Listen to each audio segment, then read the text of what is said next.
welcome to another hour with the Tower. We are pleased to be joined this time by one of the guys who plays a circuit, and a lot of the circuit we will be talking about. Over $1 million in lifetime earnings, 8 GUKPT main event finals, and the 2019 Grosvenor Player of the Year. It is the one and only from Castaway, Mr. Tom. No, it's Richard Kellett. Hello, Tower. Just got my lockdown beard here that everyone might not be accustomed to, but that is a growth, man. That looks good. Yeah, well, the pubs opened, didn't they, on Saturday, and I was sort of tempted to go out, but what I made sure that I did is I didn't go for a haircut, so then I didn't want to go out like this, so I managed to fade it for another week. I tell you what, if Simon Zach watches this, you could be brothers. Yeah, I was going to say, yeah, do look a bit like Zach. Yeah. You know what? Absolutely. Hey, we're going to run through what Rich Kellett has done for over the last decade. It's been pretty eventful. And one of the first things we can talk about is that we saw recently you posted on social media about you're in a chess club at school. Now, you're talking to a guy that used to play for Rotherham, by the way, at chess. Oh, wow. So now that is a long time ago at school, by the way. Was chess a good base for poker? Is that what you deep thinking? Absolutely. So in my primary school, in my local village, our head teacher, she was called Mrs. Baxter. She was very, very she was really, really passionate about chess, and it sort of exuded through the whole of the sort of year 6 age groups down to year 3. We were playing and we had a really avid club. And yeah, it just went from there, really. Me and my younger sister, we ended up being 2 of the better players, and we ended up representing Lancashire, nice. And we'd even go down to England matches at the Albert Hall, where they play the darts. Now we used to play in the Royal Albert Hall, where Ali Pali, where they have the darts finals now every January. And yeah, we sort of got to the stage. I was number 4 board for the number 11, the under 11s in Lancashire, and my sister, I think, was the number 1 board for the under 9s in Lancashire. So we were pretty good, and then obviously we were coming home and we were playing each other and getting better and better. And then it got to a point when we were about 9, 10, 11 where we were too good to play the other children. So in the evenings, this was sort of like, we were at an age as well where we were going to bed at 9 o'clock on a usual night, but instead of that, we sort of we were only playing competitively with other children at weekends. So what we ended up doing was we ended up joining like local men's clubs at like 9 and 10 years old. So you can imagine these were really late nights. We're in these local games. We're going to places like I was from Chorley, so going to places like Leyland, Blackburn, and Burnley, and all over the place, travelling around the northwest. And we were sat in there till 10:30, 11 o'clock at night, and we were playing against fully grown men who were drinking pints and blowing smoke across the chessboard. So it was it was sort of like the ideal preparation for poker.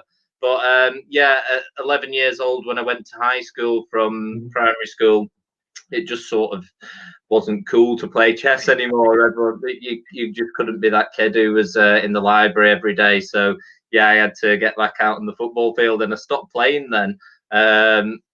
So I've met some people through poker all around the world who've gone on to be really, really good chess players. But I sort of completely left it alone from 11 years old. How good could you have been, Jerry? I don't know. I definitely felt like I definitely felt like I had some ceiling, because there's a guy in the local village to me who used to really give me a good pasting, and that always brought me back down to earth, sort of thing. So I don't know.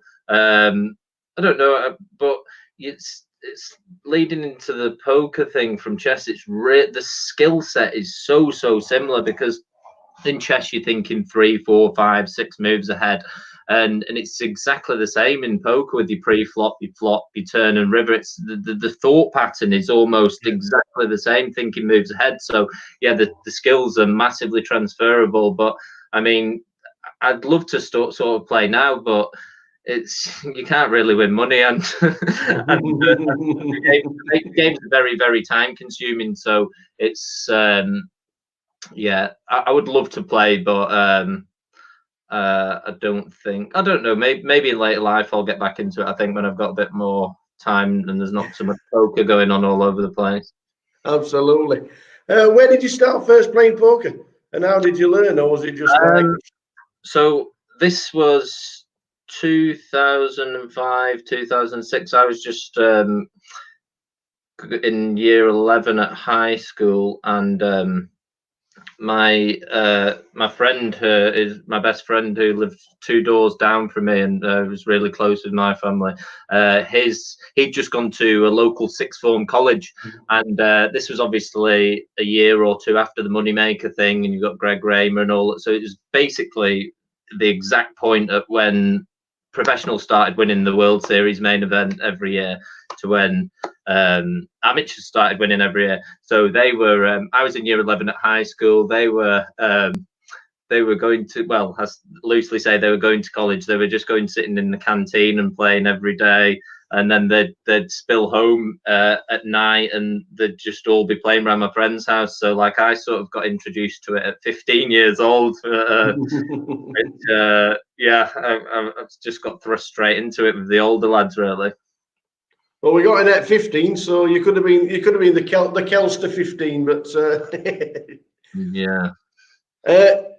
2008, before you started playing live, you got a massive result online. You come 5th in the full tilt 750,000 guarantee for 33,000. That was July 2008. What did it feel like winning that much money at that time? Wow, yeah, because I've just turned 18, and like it was pretty crazy, because I did have a little foray into online poker before I was 18, but this was this account was my own account and everything, and yeah, I hadn't really even I'd played tournaments, and I knew that I had sort of like a winning style in them at this point, but this night was crazy. I'd hardly even played any $215 buy-in tournaments before, and I bought into this one, and it was mad. I ended up getting a big stack, and it was the first time that I'd ever actually stayed up all night, sort of playing poker. So you had a break every 5 minutes past the hour. Well, actually, it wasn't even a synchronized break. This was pre-synchronized break, so it would have been whenever the tournament started, an hour play, then a 5-minute break. So this one, I just remember going to the wash basin every hour to splash some water on my face, and I wasn't tired, but I wasn't tired because I was pumped full of adrenaline. But just my little routine. I'd been probably the longest I'd ever played a tournament up until that point, or been in a tournament, was maybe 4 or 5 hours play, and this one was. We're now 13 hours into this one, and I'm just going to the toilet, flicking some water on my face. Yeah, and it was really exciting. And I was thinking I was chip leader 2 tables left, and it was like $180,000 for the winner, I think. And that's just madness, because I think I started the day with $400 in my poker account or something. So that was definitely what got me a massive taste for online tournaments, for sure. Did that go straight to a bankroll, or and let you play bigger tournaments? Sort of, but then I was very I was very naive in my early days. So I just used to I just thought I was the best player ever then, and then I would often go and play like high stakes cash games and things, and like experimented in that way. I managed to withdraw a chunk of it, but like I was very I sort of loved just to jump in at the deep end, and yeah, definitely had a different career path to most when it comes to that sort of stuff. Yeah.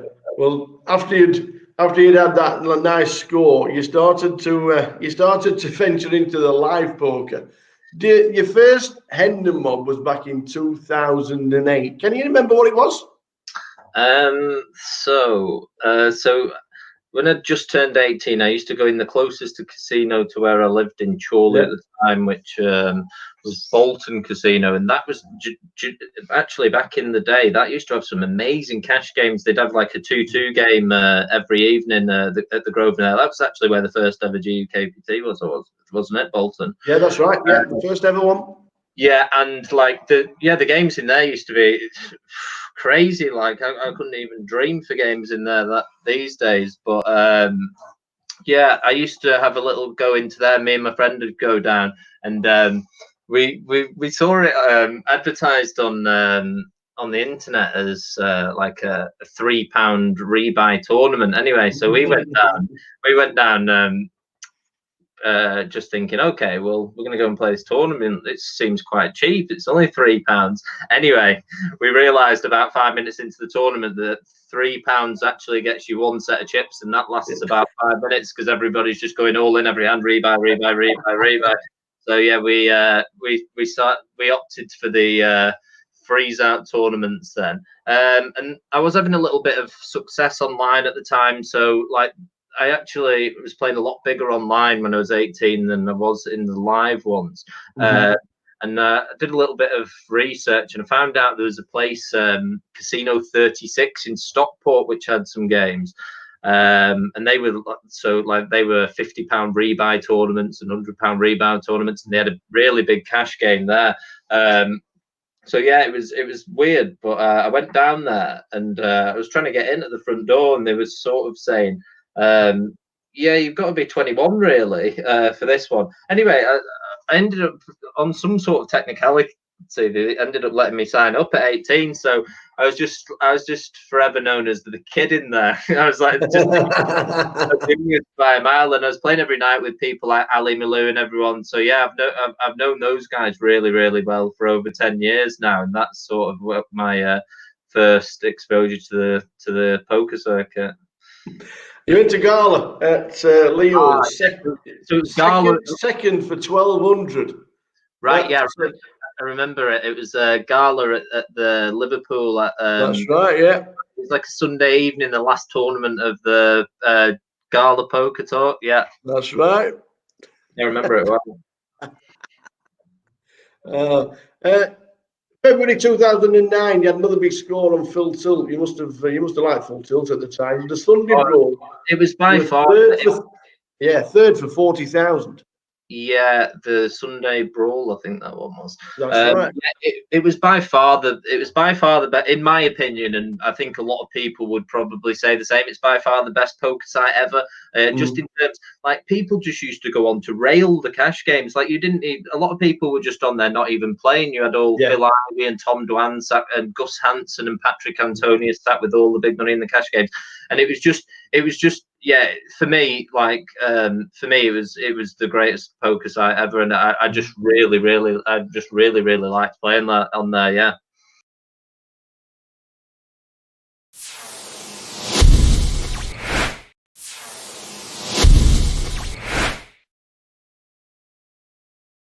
Yeah, you scored for 40,000, but the following month you played an EPT. Is that what you bankrolled yourself into the EPT with? No, the EPT was a funny one actually. I was playing on PokerStars, so this the following month, yeah. So as soon as I got the 40,000 score, I withdrew a little bit from Full Tilt and put a bit on PokerStars, and I ended up qualifying through the step system. So I bought into the $82 step, and this was a sit and go. So the top two got you into the next round. And yeah, I bought into the $82 step and got them to the 215 and the 630 and the 2,100. And anyway, I'm then in the 2,100 playing for an EPT Dortmund package, and I get heads up with the little Italian guy. Do you remember Dario Minieri? Oh, yes, I do. I know the name. Yeah, I was heads up with Dario Minieri, and I think yeah, I think I ended up trapping him, and he made a big bluff, and then yeah, I called it off, and yeah, I was super excited about that one. I managed to get yeah, the €5,300 buy-in, Yeah. and I got the Hilton hotel free and some money for flights. So I told my friend we're off to Dortmund in Germany. 667 runners there were, and you were chip leader with 70 left. Yeah. Now, was you nervous? Was you excited? It was a crazy experience. Day one, I just sort of was playing pretty tight and didn't wait. I couldn't really get many spots day one. I was finding it quite tough. And then in the last level, I got a big double up with 9s against 4s and bagged a moderate stack for day two. And then day two was just an absolute whirlwind. I sort of, I think I had an interview with Poker Stars actually at the start of day two. And then I've got on this table, and I'm just running absolutely berserk, like, but I'm sort of painting a picture that I'm this really tight kid who's just like satellite in for this really big tournament. Like every time I sort of make a crazy move, I'll show a card that perhaps makes it look like that I had a strong hand or something. And they were all buying into it, and I was just going, I was literally just putting the foot down, putting the foot down, and then I'd even find a situation where I'd like flop a set or something in a massive pot, and I remember it was because it was so early on in my poker career, but I just, the amount of physical chips I had in front of me at one point, they had to stop the floor people had to stop it and come up and color them up. So yeah, that was crazy. Was it true you had aces 3 times in a row? I think I might have had them twice in a row and said I had them 3 times in a row. Tell the bloggers anything. Yeah, I mean, I was really trying to exploit my image because I had a table that I could run over, and I wanted to sort of paint the picture that I was this young kid who'd qualified, who really wasn't really looking to put much pressure on, and then sort of do the opposite, because when my style online at that time was just going absolutely ballistic and trying to run people over. So I felt that the best way to sort of be able to do that was to paint a picture that I was doing the opposite. 15th for 20,000. Yeah. Happy? Well, so yeah, the TV cameras came in for day 3 or day 4. I think it was day 3, with 24 left. So that was really strange. I had to sort of like walk up to the camera at the start of the day and hold the card and flash it. And yeah, then there's a guy actually I know quite well now called, I think he's called Johan Storakas. He's a Swedish guy, and there's it was €1 million almost for first place, and there's 16 left. But I wouldn't say I was nervous. I was quite enjoying it really. And then I just found a pair of queens, and Johan found a pair of kings, and it was a bit. Maybe it was maybe a little bit of inexperience, but like the thought of folding never crossed my mind. So it was just one of those things, and just narrowly missed out on the final table. But it certainly gave me a thirst to play more. Can you remember who won it? Yeah, it was Sandra Noyox, because she actually knocked me out. So yeah, I do remember. You'll never forget that one. But 2 weeks later, you got your first Hendon Mob win, and it's still there. The first win at the side of Rich Kelly's name. £200 side event in the GUKPT London. Oh yeah, it was a £200 rebuy as well, I think. So it was pretty big. Yeah, they got 26,000 for the win. The final table included James Aikenhead and the late great Dave Colclough. What were it like playing with those kind of guys? Oh wow, yeah, like that was just amazing for me, because obviously the thing is, when I was sort of 18 and I was really enthused about poker, so I was playing every day online, and I'd even go in WH Smith's and buy all the magazines, and so like to be in WH Smith reading these magazines, trying to suck up all this information, and see these people in the magazines to go into playing with them at the table the year after was just it was really sort of, it was mad. Yeah, and after the GKPT win in 2009 was such a good year for yourself because in August you got the biggest online score. You're on F-tops. Event number 20, 2,438 runners. You got 96,000 Yeah, and a jersey.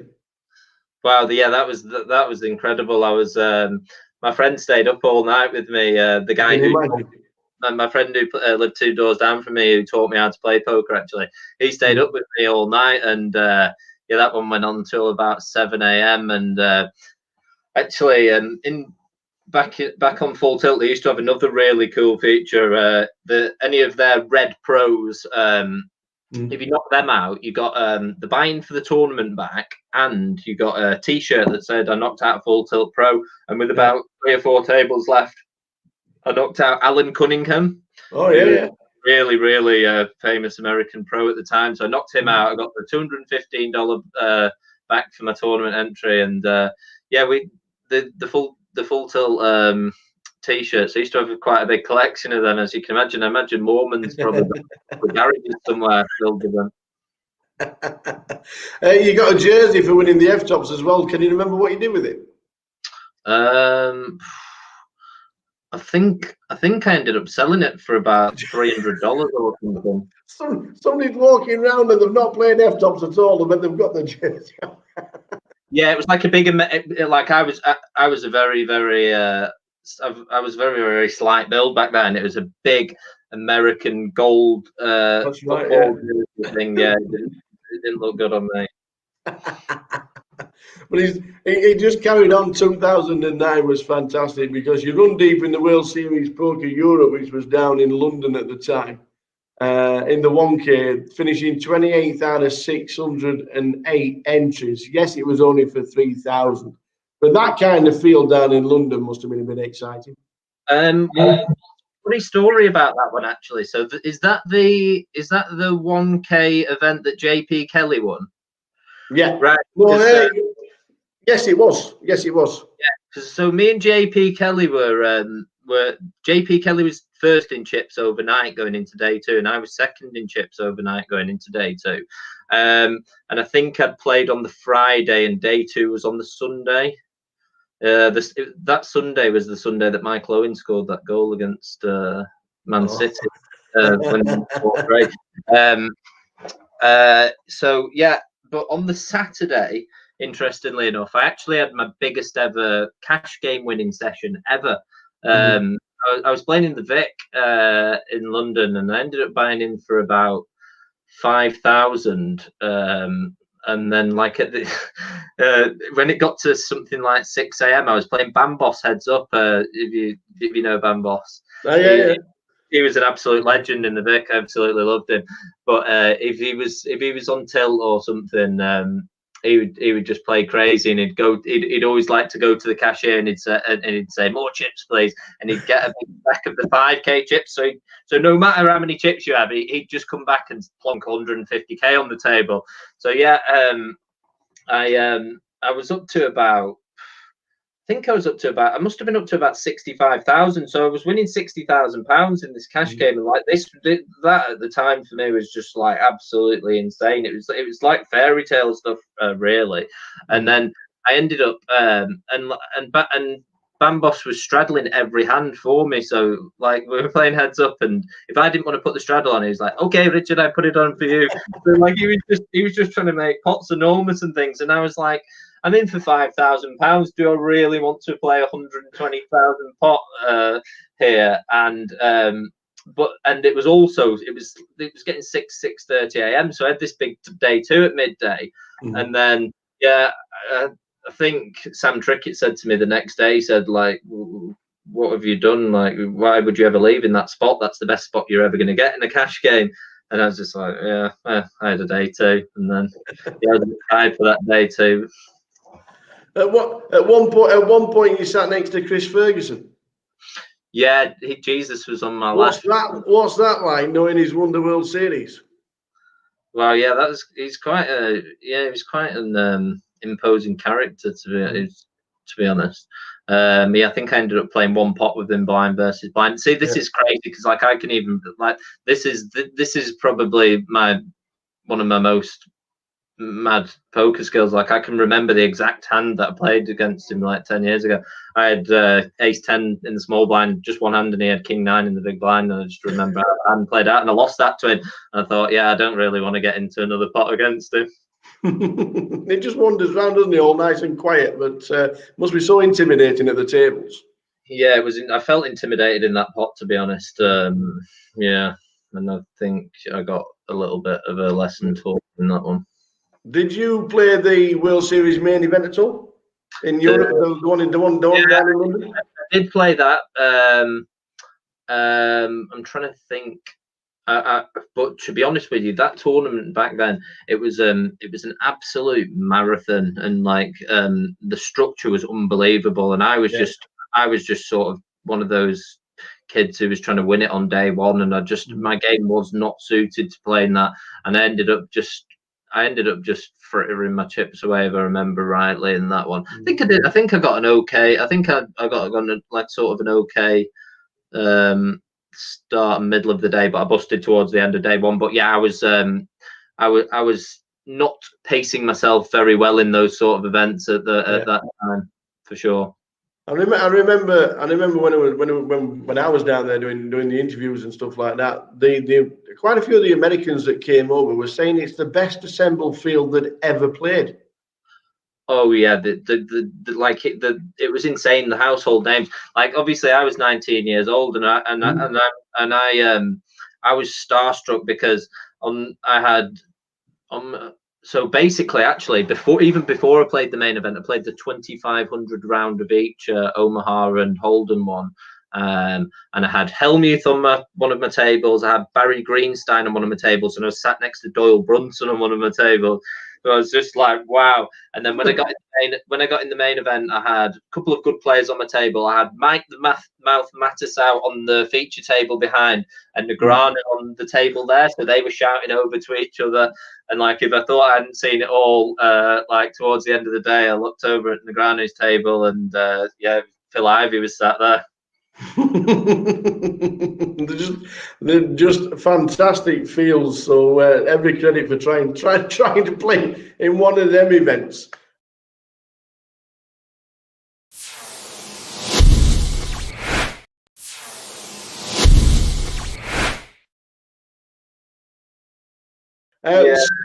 We're just skipping forward to November 2013. You made your first GUKPT main event final table, and you finished 6th in the grand final for just short of 26,000. Yeah. It was a long tournament. It was the one that Kev Allen went on to win for 150k. Yeah. Do you know much about it? So yeah, we just played in Blackpool the week or two before, and my friend Mike, who I used to travel around with, Mike Thomas Ziggy, he'd got a result. He'd come second in the £300 side event, so he'd won a seat, because back in those days in 2013, if you won a side event anywhere in the country preceding the grand final, you would automatically get a seat into the main event. So Mike had won that, and I'd done well on the cash games in Blackpool, so we thought, right, we'll go to the grand final for the first time, I think. And we went down there, and on I think it was the Wednesday, Mike ended up winning the £250 six max. So yeah, I don't know if he got another seat into the grand final for that. Maybe you were capped at one. And I still didn't have my seat. But then on the Thursday, I played the £250 Omaha event, and I won that. I won that event outright. So I ended up getting the seat for the main event.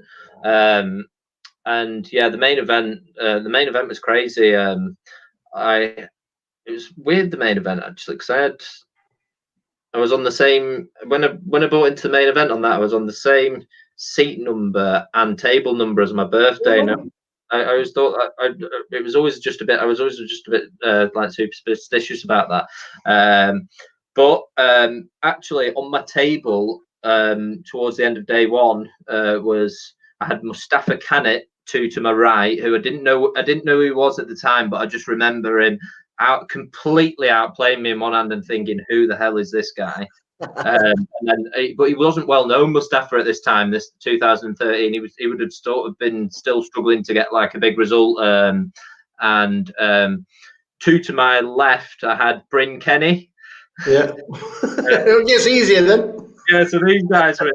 I ended up winning a big pot with Bryn, where I had Ace King and he had Queens, and I ended up getting 2 big streets of value on a King board. But yeah, I just sort of survived day one. I think I ended up bagging about 90,000. And day 2,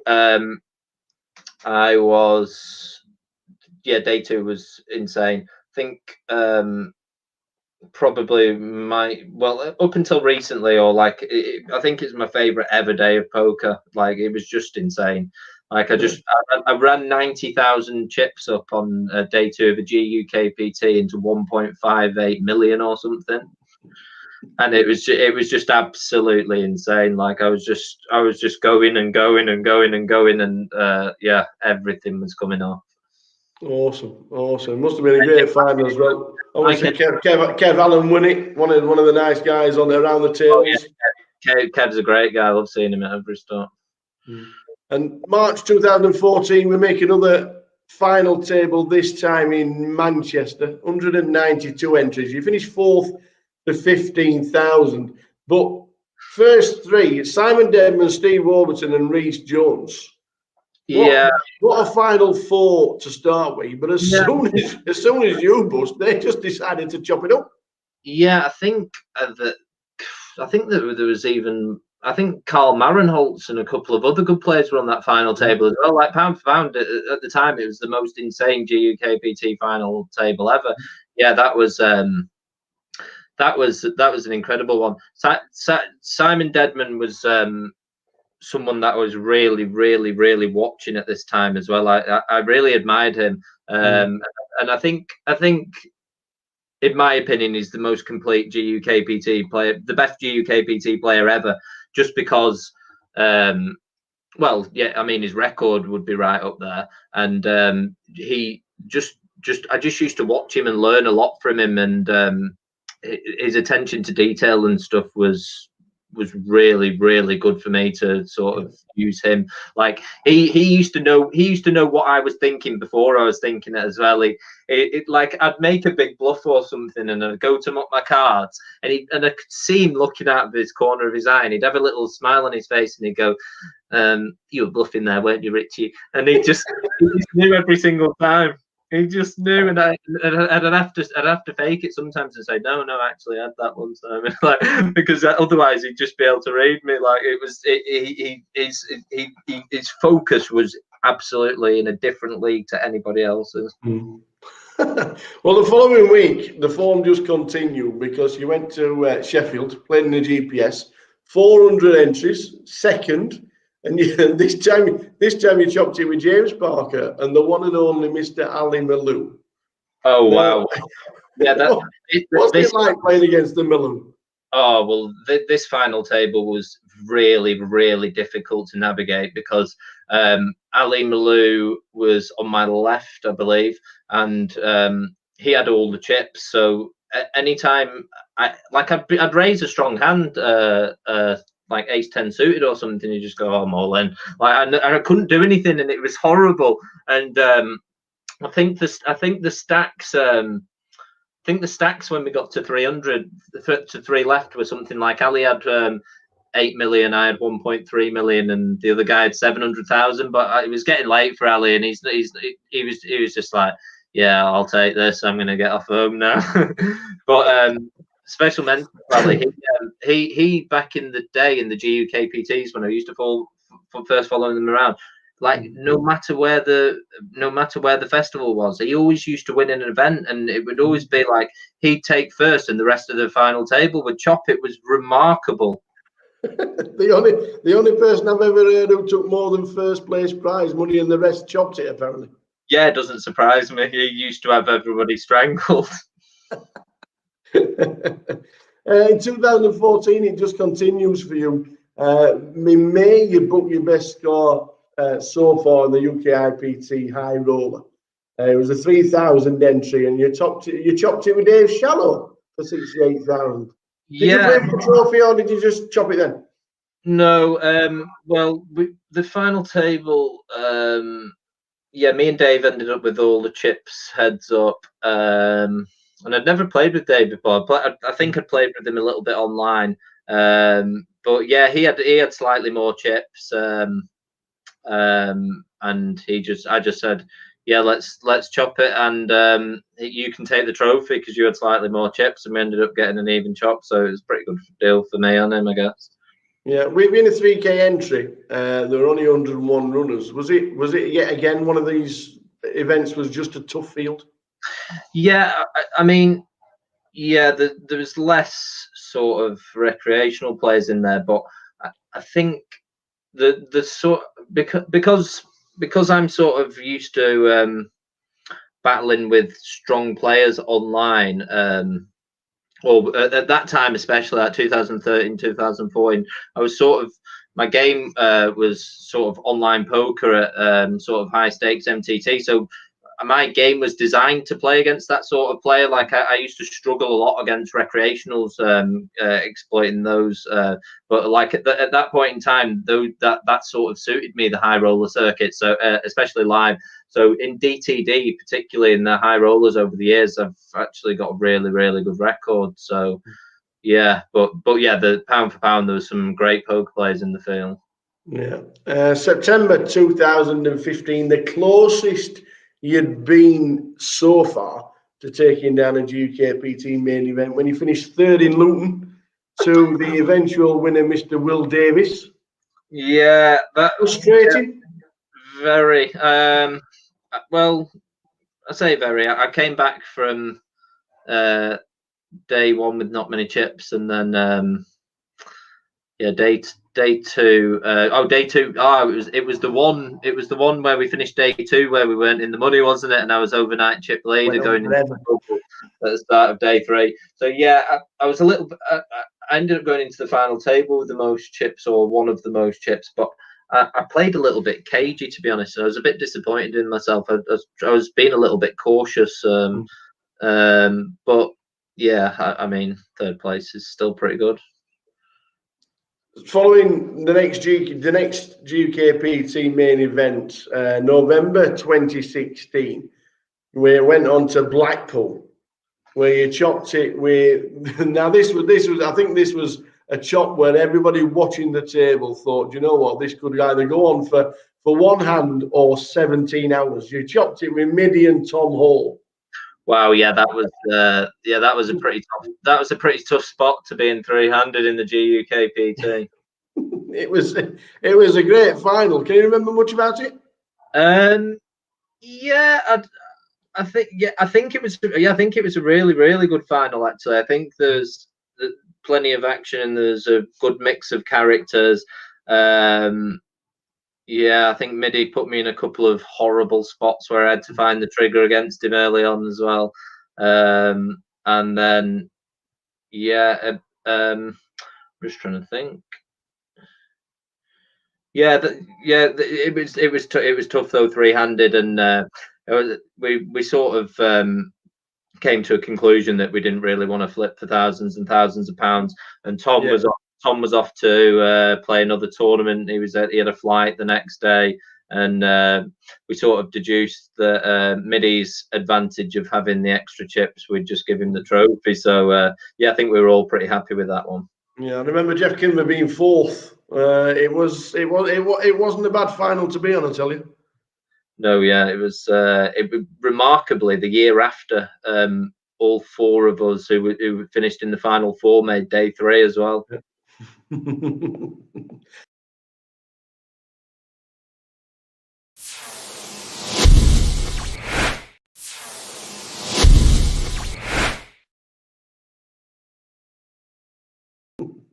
But then you just decided, 2017, you thought, fed up with this winter weather, I'm off to Australia. What's obviously wasn't taken lightly to do that. Were you still playing online, and did you think you could just go out there and play online and have a bit of fun? Yeah, so 2017. It's not 2017. I went to the Aussie Millions as I do every January. I just love it over there. They have it's the height of summer over there in January. So and they have the Australian Open tennis. I actually watched the Nadal against Federer final, and I was in Melbourne for the month of January, and then my friend had just split up with his girlfriend in Sydney, and she'd moved out. So I went to live with him for 2 or 3 months, and yeah, I was just grinding online, trying to sort of get myself prepared for the Millions Festival that was going to be at DTD in April time. Back over in the spring of 2017, the Party Poker Weekly Leaderboard. Yeah.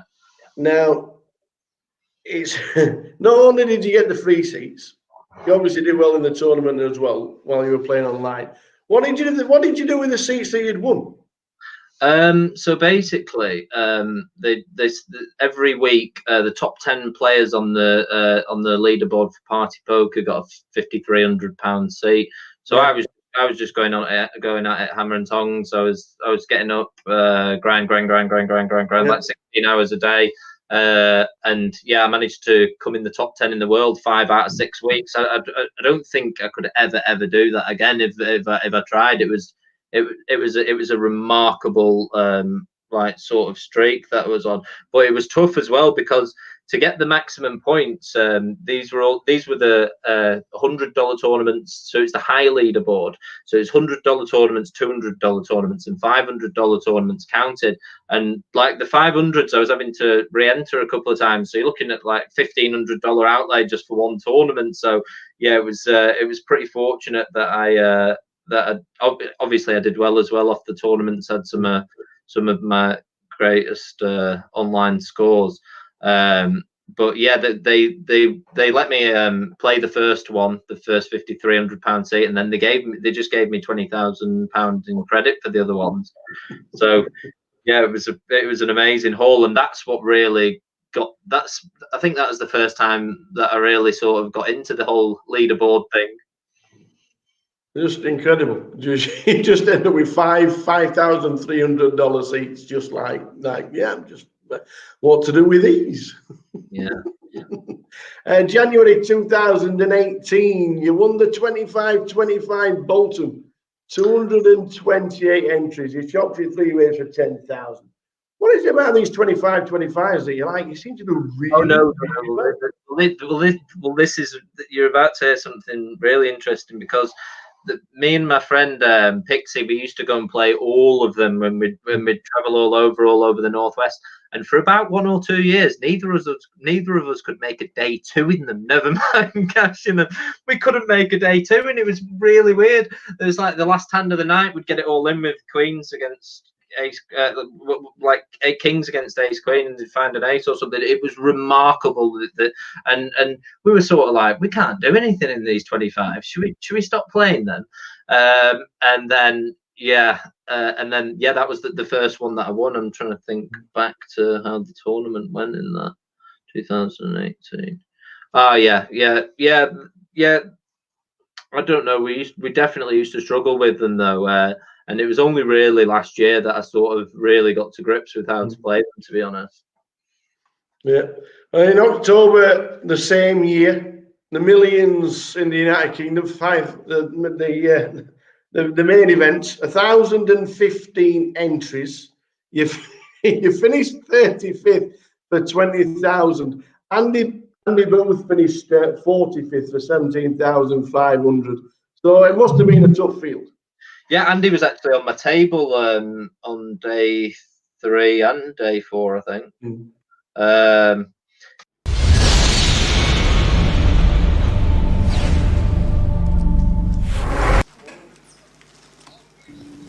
There we are. Good morning, everyone. We're back for the final day here in Manchester. We got 21 players coming back. Me and the tower are all ready to go. pumping this morning, Yeah. pumping. It's like, oh, what a tournament. It's been great. Loved it. Loved It. Every minute of it has been superb. We've had some great time. We had a bit of fun in the chat box. We've had some fun on the comms. We've seen some crazy action. Yeah, it's been really good. The action's been great this week. It's been great to watch. Really enjoyed it and can't wait to get stuck in today. And have you got your bets on? We're going to run through the chip counts. Did you have a little flutter this morning on Grosvenor Sport? Did you do it this morning? Did you look at the book and thinking, you know what?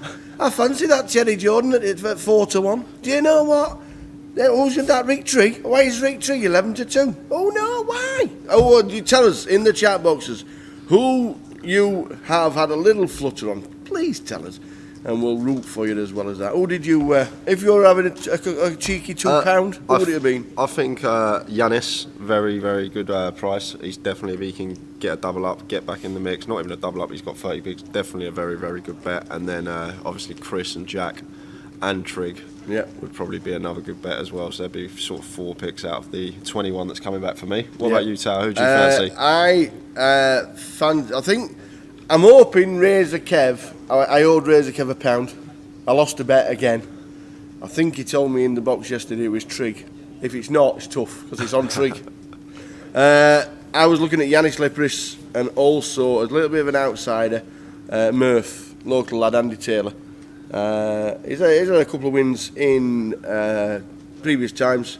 He won a big event down in Manchester about 2019. So, as an outsider, Andy Taylor for the locals. But we're just looking forward to a great day. As you can see, the guys are just about getting ready.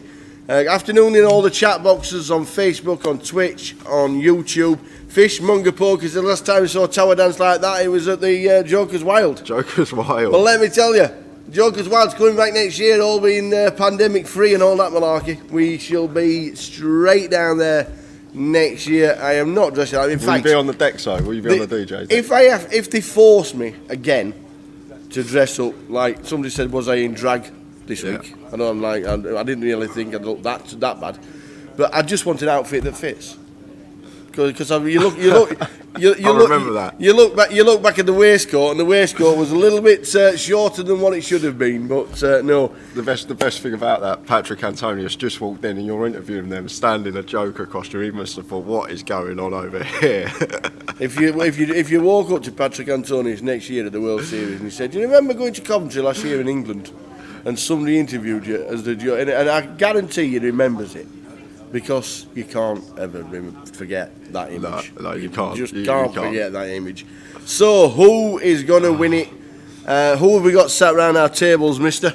So, in 1, we've got Jiang here. In 2 is Yanis Lipris. In 4, Jack Oliver. In 5 is Chris Bartlett. He's our short stack. 6, Stuart Lord. 7, Mario Serrano. And in 8 is Jonathan Lemon. Yeah, and the short stack is our Chris Bartlett. Yeah. Team Mushroom. 4 bigs. Still got beef with you, son. Knocking us out of the tag team last year in Coventry. We'd have won that. Yeah, we would have. Beef, let me tell you. No, we are ready. The odds, hope you've all had a little flutty, as you can see right there. They're the chip counts scrolling up. You can pick your winner from all those. That's the start of the day chip counts. I think we are just about to start the session. As soon as Dina tells them that Shuffle Up and Deal is underway, we'll get straight to the action. But as it is at the moment, the players are waiting for the clock to sign down. So who's your favourite? Can Paul McTaggart come back from his 2-3-7? Can we have our first female winner? Lynn Beaumont. Can she do it for Team Beaumont? You know, well, we can only one way of finding out, and that's by watching the live stream, which has been superb and a great joy to be here in Manchester. The biggest ever GUKPT and 2 consecutive $500,000 prize pools on the GUKPT. Yeah, it's great. It's great numbers. It's so good to see everyone turning out and just smashing the guarantee. Yep. Essa. Afternoon, Tower J and Company. Looking forward to today's poking. Good luck, Raggy, says Slinks. Sylvia, who had a little bit of a wobble when she got off the train, apparently. She fainted. But she's hope you're all right. Get yourself here, safe and sound. Come and get a cup of tea, and a Tower cuddle is waiting for you. So that's all we can say. Team Beaumont. Did anybody find Lynn's blog last night? She did. It did look like she was writing War and Peace all evening, wasn't it? But she actually said there were that many people texting her good wishes. Yeah. And every time she put her phone down, there was a ping. And every time watching you on the live stream, good luck. You know, it is one of those that when people see you on a live stream, that people wishing you good luck. She says yes, it looked like I was on the phone all the time, and yes, you were, but it was one of those things that people, the good well wishers, were rooting for Lynn. So all the way through this evening, we're going to crown a champion at some point. We are just about to start. Cristiano, he's had a few bets this afternoon, and. And Slink's not made it to Manchester, so the cuddle's not. It's not coming. So right, here we go, straight to the table, because action is underway. 21 players remaining. Short stack is Chris Bartlett in seat number 6. In fact, there might be a problem here because he's down on the system as seat 5, and he's put them in box 6. And he's in seat 5, so I don't know if 5 is going to be registered. We might not see his cards. Yeah, we'll let him Chris know. was down in seat 5 and he's put them in box 6, and that's the problem. He's sat in the middle, you see. Because we're 8-handed, he's sat straight in the middle, so we're not seeing his cards. He's all in. Chris Bartlett is all in. This is nobody's fault. It's just that because we're 8-handed and we've got 9 boxes, he's decided to choose a box. Stuart Lord, local player, calls. Uh-oh. Our very short stack is under threat. John Lemon passes. Right, we might get to see the calls when it comes to the flop. Chris Bartlett is all in. Short stack in seat 6. Should be in 5. Just one of them things. It is just one of those things, unfortunately. I'm sure we'll see the cards over the box when they come across. No, we stand up. Are we not going to see the cards at all? Yeah, Chris Bartlett's standing up. Oh, he's standing up, he's gone. Chris Bartlett. Doesn't even look at the river. No. Must have been dead on the turn. We'll have to try and grab what Chris Bartlett had there. Apologies about that. It was regarding Chris sitting in seat 6 and not see, because we're only 8-handed. That's the problem. We need a dedicated box for the players. Chris is out. Stuart Lord, he only had 47,000 with the blinds at 6-12, was he? Yep, 6-12 we are tower. Nice 6-12, so we have 4 bigs. Made it through to day 3, but unfortunately has been eliminated. And Stuart Lord, sat on the side of him, has taken him out.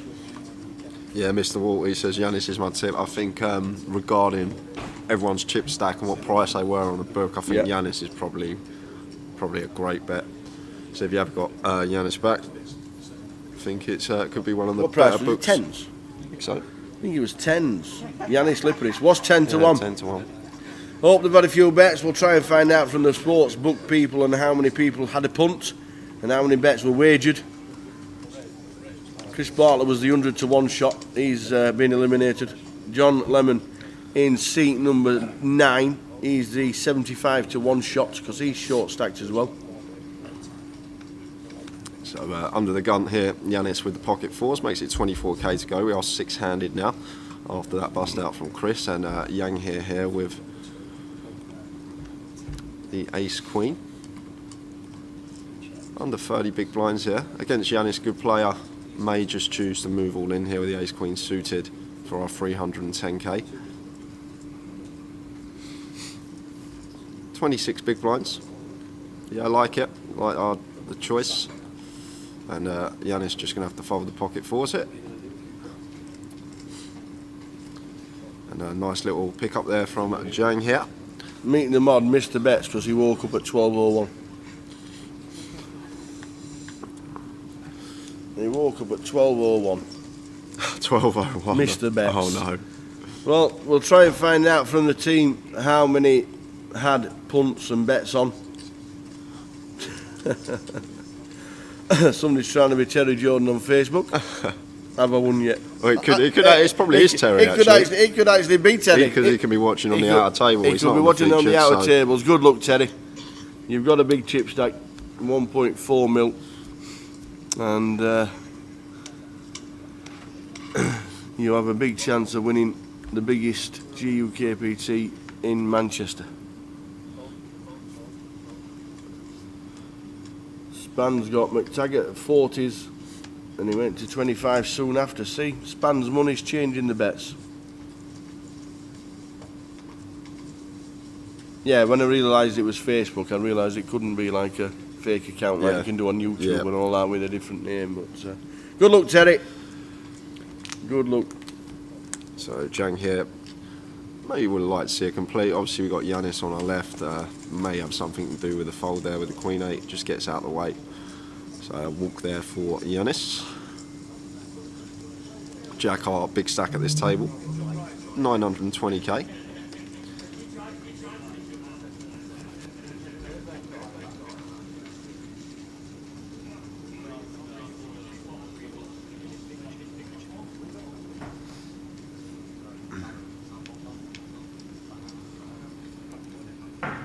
So 21 from 472, which means obviously we're down to 20.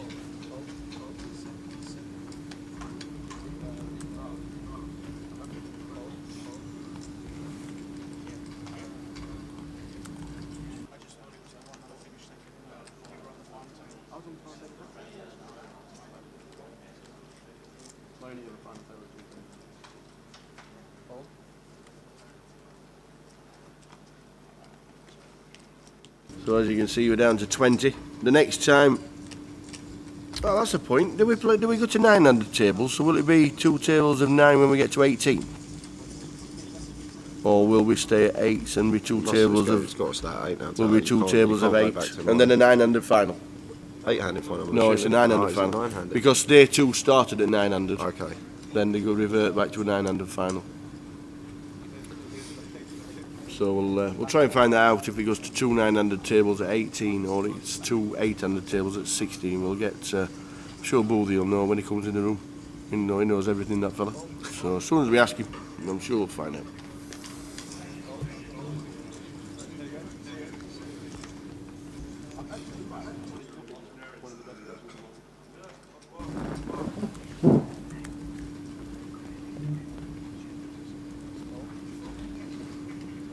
So Giannis not going to open the Jack 4 on the button, gets out of the way, and Jack here in the small going to complete the 6-3, and Stuart here, we're playing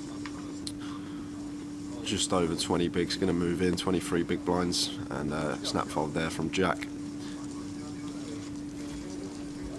So if you have just tuned in, good afternoon everyone. This is day 3 here in Manchester. We started with 21. We have just lost our first player, Chris Bartlett, but we are here all day until we crown an eventual champion.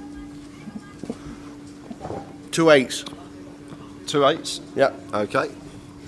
So when we get to 2 tables of 6, when we get down to 16, that's when we'll have 2 tables of 8.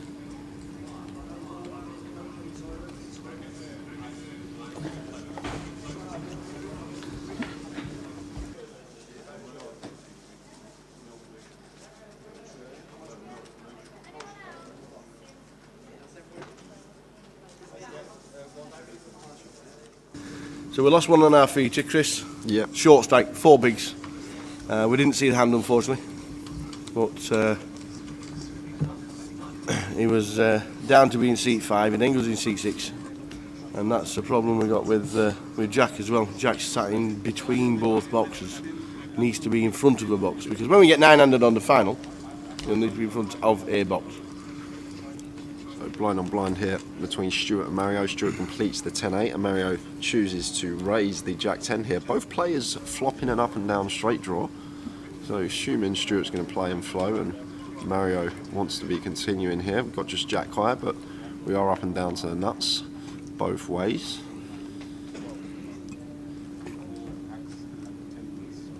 And Stuart here facing a bet of 12k, 6-1 on the call. We're going to be continuing.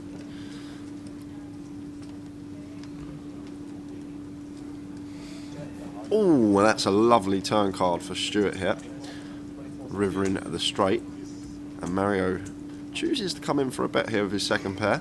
not the worst of check candidates, but deciding to come in for a small bet, and Stuart choosing to raise now. Second nuts here, blind on blind, massive hand. Early in the day, Mario in a little bit of a spot here with his second pair.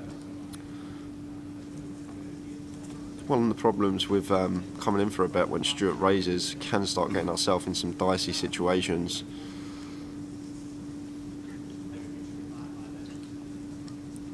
Can be a very nice check on the turn.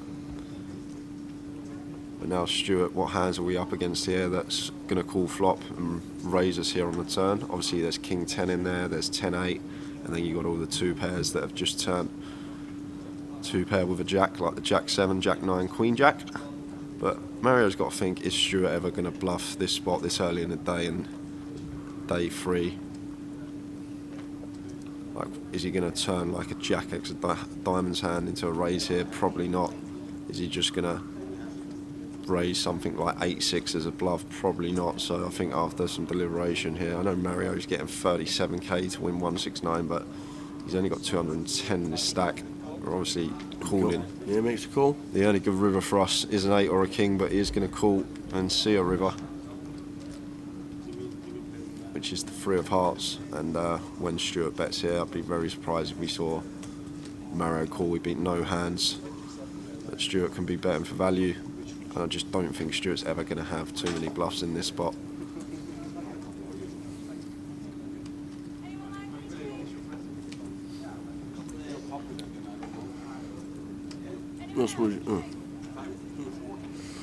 In the tank now, Mario. What we saw Stuart on the feature table yesterday, he seemed fairly solid, wasn't getting out of line. Don't think he's ever going to check raise the turn with less than 2 pair, and I think Mario needs to let this one go. Be very surprised if he paid it off.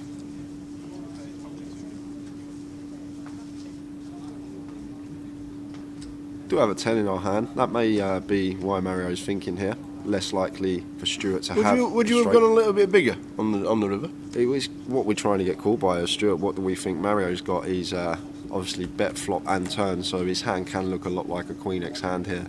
And Stuart going 57k, giving him 5 to 1 and a call. Really call. Yeah, he's going to pay it off and Straight. sees the bad news.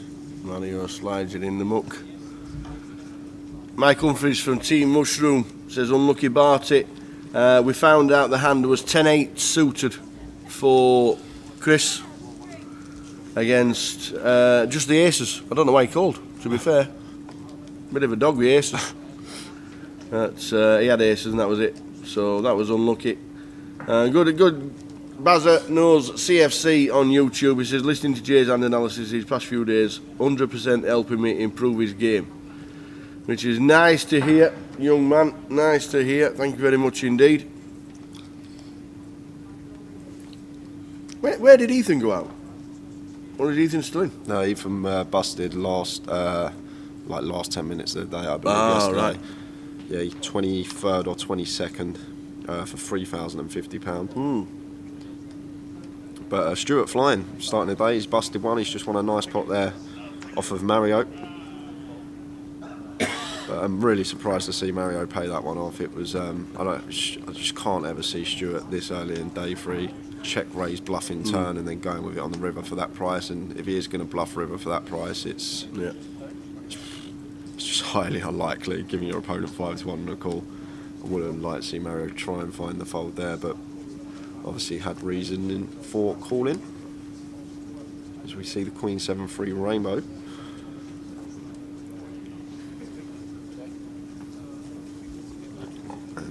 Expect Jack to be continuing here. Obviously we can see Jonathan's probably going to move all in after catching a 7 off of this stack. Jack just sets him in, which is fair enough, and going to need to find a king or an 8. Now a short stack. Just needs to fade. One of the favourites to win it today, Jack Oliver. He's trying to knock out another player, but doesn't. So Jonathan going to double up, Yep. up to 180k now, playing 15 big blinds again, right back in the mix of things. Afternoon, Paul Fletcher watching on YouTube. Afternoon, gents watching from the White Lion in Wrightington. We're going to need to get it. We'll walk in together. We'll walk in together. See if they recognise us one day next week. Watching the live stream and railing the pot washer from the pub, Chris Maguire. What are the remaining ladders? We'll stick up the prize pool on the ticker at the bottom of the remaining 20 places that are left, and that'll come across very shortly. But £134,250 up top, eventually to one of these players, and it could be a lady because Lynn is still in. That's massive for you, Span, there, that double up then. Span says he's got Lemon at 75, it's beautiful hold. So back up to 15 bigs now. And Mario sub 10 big blinds, he's found an ace on the button, it's an easy shove for him. Action going to be on Jang here in the big blind with the ace 6. Big smile from Jangir. Jangir Olak. Who's moved to seat. It was been quiet in seat 1 all day.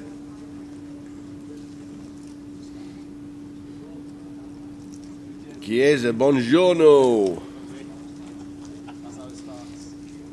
Watching from Florence. Fiorentina fan. Italy play their first qualifying game in Fiorentina in September. Chiesa's going. European champions.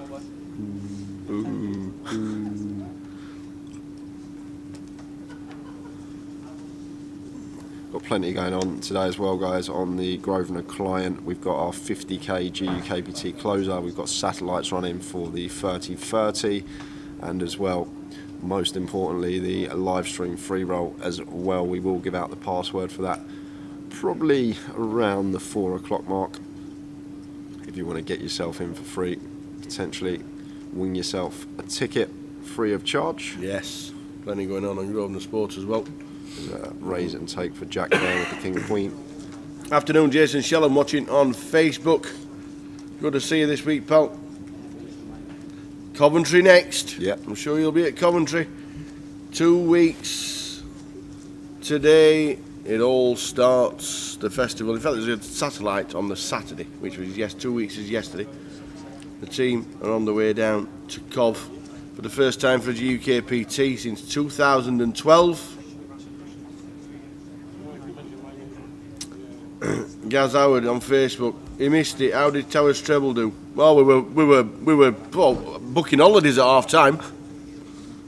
Yeah, we were. We were booking holidays and everything at half time, and then they decided to play the second half,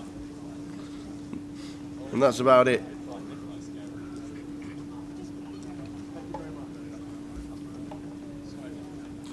So Yanis here, blind on blind with the A6, just going to complete, and Jack with the Queen Jack here. Good hand to raise with this. We've got position. We're blind on blind against Yanis. Yanis going to be completing a fair amount of hands, so maybe just raise this up to 2.5, 3x in position. Try and take it down now as Jack. If we do get some resistance from Yanis, we've got a nice hand in position. So here is the raise coming in. Yanis had a great WSOP online. 16 cashes in the WSOP online. Just having a look here. Who was that? Yanis. Wow. Yeah. 16. Yep, 16. And then he went to London and cashed in that as well. Yeah. The last main event. So it's been a good year for him, it looks like. But he's going to call with the ace after Jack raises it up. 994 on rainbow. 994. And Jack here. Expect to see continue. Don't need to go too large. 20, 25k. Perfectly fine in this spot. There is the better 25k. I expect Yanis to call once here with ace high. It's blind on blind. Jack's going to have a wide variety of hands. And the thing is as well, we've protected some of the time because we've got plenty of 9x in there. So the times that we do call, there's a lot of turns that Jack will just check behind. King of Hearts on the turn. However, this particular turn could be a okay candidate to barrel. We see a 4x in there, Yanis. We can start applying pressure too. Obviously, you've got to worry about a 9, but it's very hard for Yanis to have a 9 with 2 out there. Equity to make off straight. Yeah, I like it. Just applying the pressure here. Also targeting them ace high hands that Yanis can have here. Some of the raggy aces, about 40k.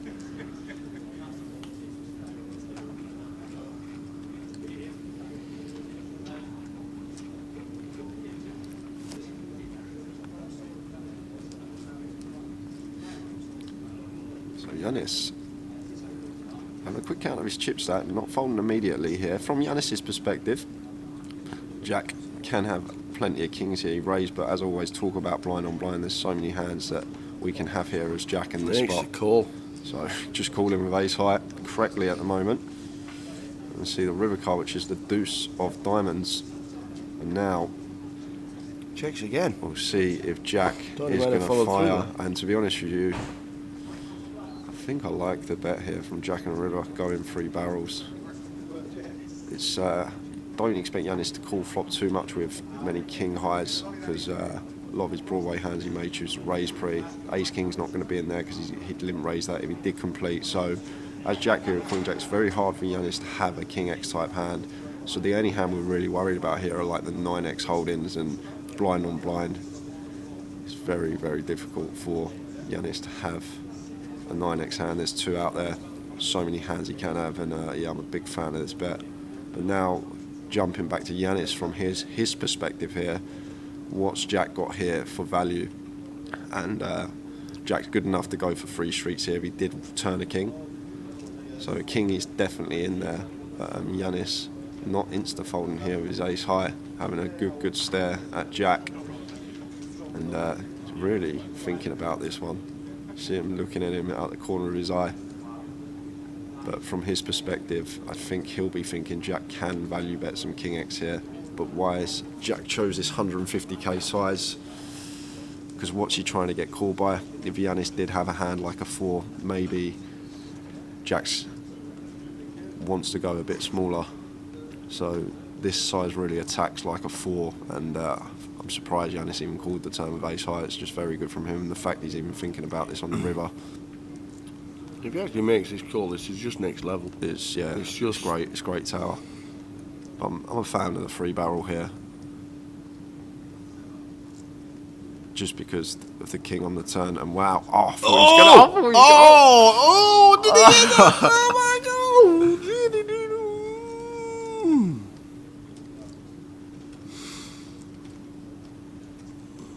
3 barrels. You get it right, and it's just a fantastic hand and next level poker. Yeah, it is blind on blind though. That's the thing. And Yanis knows Jack as the big stack. He's going to be raising so many hands here in position versus him. So he's got a wide variety of hands here. And maybe that's what's going through his head. He's got all them like airball hands that he's just going to go for, just because it's so hard for us to have a 9 with 2 out there, and the king is not. Oh, fantastic!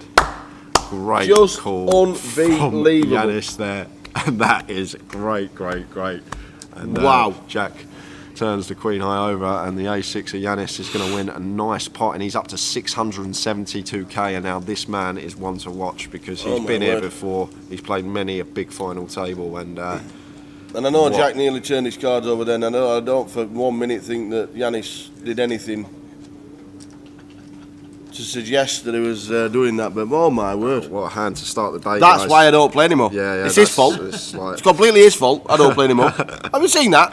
I could never do that if I sat here till the next 35 years. You would have folded flop tower. Exactly. I'm never in the A6.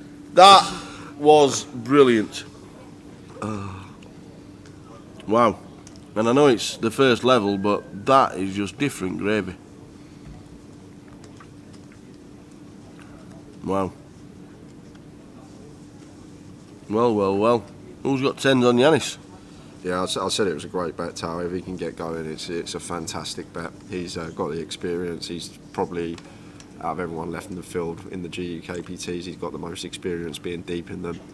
So it's really good poker. Well, if it continues like that for the rest of the day, we're in for an absolute treat. That's all we can say. Good to have you on board, ladies and gentlemen, all the way through till we crown a champion. I hope you've enjoyed the last 3 days of the live stream. Jay is back in the building and he is just, oh, Jay couldn't wait to be unleashed. And he's on fire this week. But what hand that was, it's just great poker hand. And credit to Jack though as well for running it. And I like the fact that he ran it there with a Queen Jack. It's just in terms of hands that you expect Yanis to have, like the 4x and the ace highs, and very, very good call from Yanis. It's just good poker all round, and that's what we like to see. And Jack's still got chunks, 600,000. Yeah, Jack's still well in the mixed tower. Even after that pot, he's not going to spew off. I'm sure his mental game is very strong. So it's just great to see. It's really, really good to watch.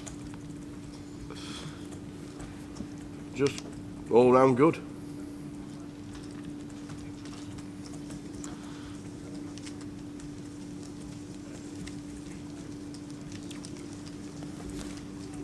And sometimes can change games.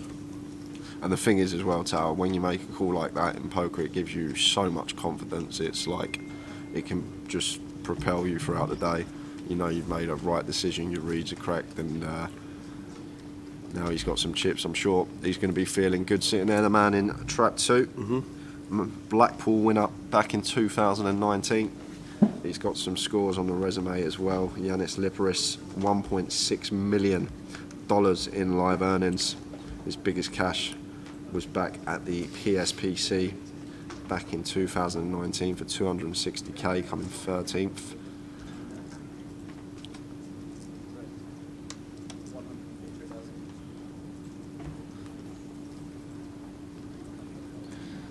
As we see Jonathan here under the gun, effective all in, leaving himself 2 big blinds back, but everyone's going to get out of the way, and action going to be on the big blind. Mario not going to be able to call with a 9 high, and Jonathan going to get that one through.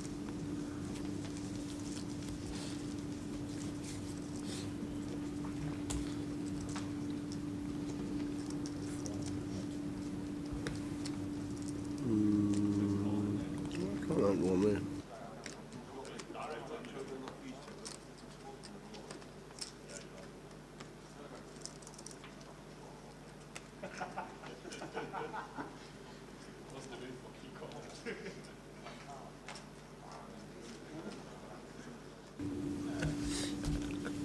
Wait all week.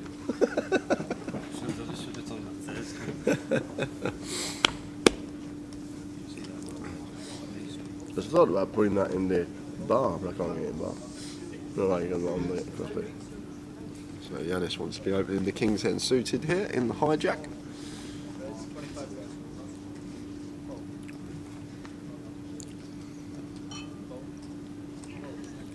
Folds around all the way to Jonathan, not going to be able to defend Jack 4 here.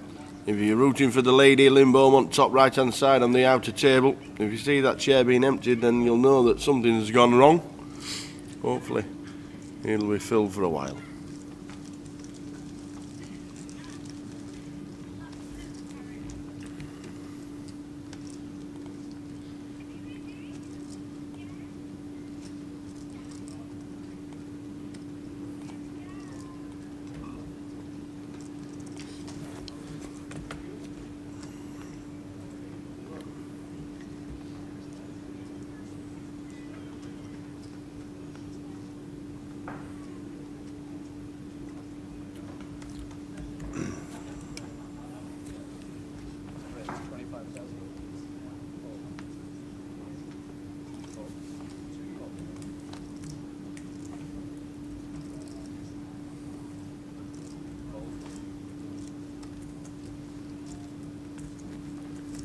So Yanis going to open again, this time with the King Jack, makes it 25k to go into Jang here's big blind.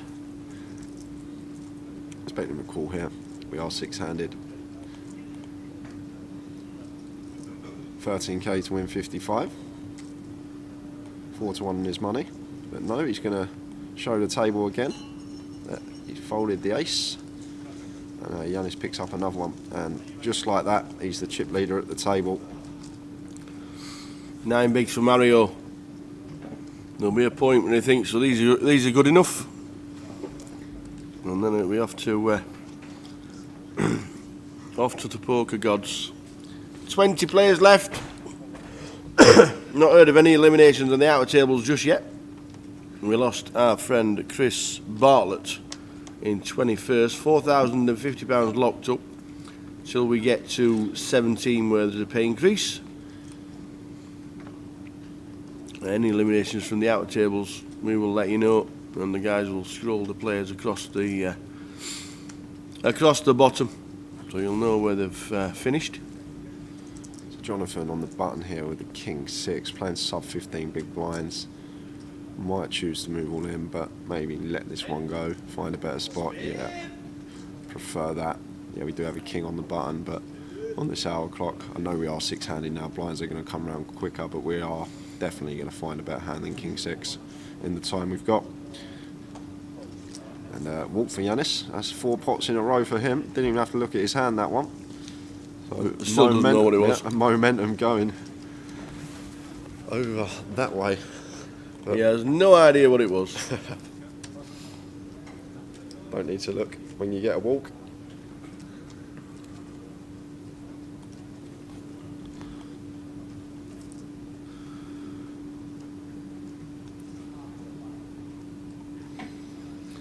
What we got online, Jay, coming up?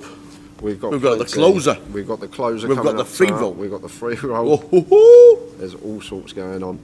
Obviously satellites as well for GUKPT Coventry, satellites for the Mini in GUKPT Coventry. We've got the 1330 satellites, Goliath satellites. It's all going on the client today. Hopefully we'll see you in the free roll at 6 o'clock. And Stuart, aces again, twice in half hour of a big day free. That's what you want to see when you're sitting at the table. A little bit of pre-flop run good for the man in seat 7. So Jack with the King 8 here, 13k to call. yep, we defend. We defend, the zip comes up. 8, 6, 5, it's the top pair. Yeah, I don't think Stuart's the type of player to check here, but I'd really like to see a check on a lot of occasions here with the aces on the 8-5-6. Just from a range perspective here, Jack's going to smash this board. He's got all the nutted hands in here, the 7-4, the 9-7, all the 2-pair combos. So with the aces there, just 1 for the bit of the deception, and 2, just because if Jack does raise, obviously we're not going to be in a nice spot with aces. But 3 of spades on the turn. And Stuart does check this behind now, and I actually really like that. Oh, Jack! River! Boom, baby! Oh, boom, boom, that's boom! a really nice check. He's getting Stuart. chunks back. He is getting chunks back here. There's something happening on the outer table. There's a lot of shouting and jumping about. And if I'm Jack, I go big here, Tower, simply because of what just happened with Yanis. I think Jack's going to choose a pretty large size. Yeah. There we go. And a snap call for the 8. Look at that. Yeah. Quick, Jack turned his hand over. I've got the 8 this time. Let me turn my hand over as quick as I can tell you. Oh, boom. In case his chips back. Yeah, went for pot size there, 100k, and like the decision to go that big, especially after what the table just saw with Yanis, saw you run it with Queen Jack, so probably going to get called down a bit lighter, and Stuart didn't even think about it with his aces, has to call in that spot after we check back turn. We check and back turn to be able to call river leads. So somebody's just been eliminated on the outer table, I don't know who. There was a player standing up, he was off. So we'll give you the information when we can. There was definitely an elimination on one of the outer tables. Jack could not wait to turn his cards over. Could not wait. Mario finds a pair, sub 10 bigs. We're going to move in. Action on Stuart. Oh, we're going to have a call. We are calling. Mario, is he going to be super? Or is Stuart going to be taking him? Is he going to get Luigi'd? That's a good flop for the jack, so Mario's going to need to find a 7 or running freeze. Just a 7 now to keep him alive in the tournament. Or we are going to lose another one. And it's an ace on the river. So we're going to lose Mario Serrano. And great run from Mario. Just like that, I think we're down to 18 if we did lose one on the outer table. We definitely lost one on the outer tables. We've just lost Mario there. We do go down to 16 players and 2 8s. So if players do come across, then exactly what they'll be doing. But well done, Mario. We'll find out your exact position of finishing when we get it. But it looks like £4,050 locked up. Well done. Super Mario off. We will give you the exact finishing. I think because they're not dealing, we must be on 16. Because they'll be splitting tables and moving them across because the dealer's just been told to pause the deal. So it looks like in a bit of action on the outer tables, we saw a guy standing up. In fact, here it comes now, confirmation. We are on 16. We saw Chris, 10-8 against Aces. Greg Hunt, Manchester's finest, £4,050 for 20th. 19th was Andy Taylor. Oh, there's me £2 gone. Murph's gone. Unlucky Murph. Lee Harling in 18th for £4,050. And as we've just seen right there, Super Mario Serrano for £4,600. We're down to 16 and coming into seat number 7. Ladies and gentlemen, Fear the Jordan. Fear the Jordan. TJ is in the building. He can ruin your tournament in one hand, and he looks like he's got chips still. So, going to be interesting to see how Terry's playing today. It's great field left in Tower. It's a really, really good day for some of the names. Very unlucky for Mario Serrano. Last one out.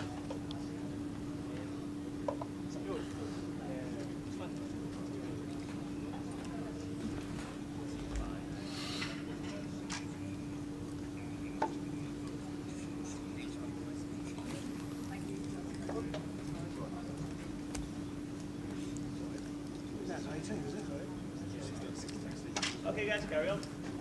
Right, carry on. Joe's come to the table in seat number 3. Lynn's on the table in seat number 6.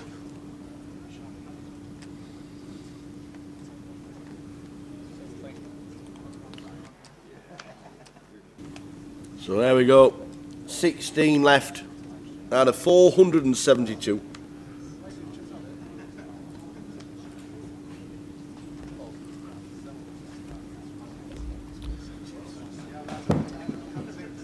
Sevens for Giannis.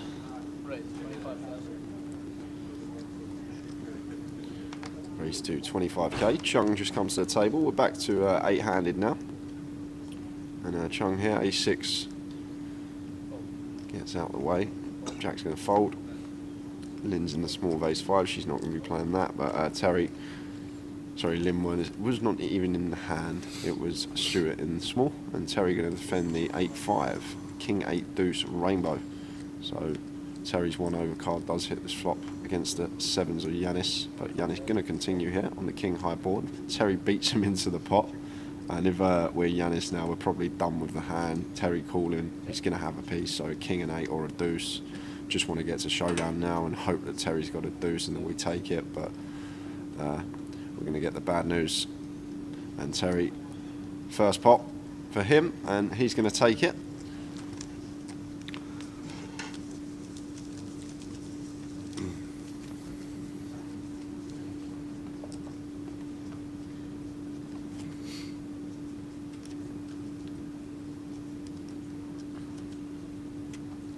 Yeah, Brad, she played very well yesterday, actually, on the featured table. I was very impressed, like really mixing it up, and it was really good to watch.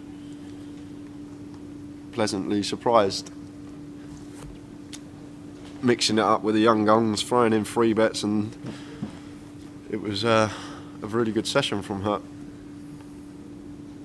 Be nice to see her on the final today. We are down to the last 2 tables. 16 players remaining. Our final is going to be 9-handed. And first hand, she comes down. Oi, oi. She comes and sits down, and you see kings.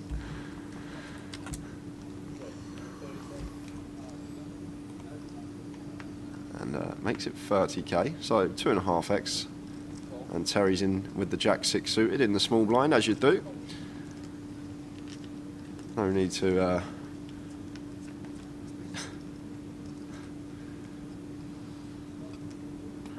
10-9-7 rainbow. And Lynn chooses to continue here for 25k. Terry's not folding when he's got a straight draw for that price. 3 on the turn.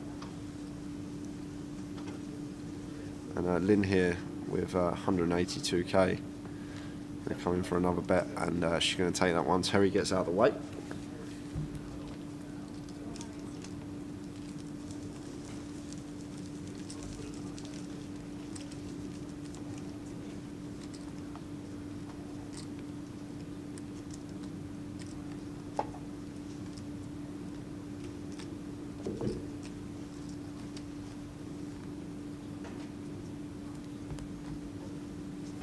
Yeah, Tristiano, I see that as well. Terry down to $1 million now, so obviously 400k on the outer table has gone to someone else. I know Chris Maguire was on his table. I wonder if he got any of the chips. Really nice to see Chris final this, it would be.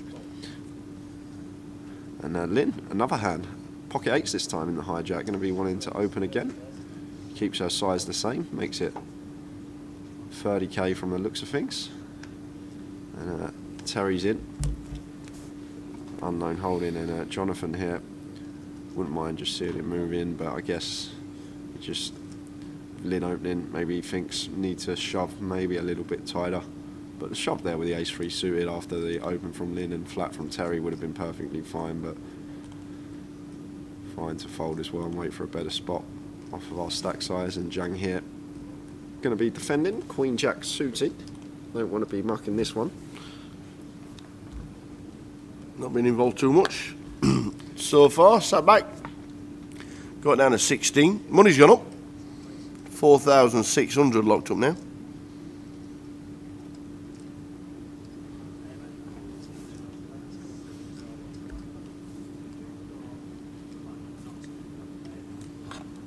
No.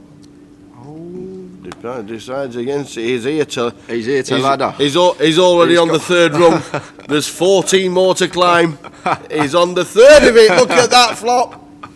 He's already on the 3rd rung of it. The thing is as well, it's the Queen Jack of Hearts would have been getting involved here, and well done, Lynn. Well, but Yang here, just wow. We saw him actually tower fold with ace high both times. I think he had ace-3 and ace-5 to just a single raise open and mucked it in the big blind. So if anyone's getting relayed information, you can start opening Zhang here's big blind pretty light if he's not defending hands like Queen Jack suited there.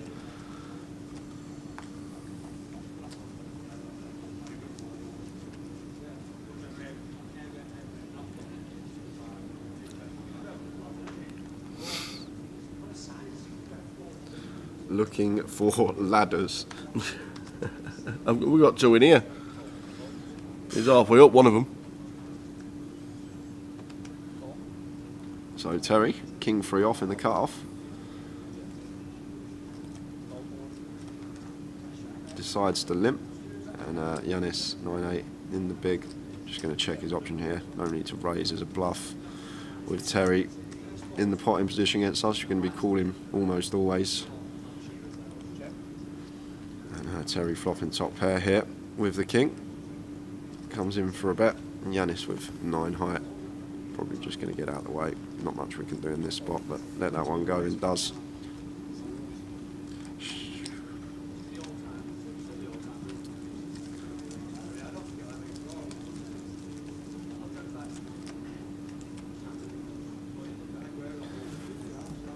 We've got 15 minutes left of level 21.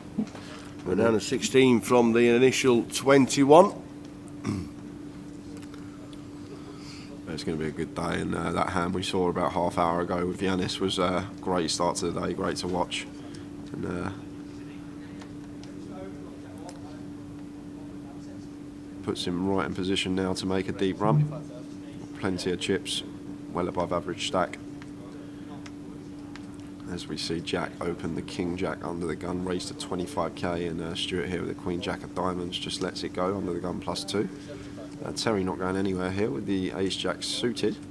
He free bets to 75k, and Jack's just going to have to get out of the way when this comes back round to him. Terry's like not really one to have many free bet, just air balls here, and I think Jack will know that. He more just calls with his weaker hands. Chung thinking about it. I'm not sure what he's thinking about. Terry's free betting, and we've got King 3 here in the big. Should just be getting out of the way. Oh. And there you see Jack snap fold. And then Terry shows him the ace.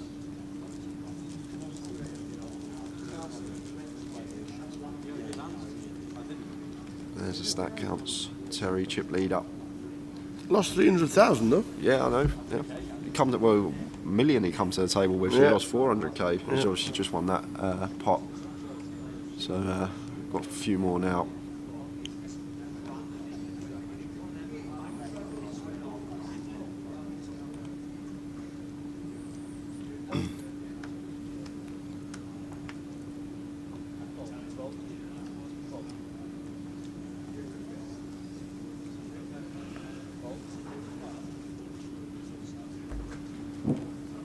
So I'd like to see Yanis open here. 6-4 of spades on the button. Once folded to us. Want to be opening a wide variety of hands. And Chung going to have to get out of the way in action on Jack in the big blind, who should be defending here with the 10-6 suited.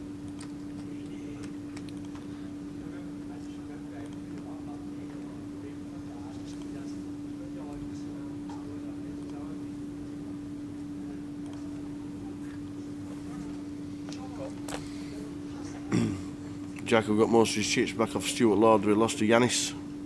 Still a danger to everybody still in the tournament. Yeah, so this Jack 5 deuce flop, Yanis with gut shot and only 6 high, going to be wanting to bet this almost always. 6 high just never going to be good at showdown. Want to try and see if we can just win the pot here, and then we do have equity to make the nuts when a 3 rolls off. And Jack just going to get out of the way now and takes it down with the 6 high.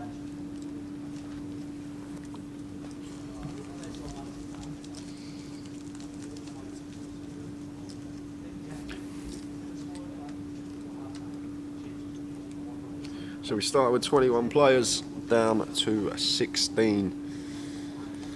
Afternoon, all chat boxes. Afternoon, all chat boxes. Facebook, YouTube, Twitch, and GUKPT.com as well. Everybody watching a fantastic event here in Manchester. There is one more side event to come. £200 at 4 o'clock. If you fancy it, come and join in the fun. So Terry makes it 26k with the Jack 4 here, and with Jonathan, there it is, there's the all in over Terry's open for 144k. And Zhang here, not going to be calling with the King Queen. It's a 12 big blind shove here from Jonathan. And we've got Terry who opened behind us, so expect him to just get out of the way. Might have been a different story if it was Terry didn't open and Jonathan shoved. Zhang here might have chose to ISO the King Queen off of his 22 bigs. But what we've seen from him already, I can't see how he's ever going to put any more money in the pot here, or any money at all. In fact, okay, he is. Wow. He is going for it. Zhang here sat there all morning. And it's perfectly fine. It's actually fine, this tower, just from how he's been played. He's folded, and then suddenly the King Queen, he wants to go with it. Obviously, it looks like a very nice hand. And he's actually going to be in okay shape. He's going to be happy to see the pocket sevens here. Undeterred by Terry's open.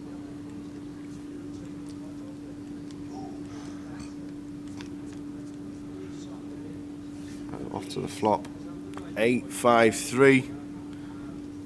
The sevens are all in and still in front. Yeah, just fading the king, queen. That's the best paint he wants to see. The only paint he can see to survive. And it's an 8 on the river, so the sevens of Jonathan Lemon are going to double up. And Jang here now down to 10 big blinds. Jonathan, 28 big blinds, started the day with what I believe was 7 bigs, maybe 6 big blinds, 75 to 1 shot on the book. If you've got any money on Jonathan, he's had a great start. He's gone double, so... Squiddly Deadly says, who are JUH and GQ in the chip counts? They've not signed the GDPR, which means they can't have their name on social media. It's their discretion. 99% of the people do anymore. We don't use it for any other reasons apart from blogs and chip counts. Phil Coulthard, afternoon. Sean in UK Poker Room. But this is one I want to mention. Hiberg, hi. Really enjoyed the commentary, guys. Just a small query on his exit on Thursday evening on the feature. He watched it back having bust to Ming with the Queen 7 average hand. You guys seem to suggest should have never have played the hand, and so I'd just like to understand the rationale for that. Basically, it was big blind versus small blind battle where I raised and decided to appeal the Queen 7. Ming checks, he shoves to a re-raise, he hits the flush on the river, happy to get it in with 44% equity. Yeah, I think it was me that we've always said the Queen 7 is the average hand, isn't it? And apart from the small blind, big blind scenario, the Queen 7 wouldn't be playing any other way. So apologies if you thought we were saying don't play the Queen 7, but obviously a small blind, big blind, we're going to be defending, aren't you? So,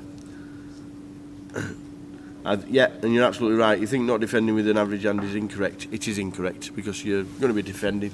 And it's just something that me and Jay have always said with the Queen 7 being not just being us the average guys, hand. it's just what the hand's called. Been for like 3-4 years since I heard it the first time. It's just when one day on stream we were just going through names of hands and coming up with some things, and that was it. And he says he's always happy to have the best hand against a flush chaser when the chips go in. Me too.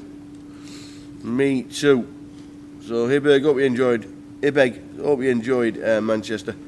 But no, we're not saying don't play Queen 7. It was absolutely perfect, but we've got the Queen 7 thing, and hope we've cleared that up for you and enjoying the live stream of the final 16 here in Manchester.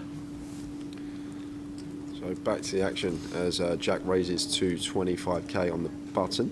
Stuart calls in the big blind. Flop a king 5-7-2 diamonds. Jack coming in for a small continued, just sub third pot. And Stuart with Jack high. It'll be hard for him to continue here out of position and lets that one go. Jack picks that one up.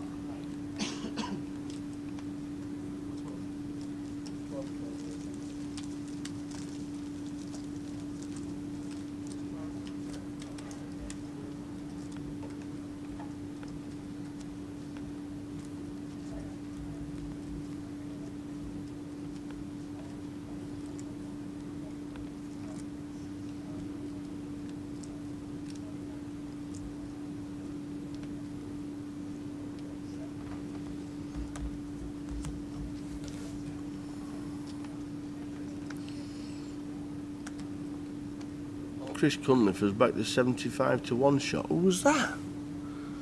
Who was 75s? 75 is Jonathan Lemon. Oh, John Lemon was 75s. Well, there you go. That double up helps then.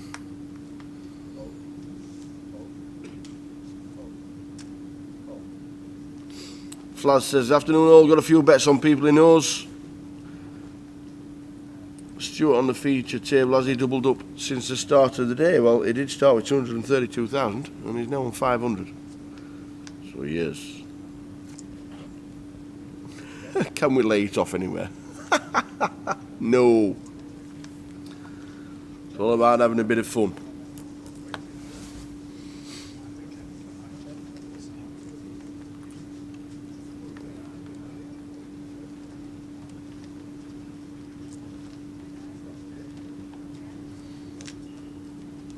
Ted 1.1 Jack second in chips, got most of the chips back that he lost to Yanis.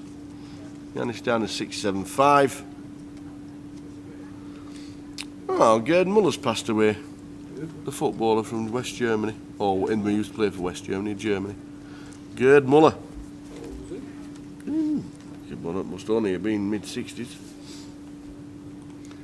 Gerd Muller. Big footballer. 75. Wowzers. One of the best footballers, I think, definitely of his generation. So Chung with pocket fives here. Playing 18 big blinds. Raises to 25k. And Stuart aces again, third time. How many times do you want ace? Is this going to be the... Third time in less than an hour. is this going to be the Paul Fisher yeah, show? The Paul Fisher show from the Mini Main, yeah. Paul Fisher won the Mini Main. He had aces 14 I times. think it was 12 and a royal. And a royal. And a royal, yeah. just sometimes it's just your day. And Stuart here with aces again. Yeah, and Joe in C3 with the fives. Yeah, I think once Stuart free bets us, I think Chung will know here that best case scenario we're going to be flipping, so just going to get out of the way here with the fives and does. Amazing.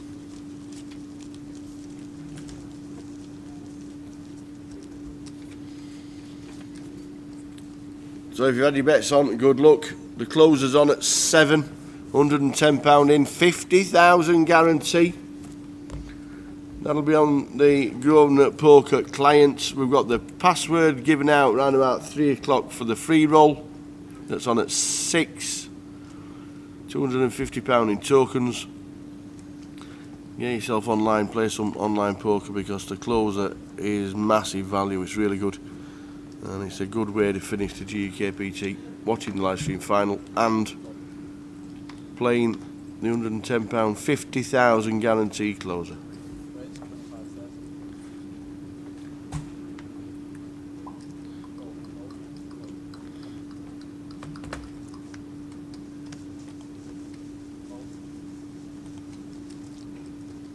So Jang here with a 6-5 suited on the button, facing this Ming click, not going to defend. Raise and take for Jack there with a Jack 10.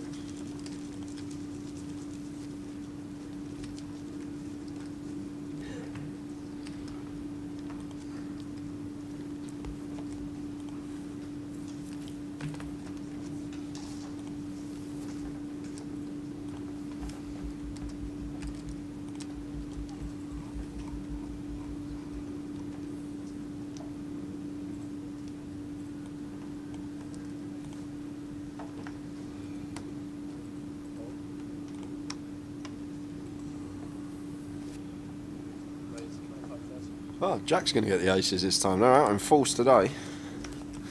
Under the gun +1 makes it 25k. Jonathan not going to be continuing with Queen 10 on the button. Oh, and Jang here. It's going to be all in here. We're going to have another all in and a call. And if nothing happens untoward, we're going to lose one. They have to go in. Yeah.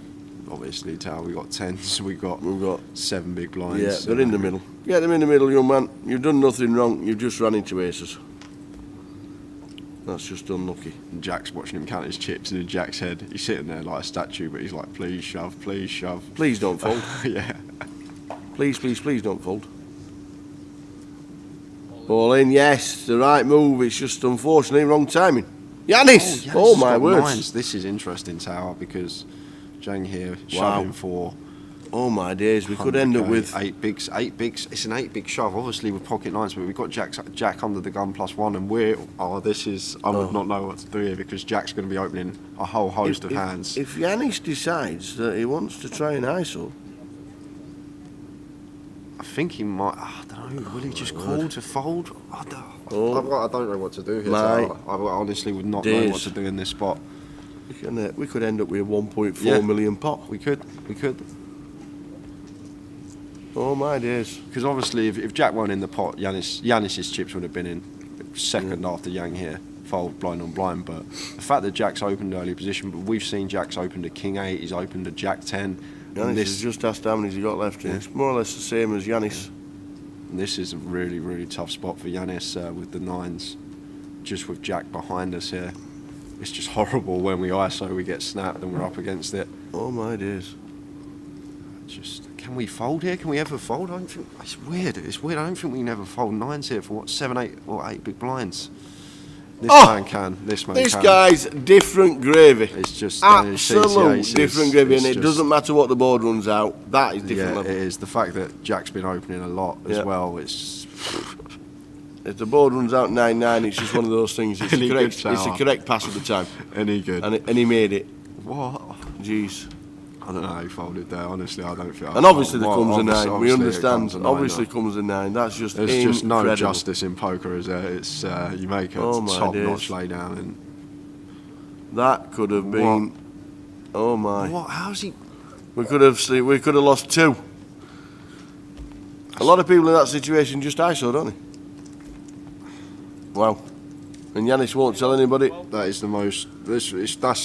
People will look at that. They'll be like, "Oh, he's just folded 9s there. There's an all-in." But it's a completely different scenario. Jack's open. Jack's opening the most here at the table. Jack's got so many hands that he can have. He's got just all the broadways he's opening. Small pocket pairs, suited connectors, some ace X, and then there's the shove from Yang here for 7, 8 big blinds. And usually with 9s here, we're fist pump calling against that stack size.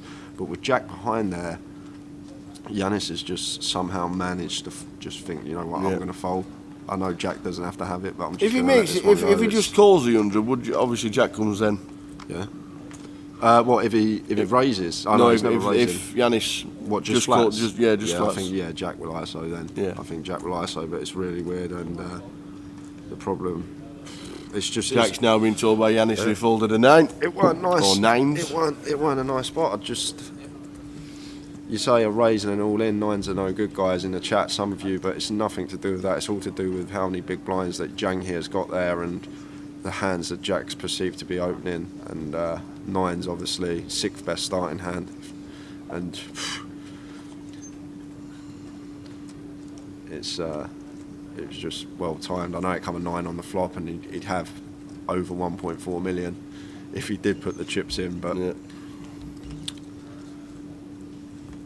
Well, it's a really impressive laydown. The Jack Oliver fans can tap Yanis on the back and say, great fold. It's just I don't know. I don't think all the options there is just... Is there a genuine option for Yanis to have ISO'd?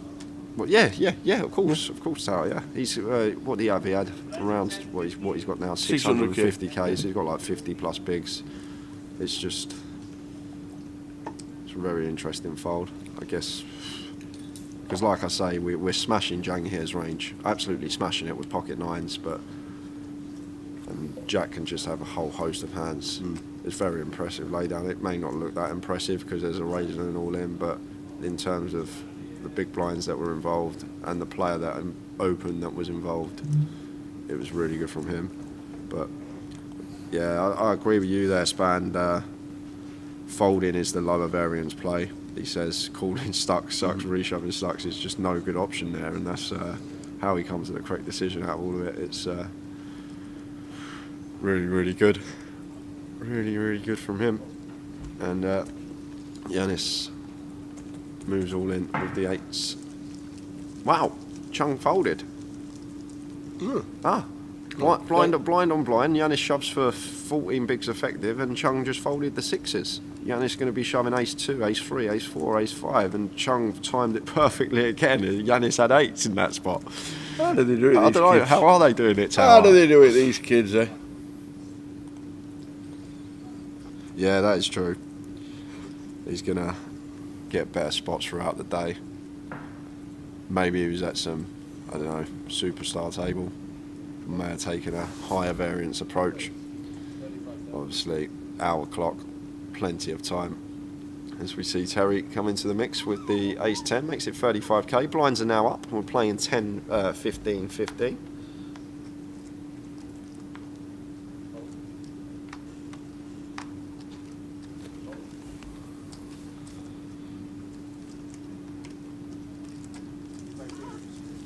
rang Patel in the hand with 10s, 9s and aces. Couldn't 9 just call to see then what Jack does? Yeah, that's exactly what we said. He could have just flattered the 100k, and then Jack 90% of the time comes over the top, doesn't he?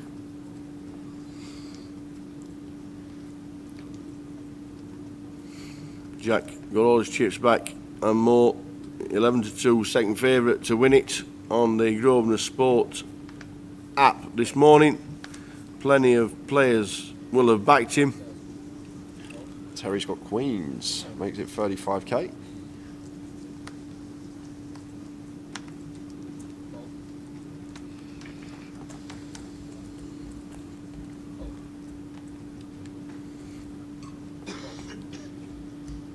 And then doing nothing with the old King 6.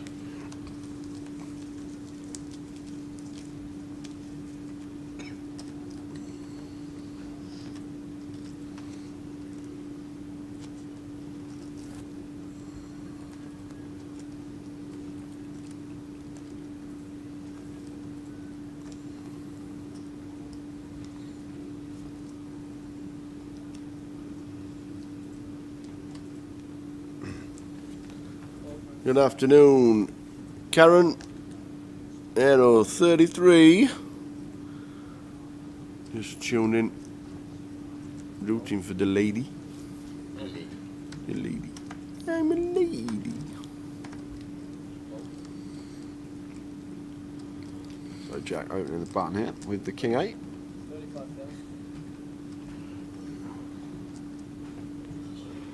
Makes it 35k. Lynn not going to be continuing in the small. An action on Stuart in the big blind with the King Jack. Expect him to defend this one.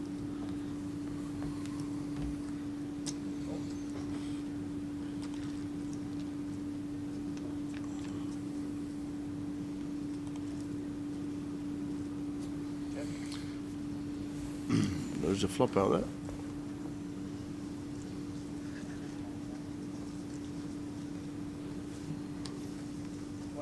Ten aces. So Jack continues for 20k, and surprised not to see Stuart call once there with the King Jack. Jack opening button, going to have so many hands in there. King high can be the best hand some of the time, and obviously equity to Broadway.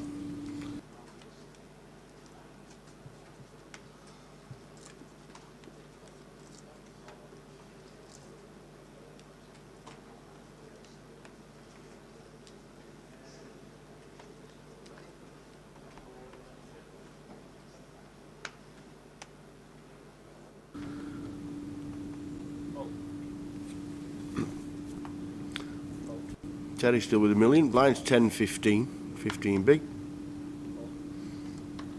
What? Whoa, what's happening here? Jack, win aces again? When you're good and you get the best hands, always helps. Aces again, Jack Oliver. The collar's up again. If 50% of the time Jack opens, he's got aces, that makes the nines a much easier fold for Yanis. And the best person's in the pot for Jack, because it's Terry Jordan and he's hit a little piece of it. It'll be a check call from Terry. Yeah, Terry's not folding once he's hit a 4.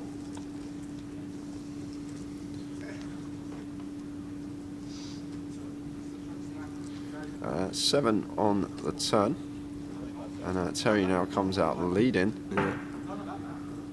for 25k. Very small size this.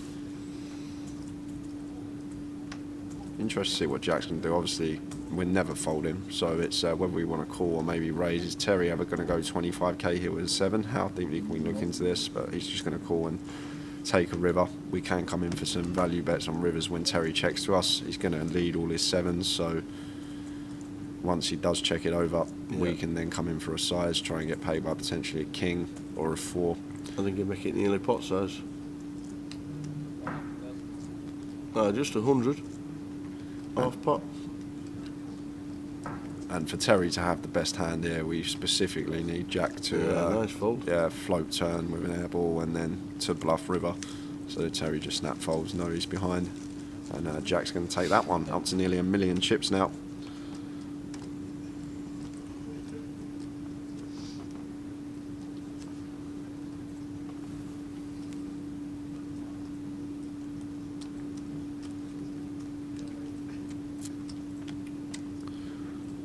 Sambo says, Jay, what flats would Yanis have in that hand with 9-9? Kind of feel like a flat is the worst of the options, making the fold even more impressive. Well, obviously you have aces and kings a lot of the time there as flats. I think it's just a super knight hands, and I think jacks, queens, he's going to ISO. Ace king, he's going to ISO. Ace queen's a horrible spot, just like nines. But I think like the main flats that you should have there are like the aces and the kings, especially with jack behind. But it's just a weird spot, not a spot that's going to occur too often. And I'm not sure what the right play is there, guys, honestly. Yanis made the fold, so I'm assuming that's just what we're meant to be doing there. That's why he's there and I'm sat here, but I would not have known what to do in that spot with the nines, and Yanis obviously comes to the correct decision. Jack 4-6, top pair for Lynn. Gonna bet out, and that'll be the end of the hand. 15 left in the main events, the biggest GUKPT by a wide margin here in Manchester. 472 runners. Is Raggy still in? James Clark. James went out yesterday, didn't he? He did.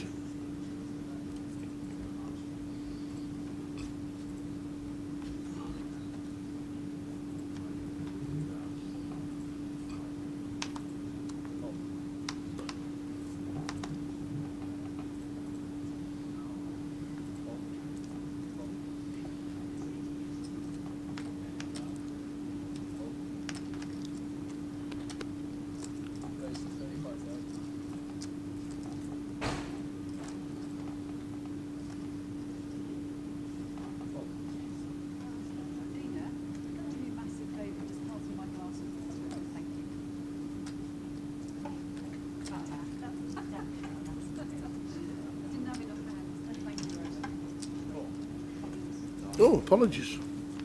Raggy's still in. He was in the betting. My apologies.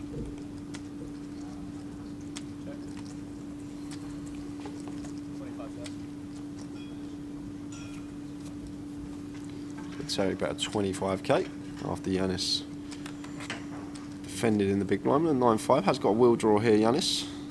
Getting just under 5-1 on his money. And raises it up and gets Terry to fold the best of it. Terry shows the Queen Jack.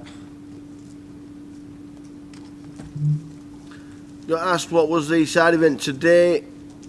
Simon Trickett, watching on Facebook. Side event starts at 4 o'clock. It's a 30-minute clock all the way through. 20,000 starting stack. It's £200 in. If you want to play the side event, the last event of the GUKPT Festival Manchester, the record-breaking festival. 20,000 starting stack. 30-minute clock starts at 4 p.m. and it's 200 in. Get yourself in.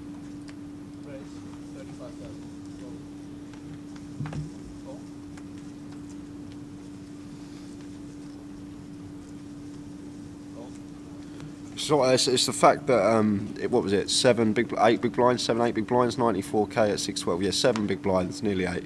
It's the 7 big blind shove from Jang here, and we're sat there with nines. And Jack's been opening a whole host of hands. That's the thing, is Janis there. Obviously 7 bigs with nines. Obviously we're always going to be fist pump calling, but and Jack had only opened. He'd min raised. He'd been min raising 40% of hands. It's that's why I think the decision was harder than it looked. Against someone else, if it was Stuart that opened early position, we'd fold a lot quicker. But because it was Jack, I just think rather than just go in, just player dependent.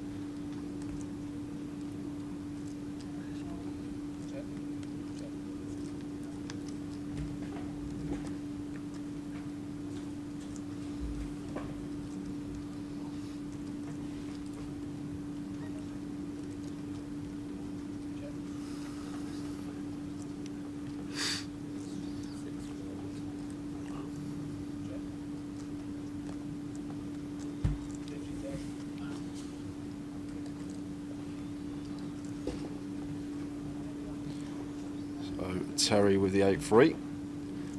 Turning trips.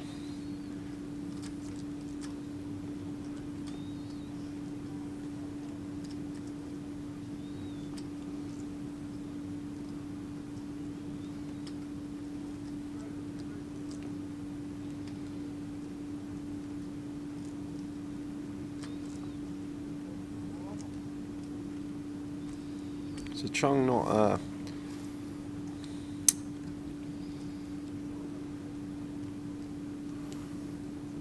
we've got 108k here. Just going to quickly jump in and see he's got the flush draw and gut shot here against Terry.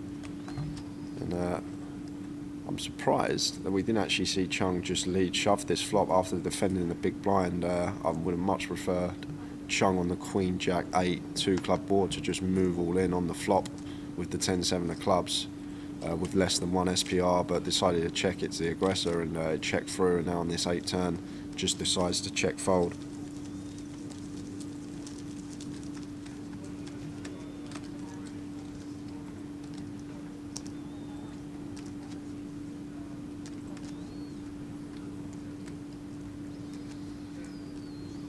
So Raggy is still in. Apologies to that. Raggy had 500,000. Don't know why I missed him off. I think it's because it's James Clark, and nobody knows him as James Clark. It's Raggy. Yes, still in.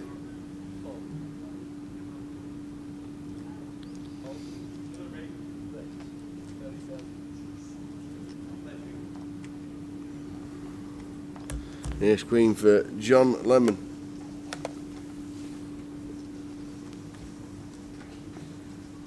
In the cut-off. He is announced. In baby.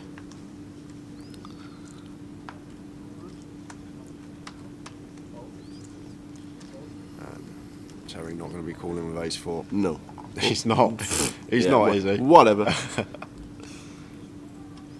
No, I don't think he does. I think he's a changed man. Don't like folding.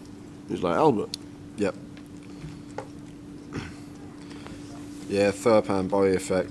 Agree with what you're saying with the just going back to that hand. He's got a lot of people talking. What's the right play there? And obviously the call. I don't think the call option is one. I think it's ISO or fold, but obviously folding seems better. It does seem better. But I think it's a lot closer than people realise. I think just because it was Jack opening and he'd been the most active player at the table, and the 7-8 big blind shove from Jang here, obviously we smashed that range, but then Jack's just open, so even against his opening range we're still ahead of a large proportion of it. It's just like I say, I wouldn't know. Obviously Yanis is the man that knows. He made the correct decision. He's sat there, I'm saying, talking, but it was a good hand. There's got a lot of debate going on in the chat boxes as we see Terry open to 35k with the ace queen suited.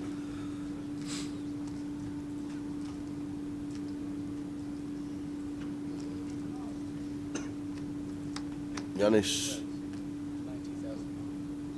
makes it 90. 3 bets to 90. Back round to Terry.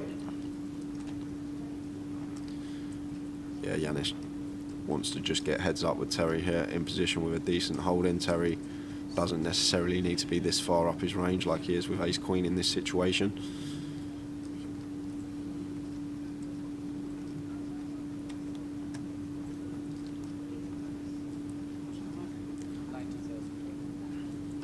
So he makes the call. We see a flop. 8, Jack, 6.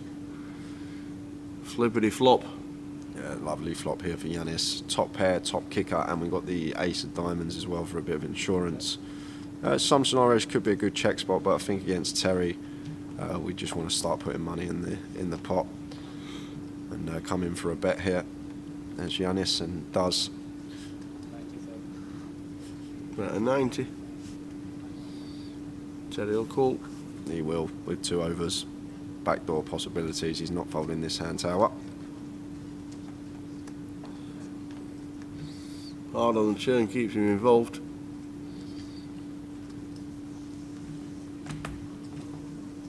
What's the turn? Terry has called.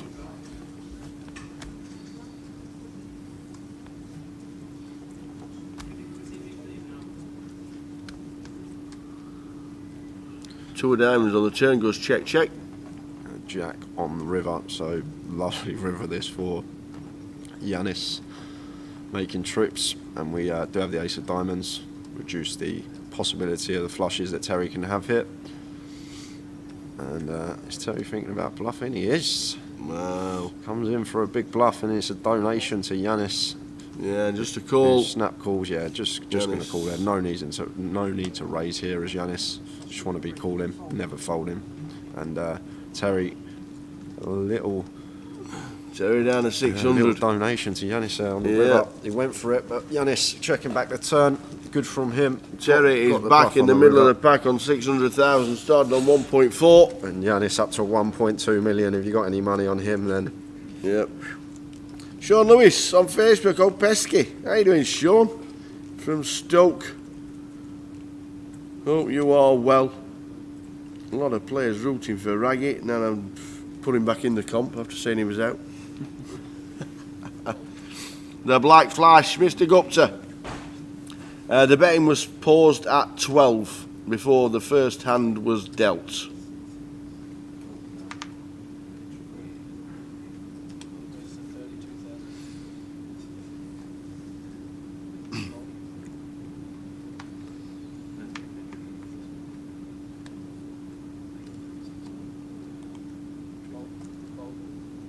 I've been honest watching.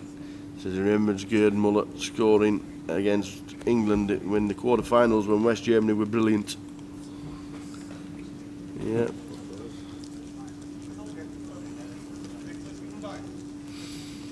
Cheers, Sean. All good. Cracking coverage as usual. Thank you very much indeed.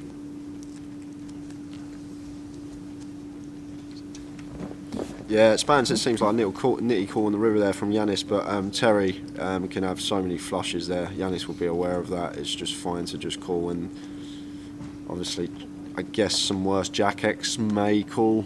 Terry may call with some worse Jack X if we raise, but I just think with a Jack in our hand, a lot more of Terry's value range there is going to be flushes. So I think calling's a lot better than trying to go for value against a worse Jack.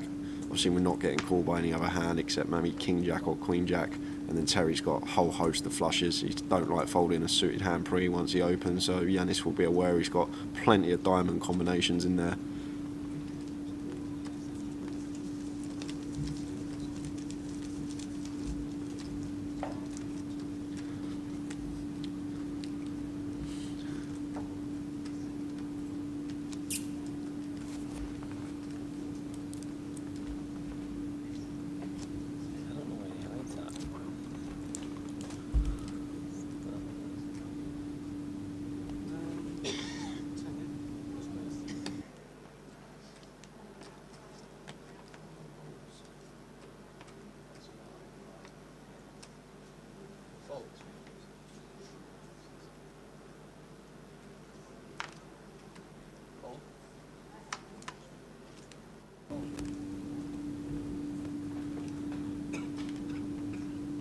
Lynn with the ace jack here, playing just sub 20 bigs. No need to shove here. Want to open our ace jack, just start trying to get some value from some worse hands.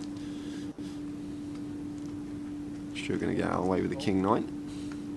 And Terry is in with the old 4 deuce in the small, and Jonathan with queen 4 in the big blind. Just going to muck that and heads up between Terry and Lynn. Terry with a 4 deuce, and Lynn's got the ace jack. King 10 9 rainbow board. So Lynn looks like she's counting out continuation chips, and Terry folds before she even puts them in the pot.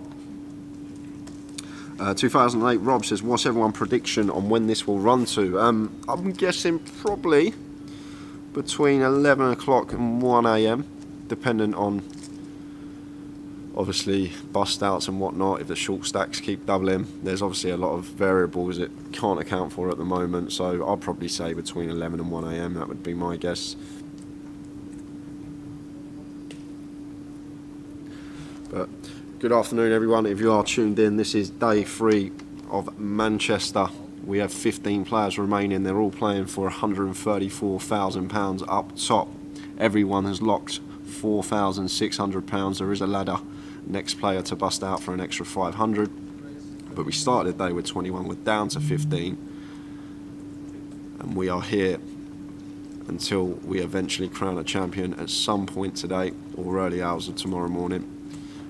As Stuart with the 5 is going to open cut off, and Yannis got a lovely hand to defend here in the big. Stuart Jack 7. It's going to be heads up action to the flop between these two.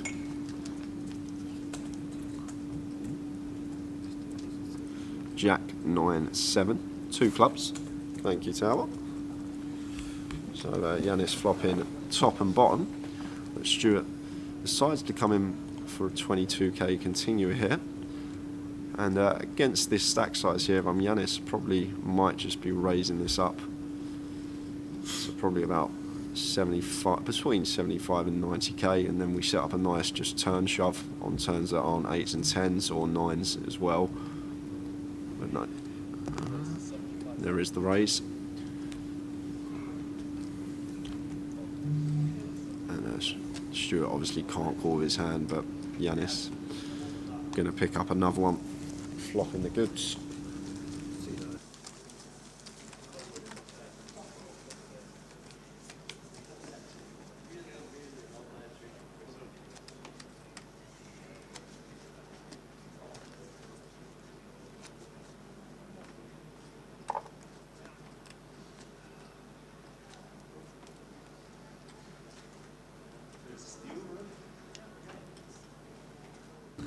Hey, Slinks. So Sylvia was back home after having a bit of a turn.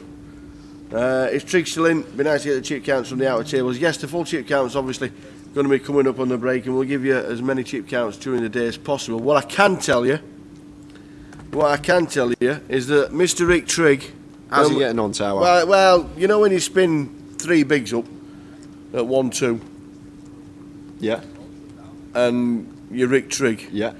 Obviously, during the final day, you then turn it into 1.8 million. 1.8 million. And is how chip many leader. he's got? Wow, Trigger's in the Rick driver's Trigg, seat now. at this moment in time, is on 1.8 million. And he's chip leader. It's a story. It is a story. He lost a massive hand to Brandon Shields yesterday on the outer tables. Ace, Queen, Trig had Kings, Ace on the flop. Thanks for coming. Left him with 6,000 chips at 1,000, 2,000, and spun and span and span a bit more. So we've got King 10 on a 10-eye flop, but Stuart Lord has a set of 3s. The King 10 is now heading out the door. That is it. We've just lost another. And then Joe eliminated. We think it's 15. We think Joe's 15. Obviously, we'll keep you informed with that, but we do think it's 15. PK will sort us out and let us know where Joe did finish, if there are any eliminations on the outer tables before that.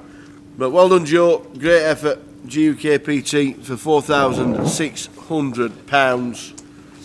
We're down to 14. We are on 14.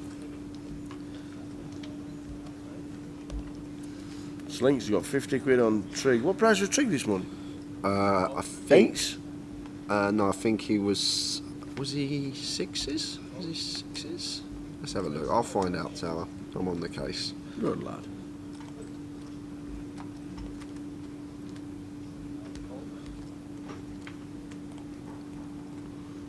Good lad.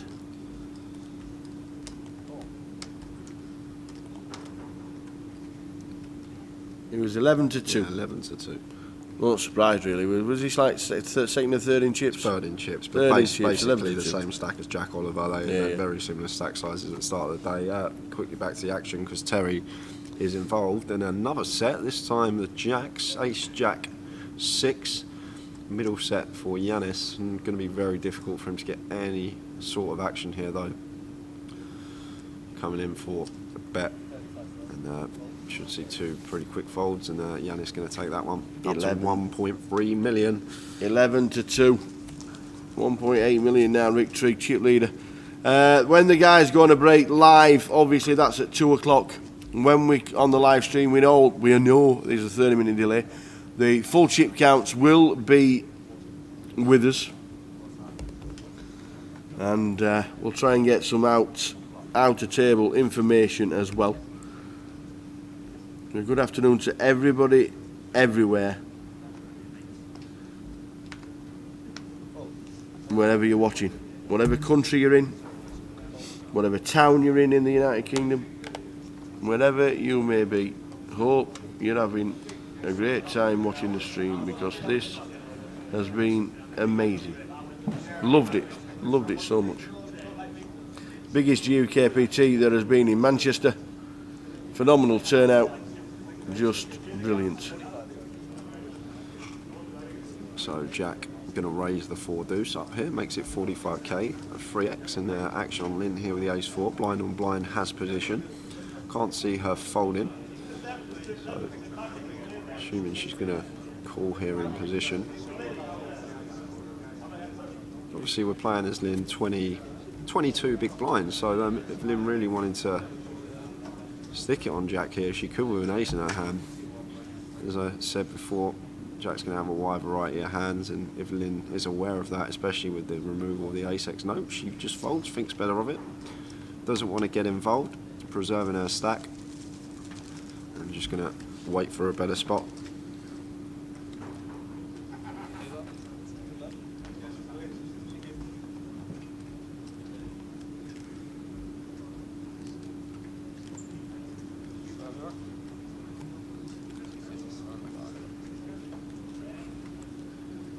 Half hour left of the first session of the day, guys. It's been another good one. We saw that hero early on from Yanis with the ace high. We had Terry come to the table. He's been involved with some unorthodox holdings, which is always good to see. It's different, it's good viewing.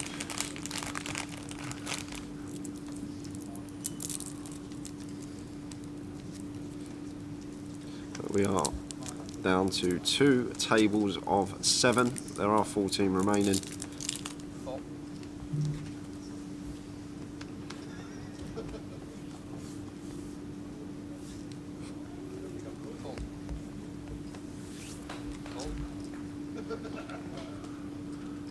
So Jack over me has just come to the table. 60,000.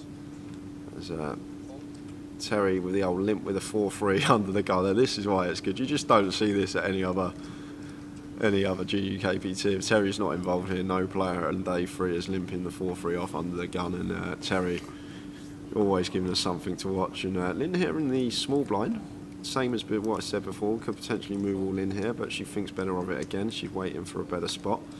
21 bigs over a Yanis cut-off ISO against Terry. Yanis can have a whole host of hands here, trying to get heads up against Terry in a pot. Potentially could have been a really good shove spot there for Lynn with the ace-10, but let it go. And Terry here with a 4-3 under the gun. Going to be out of position against Yanis. And he's not folding, is he, Tower? He doesn't like to fold. Fold? What's that mean? Can you just look that up in the dictionary for me, please?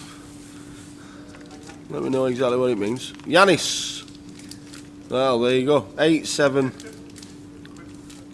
8-7-3. And Terry flops the best of it. Bottom pair. Just flops the best of it. Yeah, 8 high, rainbow. Yanis here with ace-10. Going to have a fair amount of bets on this board in terms of continue. And here does come the bet. Looks like 60k. And it is. And Terry, when he's called a piece, he's not folding to 1 bet, so he's going to put the 60 in. Let's see, a turn. 6 of hearts. So Terry now picks up a gut shot to go with his bottom pair, and Yanis also picks up a gut shot to go with ace high. There's 2 overs to the board here. Against Terry here, he's probably going to check this one behind Tower. I'd like to see a check from Yanis. Terry can have a whole host of hands in this spot, and this 6 is really going to connect with him. And does choose to check, glad to see that. And we'll see a river card, which is the 5, so Terry does make the straight on the end. And expect him to try and get some value from Yanis here now, because Yanis on this board texture, after being the pre-flop owner, just not going to bluff at it. No, unless he's got a 9, that's the only way he's going to bet. So he'll just insta-check this back a lot of the time, but Terry needs to lead and does. 80,000. And Yanis going to have an easy fold here with the ace-10. We just don't beat anything. All the hands that Terry calls flop with, that we were behind, now in front of us, and now either straights or pairs. Unless Terry just come out with a random float on the flop with like a king, queen, king, jack hand, but Terry's more inclined to open them hands pre. What did Yanis say? Yanis says, have you got it? He went, I might have you? We went, not really. not really. Oh dear. Have you got it? Not really. Got it? Not really. How about you?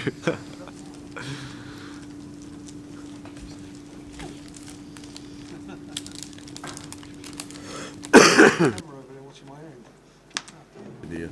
Laughing jokes at the table, that's what it's all about, guys. That's what it's all about. Jack Oliver, 900,000. Still the bookies, one of the bookies' favourites to win it. Yanis, 1.2 mil, was 10s. Who got 10s? Unbelievable price now. I said it as soon as I come in before we start. I went, yeah, this is a good bet. Really, really good price, I think.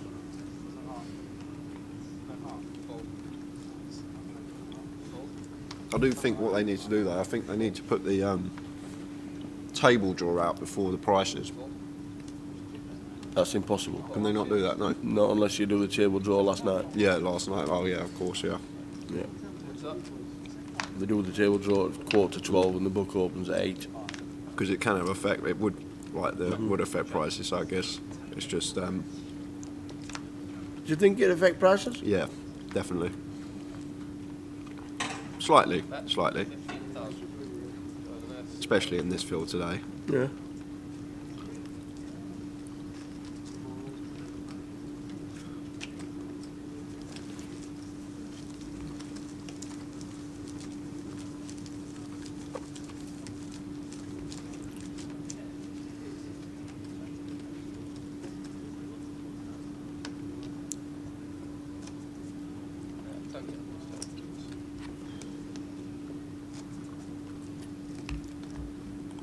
David Sanford on YouTube, where is the betting on players? It was on Grosvenor Sport. The book is open 8 AM until 12 before a card is dealt. So it's obviously closed now. But we advertised it for 4 days. And it's just one of those things that they introduced in London. It was greatly received, so they're going to do it on every leg. Yanis opening again, Queen 10 this time, and Stuart with a Queen Jack on the button gets out of the way. Terry with a legitimate hand in the small blind. Just calls the Ace Queen. Could be trouble for Yanis here if it comes Queen High. Terry's deceptive flat here in the small. King Jack 5-2 diamonds, so Broadway draw for Terry. Yanis up and down with the Queen 10 here. Like to see him continue on the King High board. Start putting some chips in the pot. V Terry. It does continue, but Terry, as we know, he's called a piece. He's got a straight draw. He's not going to be folding on the flop to 1 bet. And in goes the call. 7 spades on the turn.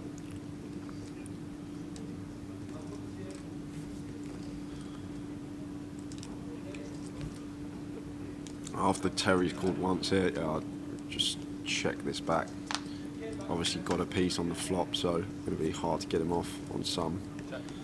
Obviously like King X, his Jack X is not folding, his flush draws is not folding. So it's basically we're only really double barreling to get him fold, maybe some gut shots and some 5X. Which he still may not fold, to be honest. So just take the free card and see if we can hit it. But Terry's going to take that one with the Ace Queen. Nice hand from him. Back up over 700k.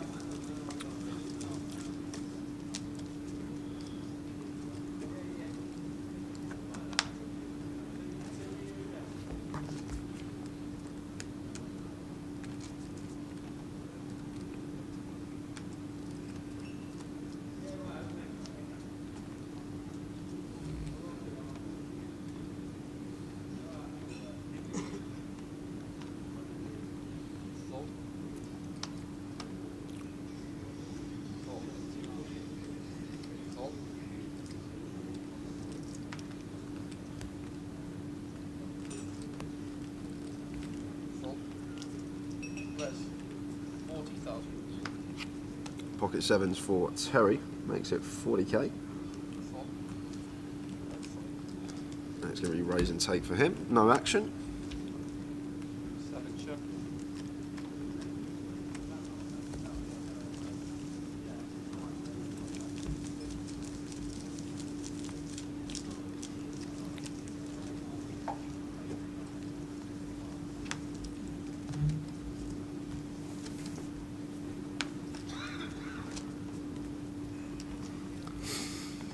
The final 14.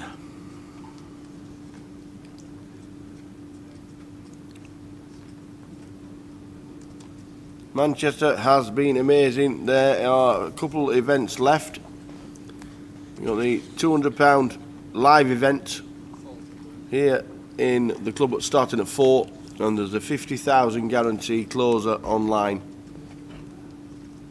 Yes, Michael the Brave, this is on YouTube too. We're on 4 platforms. You can find us on the GUKPT website, Facebook, Twitch and YouTube.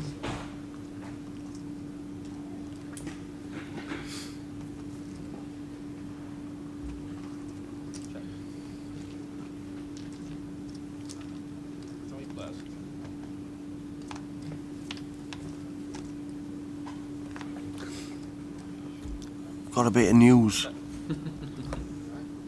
What's the news, Tower?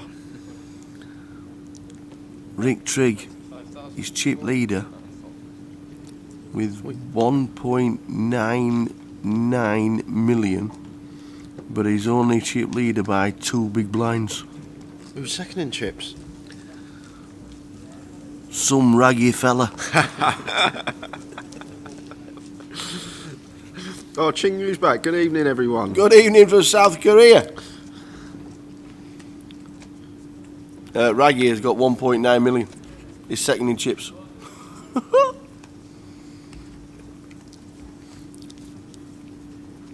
20 minutes to go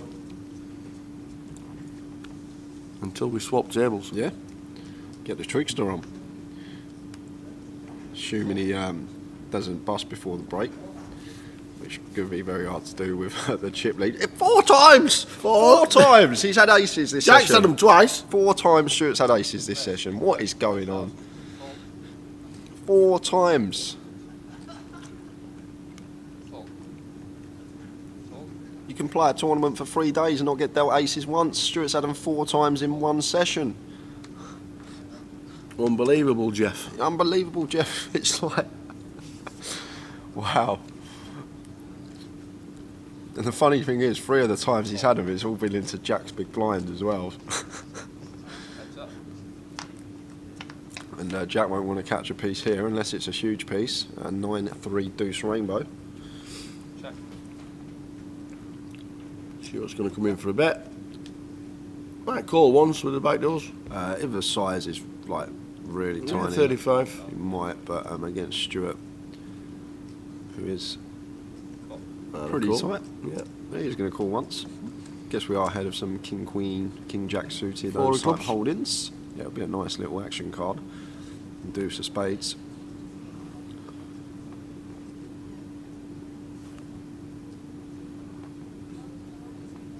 And last time the board paired on the turn of aces, Stuart chose to check it back. He's done the exact same thing again there.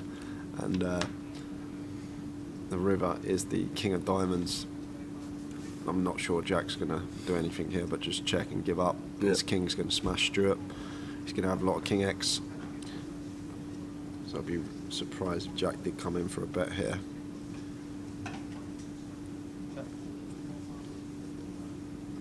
Now Stuart's going to come in for some value, and we've got pretty easy fold here as Jack. Made a 40k.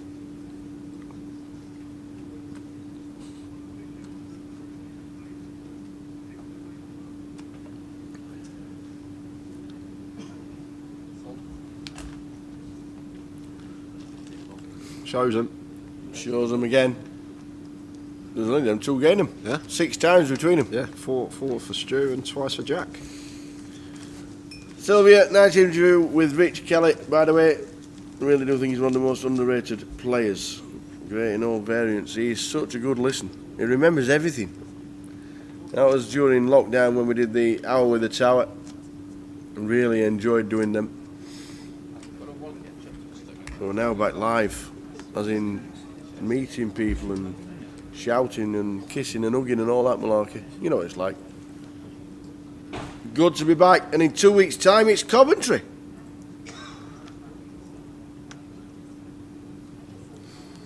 Two weeks today, the festival will start. There's a guaranteed satellite. 2 weeks is yesterday on the Saturday, and then the tournament starts. And we'll be down there for the main event. Can't wait to get back to the CBS Stadium, as it's now called. Chef Brad Stadium. Shut up! Stop! I'm gonna get a swear box, Yeah. and you're gonna fill it if that carries on. Okay. Yeah, but rebranding. It's no longer the Rico Arena. It's the CBS Stadium now. If you want to know what it is, it's the Coventry Building Society. Coventry Building Society Stadium. So the CBS is. Have they abbreviated it to that, or was it us that abbreviated it to that? The CBS. I think all the people would okay. like, rather than elongated name, after it being called the Rico, which is one word. Obviously the CBS. It's Queens now. For Jack Ivermeet in seat 1. So Terry's limped under the gun here. Probably just want to make this 3x. Get heads up in position against Terry. I'm for around 45k. That sort of remit. Terry's we should know Terry's probably not going to fold once he limps. He's always going to limp call unless we go really large sizing. Yeah, 48k. And Jack Oliver's got ace king tower. We're going to have an all in and a call here because Jack's going to have to 3-bet this spot, and then it's just all eventually going to get in the middle. Somewhere around 150, 160. Probably the sizing Jack wants to choose here.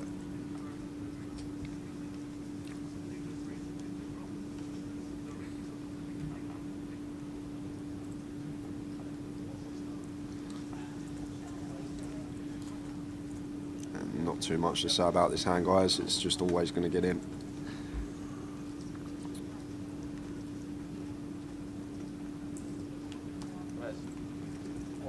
So, raise from Jack to 150, and Jack Ivermeet against Jack Oliver. It's the classic.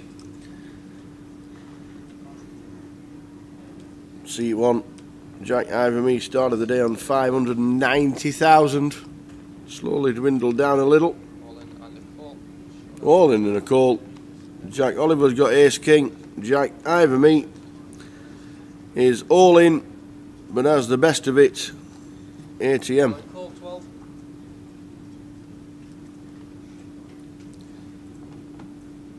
So, who flips best? Jack Oliver or Jack Ivermeet? If Jack Oliver wins this, he finishes in the top 3. Well, it's come Jack high, so he's There you going to go. need help. That's the prediction. He's going to need an ace or a king. It's a 6 on the turn, and it looks like Jack Ivermeet's nearly there. Going to double up. Oh, and he into does. Spades on the river, so he's going to be up to 750,000 now, and Jack Oliver now down to 440k. Flips a part of poker. There's not much you can do. Got to get it in there. You need to flip well.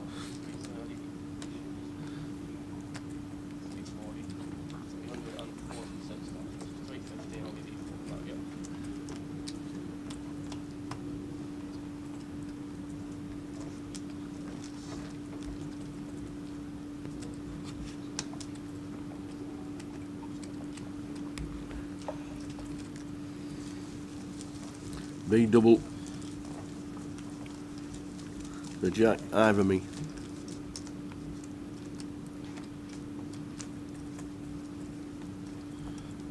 We've got 10 minutes left of the session, then we will head out on the first 15-minute break of the day. The outer table will be coming onto the featured when we return. We're down to 2 tables now. We're playing 8-handed, but it will be a 9-handed final table, just to make you all aware. everyone now has locked up £4,600, or should say £5,100. There's actually 14 left with 2 tables of 7. We will get that updated for you guys in the top left corner. Full chip count on its way.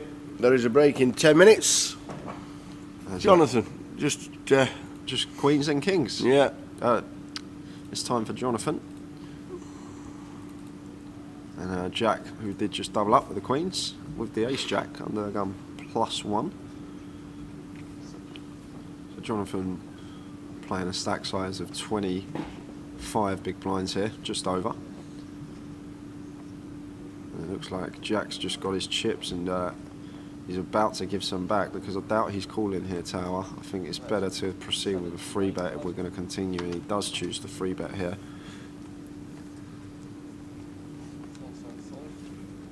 Because I doubt he's calling here tower. I think it's better to proceed without. What's wrong with the sound, Mr. Royal Goat? What's wrong with the sound, Mr. Royal Goat? Let us know. And Terry comes in with the old cold call with the 7s in the big blind after the undergun open and the 3 bet. And Jonathan's loving this, because we're sat here with kings and all this money in the pot. We got a perfect stack size to shove, and there's only one move coming from the man in seat 9 after he's going to ponder a bit, make it look like he's got a harder decision than he has, and eventually they will go in the middle. And neither, well, I say neither player will call. Terry surprised me many a time on stream before, but it's highly likely that he'll just pick it up pre-flop. Jack's never calling Jack either. We'll see him snap fold, and action going to be on Terry, who I expect to do the same, but it's always a guessing game with Mr. Jordan. It is. Always.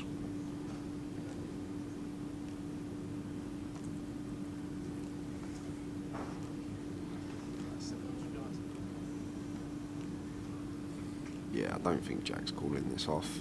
It's 25 big blind rip. We've got ace jack. Is Jonathan ever going to come in for the 4 bet rip here with ace 10, for example? I don't think so. He'll just snap fold that. So if we're jack here, I think he is just taking a bit of time, but he'll come to the right conclusion here. Basically, best case scenario for us is that we're up against 10s or 9s, something like that. But more often than not, we're just going to be in a dominated spot and we're going to have 3 outs.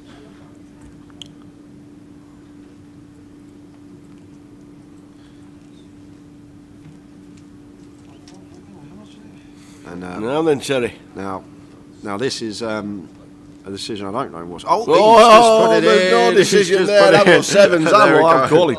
There we go. Mike said he thinks Terry calls, and you're correct, Mike. Terry does call, and Terry gonna need to find a 7, otherwise Jonathan will double up. Has both his suits covered in a really nice spot here with the kings. 6, 8, queen. A little backdoor straight possibility Yeah. on some turns. There it is. There it is. So 9 would now work. Can't be a 9 of clubs. And it's the 5 of hearts on the river. So there's a double up. For Jonathan Lemon, 75 to 1 to start the day. He's got over average stack now. Who had a little punt on him? If that 7 had hit the river, Jonathan would have been bitter.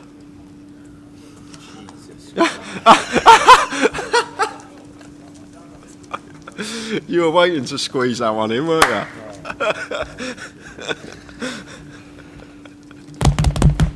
We're here all week. Tower's been waiting to say that all weekend. He's been waiting to get that line in all weekend. Oh. So down to 14 players, 2 tables of 7.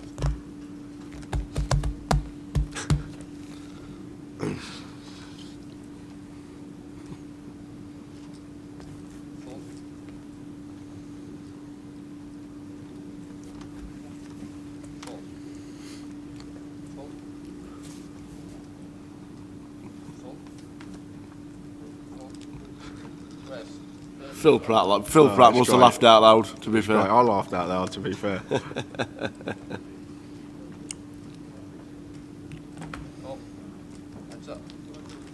Cristiano says that's worse than his Tower's treble. Queen 10-10.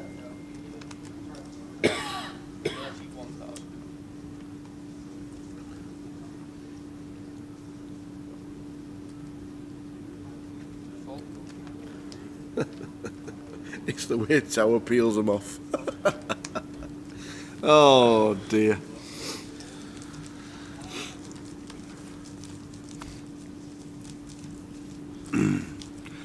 So we've had some great action for the first 2 hours. In 5 minutes we'll be taking a break and looking like a change of table. Obviously we want to change the table if we'd have been heading towards the final table of 9 players, but that's not going to happen. So full chip count, we'll be scrolling on the screen, up and down the screens, we'll be talking about the full chip counts, but we do know that Trig has got 1.99 mil and Raggett James Clark has got 1.98 mil.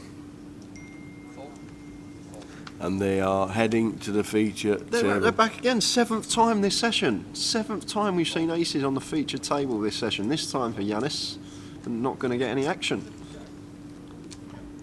Everyone getting aces.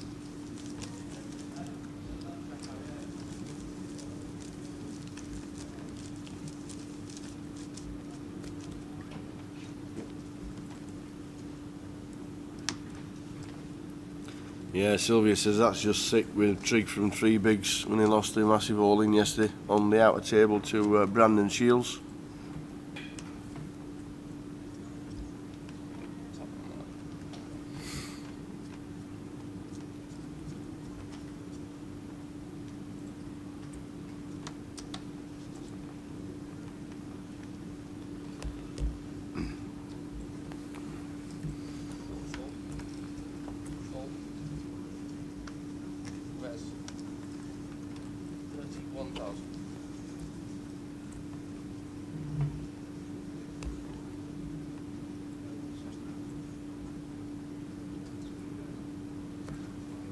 Kings for Terry, making it 31k, and Jonathan with the freeze here on the button. He's going to make the call. And both, I thought about to say both blinds get out of the way. It looks like Yanis is going to fold away. He's looking at his hand. There's the 5 deuce into the muck, and Terry v Jonathan. Jonathan with position, but Terry has him crushed in this spot. Flop time. 3, 8. Ace. Lucky the ace is there, because that's going to save Terry a little bit of money, otherwise we may have seen him out the door. And Jonathan now against this opponent who's just lost a fairly sizable pot. We want to start betting. Just building the pot here with our set. Terry going to make the call. Wowzers. This is a big hand for Terry Jordan. Yeah, he's not folding to 2 streets tower. I know Terry. He may fold river, but he's definitely, I don't think he's going to fold 2 streets. 9 hearts on the turn, but no hearts in play. Live with Jonathan here. We want to go for another street. The flush shouldn't really scare us. Terry, if he has got a hand like king, queen suited, king, jack suited, all the suited broadways that he opens, he's going to be continuing them almost always. So we're just going to have the best hand here as Jonathan, and want to come in for another bet, setting up a river shove. Good to see. Oh, just snap folds the King's Terry. Good fold from Terry. It's good from him. Unfortunately, he's down to 425k. He's lost 1 million chips today, Terry Jordan.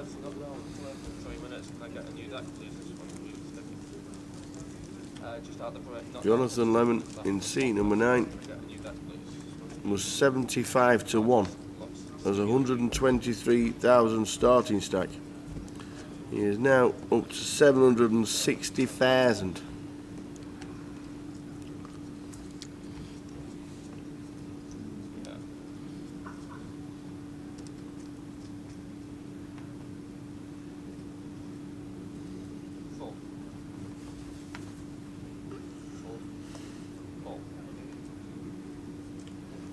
Again, Outis says on YouTube, are you coming for the 30-30 in Liverpool, Jay?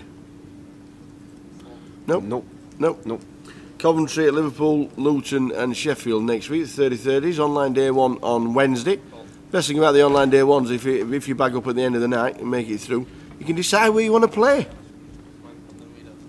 Pick a venue.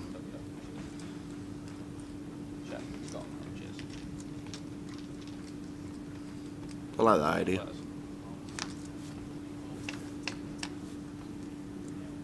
We've got a limp pot here. 6, 7, 9. Terry not choosing to open the ace jack, and Yanis flopping the best of it here. Middle pair gut shot. This one checks through. Turn, which is a 4 of clubs. I'd like to see Yanis come in for a bet now once this flop does check through, just to deny equity to all the overcards. Don't let them take a 3-1 and gets 2 quick folds. Why do I know that name, Tower? Camille Altus. Do you know him? I don't know, it really rings a bell. Really Okay. rings a bell. I don't know who it is, but it really rings a bell to me. Okay. But he's not coming to Liverpool, unfortunately. Yeah, I won't be there. I'll probably be at the when's Spurs the game. when's the Luton one? Luton 30-30 is Same coming week. up. Next weekend. Yeah, I'll probably be at the Luton one. Yep. You're not going to Spurs match? No? Not get a ticket? Do you know, I'll just get a ticket. Oh, at get Spurs, away, so man. They never sell that. Well, season Going ticket. away No, end. it is, yeah, going away end. Get a season ticket at least. It's hard to get at Spurs. Ben Mayles, you're watching. Goalkeeper now, Ben. He's a professional goalkeeper. Is he? Yeah. Top man. Ben Mayo. So we have got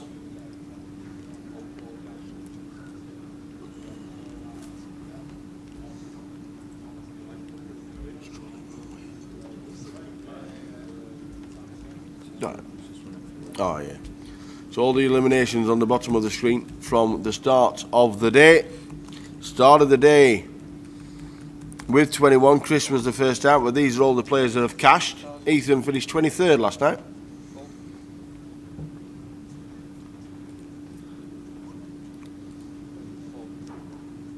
Yeah, I've seen your picture in that jersey. You're looking good, man. 98, so yeah. Players in the net.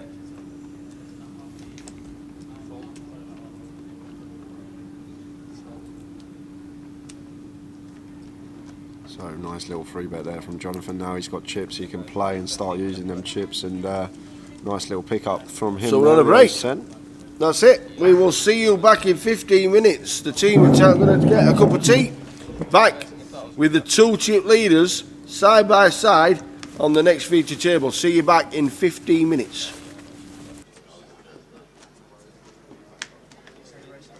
Yeah, the 1,000 coming off. You've got the most good jobs on It's up to you. In those tournaments, day 3, day 4, where you can win £1 million. That's where the excitement comes from, and that's definitely where the excitement comes from. These 5k events with 1,000 runners, they've got to be feels like an EPT, haven't they?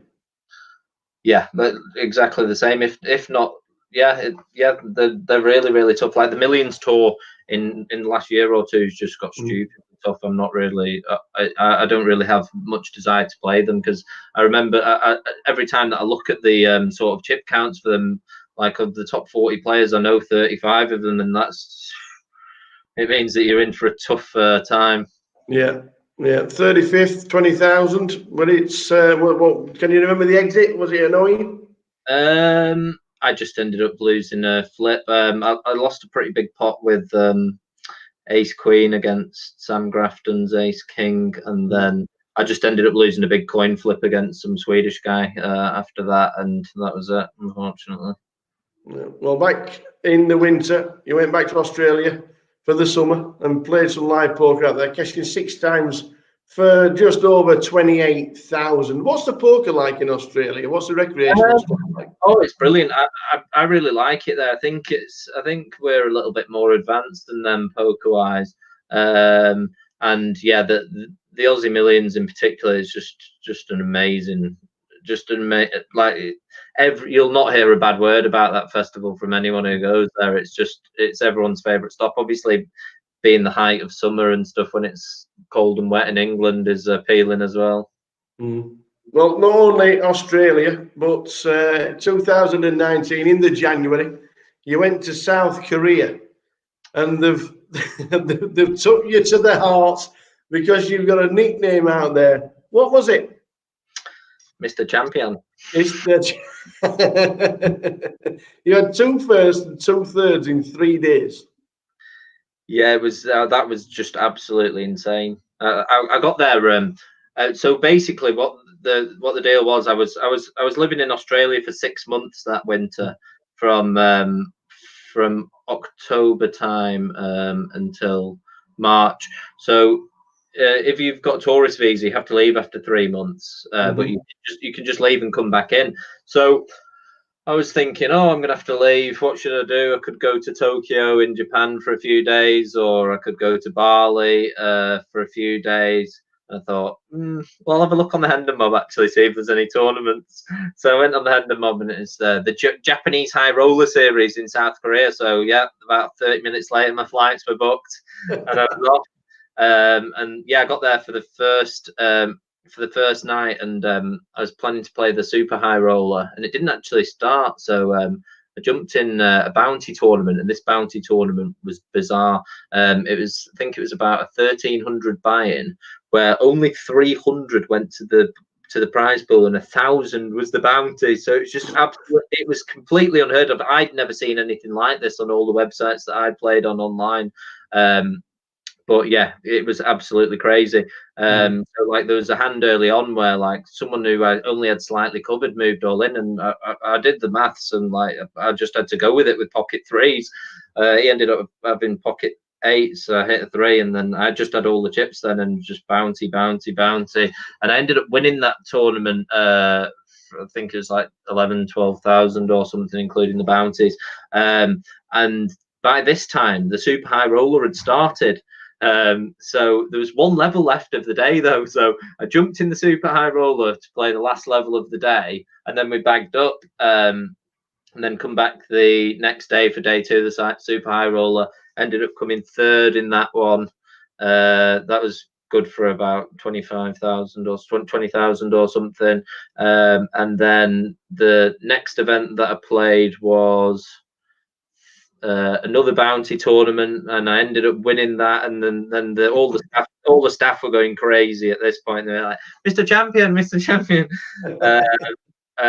And then yeah, the next day after that, I played another event and came 3rd in that. So it was just a remarkable heat. It was a good few days over there, and yeah, I really liked it over there. Actually, I went to the Incheon, was the local city, and it was a bit like going into the future. It's a cool place to visit. Australia, South Korea, and then straight back to the UK with a bang. Finally in the GUKPT in Manchester and finishing 2nd to Ben Marageds. You chopped the tournament for 70,000. I think that was an exactly straight chop, wasn't it? Yeah, I think what we did was, yeah, we just did an ICM chop for the money. It was pretty much the same, and then we just did an all-in flip for the trophy. And yeah, so I basically had a 50-50 chance of being a GUKPT champion for the first time after all those close things. And I think I had ace-4 and he had 6-5, and it just came brick 6 on the turn. So it still evades me. Well, the trophy cabinet will eventually get full, I'm sure. Don't flip for the next one. When you get heads up, just take a little bit of time trying to win that trophy. Yeah. But in July, the World Series, the 1500 PLO, your chip leader when we go to Vegas. You're 60 left, but unfortunately, you finished 52nd.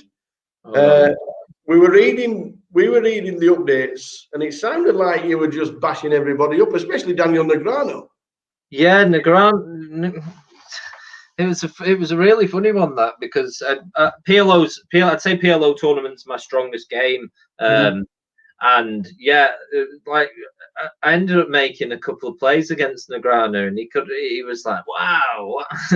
And yeah, I had Conor Drynan on my right as well. He's a really, really good player. And yeah, I ended up making this fold with ace king jack in a hand, in a spot where you're not really meant to fold, and Negreanu turns over the aces, and he was like, wow. And he had his vlog out and everything. And yeah, that was maybe the best single day of live poker I've ever played, actually. And then the day 2, I was, as you say, I was chip leader with 60 left, and in a really, really commanding position, but I just got in 2 ridiculous hands. And I mean, that's tournament poker, right? Absolutely. Yeah, I don't expect it to be frittered away. That is for sure.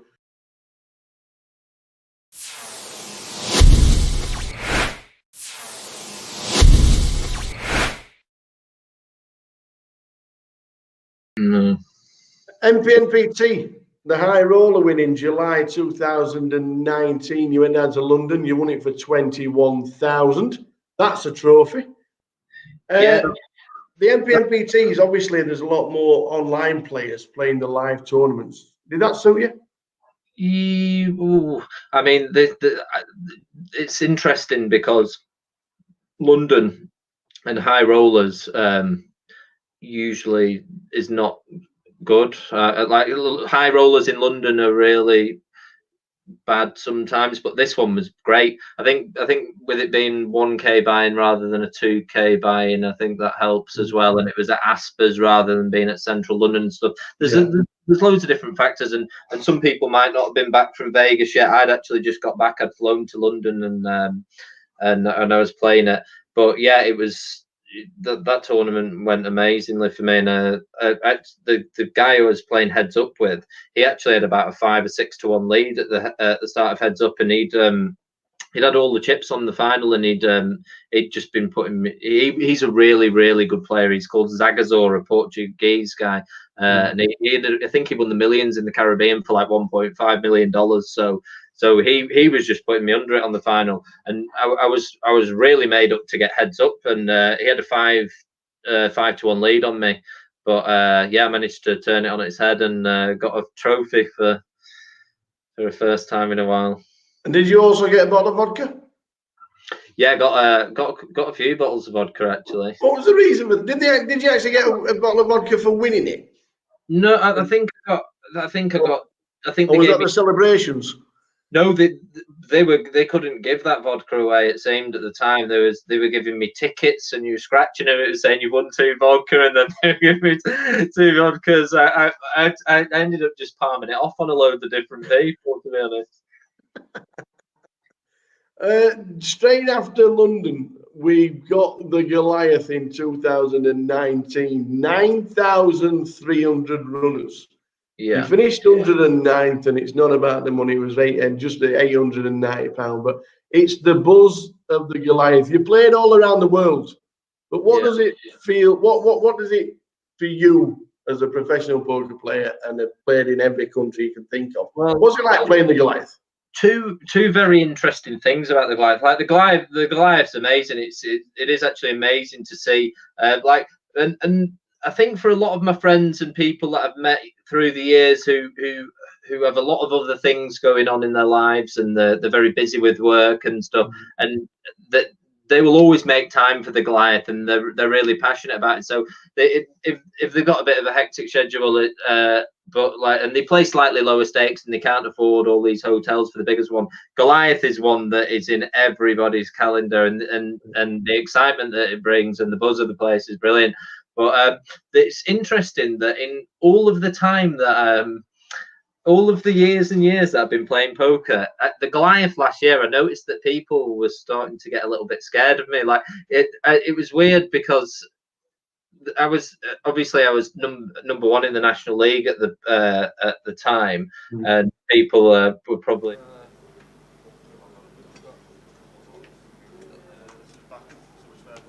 We're live. We're back now. There we are. We Mike's are on. back live. The guy's just been called in.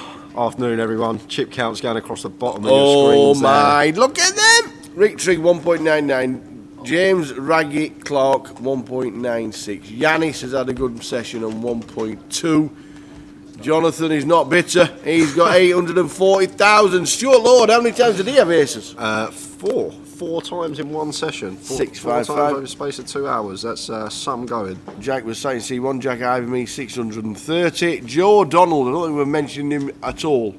Joe O'Donnell 450. Jack Oliver had a bit of a bad session down to 445. TJ, now he's had a bad session. Yeah, Terry. 1.4 million down to 370,000. Paul Trotter 250. Lynn on 250.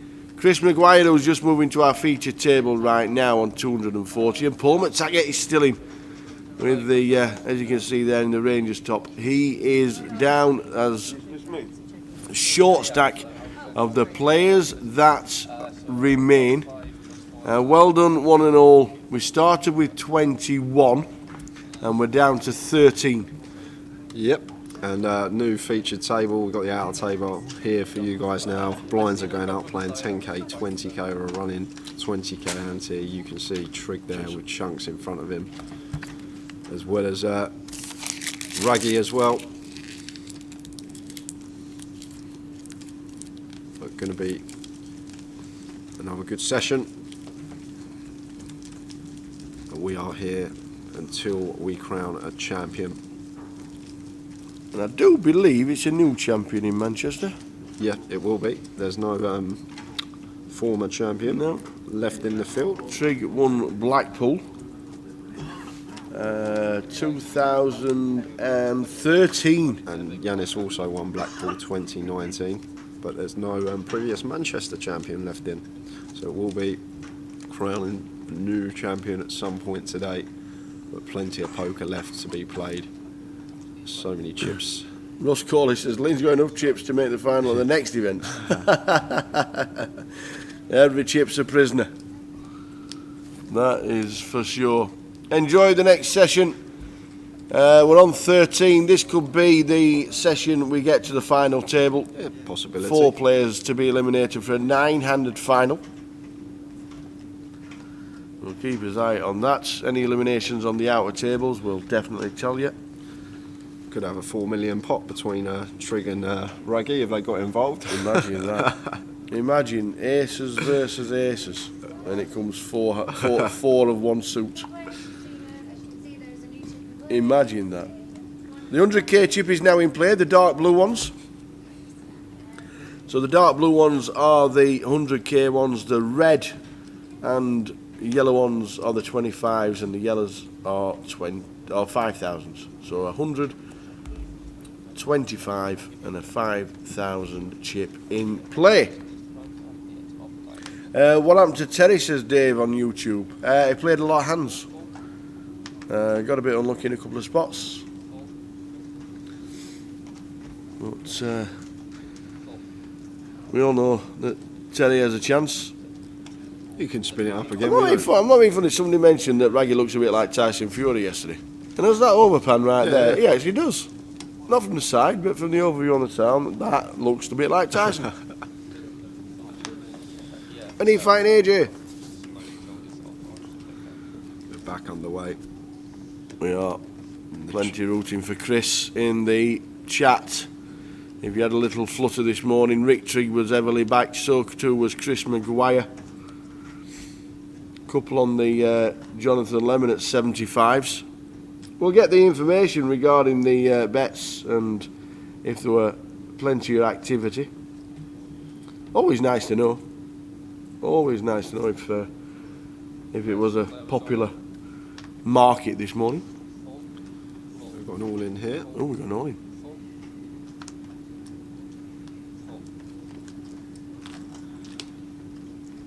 And Paul gets that one through with the Jack 10, shoving for 12.5 big blinds under the gun.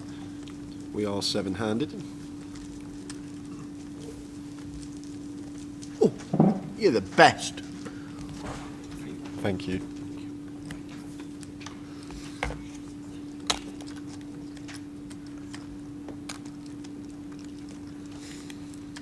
Carl Bellis on Facebook. Afternoon, Carl.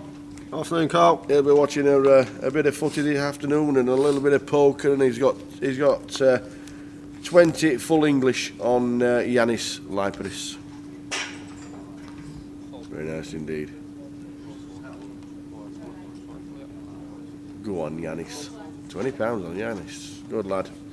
Good luck. And anybody else? Oh, Paul McTaggart is all in, but join 9. Joe O'Donnell. Going to get out of the way. With the King 7.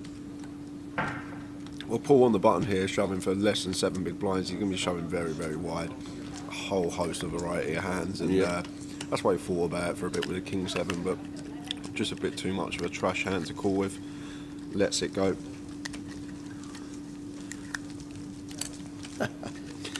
Lynn should be a short price with a big stack for her, and Andy Bradshaw with a piece. Mr. Golden Balls.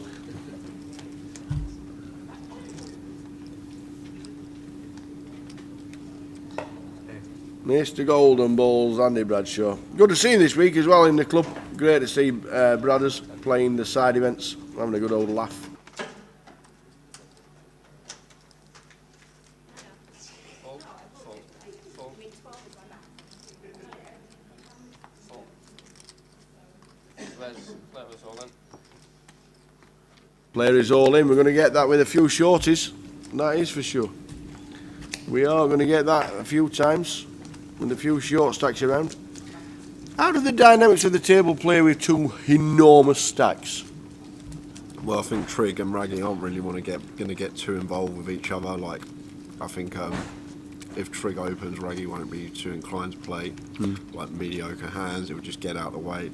It's going to evolve around waiting for these short stacks to bust. We're near the final table.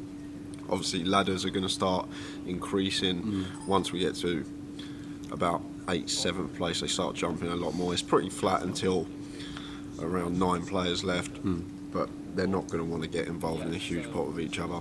They're just going to work around the short stacks the rest of the table.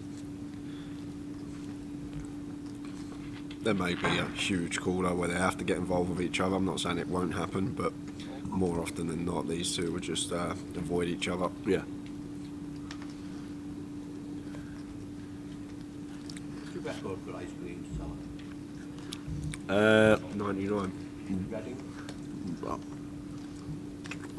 That weren't just me. You just. come on, Sam, I was. I know an idea if the video's still available. I'm not too sure if it can be implemented into the live Yes, stream. it can be, can it? Can it? Yeah. As the table around the room have just been offered ice cream. I don't think I've seen it for a while. See what we can do for you today, Sam. Okay. I'm here to help. Okay.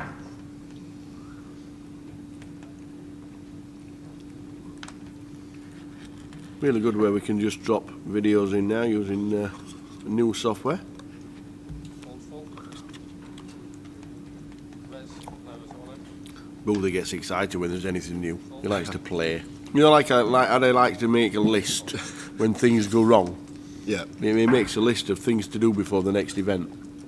He likes lists.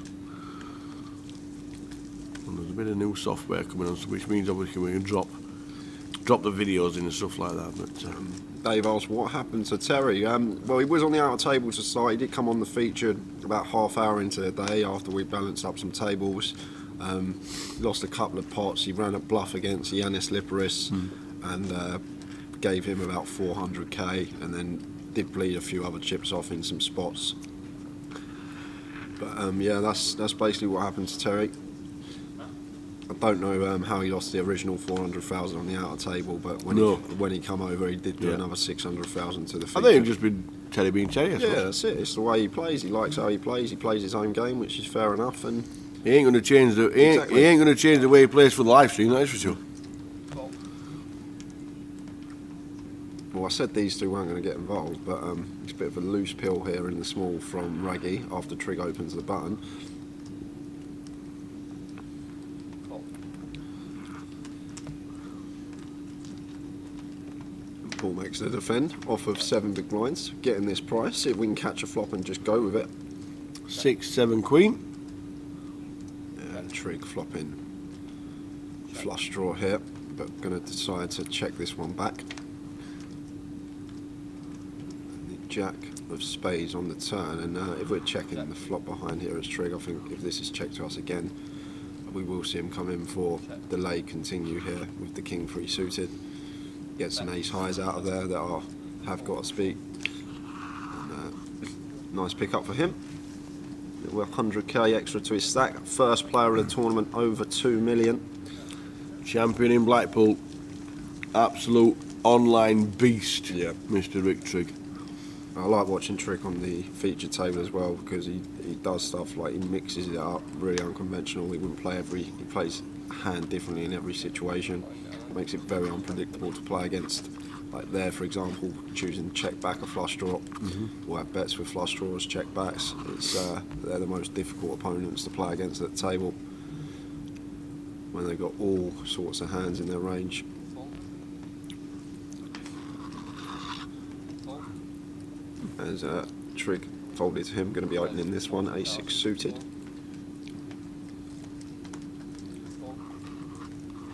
And Joe, wow, oh, okay, he hasn't folded. I was about to say it's a bit of a tight fold here from Joe with the Queen Jack in the big blind, but this is an easy call. Joe playing just sub 20 bigs. We're going to go heads up to the flop. Flop time. 10, 6, 3. So middle pair for Trig, backdoor nut flush draw. We like to see a bet here more often than not with this hand, but Trig opted to check again. Do have showdown value. Check back our middle pair. Turn in the nut flush draw. Surely going to bet now once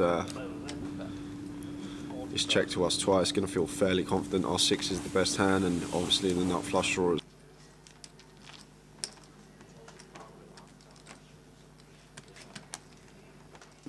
Look at them short stacks, 4 stacks on this table, sub 20 bigs. Yeah.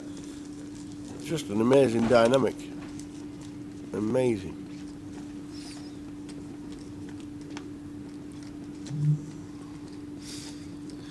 So hard to commentate on Trig. He so like mixes it up so much and trying to guess what he's going to do.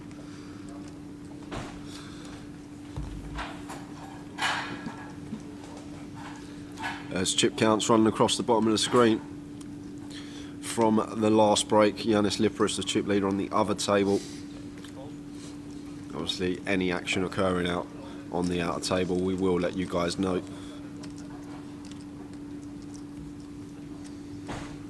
As we see James open cut-off, makes it 40k, and Joe here hopefully should be seeing him move all in here with the ace-jack. We're playing sub 20 big blinds, 18.5 bigs. So from this cut-off open, we want to be moving all in here with the ace-jack.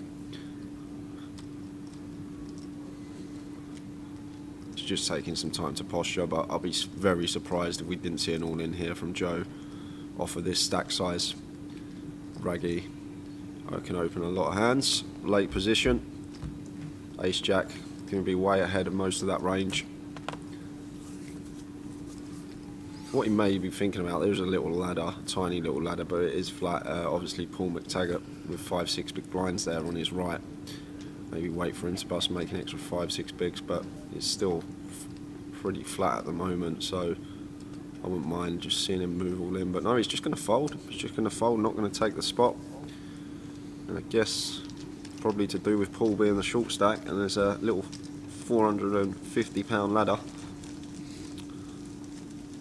And obviously you got Chris, fairly short as well. Didn't want to take it with the ace-jack.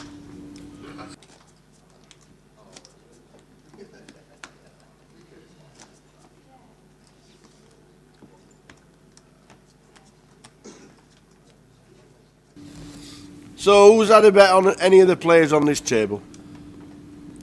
Chris Maguire, I know quite a few people have had a punt on Chris. I know quite a few people have had a punt on Trig. Raggy's probably had a couple of players, not too many. Nobody mentioned Paul Trotter in seat 1 or Joe O'Donnell in seat 9.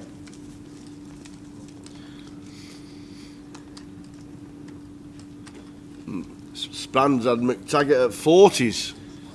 Still in the mix, Span. He is, there he is. In the Rangers shirt. As long as he's got chips, you're still always in with a shout. Sean Lewis. Joe Pesky, he's had a 10-run Raggy at 16s. Wow, that's massive at the minute.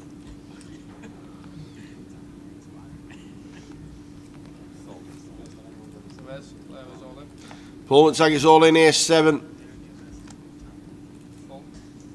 10s for Paul, they're coming in. This is it. McTaggart. Bobber Fett needs to hit all in a call.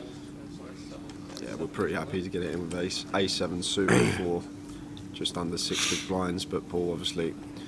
All in a call, click the button. All in. So Trotter versus McTaggart, both of the pools. There we go. Well, we've picked up some equity here, can find a 4 or some backdoor spade possibilities, an ace, the direct out. Well, now a double gutter on the turn, an 8 would do the job as well. A 4, an 8 or an ace. Oh, it's a 4! It's a 4 on the river, and Span's jumping up in the air. He's got 40 to 1 on Paul McTaggart, and he's back in it now. He's got 14 big blind. Definitely a much more playable sack than the 5 bigs. He's got a little bit more room for manoeuvre now. And just like that, Paul McTaggart right back in it. Finds it on the river. Run like Spand.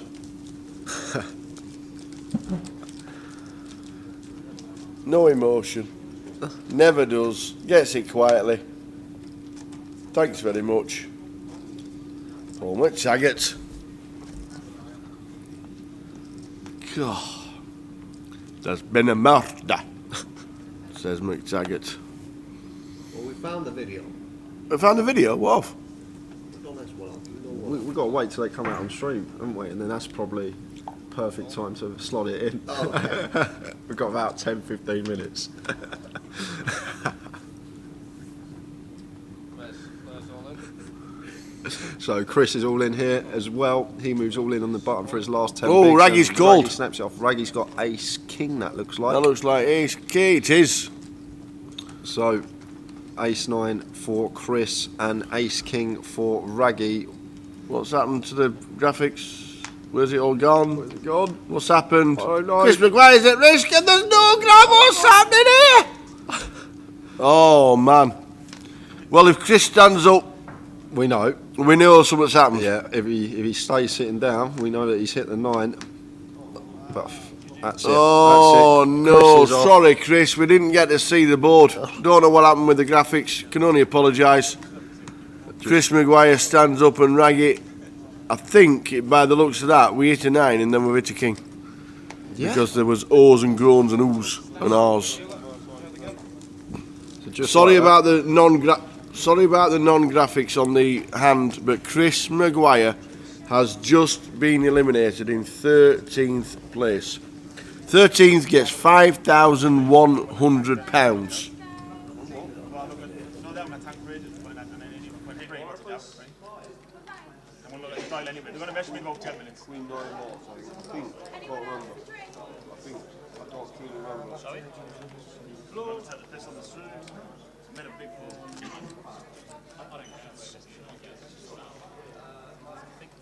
Could be wrong, it could be king 9 balls, but might be king 9 double. Hold on.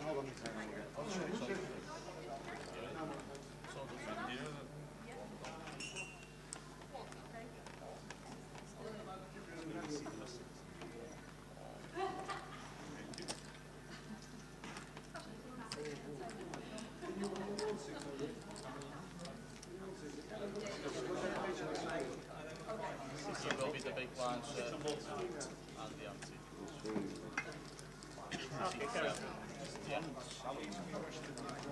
Apart from obviously, Yeah, when everyone else is cooking. and what's the only chips? It's just for the street. We'll get it from you. So Mr. Iverme comes back to the table. Yep. So we're on 12.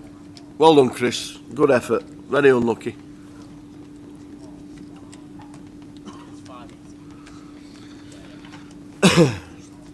So we are on 12. Chris McGuire.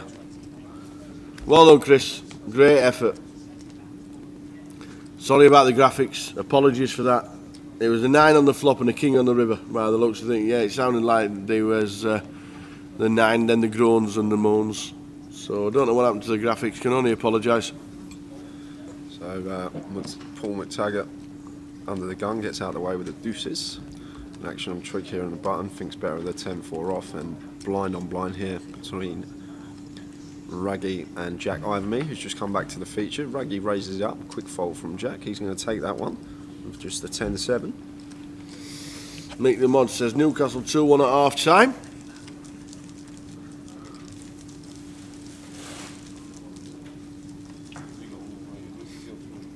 Nick the Mod.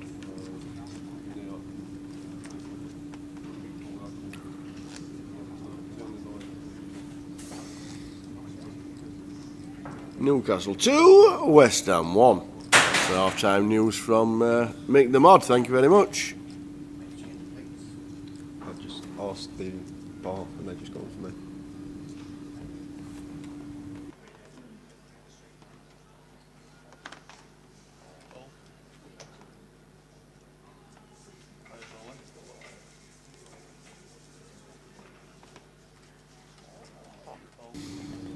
So our intrepid reporter tells us that Newcastle 2, West Ham 1 is the score in the football. There we go.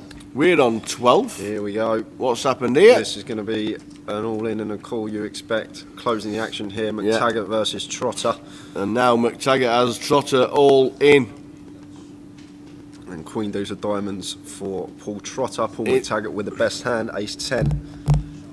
Is he going trotting to the bar and the cash desk? You're on form today, Tower. Or has McTaggart got him? Do we get a double up for Mr. Trotter, or is McTaggart going to take him out? So to the flop. To the flop we go. Just press call. It's a 10. So 9 or Queen. A 9 or a Queen needed, or we lose one. It's an 8. Ace 10 for McTaggart, so he's eventually taken all the chips and has now nearly $500,000. Paul trotting off to the cash desk in 12th place for £5,500. We're down to 11. Just like that, down to 11. So 2 more players, guys, and we're on the final table. Could be an early final today. Unbelievable techers.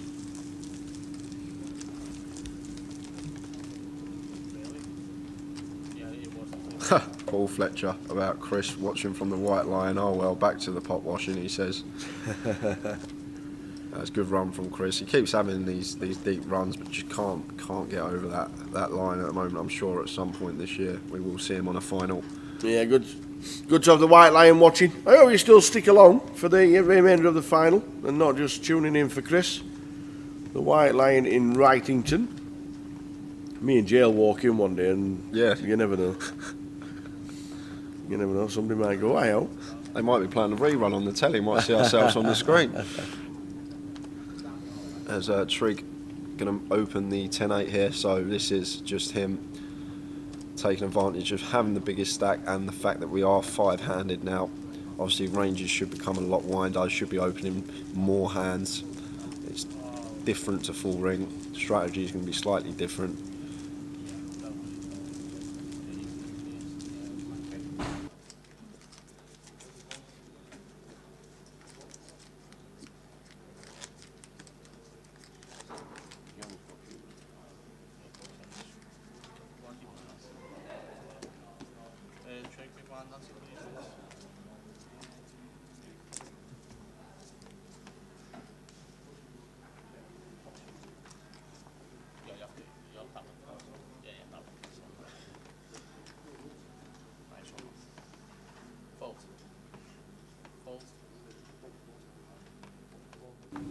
So Paul McTaggart at 40s has built his stack up nicely to $500,000.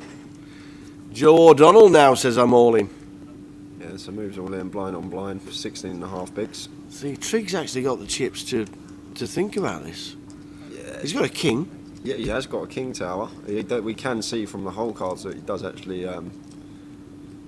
have Joe beat here, but I think we've got to fold this hand, and he has folded. Yeah, has folded. I just against a range of hands that Joe shoves or should be shoving, don't really fare too well against, and it is still 16 big blinds at the end of the day. I think obviously ace 8 he would have called, king 10 plus probably he would have called, but I just like the fold there with the king 8, even though we got all the chips. It's fine to just let that one go as Trig.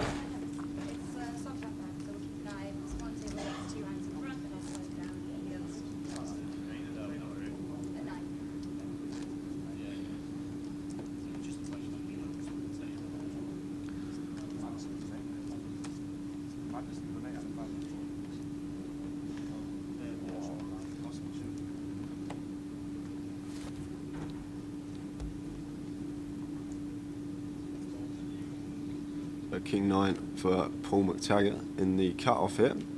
Going to choose to open this one off of his 23 big blind stack. 5-handed here, this is fine, trying to come in for a steal. Blinds are going to be coming around quickly, so we're going to want to pick up as many pots as we can. And Trig with the ace jack, just going to flatten the small. And it's heads up to the flop between Paul and Trig. Queen, 5, 10, 2 hearts. So the ace jack still the best hand. But Paul does have the betting lead and position here. Has flopped the gut shot, so expect him coming for a round quarter, third pot here. 40k, something like.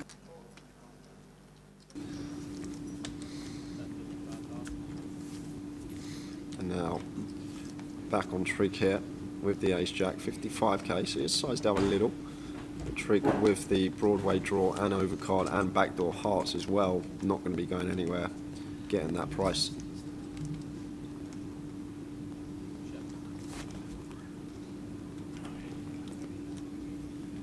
King, just, I was just about to say, a king on the turn might be a little bit dodgy for Paul, but it's gone check, check. Yeah, I like the check from Paul there. After turning there, it's a good top pair turn card to have in our check back range, and has to call this off. Yeah. Once trig bets, unfortunately for him, and going to get the bad news. Trig up to 2.4 million. 2.4 mil. He is flying. Just wow. And just like that, Paul back down to 12 bigs.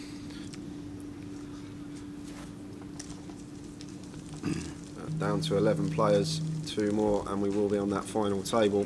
Everyone has locked up £6,150.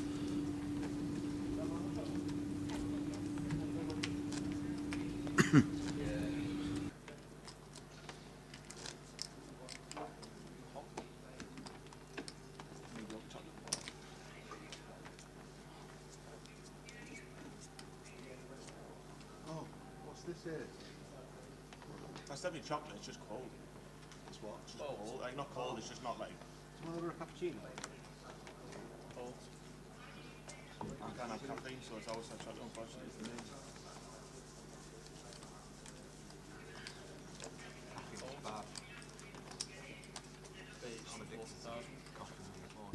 So we're on 11, a 6 and a 5. My body's hypersensitive, so like it's tiny amounts, like my body's hypersensitive, so like a tiny amounts, like when I'm having. So James opening Jack 9 suited in this small blind. And Jack with position. Going to call here with a 6-5 for an extra big. Heads up. Oh, action. We've got a little bit of action here, Tower. Top pair versus up and down straight draw. Blind on blind as well. So Raggy comes in for the continue here with his top pair. Jack not going to be going anywhere. Flopped an up and down straight draw here. So I expect him just to call in position.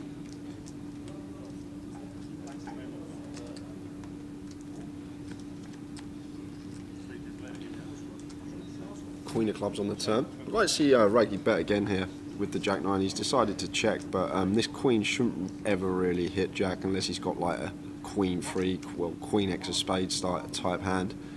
But other than that, it's a pretty safe turn for us as Raggy.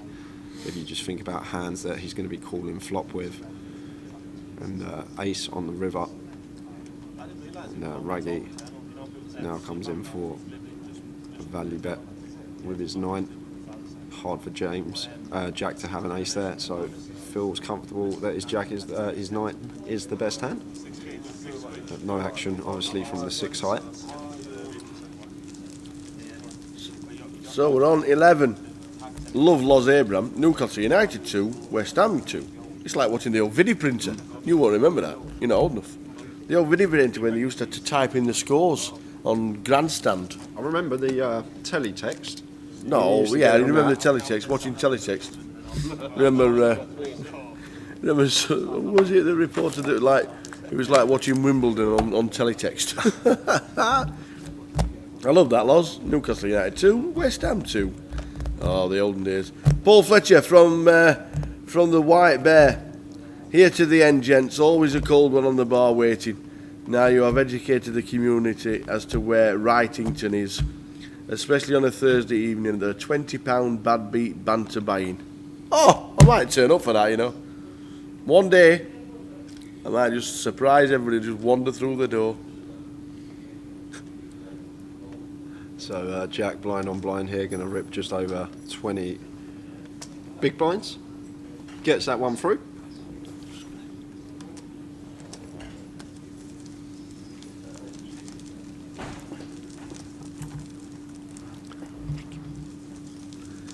So we're on 11.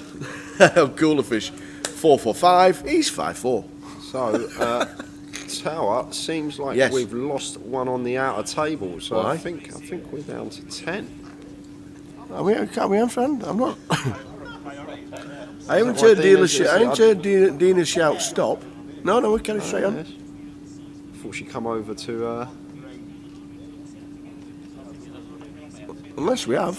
I'm pretty sure. Are we? I think we hand for hand on the final table bubble PK. You know? No, we don't do that. Yeah, we have lost one. We have? We have lost one. We are down to 10. Who is it then? It is Jack Oliver. What have you kept that to yourself Well, I for? haven't, it's just busted now. All right, okay. It's just busted now. Jack Oliver's out. One of the fans' favourites. 6,600. One of the best players in the entire tournament. Yeah. £6,150. Everyone now locked up 6.6k, and we are down to 10 players. So we are on the final table bubble, but there is no hand for hand. Both tables are 5-handed. I see. So one more bust out, and that will be it.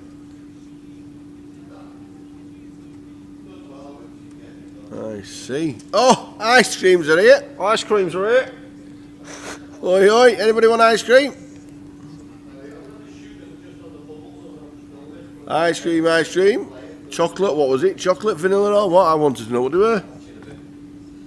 The ice cream's out for the players. Well, we're looking to board a 7-8 deuce, 3 of hearts. Paul McTaggart takes the lead with the 3. Oh, the players getting offered the ice cream. Oh, great. A little touch that is. I like that. Joe's going to bet 35k. Paul's called a piece here, so he will make the call.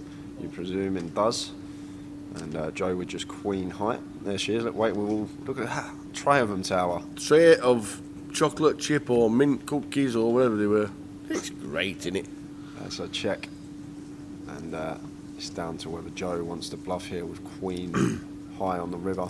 Got to think about the hands that we're targeting to try and fold out, and it looks like he is reaching for chips and comes in with a 50k bet into 170k. And Paul now with just 4th pair.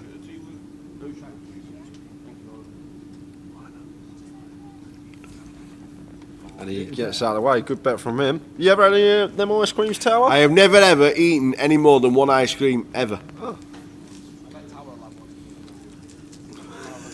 Victory's just said, I bet Tower wants one. Is that what he said? Victory knows. I bet Tower wants one. I've never eaten more than one ice cream on the trot ever. That's how it is, a strawberry one there. No thanks, Andy. No, I don't want to make a pig of myself. Who filmed that? Who put that in Who there? put that in there? Oh man, what's that all about? It's right set up that was. So we're on 10. Raised 40,000.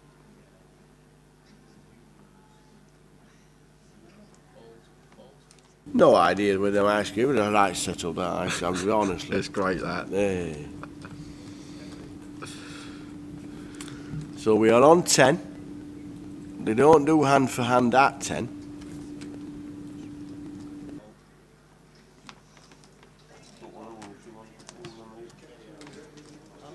But this hand is finished. But something.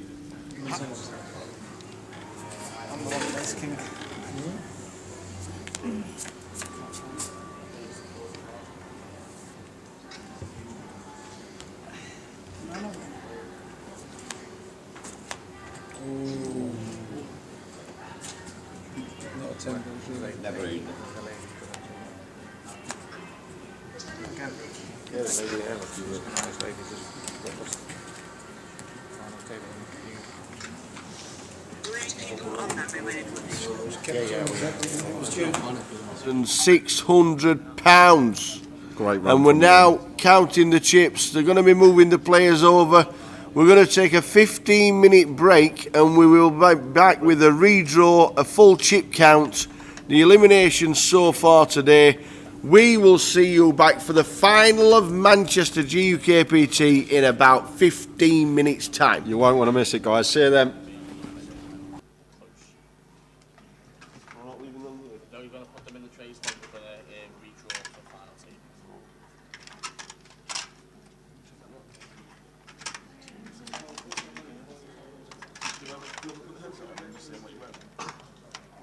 I don't know what you're going to say. Only this headset, this is my biggest downfall. I don't know. It's all when I'm on the table. It's not for everyone, I admit. It's not like club time. But on the feet, no, I mean, don't get me wrong, the very first one, it's on my second GUKPT. The first one I done a bit a couple of weeks ago, and there's another guy on the feet. Are we moving up there? Hilariously, I'm trying to get me to laugh at the table. Going through all this round. Staying here? Yeah, moving up there. Oh. So just put a little We'll do a new seat driver sometime we want that. Won't be have a fag, mate. Yeah, just enjoy yourselves, guys.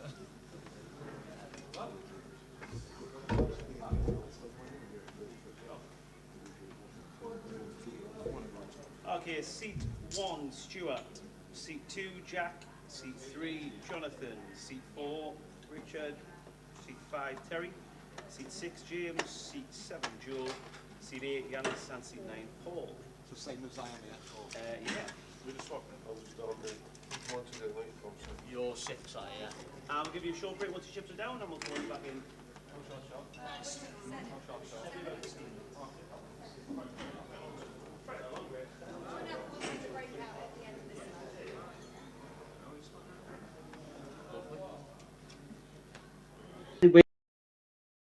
Weird because in times gone by, people would always be very like sort of want to fight with me in like blind on blind situations. But just every time I was in the big blind, it was like walk. And the first time I ever noticed that in like 10 years of playing poker, that in the Goliath last year, it was crazy how it was just really weird how people just started not wanting to get in confrontations with me. And then yeah, as you say, out of 10,000 runners, when there was about 80 left or something, I'd been sort of keeping track of him through the week, but David Hay, I got moved to his table anyway. Like a lot of people would have been like, yeah, David, how you doing, mate? But when I sat down, he was like, oh, hello, Richard. I've heard a lot about you. that was really funny. I think yeah, he turned around to me and he went, hello, Richard. I've heard to keep an eye on you. I've heard you're really good. I think that it was when we just got back, he'd just been on a break, and Katie Swift and Jeff and Joe, his coaches, had worded him up, sort of thing. What do you think about his performance? He finished 40th out of the 9,300. Obviously, the TV crew were there as well. I mean, it really, really was a fairy tale. It's remarkable. It's like if you were to replay that scenario like over and over again, you're talking like you could do that for the next 100 years and he would not go that deep. It was sort of one of those freak lucky. Like I absolutely loved it. The deeper and deeper that he went, and when he was chip leader or something with about 100 left, it's just absolutely. It was like the stars were aligning, wasn't it? I mean, you, and that was just for me. So for you guys who'd bought into it for a bit longer and things like that, you must have been really, really excited the deeper he went. Yeah, absolutely. I think the final 5 hands of the just before hitting the final day was as good as what anybody could have expected. Oh yeah, it was incredible. Like when he just started winning those big hands and stuff, and he just gathered the momentum. And I played a couple of hands against him, and yeah, it was tough. I raised under the gun in one and with ace 10 and he re-raised and it was just like I just didn't know what to do. I felt like he was very, very difficult to play against, to be honest. So maybe after the Goliath, September 2019, your third final table of the year was GUKPT Leeds. You chopped it 6 ways, where you took home 20,000. What was the deal? What was the deal like done? Yeah, you didn't want to continue playing for nothing. Everyone put the money back in the pot and sit and go for the title. it was a real odd one actually. Yeah, I'd, Mike, one of the other players left, who had the big chip lead. Me and him were good friends, and we'd both made the mini main final earlier in the week actually. Yeah. And then yeah, when we got six-handed, it all sort of got really, really cagey, and Mike had a slight chip lead, but no one really else. And the next place out was perhaps must have been about 8,000 or something, and then the first place would have been like 40,000 or something. So it was really, really cagey, and I didn't have the best seat position. I wasn't feeling too great about the situation, to be honest. And yeah, we just it ended up getting brought out. Let's discuss a deal basically where everybody takes their ICM number now, and then everyone chucks, I think, £1,200 each. Oh no, £200 each. No, it was only £200 each back in, and you play for £1,200 and the trophy. So yeah, I think everyone was pretty happy with the deal. It was one of those situations where next out was pretty bad considering how even everyone was to being first. Yeah, Brett Angel eventually going on to win it. It was. So this was maybe I maybe got even closer this time. I was playing heads up. I was playing heads up cards for the title this time, not just a flip. It was in my own destiny. And then yeah, second place again. We move on to another third, but this time one of the favourite places to play. GUKPT Blackpool, 365 entries. You finished third, as we've just said. Another 40,000 in the coffers. Did this one seem more winnable? Yeah, for sure. I remember standing up and looking around the room towards the end of day two, and I thought, yeah, really want this one. I think this is winnable. And then yeah, I think me and Terry Jordan and somebody else bagged 1 million ish chips at the end of the day. So like coming back for day three, I was really, really confident. I had a good table draw start of day three as well. But what it was actually the Remembrance Day, sort of parade on the pier. Oh yeah. Up north. So me just like looking around at the Remembrance Day parade, and sort of getting into it, watching what was going on, all of that stuff. But then it's interesting. It's like when you're in Vegas, you look down the strip and you think, oh well, it's just down there, isn't it? So I'm looking down at the casino from towards. So I'm further up than Central Pier and North Bay. I'm in between the two. I'm looking down and thinking, well, yeah, that's just a 10-minute walk, isn't it? So it gets to about 10 to 12, and then I set off walking, and I'm just thinking to myself, whoa, I'm not really getting very close there. And I had a big case on me as well, so it was horrible. I ended up running about 2 miles with this huge case on me, and I wasn't very fit at the time either. And if you ever watch the footage on YouTube, when I walk in about 8 minutes late, I'm panting and I'm all red and I'm ripping all my hoodies off.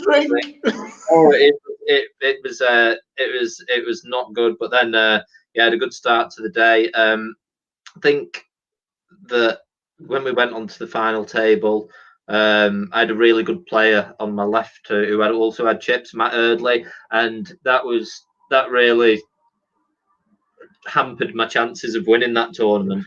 I thought I navigated the final table pretty well, but him just having a position on me was very, very difficult because he was just able to put a lot of ICM leverage on me, and yeah, that was always going to be a tough one to win. But yeah, I was happy. Always remember you were coming into the casino. You just look like you've done a week out with Bear Grylls. Honestly, it was bad. It's yeah, but it's my own fault. I won't do that again.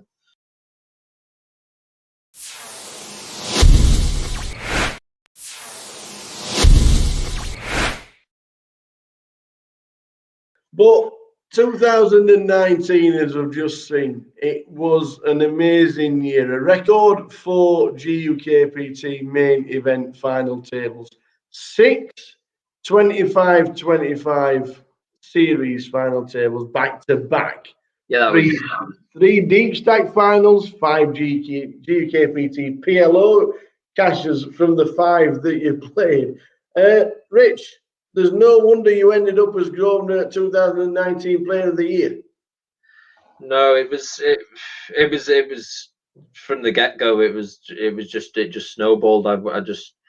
It was just an incredible heater. What more can I say? I don't know. People have been asking me a lot recently about how I did go deep in so many, and it's sort of the only answer that I can give really is my game's sort of designed to play against. So I obviously my main background is playing online tournaments, so I'm sort of well equipped to deal with like the young kids and the GTO, and I know how to counter them.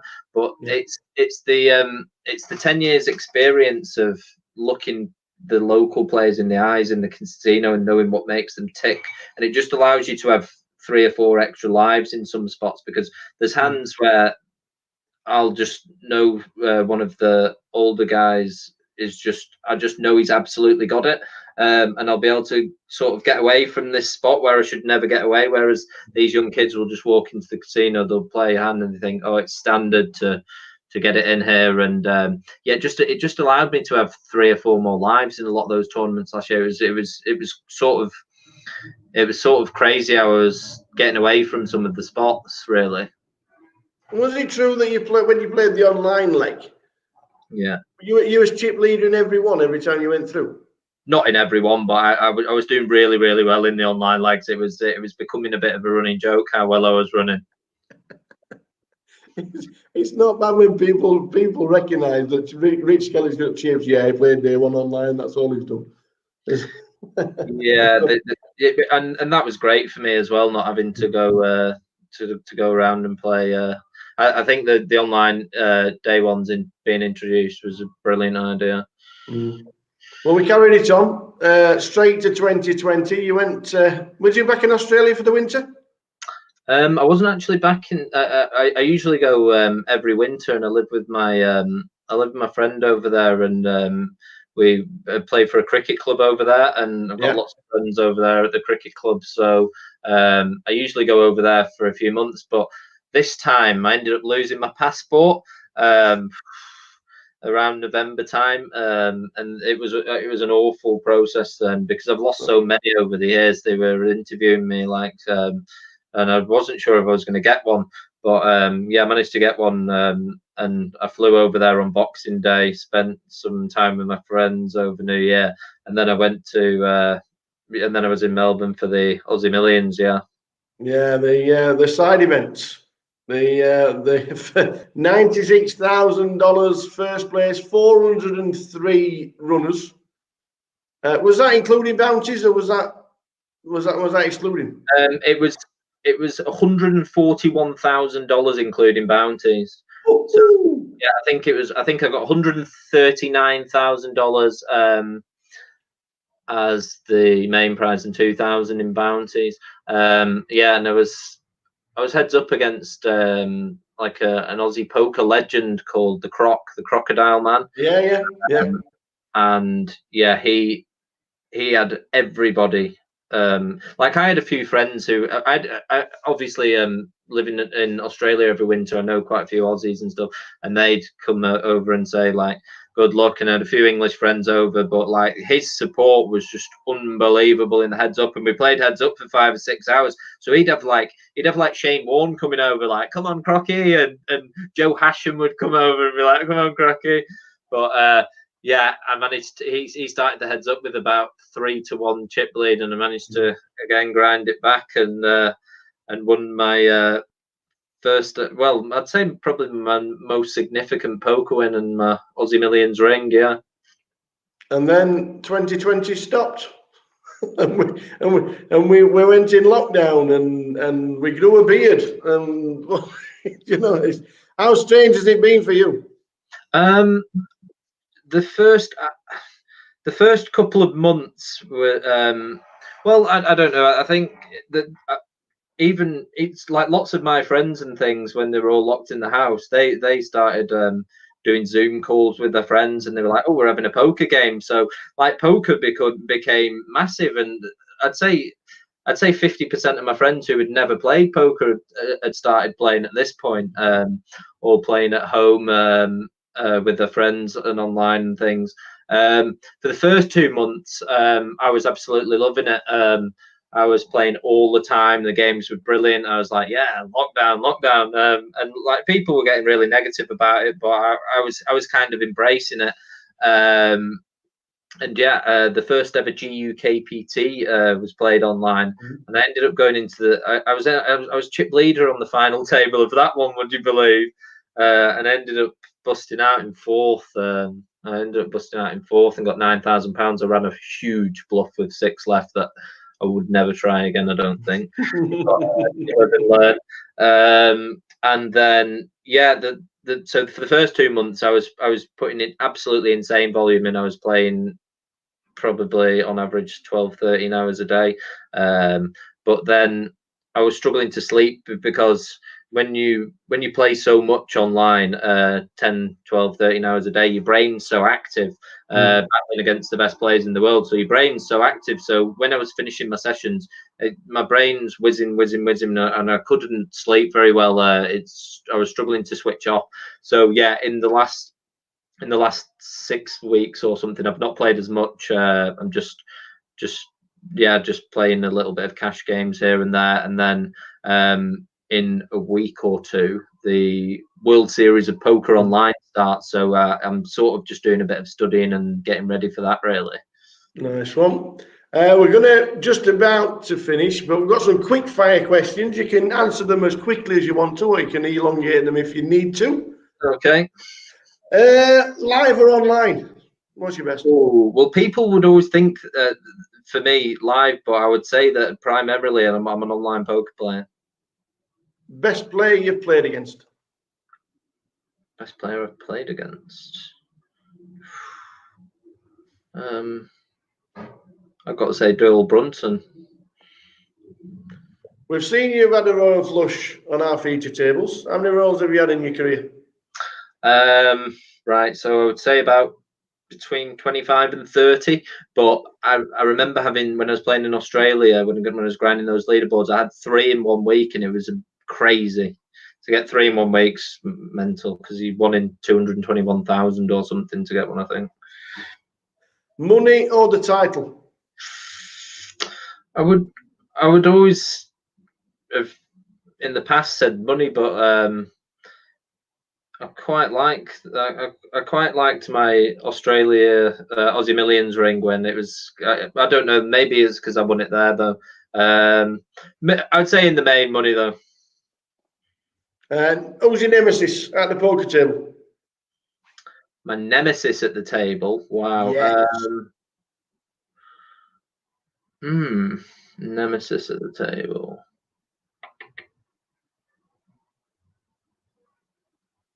There can't be one. You've been so good. I'm trying to think of my nemesis at the table. We'll say Steve Warburton, because me and him were always like sort of rivals in the Manchester area coming up. So yeah, and he used to have my number as well. He was like Simon Dedman. He used to be able to look me up and down and just know when I was bluffing and when I had it. Favorite place to play? It's got to be Melbourne, Australia, at the Crown Casino. Rich, what's next? Well, I don't know. I've started. I'm still passionate about poker, but maybe not as passionate as I was last year. Like I was really going at it hammer and tongs last year. Yeah, I do a little bit of trading and things in the day now, so I definitely want to branch out into doing different things. But yeah, I'm still passionate about poker, and will still, in the meantime, continue to travel and play all these tournaments when we're allowed to play again. But yeah, I've started doing a little bit of coaching. It wasn't something that it wasn't something that I agreed with really ethically in the past, because I was sort of the opinion, why would you want to make your opponents any better? Like, that's not going to be good. Shop's still open, buddy. Oh, that's the mate. I'm fucking close up. I'll look at all the shops. Oh no, we're still missing a chair. 2, 4, 6, 3. FC. And it's one job. I don't know why I look at it and then think, well, it's great. Yeah, it's. We are here. Final table. You can see the players taking their seats now. We are just about to get underway. We've got 9 players remaining. We are playing down to a winner at some point this evening, and everyone has now locked up £7,600. Here's the chip counts across the bottom of your screen for the final table. You can see our chip leader, Trig. Wow. 2.3 million. James Clark, 2.2. Yanis Liparis, just under 1.5 million. He busted Lynn Beaumont on the bubble. John Lemon, 1.2. 75 to 1 to start the day on the sports bet. 75 to 1. Terry's got a little bit back on the outer table that session. 645. Stuart Lord coming in with 475. Jack Ivermy just short of that at 460. Joe O'Donnell 395, and Paul McTaggart is our short stack with 140,000 chips. So Stuart sat in seat number 1. Jack Ivermy in 2. Joe in seat 3. Rick Trigg in 4. Terry in 5. 6 is Raggett. 7. Who's 7? I'll tell you what. That's great when you've got a live stream. Yanis is in 8, and Bobby McFett, Paul McTaggart. How can you not know who 7 is? Mr. Lemon. You've been making great jokes. Great jokes all morning. Great jokes. John Lemon and Joe O'Donnell. I tell you what, it's a great feature. Great final. Yeah. Hoods are up. Really looking forward to it. Mr. Lemon, come on, Joe. We're off. First hand. Let us go. We are off. Off. Final. Who's going to win it? Who's got money on? Who's got the pick still in? Paul McTaggart moves all in. Just straight move all in. 7 big blinds. Got the ladies. Stuart Lord says, no thanks. Jack Ivermy. Oh! What first hand this is? Queens into jacks.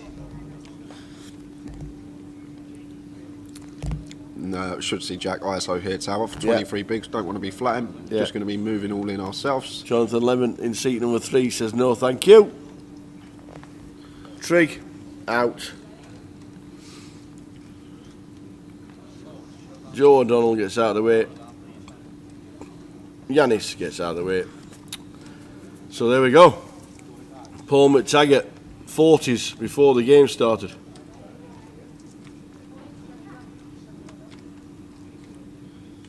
So needs to fade a jack to double up.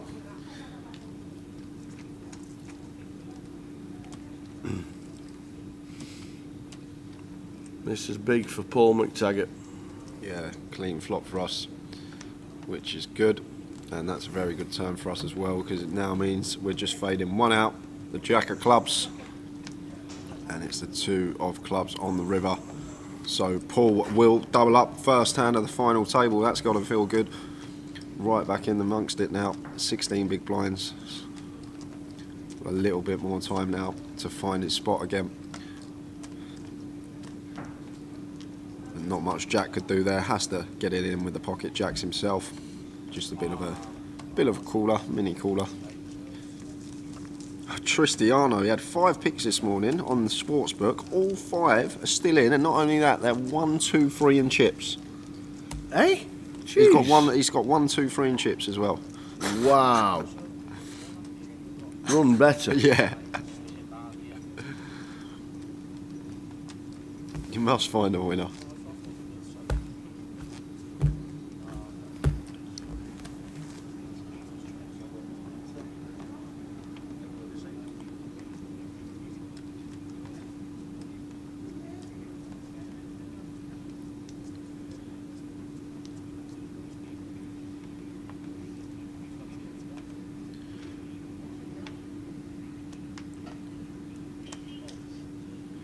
So Jack with the ace king here, 16 big blinds.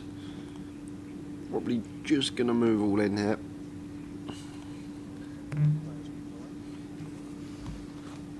Ace king does exactly that.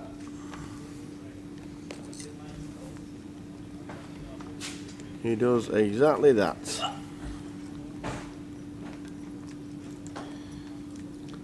So you saw the chip counts from all the players on the final table. Blinds 10-20.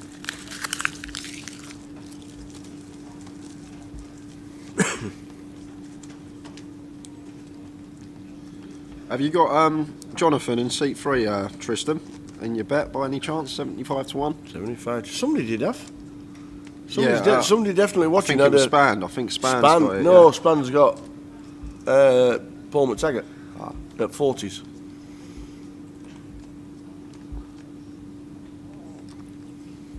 But somebody's definitely had Jonathan Lemon at 75s. As well, I probably should mention, guys, the free roll password is now out. I only went out for 10 minutes. You give the game away. I was just putting it in the commands in Twitch ready for everyone, and then Brad Simpson wanted to know the password. How did he know it? No, it's because I put it in the commands for the Twitch chat box. You. But the password for our live stream free roll at 6 PM is out. It is GUKPT BNR. GUKPT BNR. No spaces. And that is the password. I don't know if it's uppercase, lowercase, or any case. Probably lowercase. Well, try it and get in. It's uppercase, yeah. All caps. GUKPT BNR. And if you are playing that, good luck.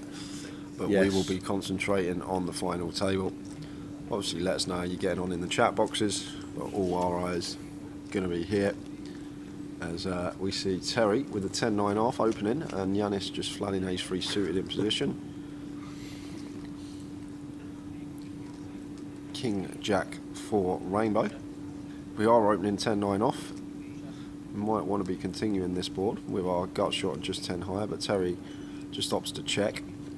And Yanis here with the ace-3 of diamonds, going to have plenty of hands that smash this board.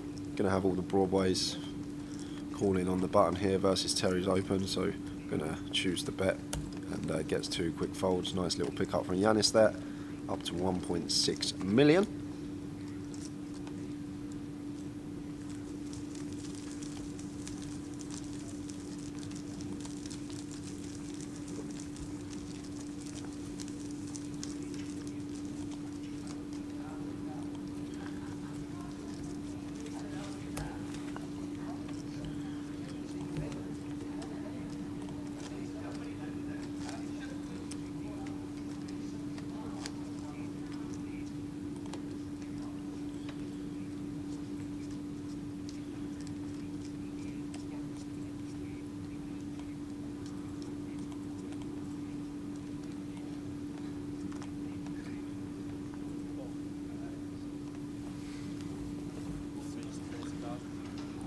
Queens for trig and raises. Trig makes it 40k. And not going to get any action. And raise and take for trig there. No action with the ladies. Susie Poker. Well done last night, Susie. Cashed again in the bounty. Another final table. Well done you. Good to see you this weekend. And she says, come on Raggy. She's got 16 to 1.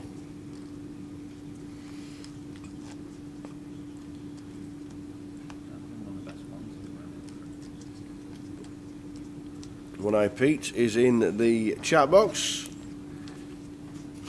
You like you man? One Eye Pete says, who's on the final, please? Seat 1, Stuart Lord. 2, Jack Ivor, me, Jonathan Lemon in 3. Rick Trigg in 4. Teddy Jordan in 5. Raggy, Mr. James Clark in 6. Joe O'Donnell in 7. Yanis Leiperis in 8. And Paul McTaggart in 9. Another raise and take, this time from Terry. Raises the ace-5 off, UTG +1, gets it through.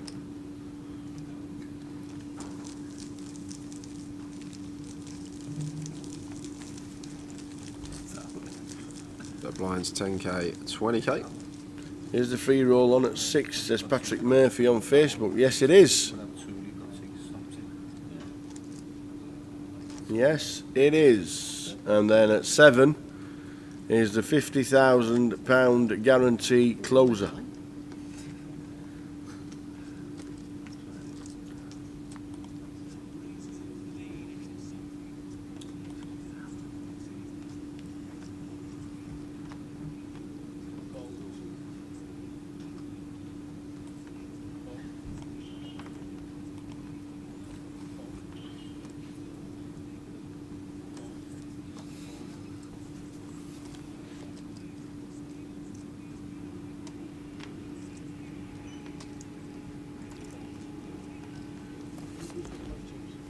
So Jack with Queen Jack suited here on the button, 16 big blinds, should just move in here. Got 2 players to get through, we've got 16 bigs. Oh, okay, he's just going to let it go. Okay, he's probably down to, it's probably short stack. Someone with less chips than him. Get the counts up after this hand. Jonathan just limps. Yeah, Jack probably making a fold there just based on ICM. We'll have a look at the stack sizes in a minute, but we see Trig raise it to 75k here. And we will see a lot of this from Trig. Jonathan's got a terrible seat here. He's got Trig on his direct left. He's got sort of this stack size here, which Trig can really start applying pressure to. Jonathan's in quite a comfortable position right now, but won't want to drop too short. There are 3 or 4 short stacks at the table, and especially when we get to 6th left, the ladders do become a lot more significant. Everyone locked up 7,600. Next jump is 1.6k.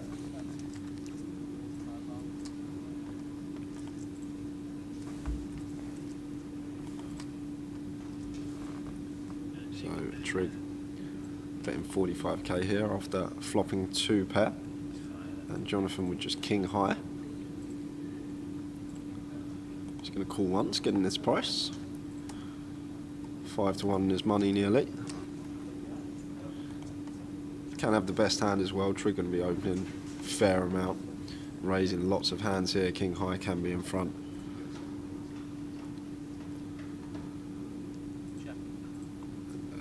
After we've been called on the flop and this 8 rolls off on the turn, you're surprised if Trig did come in for another bet. He is going to come in for another bet, and correctly as well. Just obviously knows he's got the best hand. Comes in for an 80k. So 3rd pot. Now Jonathan just has to get out of the way and pick up that Trig with a 10-5.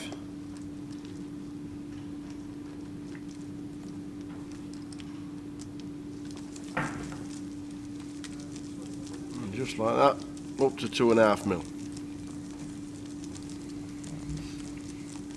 Interesting final. Yeah, quite weird there. It's because Jack's actually got similar stack, because I remember Paul has doubled up now. Him and Jack are the short stack, so I'm very surprised Jack didn't shove the Queen Jack suited there, Tower. Obviously ladders going to start getting significant, but if Paul was a lot shorter, I'd understand the fold, but they basically got the same stack size. They're the 2 short stacks at the table. But they're going to wait for a better spot, not wanting to put it in with Queen high, I guess.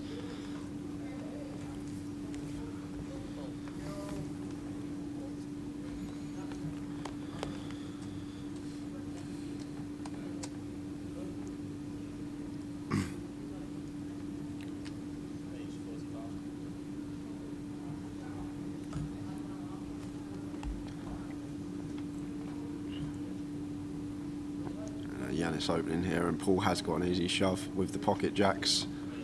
In it goes for 280k, 13 bigs. Looking like no action. And Yanis is not going to call with the ace-3. or ask for a count, but 14 big blinds here. It's just one of them spots as well. We've opened under the gun +2. He's ripped it on our direct right.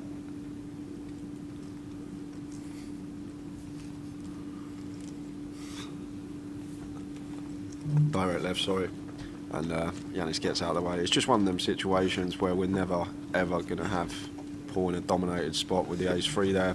Best case scenario for us is he's got a hand like King Queen, King Jack suited, and even then we're only 60%, whereas the times where he does have all the other hands, the dominated aces, the pocket pairs, we're going to have around 30% off there with the ace.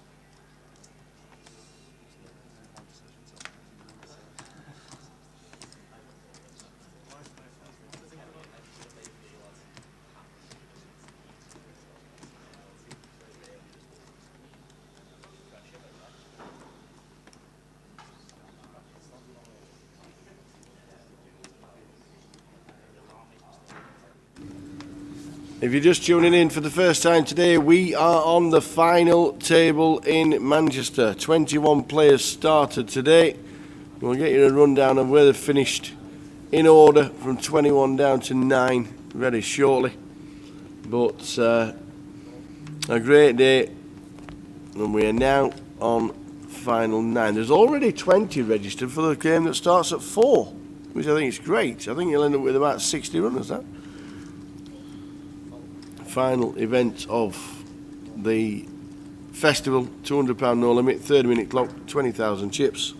Come and play some. You can play the live stream free roll at 6, you can play the £50,000 closer at 7 while you start the tables.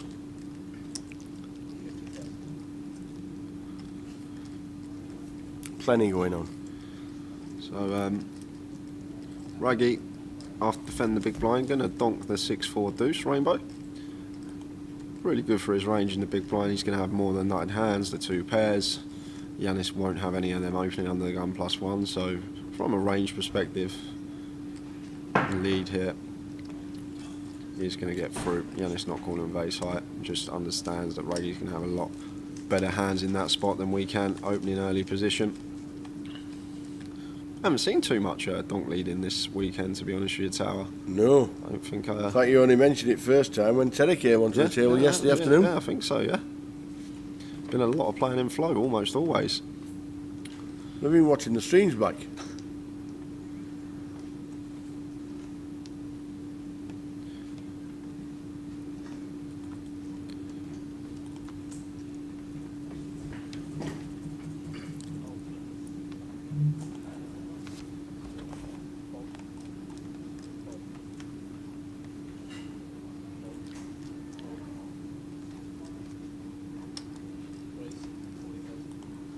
Raise to 40. TJ, seat 5. Queen Jack suited.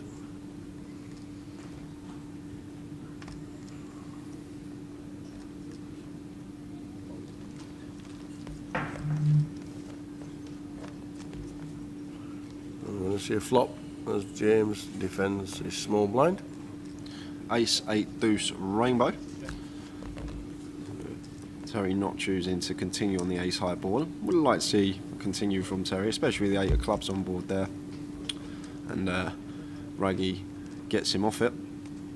Would have been Terry's pot if he did opt to c-bet the ace-8 deuce rainbow, but Raggy takes advantage of the weak check and comes in for a lead.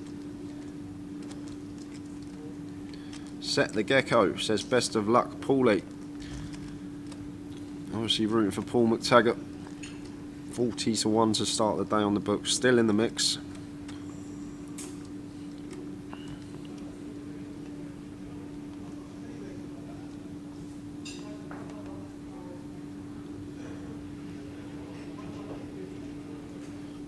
So, pocket 9s for Paul here. Off of this stack, probably not going to shove, is he? No, he is just going to open.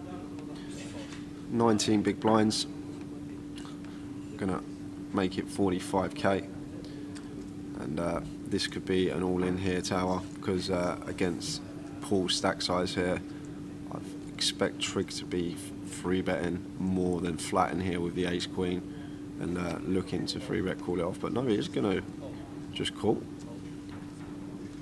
Maybe Paul's opened under the gun, obviously repping a strong range of hands. Here's the short stack. He just thinks he's going to be near the top end of his range too often. Let's just choose to flat the ace queen here.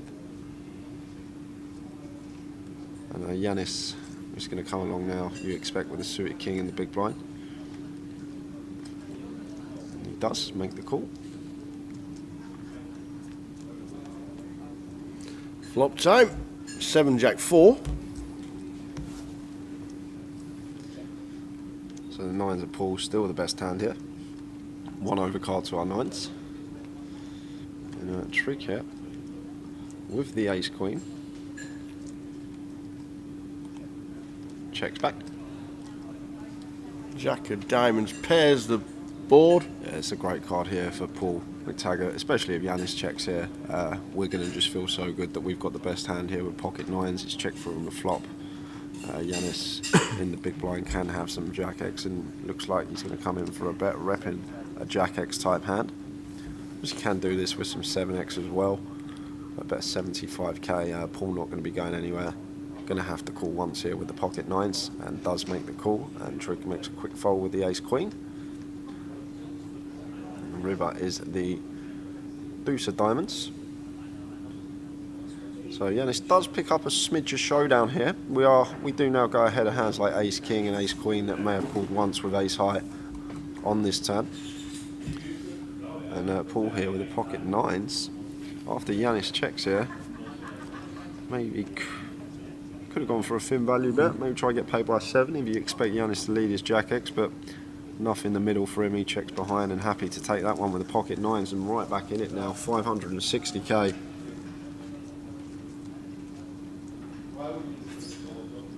Yeah, cutie Van. Well, it's hard with Trig. Whenever he's at the feature table, it's very hard to.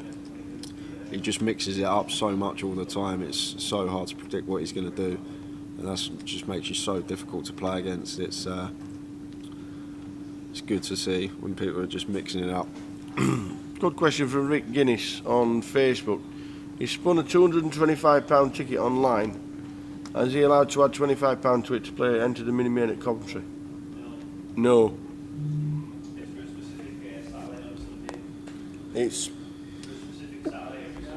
That's for a specific satellite every Sunday, Ricky.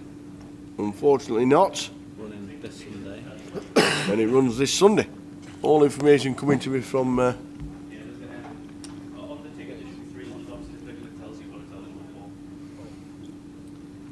so you got your £225 ticket online. There's 3 little dots on the ticket. It'll tell you exactly what you can play with that ticket. Unfortunately, can't add any money to it to play the mini main at Coventry. But what you'll have to do is play the £225 comp online, cash enough money to play the mini. So we've got Kings for Terry here. Free bets 115k, and Jonathan with the 7s here. In a bit of a spot, especially against Terry. But the thing I usually say about Terry when it comes to free betting, when he does usually free bet it, especially at this stage of the tournament, he's just not going to be bluffing. Like he would, I don't think he'd do this with like a king queen off type hand or like an ace 5 suited type hand. I just think he's going to be near the top end of his range. Much more of a player that likes to call into free bet. So when he does free bet, you have got to be wary. Alarm bells can go off, but this ace 8 board. Terry's just not loving life at all, is he? It's better to see 2 aces than 1 tower. Yeah, that's true.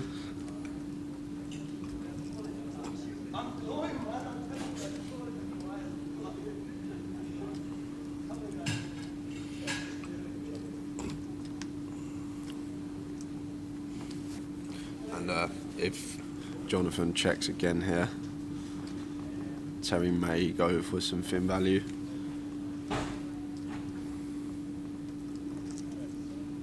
But no, he's just going to turn the kings over. He don't want to value bet and potentially get raised. And Jonathan mucks the pocket 7s, and Terry's going to take that one. Little wry smile on his face there. Up to 700k.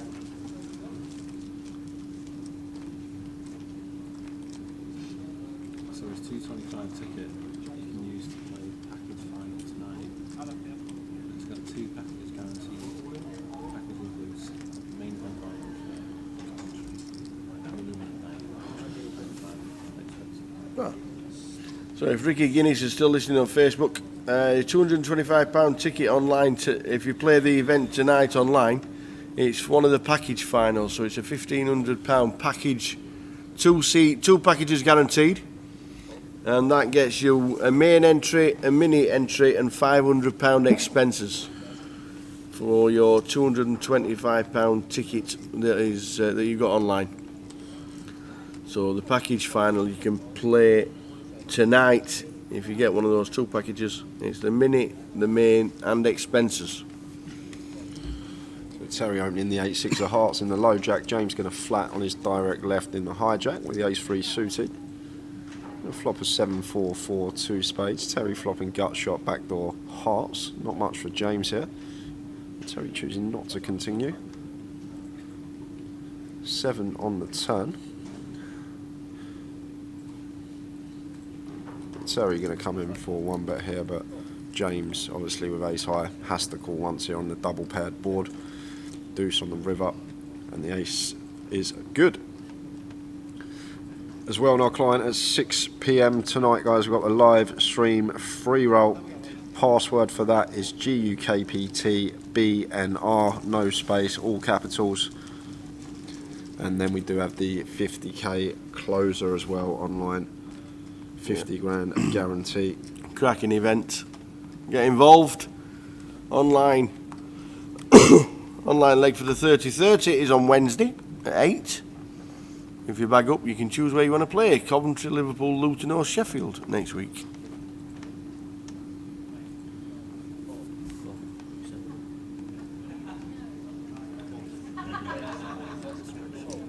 So trig with a king queen, going to be opening, makes it 40k. And pull here, king 10 off on the button. Gets out of the way. Stuart not going to be continuing the small blind. And action going to be on Jack. With the ace-8 suited here, Jack's now the short stack at the table, so he is going to need to try and find a double up. We do have 14 big blinds here and a suited ace against the big stack at the table, who is going to be opening a lot of hands. So potentially could move in here. It's a good shove spot, especially against trig.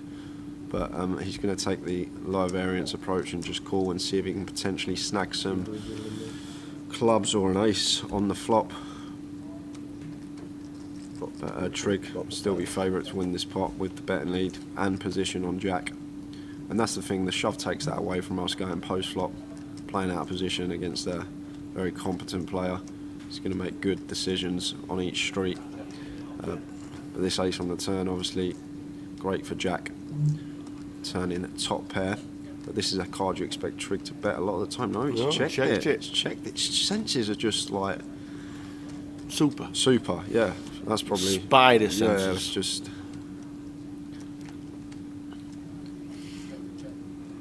Yeah, wow, checks it all the way down. There's no value there for Jack either with the ace.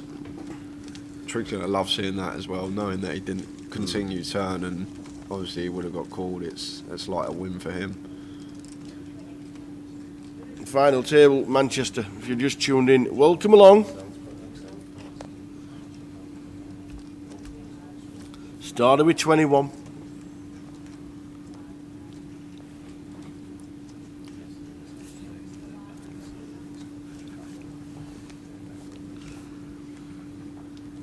Down to 20, down to 21. We had 21. Started the day with 21. We're now down to 9 on the final table.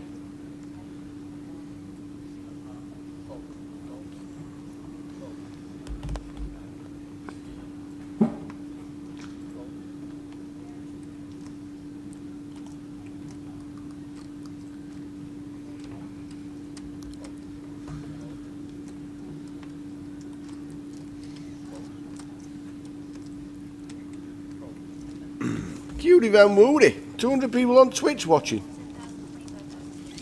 It's all because of Jay. Wouldn't say that, Tower. Hey. Wouldn't be able to do it without you. And all the boys in the background making us look good. We just sit here and talk and drink tea all day. Absolutely. Talking of tea. Why did I mention it? Talking of tea. We'll hop out in 5. No, it's been a fantastic week. It really has. The numbers have been incredible here in Manchester. From the 30-30 to the Mini, to the Seniors, to the Omaha. Just record numbers. Satellite, 30 seats in 2 satellites. It's phenomenal. Absolutely phenomenal. 30 seats in 2 satellites. So Jonathan here, the small blind, he's going to be continuing here with an ace, whether it's in the form of a complete. Yeah. That'll be up to him. I think he's just going to complete here most of the time, especially with trick on his left. Oh, that's the presence Trick's got at the moment. He's got someone to fold an ace, blind on blind, which you won't see very often. You're always usually at least going to complete for 10k more, getting 4 to 1 on your money. But I guess sometimes when you've got a beast on your left, you just let it go. I think when Trick's in the hand from now on, I'm just going to be quiet because I can't get inside his head and know what he's going to do all the time. It's so hard to predict. It sure is. It's had a bit of a roller coaster. Password for the free roll is GUKPT BNR. GUKPT BNR obviously Berry New Road. Yeah, Manchester's just surpassed everything. The floor staff have been amazing. The dealers have been superb. They never stopped. Dina, Frankie, Mike. So Jack playing 18 bigs here with ace 9. Oh, slides them in with the ace 9. He gets that one through. Gets it through. Really surprised with Jack because we saw him 13 big blinds folded round to him probably about 15 minutes ago. Queen Jack suited on the button and chose not to shove. With the ace 9 there, a few more big blinds, opt to shove. So must have some sort of strategy going on in his head of how he's going to play certain stack sizes, what hands he's going to rip with. You see the prize money that's scrolling across £134,250. It's not bad, is it, now, for 3 days' work? Fabulous.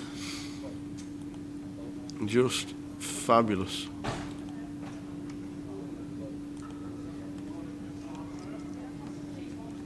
So ace king for Jonathan Lemon in the cut-off. Also running through, scrolling on the bottom, all the players where they went out and how much money they took home with them.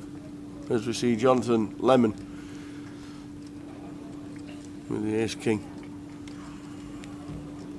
Here comes Terry. He loves a suited gap up. He'll probably just call here. I know most players at this table would just let this one go, but Terry being Terry, there it is. There's the call from him. He likes getting involved in a lot of pots, likes to see lots of flops. It's the way he plays. 9, 10, Jack, 2 clubs. So Jonathan, Broadway draw, 2 overs. James is up and down, and Terry has the best of it at the moment with middle pair gut shot to the dummy end of the straight.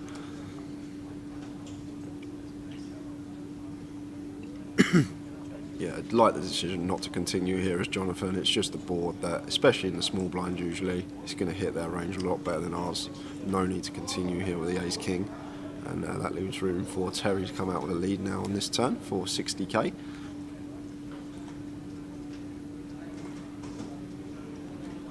It looks like Raggy's going to make the call with bottom pair and an up and down. And again, just under 5 to 1 on our money here as Jonathan, 2 overs and a gut shot to Broadway.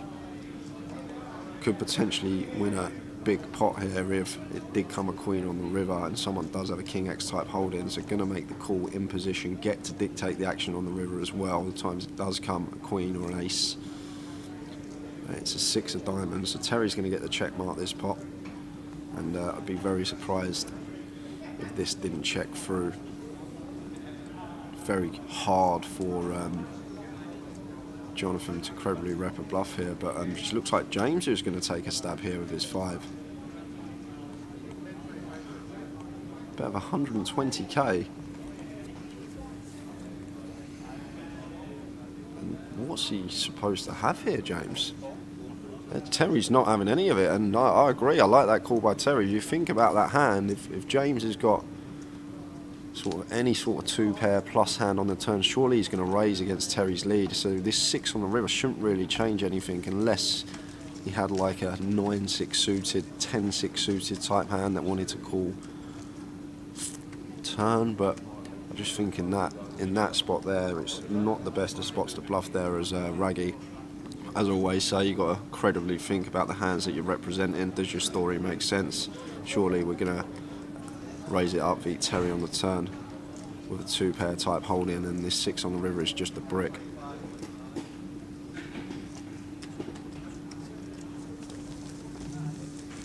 Started with 21. All the names have been scrolled along the bottom from where they finished 21st down to 10th. We're on 9 players in the final.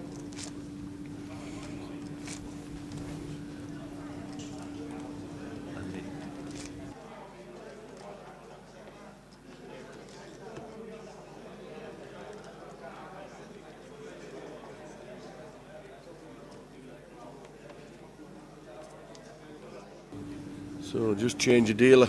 Will it be a change of luck for one of these players?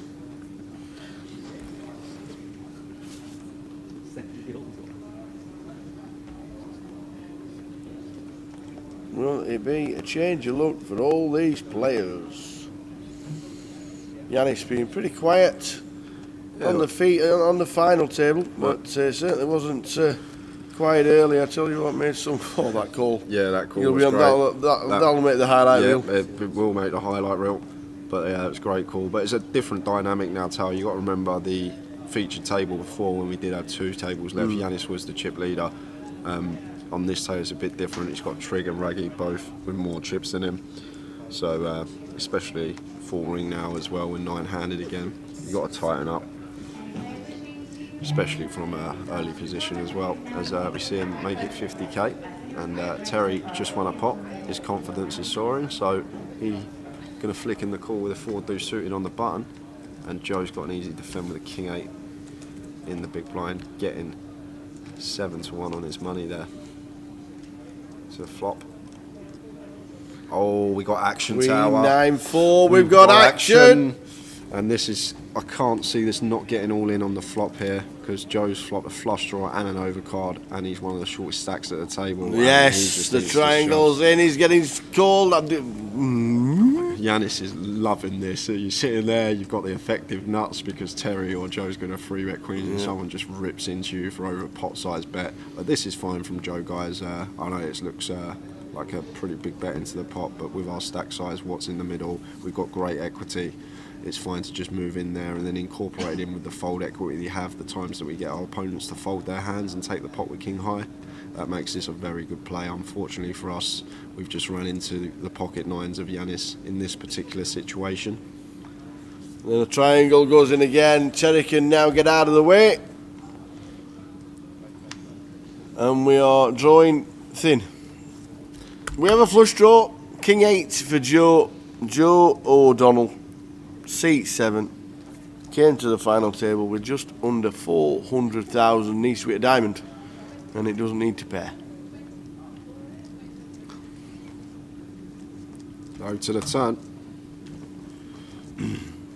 6 of clubs on the turn and the 8 of spades on the river.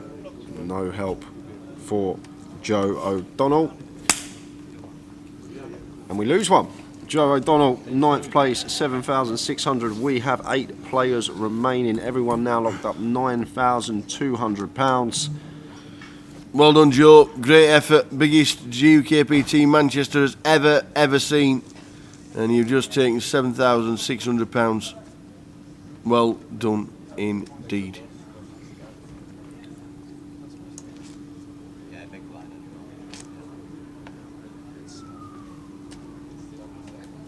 We're down to 8.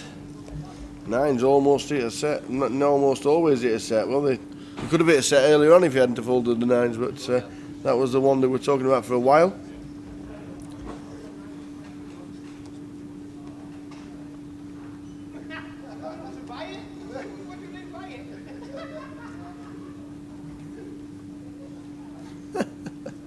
Nines almost always hit a set, yeah, apart from when they don't. It's 50-50, ain't it? You do it or you don't, as they say. The input from a C4. Good to have you on board, a C4. Good to see you this week. Back in a card room.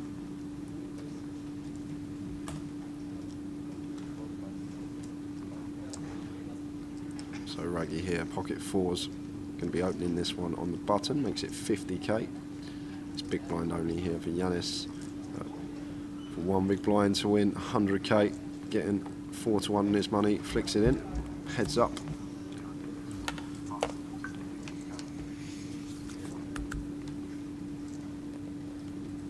Seven, 8, Jack.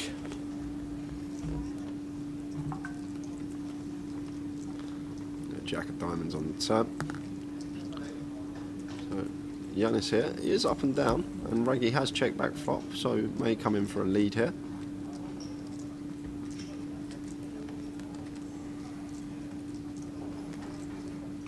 Expect Raggy to continue some Jack X on the flop.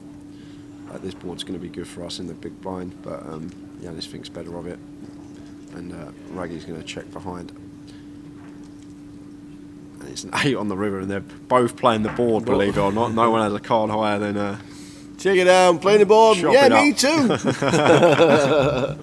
Philip Pratt on Facebook says, we'll see you all at Coventry in 2 weeks' time. Excellent, Philip. We will see you there. We're so looking forward to going down to the old Rico Arena, which is called the CBS. Coventry in 2 weeks. We cannot wait.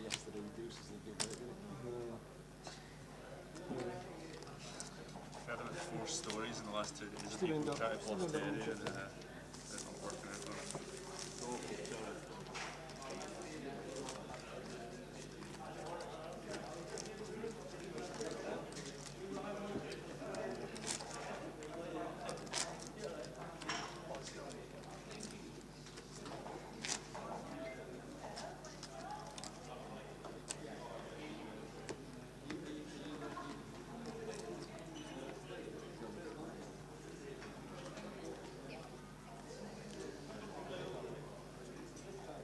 So we're on 8. Joe O'Donnell eliminated in 9th. Well done, Joe. Don't be disarmed. Biggest GUKPT in Manchester ever. Jack here. Blinds are now up, so Jack only playing 16 bigs here with the pocket jacks. It's just going to come in for an open. We do have a very, very strong hand, so trying to get a little bit of value rather than just shoving here. Picking up blinds and antes, and we have got a call from the ace-8 suited from James. Probably wouldn't have got any action from him if we did shove, so just opening here. We are going to get a call from the button, and Paul McTaggart suited 7 deuce in the middle, in the big blind. Chef Brad said odds on Terry first out. We've had an elimination already, so I'll have £1,000 that Terry won't be first out on the final. All right. Yeah. We take that bet? Yeah. Thank you very much, Chef Brad. See you in Coventry. So it's checked over to Jack here with the pocket jacks. It's 6 deuce, 3 rainbow, fairly dry.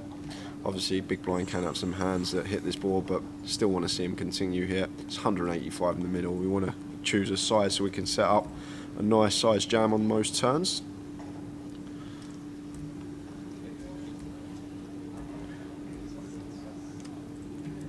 It's a bet of 80k.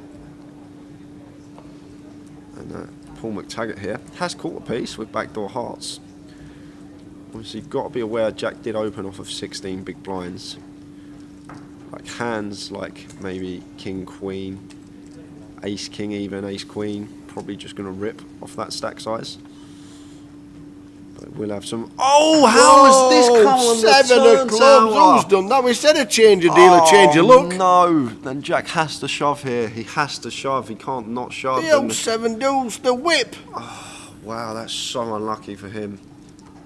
He's going to look like this is going to look like a great turn for him, and he's going to move all in, and he's going to get snap called, and he's going to hate the snap call. He's going to know he's going to have to get lucky. It's just a brutal turn, and the 7 deuce.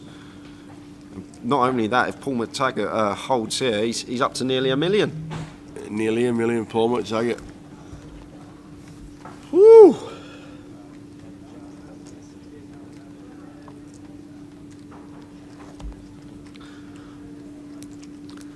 It's a brutal turn card. Jack's done nothing wrong here. It's just how it goes sometimes. You can do everything right and still lose the hand. But it's not over yet. Can find a 3, 6 or Jack. But it's a 10 on the river.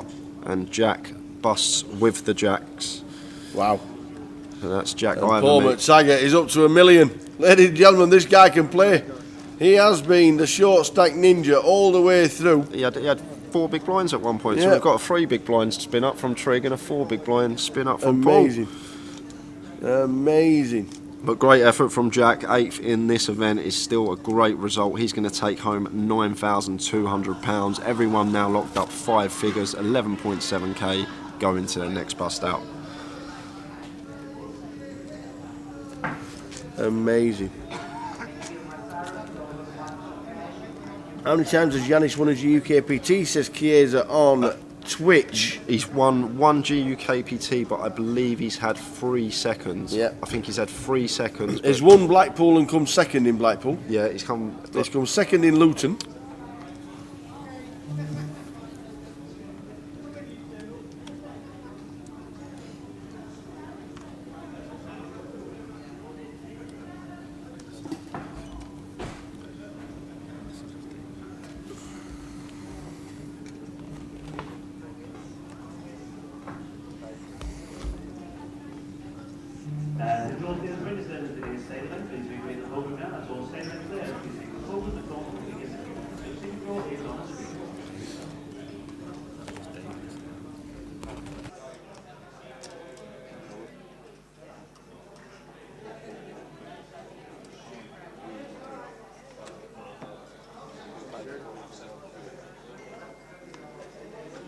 Oh, this action straight away, Terry, with the ace king.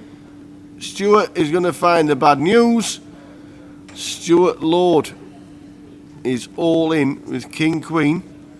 Raise, jam, call. Queen high flop gives him options and chances to survive. not just options and chances, Tower. He's going to survive. Almost always here now. He's just fading the 3 outer. Around 14% equity for the ace king usually in this spot. Yep.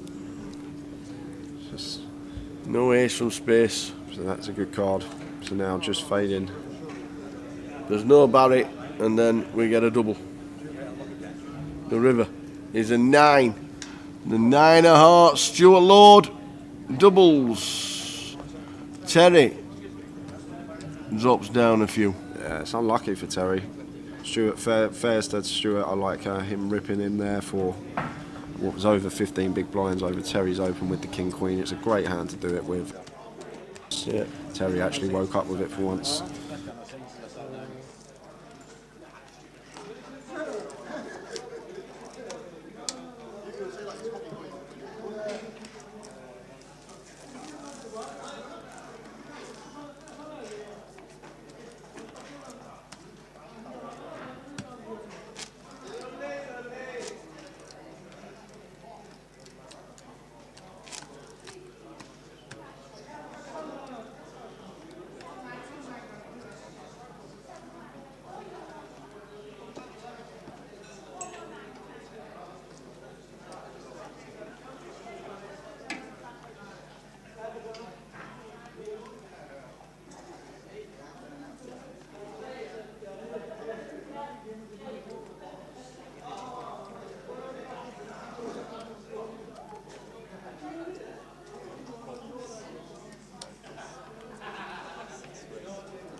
Stuart Lord survives.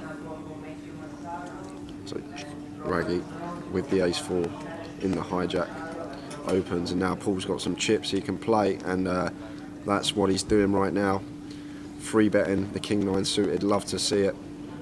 Great hand selection for it, and Stuart's got jacks behind him, and he is playing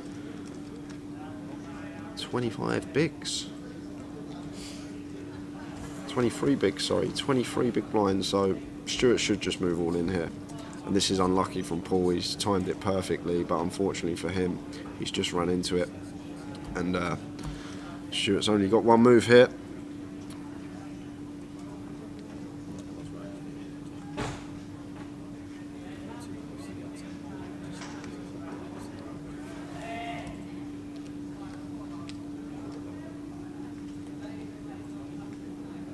And here it comes. Oh! He's going to cold 4 off of 23 big blinds. No, he's just going to flat. He's just going to flat. Wow. And Paul could potentially take this away from Stuart now on sort of queen or ace high boards. I know king high board would give him the best hand out. And James is going to peel the ace 4 off. As you would. And this is an interesting hand As on you a would. final table.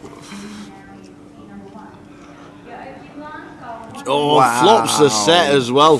He must have known. Must have known. He's had inside information. If I flat here, I'm going to flop a set.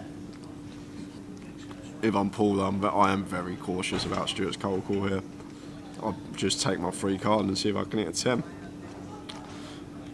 Oh, Gee, I tell you what. well, Oh, Mr. McTaggart's just turned a flush draw. He's got the gutter ball. We've got a flop set. yeah, then I don't think Paul's going to fold. What's that, Looks 200k like tower? looks like 210. Yeah, let's get the 3 to 1. 210,000. So getting 3 to 1 on our money here, and not only that, we've got position as well, so we can dictate the action on the river. But the times we make our hand, Interesting river on its way. a spade or a 10 would be ill because I can't see how the jacks could ever get away from No. it. A spade or a 10, and we're potentially. Oh, it is we're a potentially spade. losing another on the final. Through the back door, all in and a snap call. All in and a call. The jacks. Stuart, oh my lord. Oh, wow. Gone. And the thing is, it could have all been avoided if we just 4-bet ripped the 4-bet jacks. rip Just four, yes, rip 4-bet them. bring. Just rip them. Oh my lord. We've just cold Stuart's called. out. It could have all been different, but Paul McTaggart spinning 4 big blinds up to 1.8 million. This is the final table with spins. Trigger 3 big blind spin, and Paul's now had a 4 big blind spin, and he's up to 1.8 million.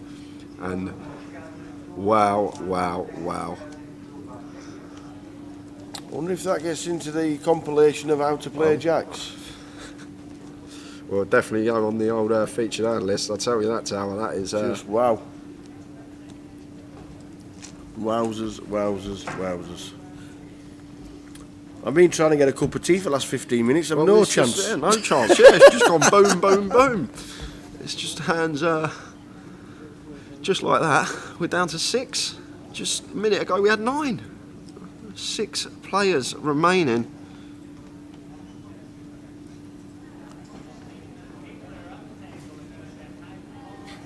Oh, jeez. Just wowzers. Absolutely just.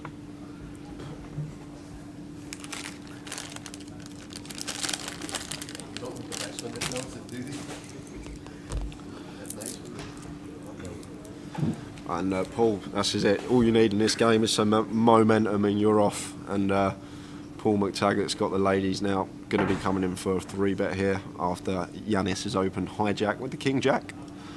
Makes it 50k. And Paul's still counting his chips from the last hand. Oh, what a spin from McTaggart. What a spin. Imagine if it's McTaggart and Trig heads up. And it's just the greatest story ever. One of them, whoever wins it. Amazing. And now we've got queens for McTaggart. He's just Flipping heck, man. he's getting a bit tricky here with the ladies. 6, 7, 9 flop.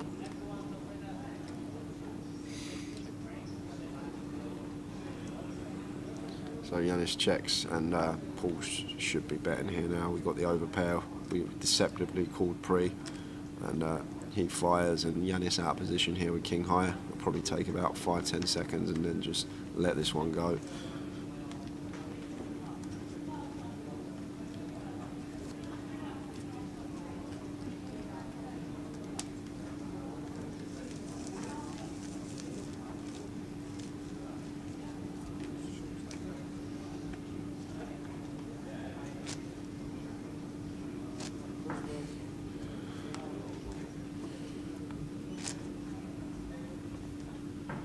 Sneaky winner. The free roll password is GUKPT BNR, all capitals. That starts at 6 o'clock. You got just under an hour and a half to get yourself in.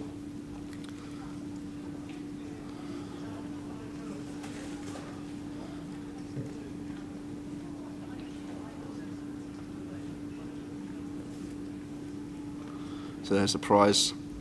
Prize is going across the bottom there. We are down to 6 players. Stuart Lord was our 7th place finisher, 11,700. What a hand that was. And everyone now locked up £15,750. And now the money is really starting to get serious here. Next pay jump worth over £6,000.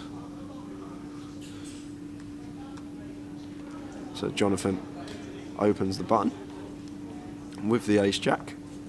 Another one that was short to start the day. I think Jonathan had 7 big blinds. So Terry moves in with the deuces and Jonathan asking for a count. 23 big blinds. He's not folding to Terry. And here we go again, Terry. We could be down to 5. TJ, big chip leader, starting with 21 today. 1.4 mil is now stood up. He's got his coat on. The coat's on. A little bit extra equity.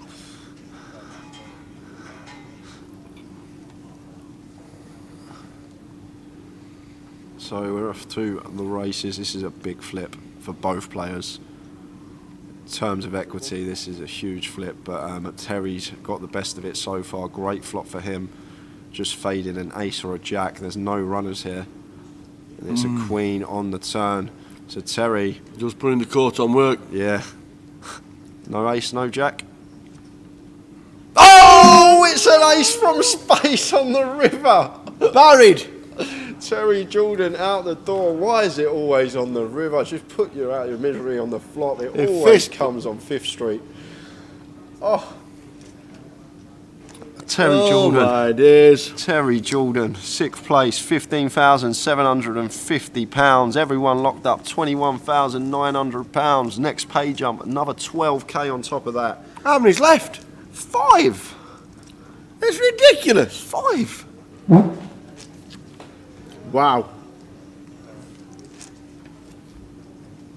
Wow. Wow. Wow.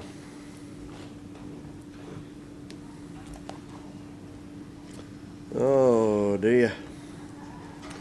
9th was Joe O'Donnell 8 minutes ago. Jack Iverme 7 minutes ago was 8th. Stuart Lord 5 minutes ago was 7th. And a minute ago Terry Jordan was 6th. Wow. Yeah, but now it's got to slow down. It has to. There's plenty of big lines left in play still. What time did you set the line this morning? I said between 11 and 1 a.m. Did you? Yeah. Who went unders? It's still, everybody? It could still happen. You look how many chips are on this table. Oh, absolutely. And look at the players. Blinds, yeah, absolutely. compared to big blinds. Like, it could just... it will have to settle down at some point. We know that. We've got, I think, 3 players now with over 100 bigs here. 5, well, near 100 bigs, 5-handed. Well, between 80 and 100. We're now playing 10-25, sorry. I'm going to gamble. Yep. Massive gamble. Okay. I'm going to run for a cup of tea. Okay. Yeah, I think now's a good time. Now's a good time. I'm going to run for a cup of tea because yes, I don't please. think... Do you want one, young man? Yes, please. Oh, it's all right. I'll carry on. Yeah, yeah. Oh, he got buried. The ace from space. The book. Is it Ace on the River? The book? Barry Greenstein. Just amazing. We're on 5. Yanis, James, Trigg, Paul McTaggart, Jonathan. 75 to 1 shot still in it. 40 to 1 shot still in it. 16 to 1 shot still in it. 10 to 1 shot still in it. And Trigg was 11 to 2. Unbelievable. It's mad. You could have gone make yourself some dinner. You come in with 9 players. You come back, go eat your food. 4 are gone. Yes. Towers on the tea run. Anybody want one? Ollie wants milk too, please. Milk and 2. Blinds 10, 25. 25 big blind ante. We've got 5 left at Benny Road, Manchester. Trigg ace queen in the cut-off. 50k, and Raggy wants to come in with the 9-8 off, and Yanis should be defending this one. 5-3 suited in the big.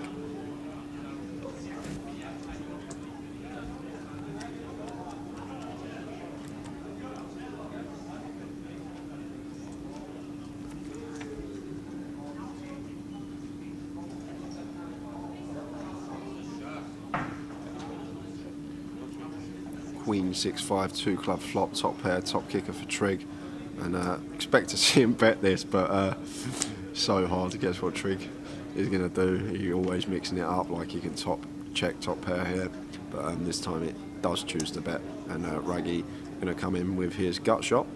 Yanis bottom pair, a couple of back doors. We are getting 4-1 on our money.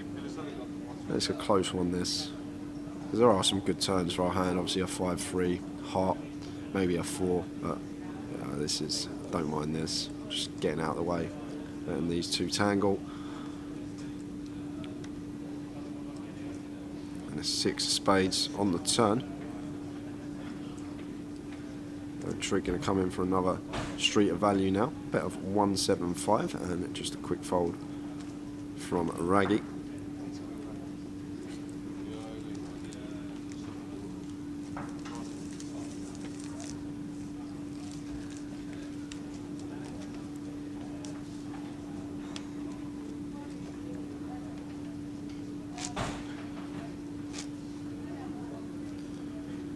That was a mad 15 minutes, guys. Oh, 4 bust outs in 15 minutes. That is something.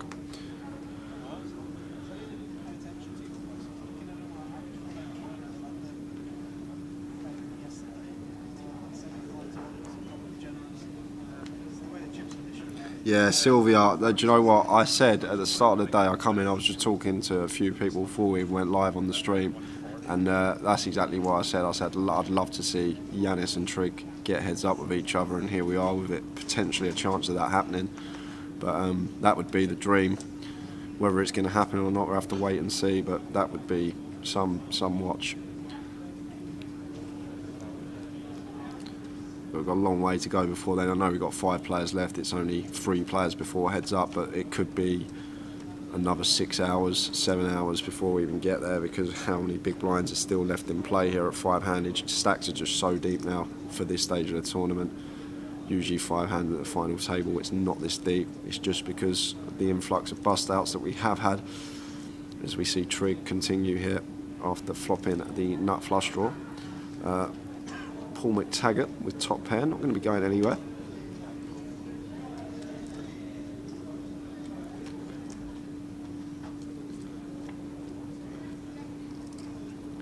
Ace of clubs on the turn. So Trig now turning top pair here. Going to come in for a 100k bet with his A7. And I expect Paul to call again here. Trig's going to be barreling this ace most of the time, even when he doesn't connect with it, so we're going to have to call once more. We can't just immediately give him credit for an ace-x hand. It's a card that Trig's always going to represent fairly often. And 9 of hearts on the river, so it just gets better and better for Trig. River's the stones. Quick check back at his hand. Yep, that's the nuts. Now he's got to try and come up with size in here. Obviously our opponent can have some flush draws in their range as well, so he's actually opted to go fairly big here. 400. Thank you, Tower. No problemo.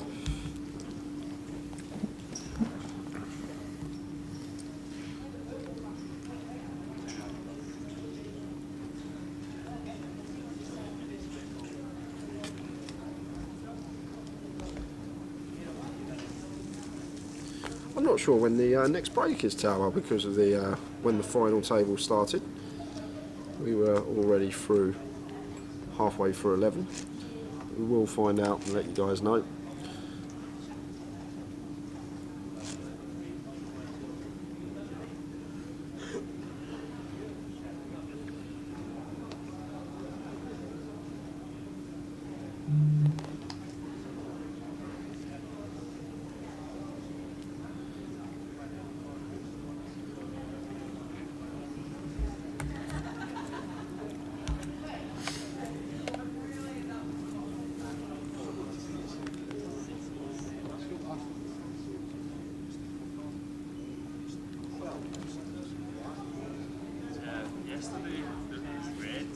Is there a trophy for winning the closer?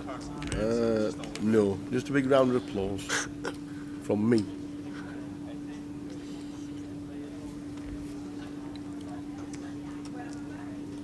Yanis raising to 60k, and Jonathan hasn't been involved too much on the final. Obviously, he had the 1 all in, which he won, got him well up to 1.4. Other than that, not seen too much of him so far. We're going to be getting involved here. Want to be 3-betting the Ace King, especially versus Yanis's button open. Yanis going to be opening very wide. He's probably going to make it around the 240k mark, just the 4x. Yeah. Terry Jordan was our 6th place finisher.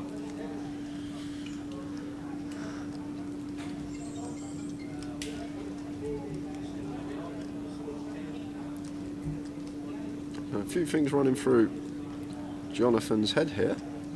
He's taking his time with this one, but eventually does count out the 3-bet. Looks like it's a bit bigger than 4x, which is fine as well. Better to be bigger than smaller. As long as it's not too big, it's perfectly fine. And Yanis just quickly gets out of the way with the Queen 9.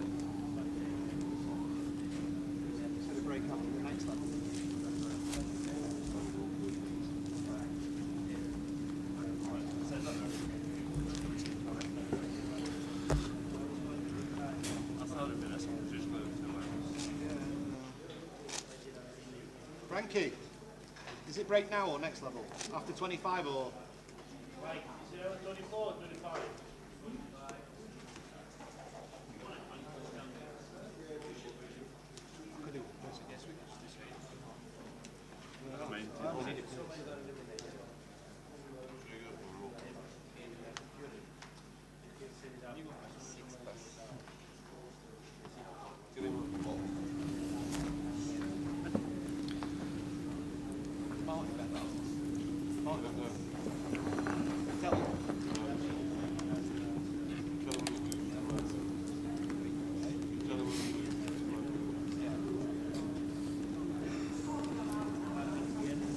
You can see there, plenty of chips still left in play. 150, 260, like 350 odd big still, 5-handed.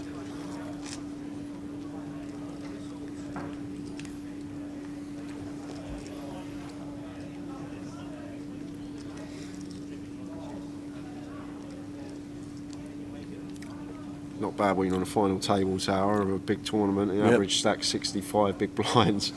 Yeah, that doesn't happen very often, So does it? much play. Yeah, and we know it's just not plain sailing and it's all going to be over in an hour. We all know that. So a lot of play to be had. A lot of good players here, perfect sizing. And it does get to a stage where big hands will have to collide. Speaking of big hands, Right, I hide the boots again. yeah, there's been a feature on the table today. And, Trig deciding to 3-bet here with the Queen 6 to 200k. And Paul here with the aces. Obviously, he's going to be loving life in this spot. Personally, against Trig here, he's obviously want to incorporate some flats in. We've got position on him. And Trig very capable, coming in with plenty of 3-bets bluff. I wouldn't even mind a flat here from Paul with the aces. But if we are going to 4-bet, probably going to come back to about 450. But can go with either option. It depends how wide we perceive Trig to be 3-betting. If we think he's going to be over 3-betting here out the small versus our open, then maybe just flat. But it looks like he's happy to take the dead money and move on with the hand and incoming 4-bet. 480, and Trig will now just fold. Yes, I got one right. I got one right with Trig. Got one right. You're ready now. That's yes. it.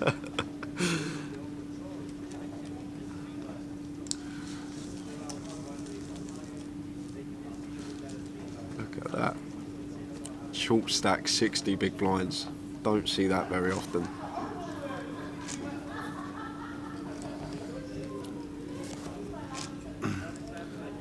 Jonathan Lemon, Rick Trigg, Raggy. Raggy, Yanis Liparis, and Paul McTaggart, James Clark, aka Raggy.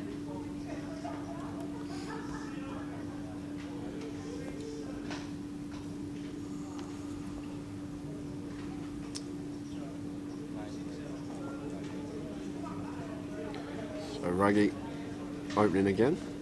This time pocket eights under the gun. And Trig looks like he's got a decision again. And once again comes in with the 3-bet. With the King Jack suited, makes it 150. This time he's gone smaller simply because we're in position. When we are 3-betting in position, around 3x is fine. When we are out of position, we want to add that little big blind on, go nearer the 4x sizing. And can't see Paul folding here. 5-handed, obviously dynamic of the hand before that just happened, so going to call and take a flop. So King Jack for Trig, 8s for Paul, flop. King. No way! King. Is this real? 8 Jack. Who's done this deck, ladies and gentlemen? Is this real? This could be huge. This is gross, Tower. What is this hand? Oh my word. Where has the dealer found this flop from? So, bet of 135k here from Trig, and Paul here with bottom set may start raising his hand now. We can credibly rep some bluffs, but looks like against Trig he's just counting out flat and chips. But we can raise here, we can rep some Queen 10 suited. Some 8 on the nut turn, heart anybody? draws. Yeah, imagine. Imagine. I want it to come a heart because this is just a dirty caller. Like this deuce of clubs is just... This is just dirty, Tower, especially on a final table, 5-handed, it's ridiculous. Now Trig going to come in for another street of value. He's fist pumping here, he thinks he's got the best hand almost always. We're worried about what 3 combos of pocket 8s, and that is literally it. That are the only hands that we are worried about here as Trig, bet 350, and now over to Paul. And I think this is where he's probably going to pull the trigger. I know he wants to keep some Trig's bluffs in, but Trig now double barreling here. He's going to have ace king for value. You can have king queen, king jack suited. He's just a call. Just keeping Trig's bluffs in. Obviously kings and jacks are out there. Trig's going to have both of them hands, but... Oh! How is this even... No! That did not just happen. How has the dealer put a king on the river? What on earth is this? This is the grossest hand I've ever seen on a GUKPT final table. This is disgusting. And Trig now making a boat. 1 point, did you say 1.5? Or 750? No, this is... 750,000. Yeah, and Paul's got a shove here, Tower. I hate to say it, we can't flat here as Paul. We've got to shove. We've got to get value from our ace kings, ace queens, those type of... Oh, he just calls. Oh, he does just call. Does just call. Wow. Does just call. Shows the pocket ace. God. Wow. Wow, he does just call. It's a great call there. I'm probably going to shove because we only lose to, what, 1 combo, or 2 combos of king jack suited. How do we only just call? 1 combo of kings and 3 combos I'm walking of jacks. out the door. Yeah, I'm walking out the door as well. But How many Trig's players, not performing please be anything. honest, how many players are watching this live stream right now are not walking out the door? I'm out the door. How's he just called there, Tower? That is... What? I am out the door. If I'm Paul McTaggart. What? I'm so confused at that. Hands up if you're walking out the door. Yeah, Chef Brad, he's out. Brad. Yeah. Wow. Wowzers. That's just a sick caller. Oh, it's so gross. So gross. But how's Paul just called there? Wow. 5-handed. What, we really not going to shove up? Yeah. Oh. Well, I'm already in the car.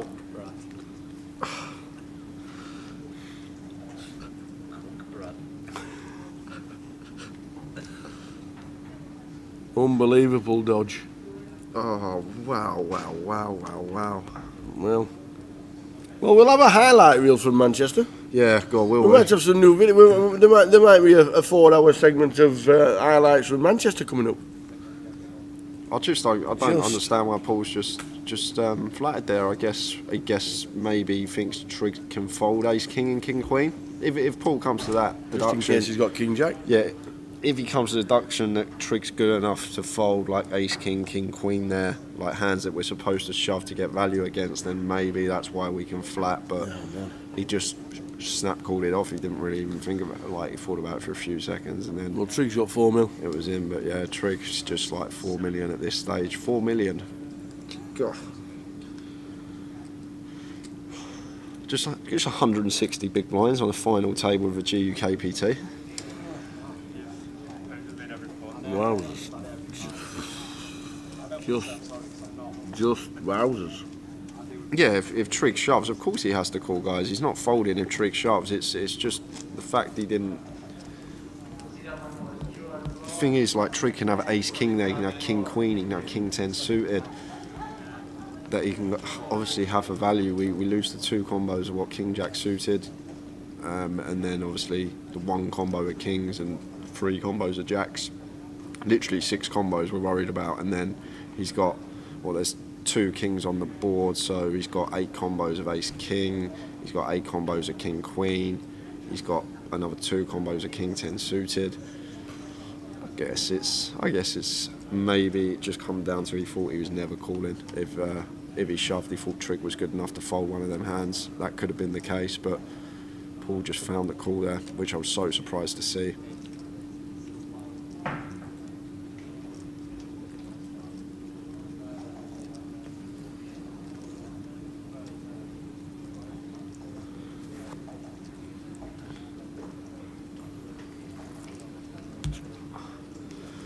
That's some hand tower. That's probably the worst call I've ever seen since on the FT since doing this, and it's not nice to see. It's not how you like players to lose their chips callers, but it is part of poker. But that is one for the ages. That will probably be shown over years to come. That hand on a huge final table. As Paul here could be heading to the round now because Jonathan can't fold this hand. He's going to have to ISO with the Ace Queen. Oh, sorry, he's not open shoved here. It's actually a graphic error there. Or just might be a different scenario there, because if it's an open and a 3-bet shove, it's a bit of a different scenario here for Jonathan with the Ace Queen rather than just an open button shove. Okay, so Yanis has opened. Paul has shoved for 670k, and Jonathan comes in with the overcall and all in himself. And Paul now. We are now at risk. Going to need to find a king. Paul McTaggart, Boba Fett online, huge poker player, live and online, massive Rangers fan, overall good egg. He's now facing elimination in Manchester.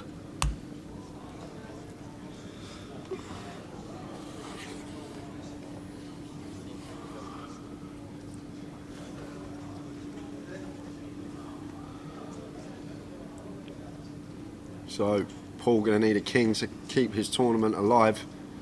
I think he deserves it after flattening that river, to be honest with you. Oh! How about 2? Have 2 instead. Oh man! So just needs to fade a jack now. A 9 on the turn, and just fading a jack. Oh man! And it's the deuce of diamonds. Wowzers. It just shows you, doesn't it? Yeah, 99% of people are out the door. Yeah. But Paul's back to 1.4 million. It's Jonathan that's down to 720k. But I can't get over that hand tower. God, yeah. I just thought it couldn't be real. Wowzers. At least Jonathan's not bitter about it, so we're all right.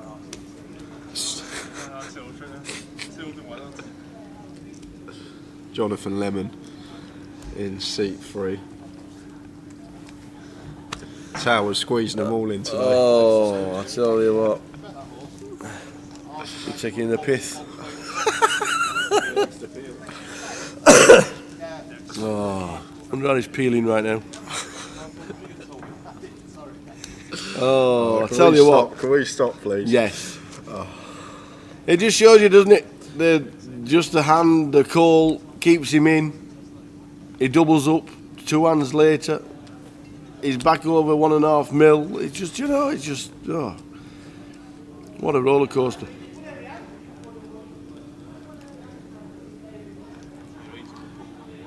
Jay, if you're trigger, you bet calling that with Ace King. I've got. It's just hard you'd be in the tank for about 7-8 minutes. You wouldn't you have your value bet Ace King. Your opponent ripped for like 500k more. Like they've never got a bluff there, so it's really like a spot where maybe you can just fold. But it's easy to say sitting here rather than sitting at the table. But it's just. I'm lost for words here, guys. Honestly, if you could, honest, I just can't believe the hand that we've just seen. It's just crazy for that to happen on this final table at this stage of the day. If you've had a better final table so far in years, please let me know. I tell you what, this at this moment in time, 500 is crazy. Incredible. That hand, I can't get over that hand. How's the dealer put a king on the river? But yeah, you're right. With the trig, Ace King, probably you bet it, and no one's got a bluff, so you're gonna have to let it go, I guess. It's just been incredible. It's a hard question. It's a hard question because Paul in that spot, if he shoves over our bet on the river, like he's then repping such a thin range. Obviously, eights, jacks, and king jack are his hands that he's only repping there once we free bet him pre. So I guess we just have to give him credit for one of them. Yeah. It has just been absolutely brilliant. But it's so good that you guys are enjoying it, watching it with us. Biggest GUKPT Manchester has ever seen. 9th was Joe O'Donnell, 8th Jack Iverme, 7th Stuart Lord, and 6th was Terry Jordan. Yeah, the password for the free roll is GUKPT BNR, all capitals. If you are playing that at 6 o'clock, starts in an hour. It's free money, guys, free money. Starts in an hour and it's starting at 7. Doesn't cost you anything to enter, and you can potentially win yourself £110 ticket. Yeah, the closer starts at 7, 50,000 guaranteed tournament.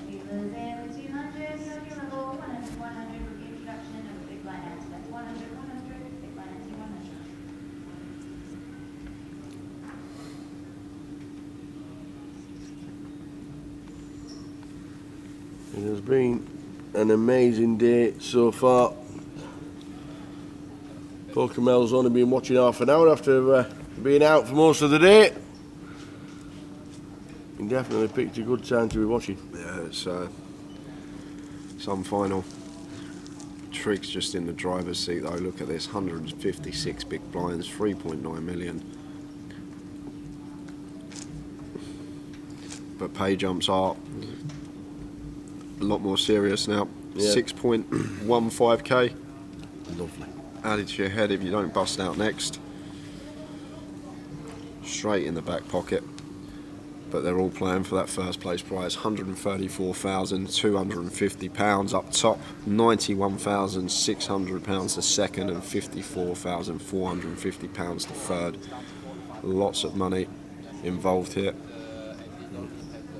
GUKPT BNR for the password for the free roll. We were going to use beef stew as the password, but it's not strong enough.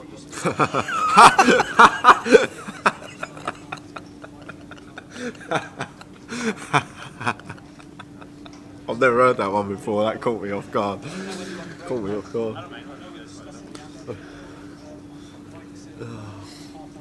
Actually, I think I saw someone sent me a meme of that the other day. Now it rings a big bell in my head. That's a good joke, that. Is there a delay on the stream because there's a guy on the phone all the time? You know, yes, there's a 30-minute delay. 30-minute delay. We commentate on the 30-minute delay. So you get it live. What are they talking about at the table? What's happening? Something's happening at the table. I want to know. I need to find out what's happening. I think she wanted to play through the next level. Pardon? I think they just wanted to play through the next level. Oh, instead of taking a break? Did they take a break? No. Well, let's just have a quick guess and see what they say.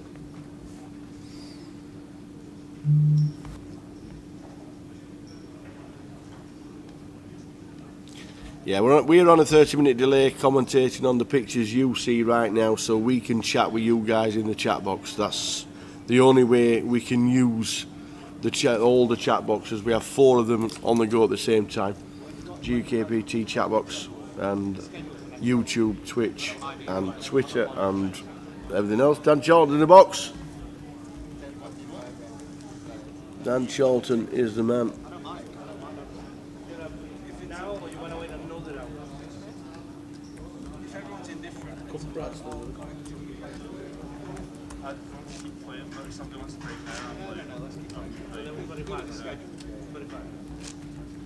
It looks like there was due a break in 4 minutes' time.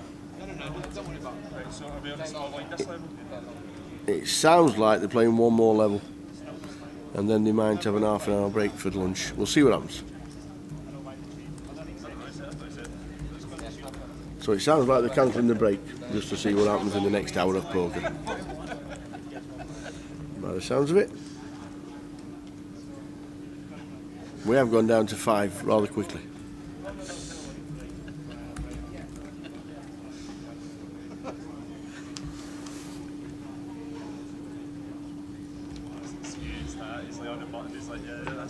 So Jonathan under the gun in King 10. 5-handed here. Playing just sub 30 big blinds. Comes in for an open.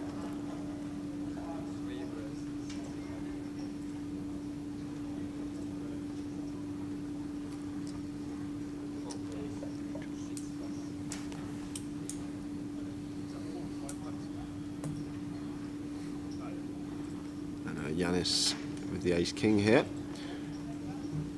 Going to be coming in for a squeeze somewhere around the 300k remit you'd like to see.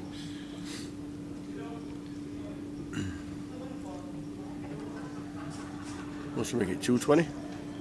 Bigger, needs to be a lot bigger tower, around 300 I'd say, with an open and a call.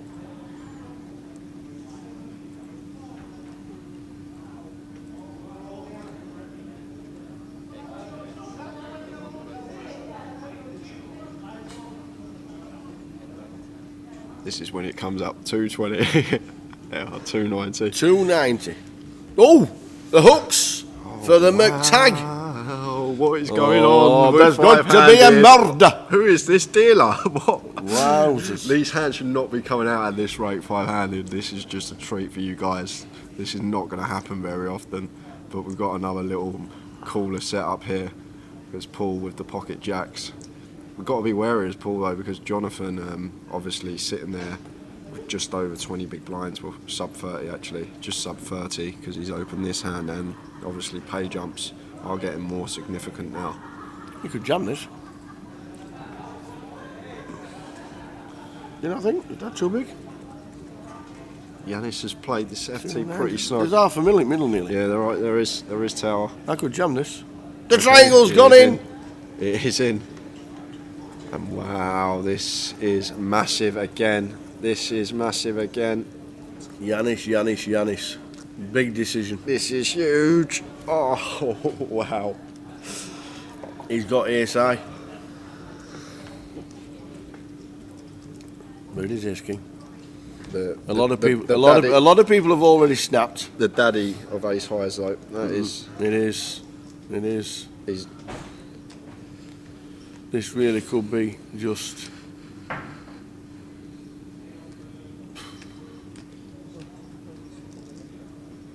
I think.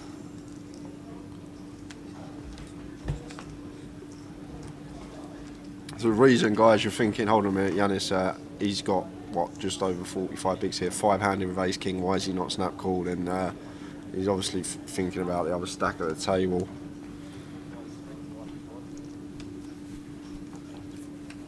And the other thing, this looks so strong from Paul, because Paul's never going to make a play here. That's the other thing Yanis got. Paul's never going to do this with ace queen. Has he got a cold 4 here with ace queen? Probably not. I think ace queen's just going to fold to Yanis' squeeze out the small blind. So that Yanis is probably thinking, well, it's either ace king as well. Obviously jacks, queens, maybe 10s in there, and then obviously aces and kings are the big worry. That is the big worry from our perspective. And it's just so difficult. He's just looking like, what do I do here? He cancelled a correct decision with the 9s earlier. But can he make the correct decision here? Obviously, we can see if he calls, he'll be flipping, but it's a huge flip. And especially with how much money's on the line here, he knows he's never going to be in a spot here where he dominates Paul. Paul's never doing this with ace-queen, and Yanis will be aware of that, so that's why he's turning the cogs here. Thinking whether... Is it also ICM as well? Yeah, of course. So you've got the... that's what I said, you've got Jonathan over there. That's who he's looking at now. He's looking at Jonathan's stack. He's trying to figure out how much Jonathan's got, whether we should be making this call or not, because Jonathan's playing around 25 big blinds now. The ladders are what they are, and this call for us is for just under 50 big blinds.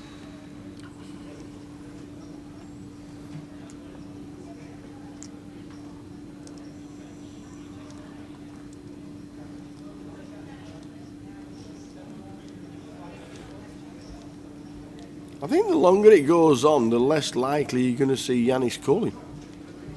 I really do. He's staring him down, and he's made the correct decision so many times in the last 3 days. You can just see him folding. He's looking at the clock. There's no break. He's looking at the blinds. He's also checked the ICM. He's got 1.2 million behind the line, which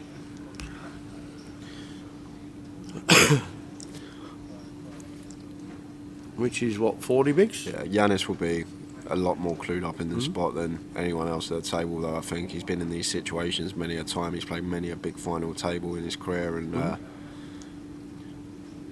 I can see a fold coming. Yeah, I can see a fold coming I think as the well. longer he goes on, the less likely. The thing is, Paul's not got ace-queen tower, and Yanis will know that. He's not got ace-queen here. It's just two. I just don't see Paul on this clock ever going mental with ace-queen in this spot, ever. Yeah. So he's not got a bluff. He's not going to choose this spot to bluff, early position open, flat, and then Yanis squeeze out the small blind.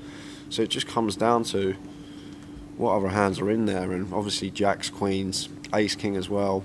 And then you've got the aces and kings, and we just don't fare too well against that whole range of hands. And Yanis, there's the fold, and Paul with the pocket jacks, going to be happy to get the fold there. Wouldn't have wanted the call with ace-king. Just, wow. So power poker. Yep.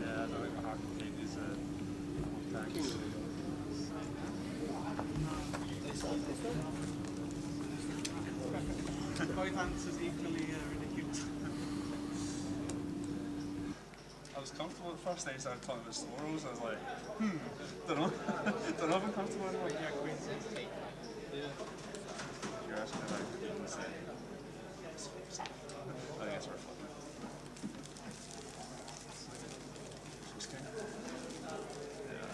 When you said there's like a Sororo on it, it's like you don't get this king or what's this? 15,000.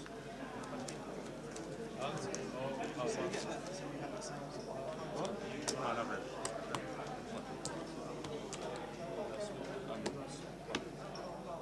Oh, the board. Oh, well. Is that big blind down? Swap blind? Oh, yeah. He didn't know it. He didn't. Yeah, sorry.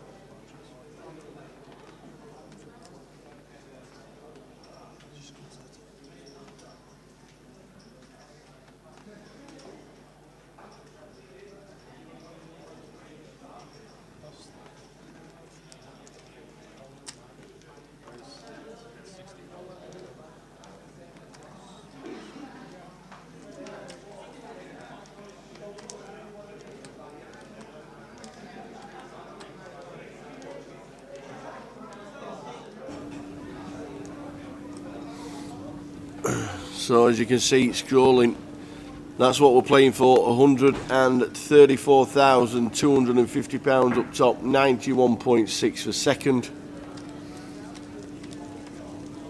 Fifth and next out, 21.9. Sixth was Terry. Sixth was Terry. Stuart Lord was seventh. Eighth was Jack Iverme. And ninth on our feature. And the final table was Joe O'Donnell. That's how it's rolled on the final table so far, and you've just seen a big pass from Yanis. And they'll be honest about it when they start talking about it. They'll just be honest to each other about it. It's been one of them final tables. Jonathan is the short stack with 20 bigs. Yanis has still got 40 of them.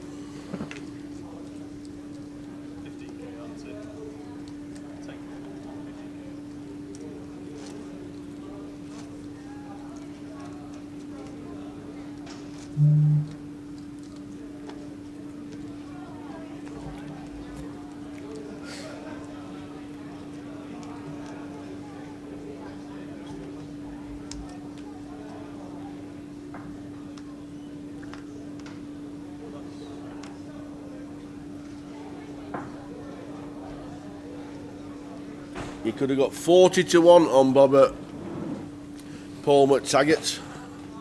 You could have got 75s on Jonathan Lemon.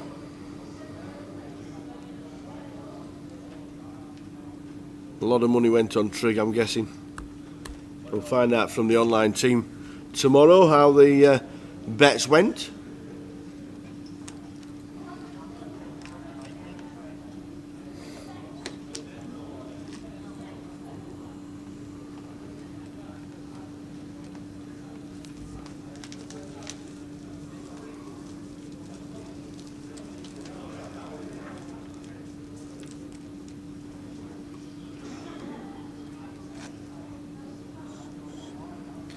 Yeah, can you imagine people saying if Paul goes on to win this now after that flat with the 8s on the river, it'd be one of the best calls ever. Yeah.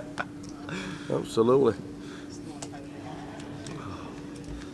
Oh God, what a day it's been! What a whole weekend it's been! It's just been getting better and better. It's just feature table's just been crazy. Just We've had some of the stuff super we've action seen. in the biggest GUKPT Manchester's ever seen. Who's going to turn up and play a mini with no guarantee? Who? Anybody? No chance. 760 people said wrong. 760. Amazing.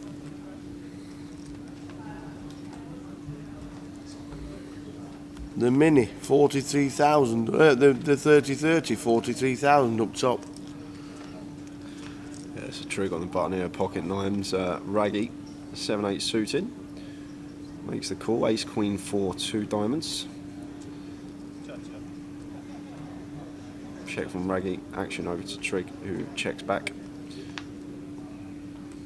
Just a set on the turn, as you do, but not going to be getting any type of action. Oh, he is. Raggy in the small blind. Going to have a little bluff here with the 7-8 suited.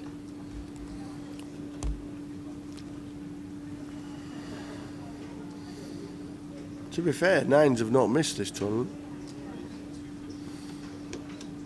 Trig comes in for the raise and doesn't get.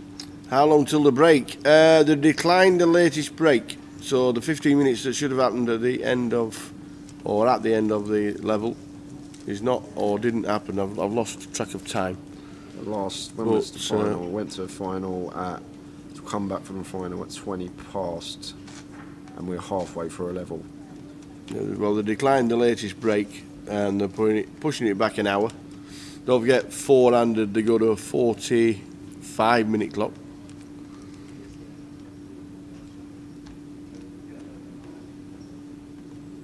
I think that still happens, does it? Is that still a thing? Yeah. It's all pretty standard. Oh, well, weren't here in London, but yeah, I'm pretty sure. I doubt they would have changed it. Yeah.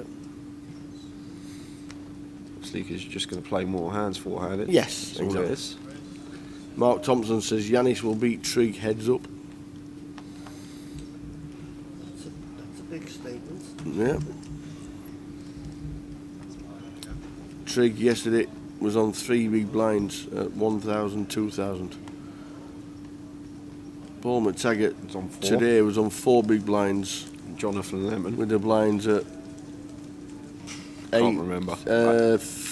10-15. Yeah, 10-15. And Jonathan Lemon come into the day with 7 big blinds. So to the day, everyone's been spinning. Came today with 7 bigs, which is why it was 75-1. Nobody should win it from there, they said. You shouldn't be in the last 5, they said.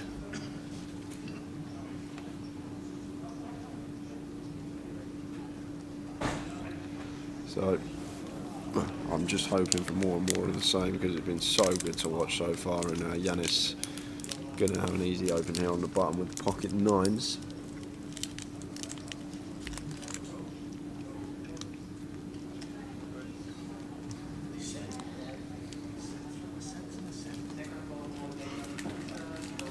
And 4 here in the small blind. King Jack off, potential 3-bet bluff candidate, especially against Yanis's button open. You want to come in for it around the 250k mark. What I'd like to see him go.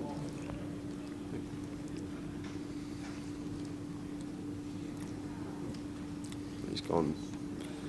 If he could see he was up against 9s, he'd be folding. They've not missed yet. So he goes to 200k. So just over 3x, slightly over. Yanis with 9s here now. Can be sick of the sight of Paul. But button versus small blind dynamic here. We've still got a very, very good hand. Obviously we've just got too many big blinds, maybe 4-bet rip this, but it isn't out of the realms of possibility. I just can't see him folding, especially after the hand that just happened.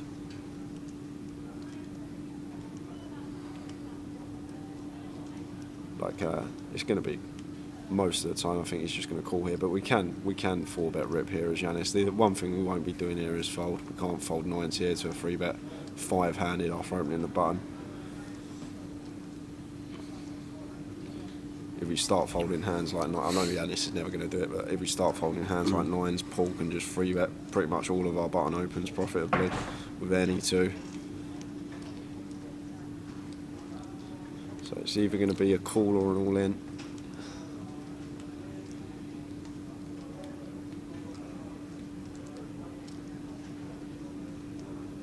Yeah, there you go. It's the lot. Snap fold. It's a nice play there from Yanis. He'll be happy to get that one through. That's a nice little pickup. 250k added to his stack without having to see a flop. Afternoon, Jam Nicks. Jamie Nixon. Hope you enjoyed yourself. Nice to see and finally meet Ellie. How you doing, Jamie? Come on the tree. Great coverage as always. Cheers, Jamie. Good to see you and the missus enjoying yourselves here in Manchester. The free roll password is GUKPT BNR, Berrynoon Road. GUKPT BNR. Let's have a look, see how many's in. Let's open up the client and see how many's in. I'm not going to be playing the live stream ourselves. Excuse me. But don't forget at 7, the £100, the closer, 50,000 guarantee.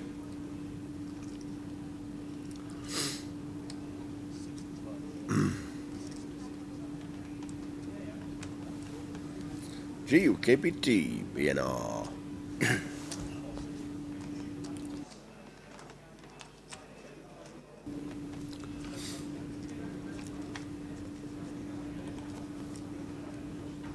Flop time. Ace 4 deuce.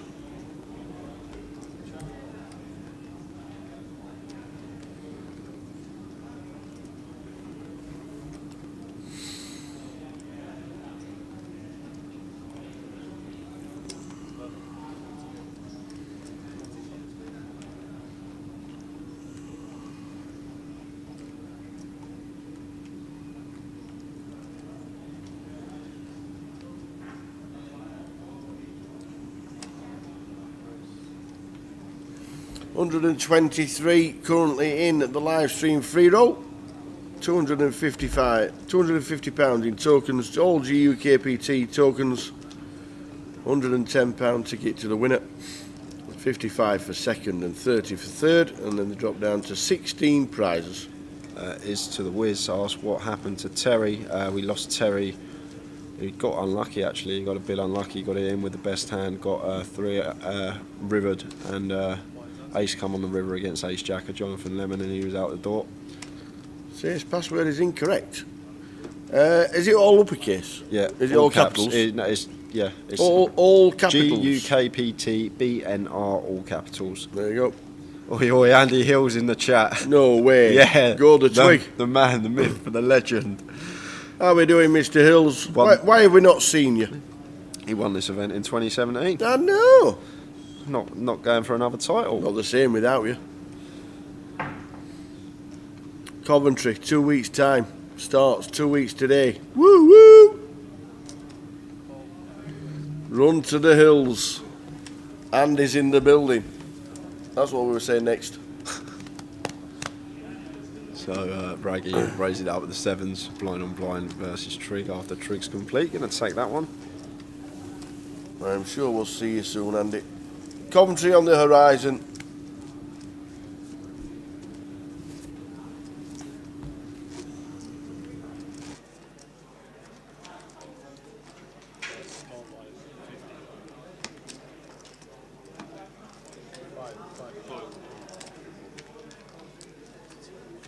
Andy's gutted couldn't play Manchester. Hope to see you in Leeds, Edinburgh, Blackpool. We've got Coventry in 2 weeks' time. Main event is 2 weeks on Thursday. We've then got Leeds, which we can't wait for. We've got some great venues on the horizon. Chris Cunliffe has got 3 of the final 5. He's got John, he's got Paul, and he's got Ringo. Yanis. Very nice. Good to see you this weekend, Chris.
Andy Hill says, "Hi Sylvia, hope you're making a good recovery." What is that? Which episode is that one from, Andy? She was coming for a Towers cuddle. Never happened.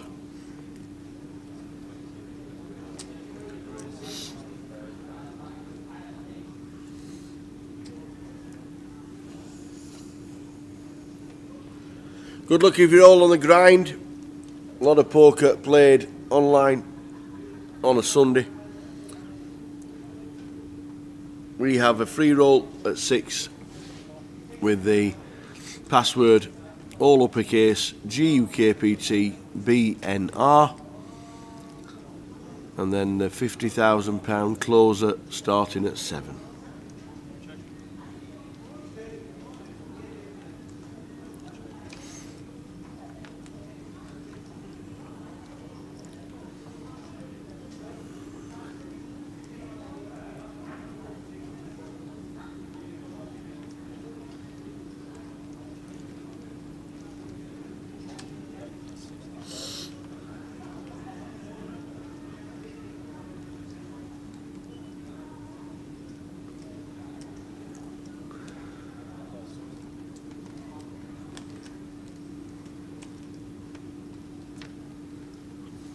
So a board of 6, Jack 9, 7 on the turn, a bet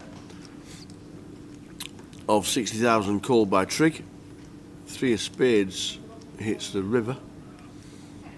McTaggart with the best of it. And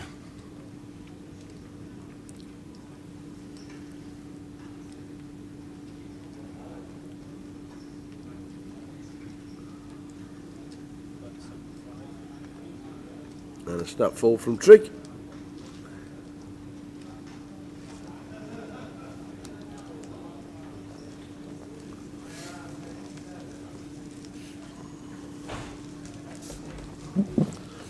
£3.9 mil for Trig, 2 mil for Raggy. Paul McTaggart. Don't forget, Paul McTaggart had 4 big blinds earlier on today. Last night, Rick Trig had 3 big blinds with the blinds at 1-2.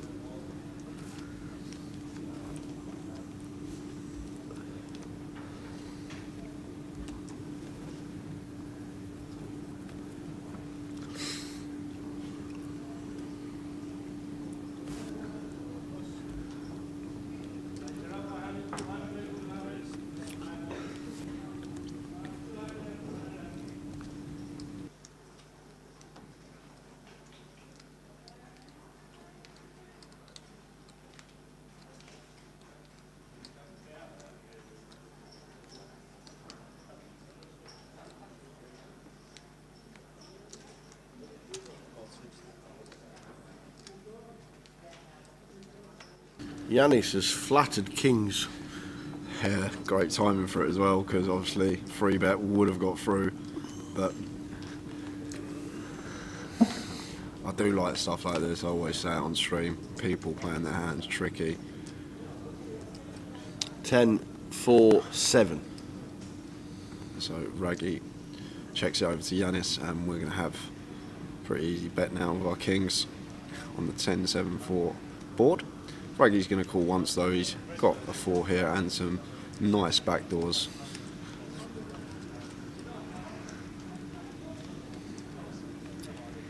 Check calls for 60,000. 2 of diamonds on the turn. Yeah, lovely card for us here is Yanis. Going to be wanting to come in for a second barrel here. Obviously you've got to start thinking about the hands that Raggy's check called flop with after opening. Obviously there's going to be some ace highs in there that are going to float once, and like queen jacks with some nice backdoors in there as well. But hands like 8s and 9s are in there, maybe some 7x suited that chose to open in the cutoff. But after Yanis comes in for a second bet, Raggy thinks better of it, gets out of the way with a third pair.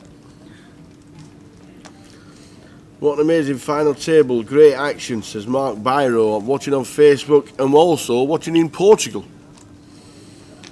Hello, Portugal. When will they release the lead schedule, says Mark8147 on YouTube. Normally it'll be released the same week they finish or very close to the last leg, so it'll probably be around Coventry time, I reckon. We'll be finalising the schedule and putting the dates up. Any more information, keep watching social media, Grosvenor Poker.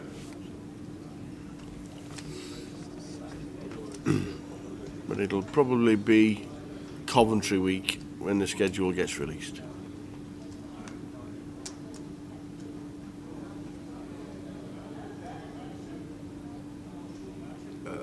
Paul opening the button here with the Queen 10 and Triggs just putting his foot down.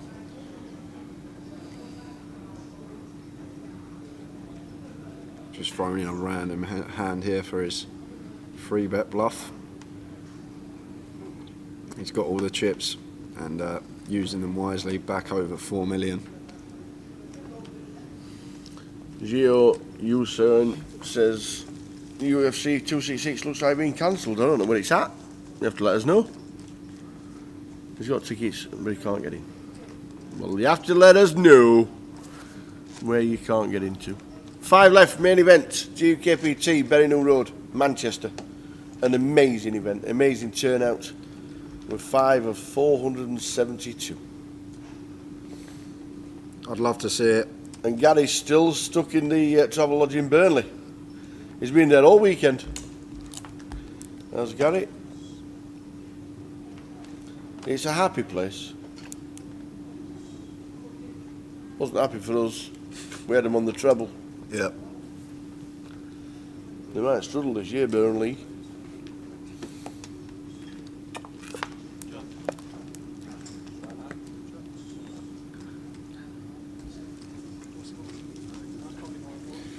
How are the Spurs getting on, anyone that's watching the game? How are we playing? Who are they playing?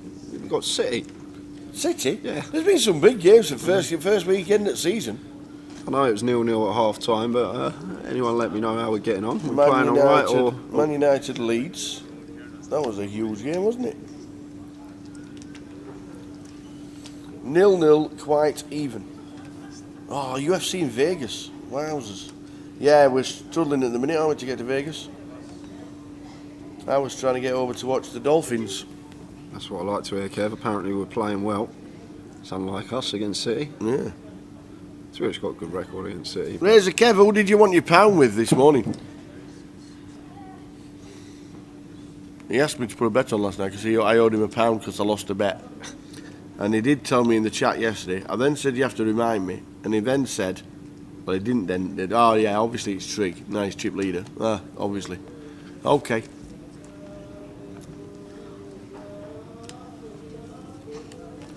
Yes, we Miami Dolphins playing in the brand new Las Vegas Raiders Stadium in the end of September.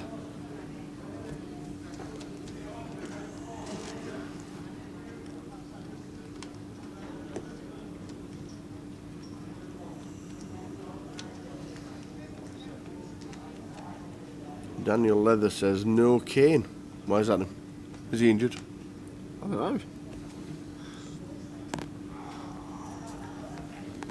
Maybe he wants to play the live stream free roll. That's why he's not there.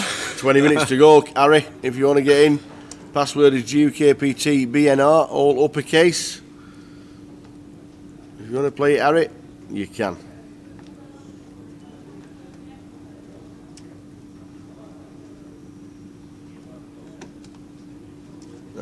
Marky147 says the Dolphins Raiders game is the day after the UFC. That would have been a good weekend. By heck.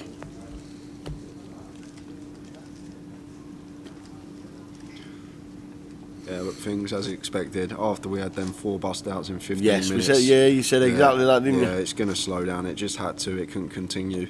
Just how deep the players are. This is what we're expecting for a while now, unless the dealer throws out some more gross ones. Yep. Next prize, so we got 5 left. Next prize is £21,900. If you manage to survive that, the pay jump is an extra 12k, £33,550 for 4th place. So ladders now are worth 5 figures to the players, and that will be in their head when they are making their decisions. Always got to be aware of the other stack sizes at the table. Cheers, Chiesa. Stuck on the old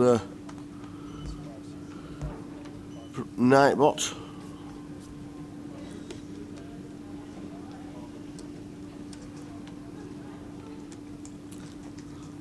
When is the next big Grosvenor series? Well, you can play the 30-30 next week, which is a £400 buy-in 2-day event. That'll be in Coventry, Liverpool, Sheffield or Luton. And then in 2 weeks' time, this festival, the GUKPT, moves to Coventry. 28th of August until the 5th of September. Full 8 days of poker to be played. And the full schedule for the year, the dates are set as we go to Leeds, Edinburgh. So Raggy here opening to 60k. Yanis with pocket kings. Expect him to 3-bet the kings this time.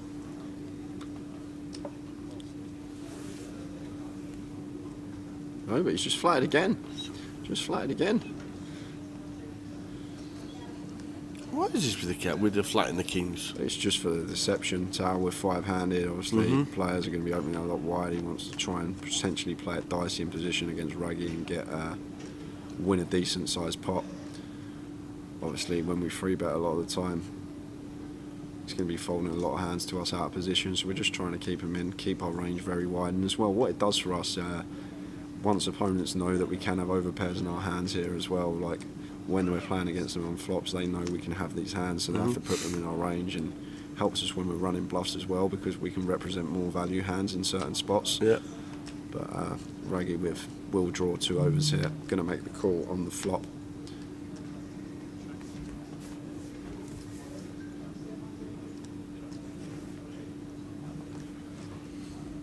Four of spades on the turn. So Yanis here wants to be coming in for another bet. James shouldn't really have too many 4x opening under the gun. May have ace-4 suited in there, only 2 combos of that, which would probably check flop, but can't be scared of that too much, so it comes in with a second barrel and good with the kings again. Well, come on, you Spurs! What's happened? What's happened? Apparently Los there's Abrams has been typing away. There's a little Sonny goal, apparently. The video printer's there. Spurs 1 and Manchester City 0. Hi, I tried register for the free roll with the password GUKPTBR, but it's not working. That's because it's the wrong password. GUKPTBNR, Berry New Road, because that's exactly where we are. BNR. Yes, Slinks is happy. Tottenham's winning.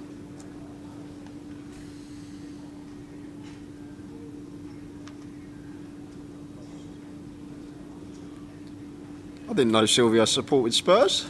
No, she's a big Man United fan. Oh, okay. Huge Man United fan. Sue says,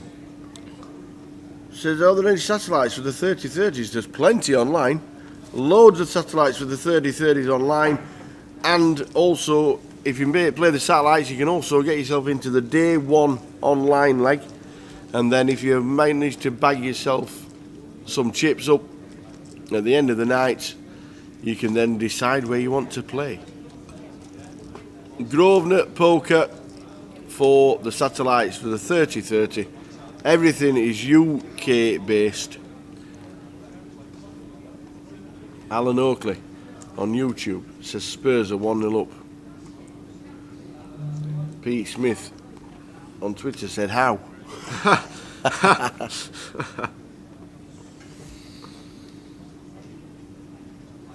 Yes, it's the 3030 satellites running every day online. Check all the details.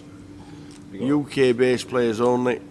And if you play one of the day ones online, then you make it through, you can play wherever you want to. So Trig just calling here with the pocket 9s on the button. Can go either way, can 3-bet these as well, but opting for the flat this time versus open from Paul McTaggart under the gun. Yanis in the big blind with the a6 off, worst possible ace to be dealt. Obviously with these an open under the gun, the call can be in a dominated spot here, so better defend a hand like 6-7 off, but is going to flick in the call from the looks of things. Happy enough going post flop. If you're comfortable, you're going to make good decisions on each street, and it's fine to defend. Ace, deuce, 7. That could potentially lose a few chips here as Yanis, after flopping top pair, and Paul mixing it up, coming in for a check. And this is interesting because Yanis will call. The 9s have missed. Yeah, the 9s have missed, yeah. Been sets with 9s all day. But Yanis here going to have to call, and it's going to be awkward for him because Paul with the ace-queen behind, he's sandwiched in between these two players. He has to call here with the ace-queen, especially after we check it for deception. Once we check ace-queen on this board, we're not folding even after Yanis does call here in the big blind. Looks like could be coming in for a raise. Is that blue chip? No, just a call. I thought he had a blue chip in his hand. So we're going three-way action to the turn. 5 of diamonds, and this turn should always check through tower. After Trig's been called in 2 spots, you just can't continue with a 9s here. Going to have to take a 3-1 off, see if we can spike a 2-outer on the river potentially. Exactly correct. King of spades on the river. That's an interesting card as well, because obviously a big part of Yanis's calling range on the flop is going to be flush draws. He's got lots of spade combinations defending out of the big blind, but with his particular hand has to check it, and I think Paul will do the same, because same as Yanis, Trig's going to bet a fair amount of his flush draws on the flop. He's got all the Queen 10 of spades, Queen Jack of spades, Jack 10 of spades, 10 9 of spades, 9 8 of spades. There's lots of combos that Trig can have in this particular spot, and Yanis thinking about this one here. And if Yanis does come in for a bet here, I don't think he is tower. I think this is a pretty clear check for us. But if he does come in for a bet, it's not a value bet, it's a bluff. He's turning top pair into the bluff here with the 6 of spades in his hand. But he's thinking about this for a long time, but it would be some beast play if he come in with like a 400k bet here, trying to get an ace-x hand to fold. A better ace-x hand after the flop action. But he's really having a long, hard think about this one. But yeah, eventually it does check, and I think that's the best thing to do there. And Paul has to do the same, just because Trig can have some flush draws on the flop, and Paul's going to take this one. Nice one. Paul McTaggart adds to his stack 2.3 mil for Paul McTaggart.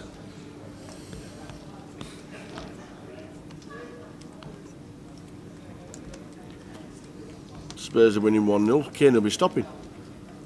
Don't want him no more, he can go. Yeah, whatever. Not fussed anymore, Tower. Whatever. You don't want to be there, you don't have to be there. How many are in the satellite? How many are in the free roll? So Butchers, how many in the free roll? 182 of you wonderful people. 182. Good luck when you play the free roll. Starting in 12 minutes, and then at 7, the £50,000 guaranteed closer. £110 in. That'll be a biggie for all you grinders on a Sunday afternoon while you're watching the final 5 here in Manchester.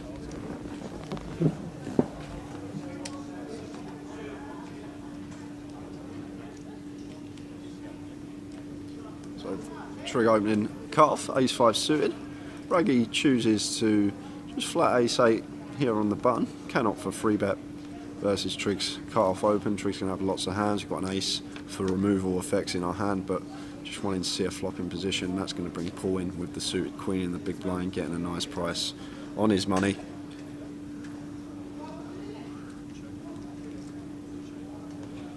There's a flop, is Jack 10 8 2 diamonds, checks straight through. 5 of hearts rolls off on the turn.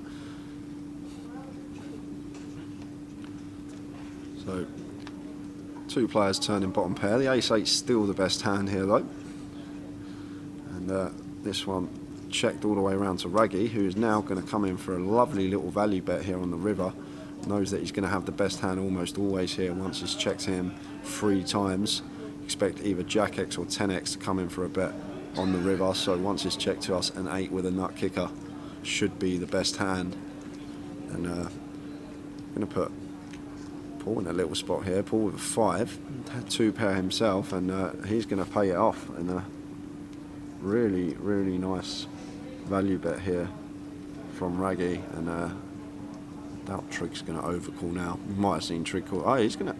Oh, this guy. Wow. And he's just thought about that the hand, and Trig has taken that down, and what a play there from Trig. Very, very nice from him. Love to see stuff like that. It's just out the box poker. You really think about it. Raggy probably going to hear about Jack X on the turn. Guess he can have some 10 in there, like the 10-9 and the Queen-9 that checks because they got a straight draw as well, but Trig just understanding that it's very hard for either opponent to have a nutted hand the way that hand's played, and just takes advantage of it, comes in with the exploit, and really, really nice play. It's great to see. Great poker.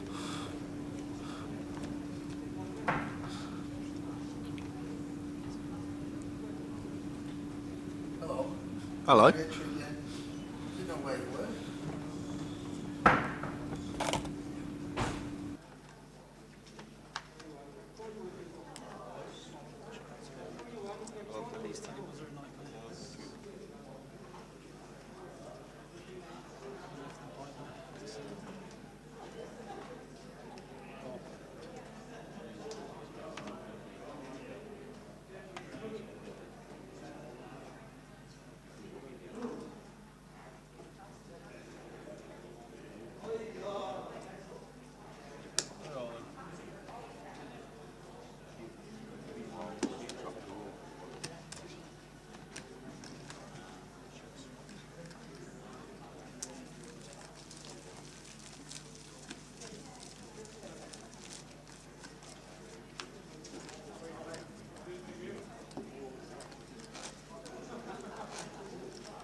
So folded to Yanis in the cut-off here. Going to open pocket 8s, makes it 60k to go. And trig, deuces in the big blind. Going to be continuing with this hand.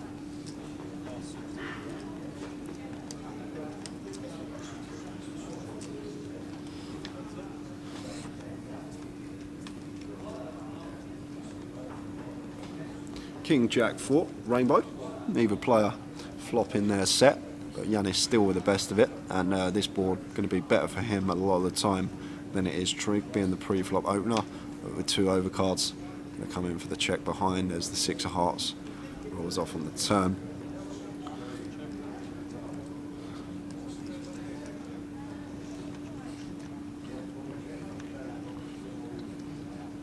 Seven of spades on the end. So Trig's going to check once more, and Yanis, I'd love to see him come in for thin value here. A lot of players just snap check this behind. There's 2 overcards, so our pocket 8s, but if you really think about the hand, like trig, we probably would have heard about a king before now. Maybe Jack X might lead river to try and get called by our ace highs. So with the pocket 8s here, yeah, I'd love to see this from Yanis. I know there's 2 overcards, but this is really nice from him. Literally target some 7x that's been rivered, 6x, 4x, which Trig has in big blind, but Trig just knows that Yanis is capable of value betting thinly, so just lets go the deuces, and nice pick up for him.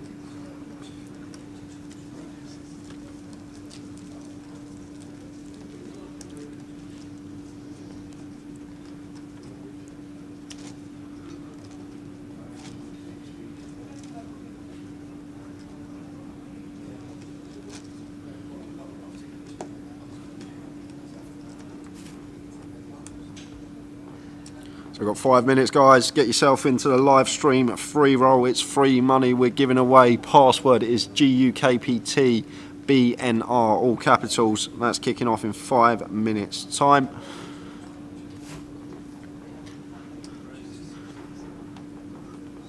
As Yanis opening the Queen 9 suited this time, makes it 60k.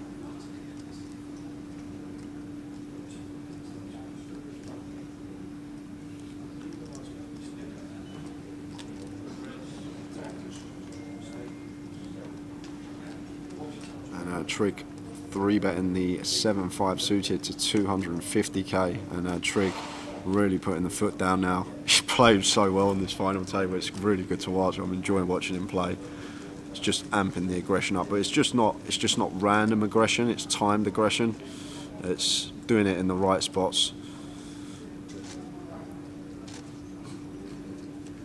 And he is definitely a big favourite to win this now with 5 players left. He's got all the chips and he's playing very, very well, and that is just a lethal combination at a poker table. And if you can get the third factor, which is the run good in there, it's just unbeatable.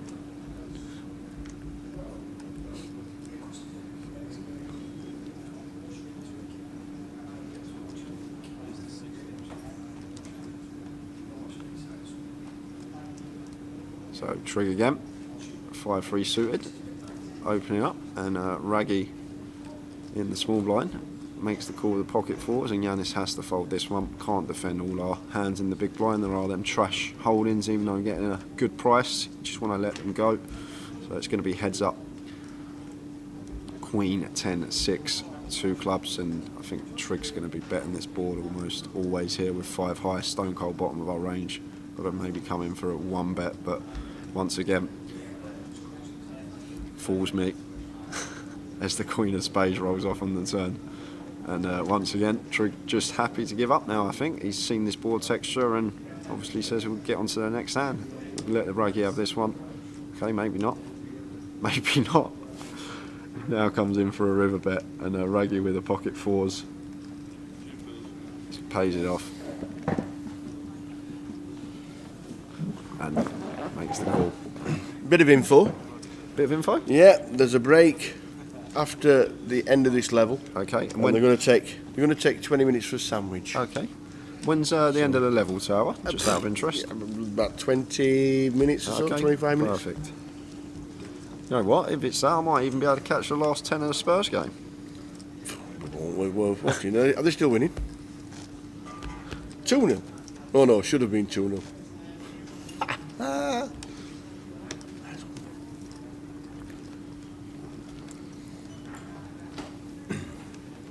Yeah, about 20 minutes, 25 minutes, there's going to be a 20-minute break for a sandwich.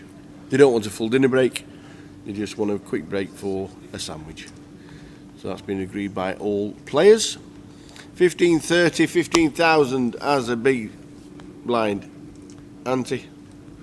Or 500, it's now small blind ante, isn't it? So Trig here raising 60k, Yanis with King Jack off in the small blind here. He wants to continue.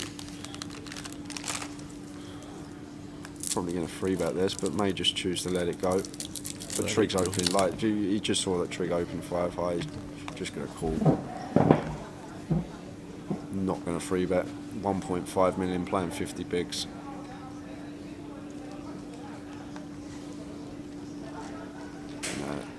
Trig with the goods on this occasion. Yanis won't want to catch a piece unless it's a huge piece, because could be losing some money, and it's a jack high flop, jack 7-3, 2 diamonds, and Yanis here could potentially be losing some chips, and Trig will be aware of the small blind calling range hands that are going to be in there. There's plenty of jack X, obviously jack 10 suited, jack queen, king jack, ace jack that don't elect to free bet, as well as obviously you've got the pocket pairs in there as well. We have all like deuces through 9s, as well as some suited ace X, which we actually block as Trig. So it's actually a good board. Oh, it's a jack on the turn. The aces are getting cracked today, Tower. The aces are no good on the final table. And Trig now has to check this behind, I think. Just because Yanis has just got plenty of jack X here calling in the small blind. And it's a deuce of spades on the end. And Yanis probably going to come in for some value. Got to think about hands Trig can have here. But Trig's been opening so many hands that it's very hard to range him at the moment. He could have so much. I know he's got aces in this particular spot, but opening cut off and just continuing flop, he could still have a whole host of hands here. And Yanis will decide whether he wants to come in for value now or whether he does want to check and potentially come in for a check raise. But he's got to be thinking about hands that he's trying to get called by if he does come in for a lead, which looks like he is going to do. He's reaching for chips.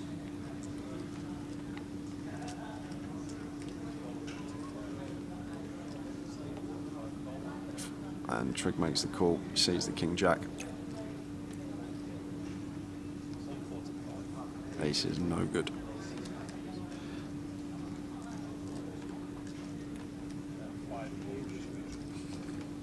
So good evening all. If you have just tuned in, our live stream free roll is now underway. You can still get in it. GUKPT BNR is the password. Me and the Tower, though, we will be concentrating on the remainder of this final table for everyone watching at home. 231 in. Evening, Paul Zimbler. Zimbler? Yes, Mr. Paul Zimbler is watching on Twitch. Afternoon, young man. Hope you are well. Great to be with you in London while Jay had the older. He's got corona. That one. It's great to be sat aside here in London.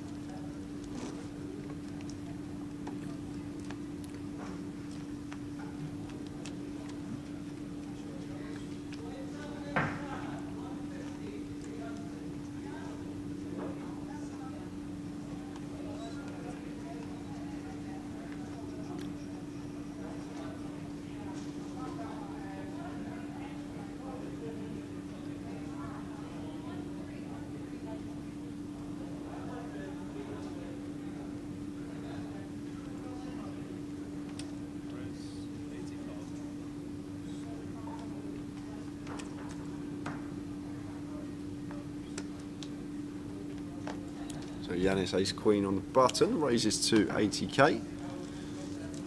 Gets that one through. So as Tower mentioned, we are heading out on a break at the end of this level for 20 minutes to grab a quick bite to eat. Uh-oh. There's bust outs coming in from the free roll. Anybody puts a bad beat in, I'm going to ban them. I've got the power, you know. Yeah, no bad beat stories, please. Just say you've busted or you're chip leader. That's all we need to know. We don't need any bad beats. You'll get banned. I've got the power nowadays. They gave me some power after 14 years. Speaking of bad beats, Yanis with the ace jack in the cut-off.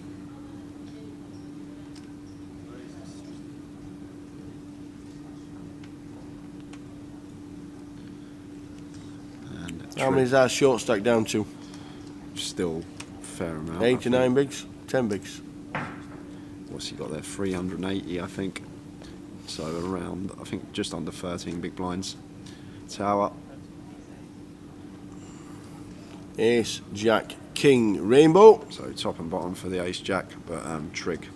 Not going to be putting any money in this pot. Complete whiff.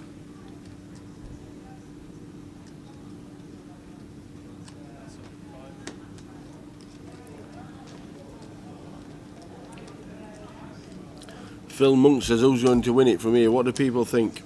Well, Trig's obviously in the driver's seat. He's great player. And what I've seen today as well, he's just been beasting it up on this final table, and just saw him lose minimum with aces, and doing everything right. I'd be very surprised if we didn't see Trig at least heads up.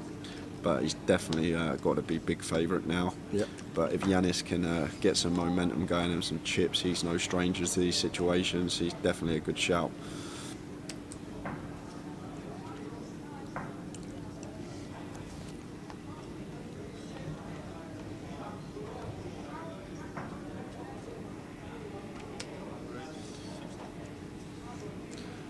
And Paul McTaggart in the cut-off. Makes it 65k to go, and Jonathan here, there it is. I was just about to say, probably going to be moving in here for his 13 bigs, and Paul's going to have an easy call with the nines, and this is the first all-in we've had in a while, Tower. This is it. Does he survive? Nines never lose. So Jonathan needing to find a king or a 10 or some sort of straight or flush to keep his tournament alive.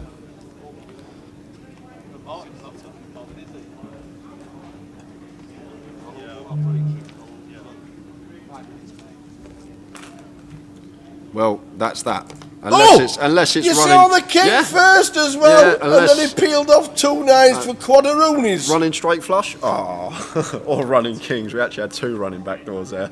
Wow. But that's one way to bust, at least busted to quads. You got the story. Yeah. John is not bitter for a fantastic day. Well done, John. Yeah, Jonathan Lemon has finished 5th for 21,900. You saw the king in the window, and then he peels 2 more nines. Nice little payday for him though. Over 20k, big slice of the prize pool. We're now on 4. So everyone locked up £33,550 now, and the next jump is over 20k, guys. So bear that in mind when players are making their decisions. There is a £20,000 pay jump. You remember when you used to, I'm just going back to that, sorry about that, I jumped in too quick. When you used to watch TV poker, and they'd turn the cards over the floor, and they'd leave in 3 or 4 seconds with just 1 card showing. Yeah. And they knew. And if that happened then, they'd have gone king, they'd have gone king, and then they'd gone 9-9. Oh, man.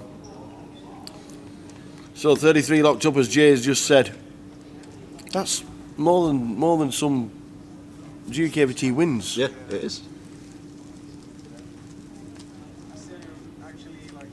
But still very, very deep here. Probably should mention that as well. Just because we're 4-handed doesn't mean we're going to be done in the next couple of hours. Still probably got, with what we've got in play, unless there's some cold decks going about, probably about 6 hours left of the day, maybe 7. It's just so many big blinds still in play.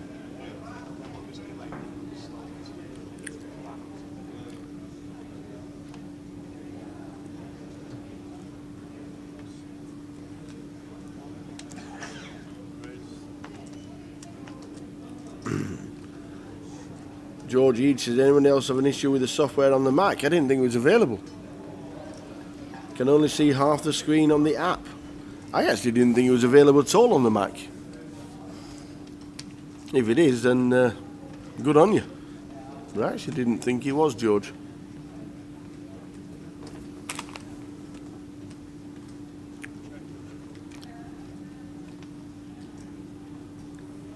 Jack 5-4-3, 2 diamond 2 club is the board. Flop went check check. Same scenario on the turn. The ace high best hand here.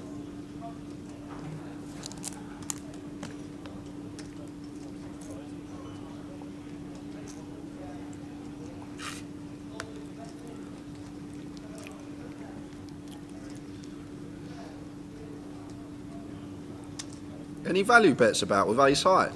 Any value bets about with ace high? Paul value bets the ace high on the river and gets called by worse.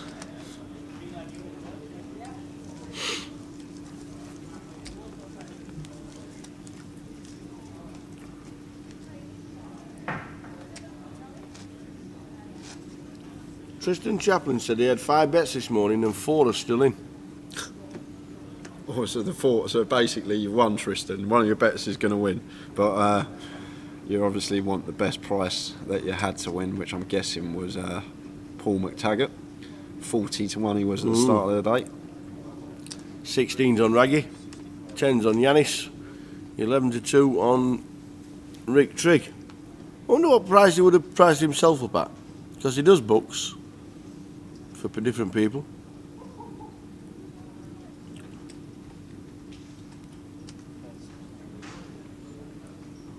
So ace king here for Raggy. Opens, although it's under the gun, it's also effective cut off now. We are four-handed, and that means after this level the clock will be at 45 minutes, and players will head out on that 20-minute break. We're going to see probably a lot wider opens now. Four-handed blinds come around a lot quicker. You need to get involved. You can't just play the top end of your range. You want to be opening more hands. You need to be aware that your opponent's going to be doing the same as well. You need to be able to adjust to it, as this flop is checked through. The 10-3-4-2 club. 8 of Yanis still the best hand as the 3 of hearts comes off on the turn. Now Trigg going to come in for a small bet with his deuces. And she try and get one street from maybe an ace high hand, although Yanis is sitting there with the 8s. So Yanis will call here. Got no other play but just to call here. 1 overcast to 8, we check back flop. And does make the call.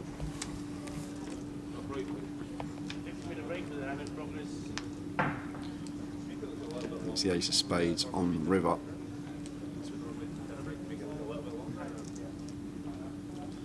So Trigg checks this with the deuces. And Yanis should be checking behind their tower. Which he does. There's the check. And it looks like a 20-minute break. We will see you back in 20 minutes, which is 6:30.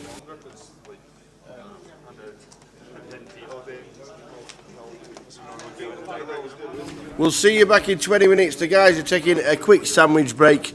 Back at 6:30 p.m. 4 left.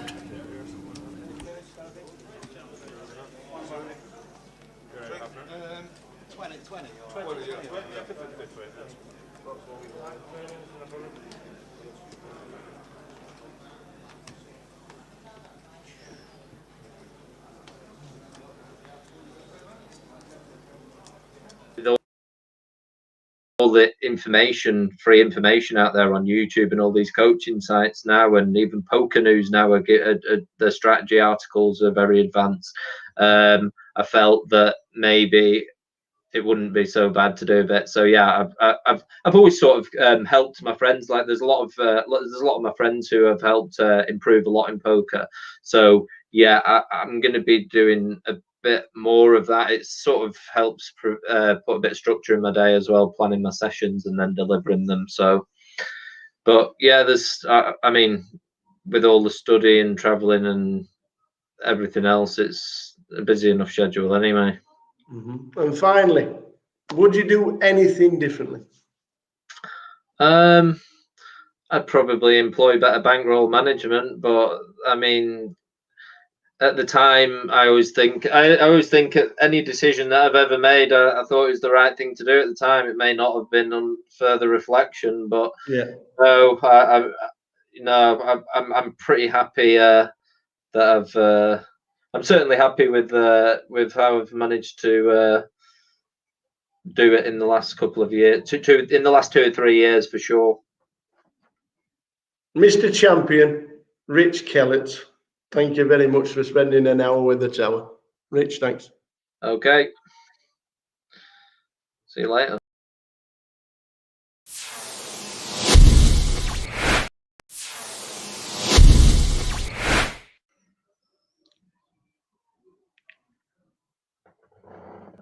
Welcome to another hour with the Tower.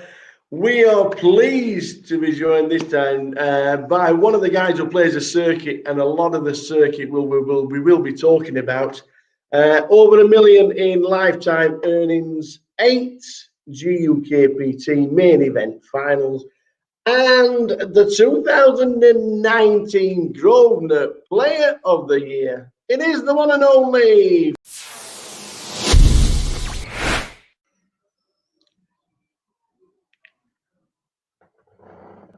Welcome to another hour with. We're playing against fully grown men who are drinking pints and blowing smoke across the chessboard. So it was, it was sort of like the ideal preparation for poker. But 11 years old when I went to high school from primary school, it just sort of wasn't cool to play chess anymore. Everyone, you just couldn't be that kid who was in the library every day. So yeah, I had to get back out on the football field, and I stopped playing then. So I've met some people through poker all around the world who've gone on to be really, really good chess players. But I sort of completely left it alone from 11 years old. How good could you have been, Duran? I don't know. I definitely felt like I definitely felt like I had some ceiling, because there's a guy in the local village, a local village to me, who used to really give me a good pasting, and that always brought me back down to earth, sort of thing. So I don't know, but it's leading into the poker thing from chess. It's the skill set is so similar, because in chess you're thinking 3, 4, 5, 6 moves ahead. And it's exactly the same in poker with your pre-flop, your flop, your turn and river. It's the thought pattern is almost exactly the same, thinking moves ahead. So yeah, the skills are massively transferable. But I mean, I'd love to sort of play now, but you can't really win money, and the game's very, very time consuming. So it's I would love to play, but I don't know. Maybe in later life I'll get back into it. I think when I've got a bit more time and there's not so much poker going on all over the place. Absolutely. Where did you start first playing poker, and how did you learn, or was it just So this was 2005, 2006. I was just in year 11 at high school, and my friend is my best friend, who lived 2 doors down from me and was really close with my family. He'd just gone to a local sixth form college, and this was obviously a year or 2 after the Moneymaker thing, and you got Greg Raymer and all that. So it was basically the exact point at when professionals started winning the World Series main event every year to when amateurs started winning every year. So they were I was in year 11 at high school. They were going to, well, I loosely say they were going to college. They were just going sitting in the canteen and playing every day, and then they'd spill home at night, and they'd just all be playing around my friend's house. So like I sort of got introduced to it at 15 years old. I've just got thrust straight into it with the older lads, really. Well, we got in at 15, so you could have been the Kelster 15, but 2008, 2008, before you started playing live, you got a massive result online. You come fifth in the full tilt 750,000 guarantee for 33,000. That was July 2008.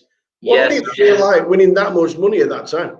wow, yeah, because I've just turned 18, and like it was pretty crazy because I did have a little foray into online poker before I was 18, but this was yeah, this account was my own account and everything, and yeah, I hadn't really even I'd played tournaments and I knew that I had sort of like a winning style in them at this point, but this night was crazy. I'd hardly even played any $215 buy-in tournaments before, and I bought into this one, and it was mad. I ended up getting a big stack, and it was the first time that I'd ever actually stayed up all night, sort of playing poker. So you had a break every 5 minutes past the hour. Well, actually, it wasn't even a synchronized break. This was pre-synchronized break, so it would have been whenever the tournament started, an hour play, then a 5-minute break. So yeah, this one I just remember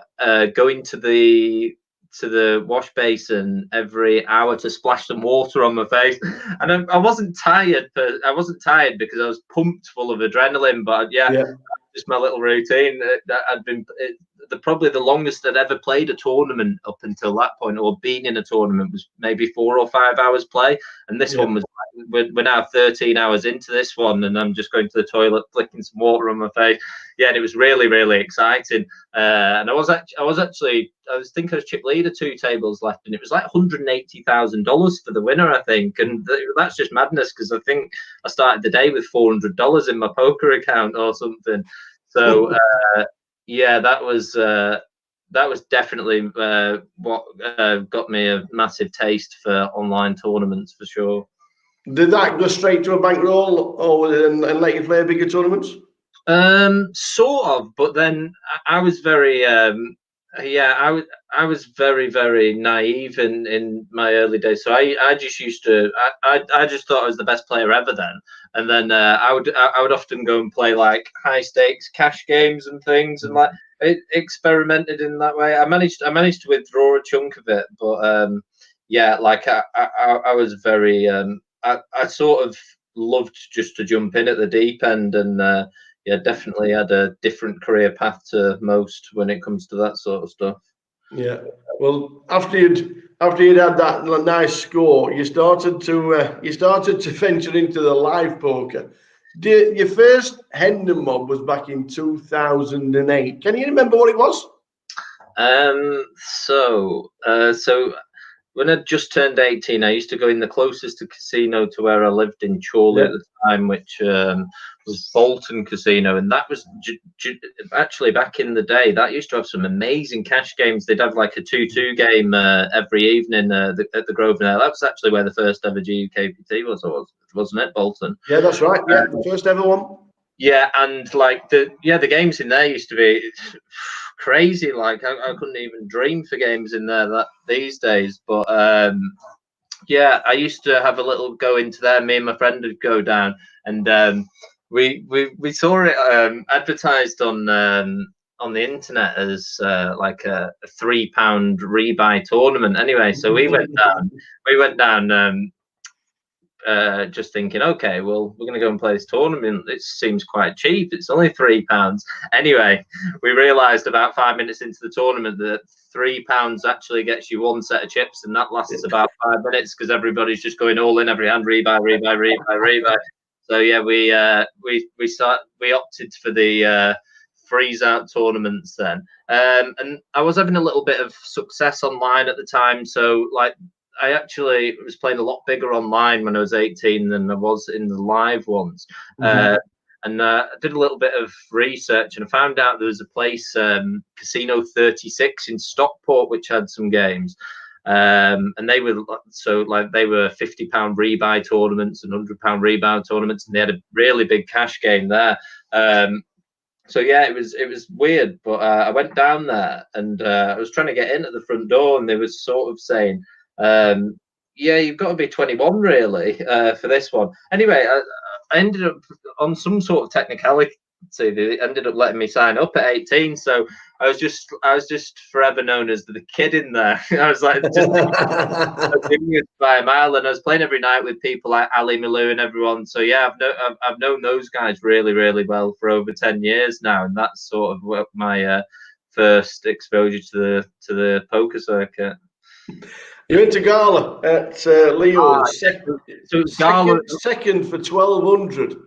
right? Yeah, I remember it. It was Gala at the Liverpool. That's right. Yeah, it was like a Sunday evening, the last tournament of the Gala Poker Tour. Yeah, that's right.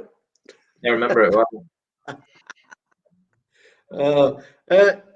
February 2009, you had another big score on Full Tilt. You must have liked Full Tilt at the time. The Sunday Brawl. It was by far. Third for 40,000. Yeah, the Sunday Brawl, I think that one was. That's right. Yeah, it was by far the best, in my opinion, and I think a lot of people would probably say the same. It's by far the best poker site ever.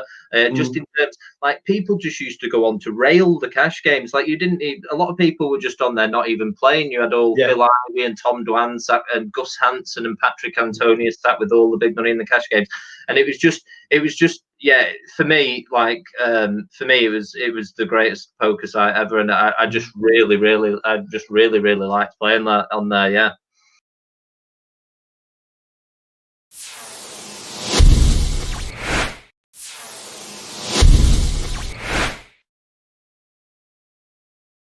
Yeah, you scored for 40,000, but the following month you played an EPT. Is that what you bankrolled yourself into the EPT with? No, the EPT was a funny one actually. I was playing on PokerStars, so this the following month, yeah. So as soon as I got the 40,000 score, I withdrew a little bit from Full Tilt and put a bit on PokerStars, and I ended up qualifying through the step system. So I bought into the $82 step. And this was a sit and go, so the top two got you into the next round. And yeah, I bought into the $82 step and got into the 215 and the 630 and the 2,100. And anyway, I'm then in the 2,100 playing for an EPT Dortmund package, and I get heads up with the little Italian guy. Do you remember Dario Minieri? Oh yes, I do. I know the name.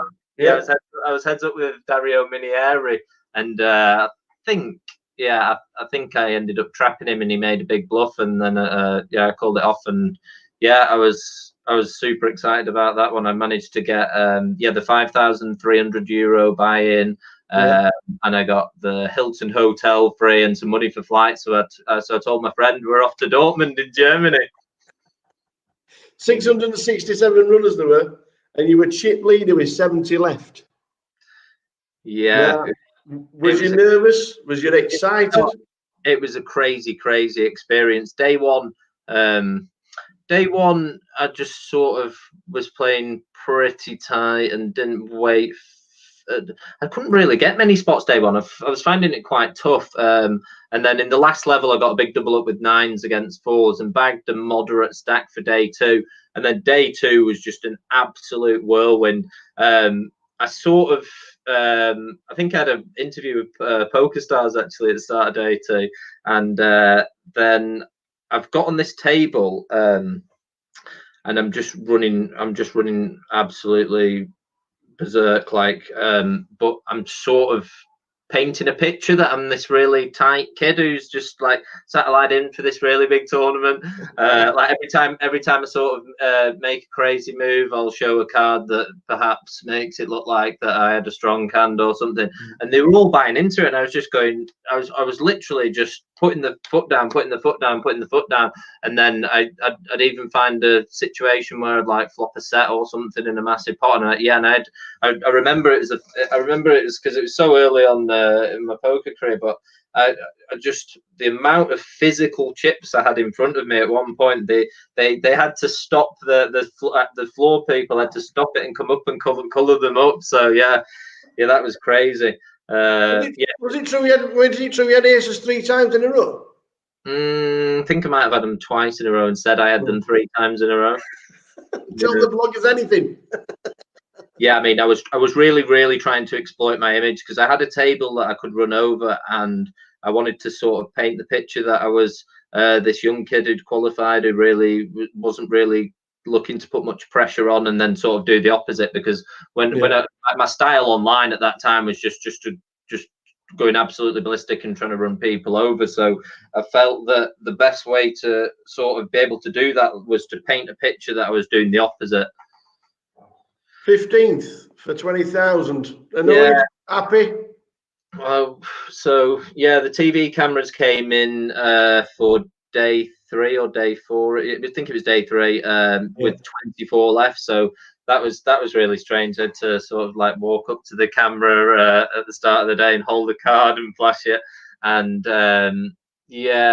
then there's a guy actually I know quite well now called, I think he's called Johan Storikers. He's a Swedish guy, and there's it was €1 million almost for first place, and there's 16 left. But I wouldn't say I was nervous. I was quite enjoying it, really. And then I just found a pair of queens, and Johan found a pair of kings, and it was a bit.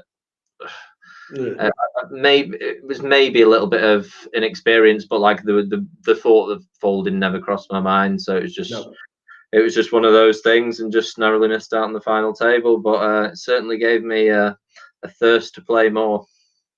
Can you remember who won it?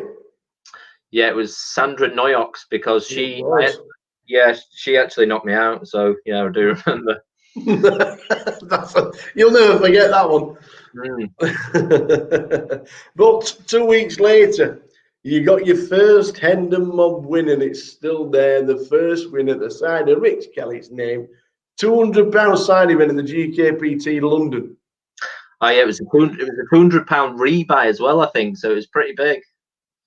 Yeah, they got 26,000 for the win. The final table included James Aikenhead and the late great Dave Colclough. What were it like playing with those kind of guys?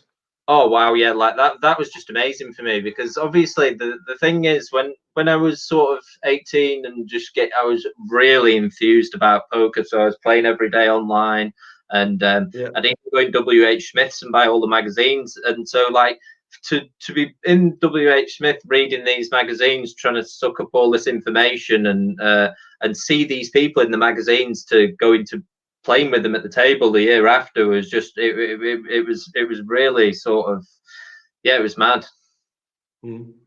Yeah, I know. And after the GUKPT win in 2009 was such a good year for yourself, because in August you got the biggest online score. You're on F-Tops.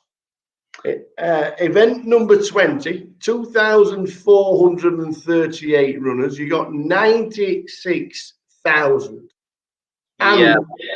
And a jersey. Wow, that was incredible. I was my friend stayed up all night with me. The guy my friend who lived 2 doors down from me, who taught me how to play poker, actually, he stayed up with me all night, and that one went on until about 7 a.m. And actually, back on Full Tilt, they used to have another. Well, as you can see, all the players are back in for the final four. The final four. Yes, Jonathan Lemon eliminated just before they went off for a break. Yeah, £21,900 he took home. Well done, Jonathan. Absolutely brilliant. So good. We're down to 4.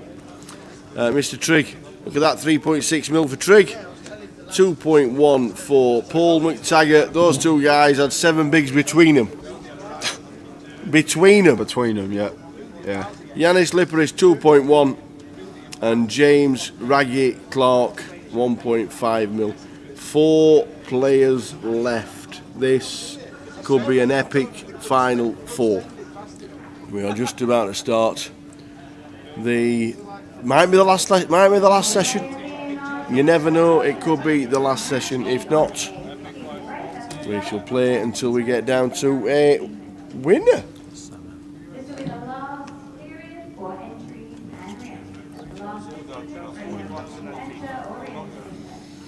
Any updates on the regular tournaments returning to all Grosvenor casinos?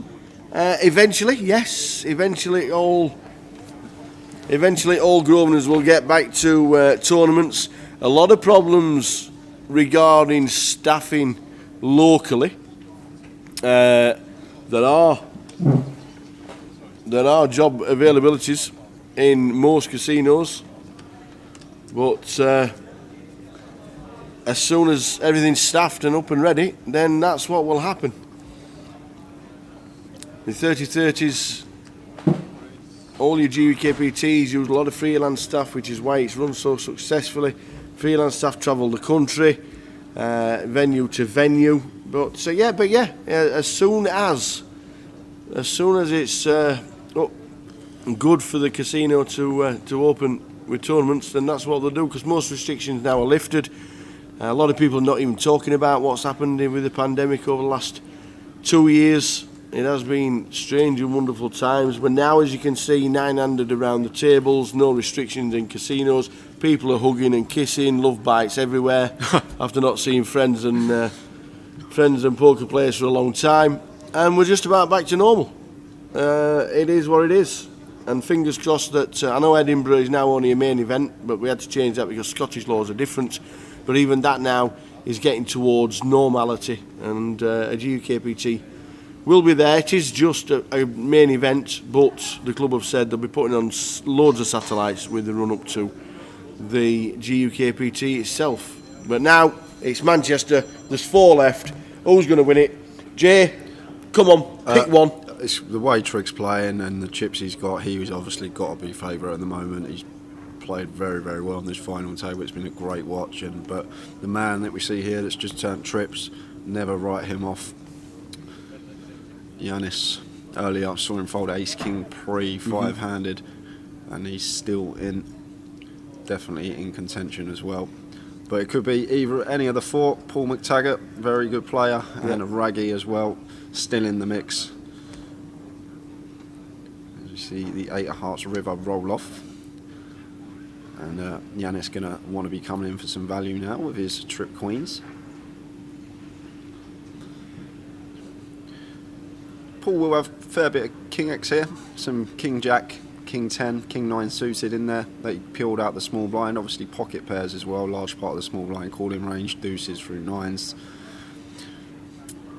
So if we're Yanis here, we'd probably want to go for a size to attack those sort of holdings. King X would check flop, playing in flow, and then check again once the queen pairs, because he needs to be aware Yanis will be checking the back a large amount of his queen X on this particular flop.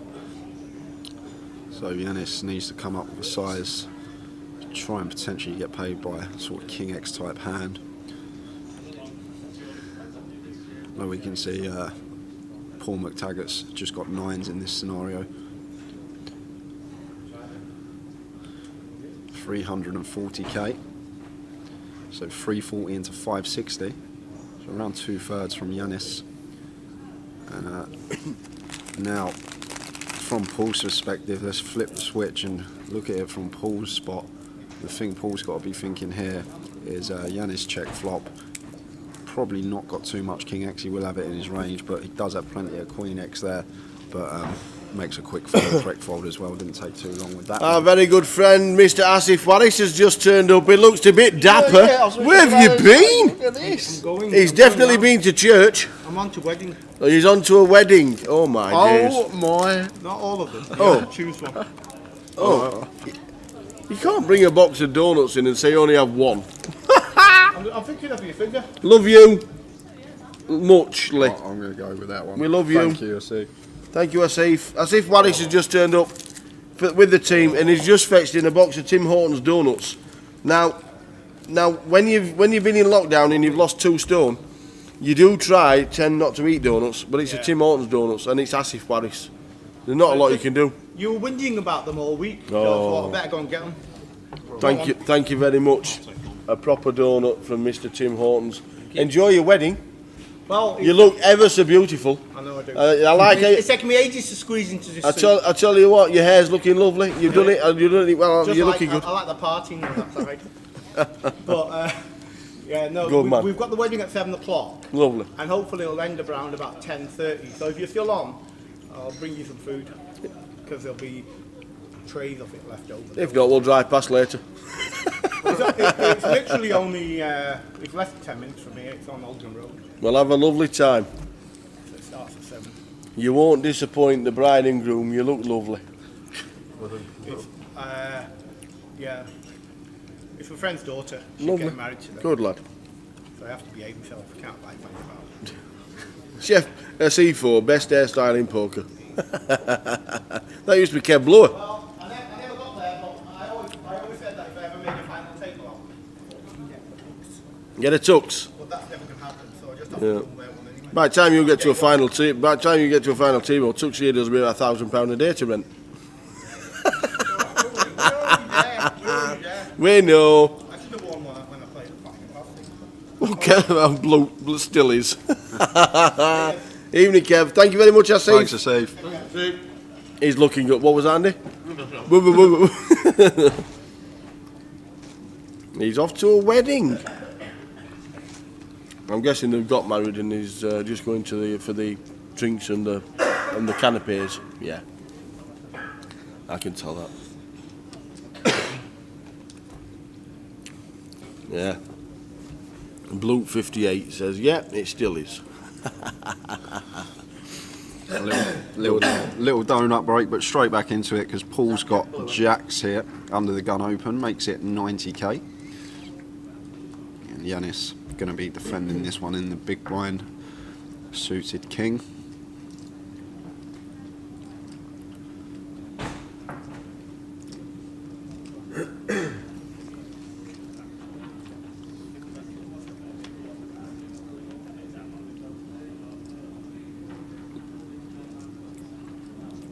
Queen 8 rainbow. Yanis playing in flow, checks it over to the pre-flop aggressor. Paul with the pocket jacks. I don't know, it's a close one here, 50-50. Either check this or come in for a bet. We are four-handed now, so as I mentioned before, hand ranges should be a lot wider. But either way, in the big blind here, Yanis can have a whole host of hands. Going to bet 45k, and Yanis looks like he's counting out calling chips, and he does make the call. Turn, 3 of diamonds.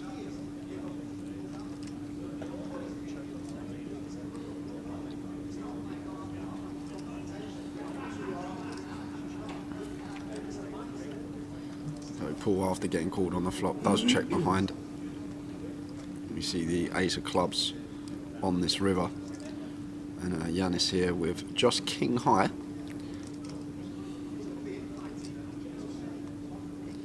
Obviously Paul is the opener, he will have plenty of ace X, so that will be going through Yanis's head here.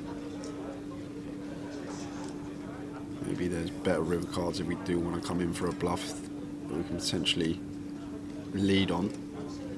Looks like a still picture. Yeah, it's a good job this head moving on yeah, the bottom right hand corner. That's good for the dealer's hands moving. I tell you what. The dealer's hand. Look at these two. Like statues. Flipping, even Raggy sat there. He is going to come in for a bluff. I thought we were in freeze frame. 125k. And Paul is going to make the call. Yeah, nice one. Jerry Fall. Is that Jeremy Fall who used to come and see us? Could be. On Twitch? Could well be. Jeremy Fall, if it is. Good evening, you man. Where are you? Might be back in South Africa. Good day, Biggie. You could well be there. His prediction was Trig, Paul, Yanis and James to be final 4. I think he made that up. Nobody can do a prediction before it happens.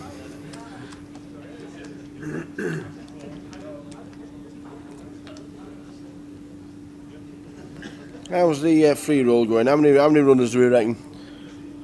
172. Can I go £50 on the overs for every number that's over? Alright, 272. Can I change my guess? 295. Ah, you still would have made a bit of money out on 270. 295 in the free roll. Well done, one and all. Don't forget the £50,000 closer starts at 7 o'clock. Late reg for quite a while. If you get yourself in, if you want to play the 50,000 guarantee. So who's money on what? A lot of money on Yanis, a lot of money on Trig, 16 to 1 on Raggy, and 40s on Paul McTaggart. I should probably mention as well, guys, there's a 50k guarantee on the closer tonight on the client. At the moment, it starts in 20 minutes. There's only 25 players registered. We need 500 players to hit that guarantee, so potentially a huge overlay there on that one. So get yourself in that. The value there is going to be extraordinary, honestly. 25 registered and it needs 500 to hit the guarantee on this one. So get yourself in that. It's going to be great value for money. £110 buy-in. There is going to be a huge overlay there. So really good value on that one. Woollyback Will has £10 on Paul McTaggart at 40 to 1. The book was open this morning at 8 a.m. It finished at midday before we dealt the cards. Yanis, 10 to 1, 30. You just put in prices. He's got £20 on Trig and £30 on Yanis, apparently. Did you have the reverse forecast, Brad? That'd have been good. Good evening, Miss Katie Swift. Finally ready to relax for the Sunday grind. Hope you're in all the free rolls and the closers and all the satellites running. The password is GUKPT BNR, all uppercase. We've got two hands colliding here, Tower, especially four-handed. Trig gonna 3-bet here in the small blind, and I'm sure Paul's been getting some information relayed to him of what's been happening on the final table today, and Trig has been 3-betting very light with a whole host of hands, and that's going to play into Paul's mind here, facing this 3-bet from Trig on the button. There's that dynamic between these two players already, and with Ace-Jack four-handed here, I'd be really shocked if Paul makes the fold here. It's a 3-bet from Trig, who's more than capable.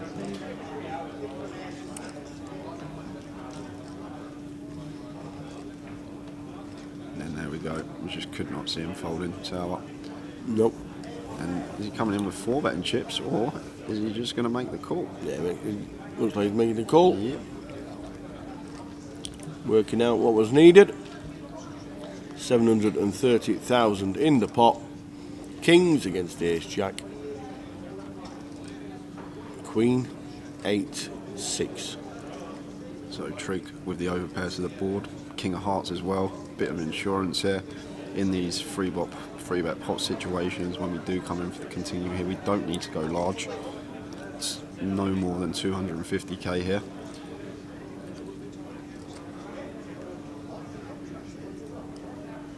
He's gone 300, so under half pot, which is fine. He's gone 400.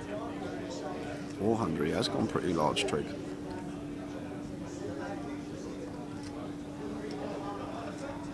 Okay, maybe he's chose this size because of Paul's stack size here. Paul playing 1.8 million. If he makes the call here, he's got 1.4, so Trig's got a nice pot size turn shove then. Essentially, why he did opt for that bigger sizing, which makes a lot more sense now. But takes it there with the Kings. That was a nice little one to take down. He's over 100 bigs again, back up to 4.1 million. Rick Trigg, seat 2. James Clark, seat 4. Yanis Liparis, seat 6. And seat 8 is Paul McTaggart. 4 players left. Amazing turnout of 472.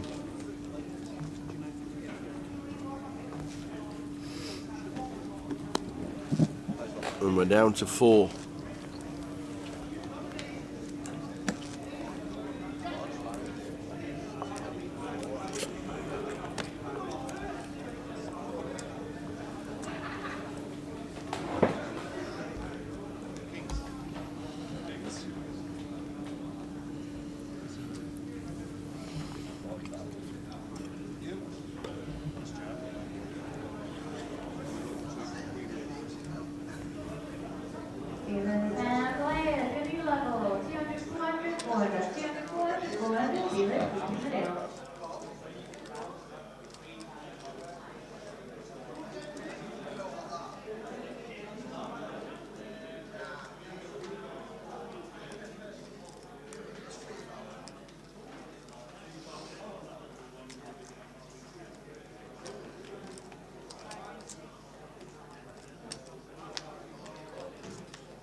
8-3-2 flop.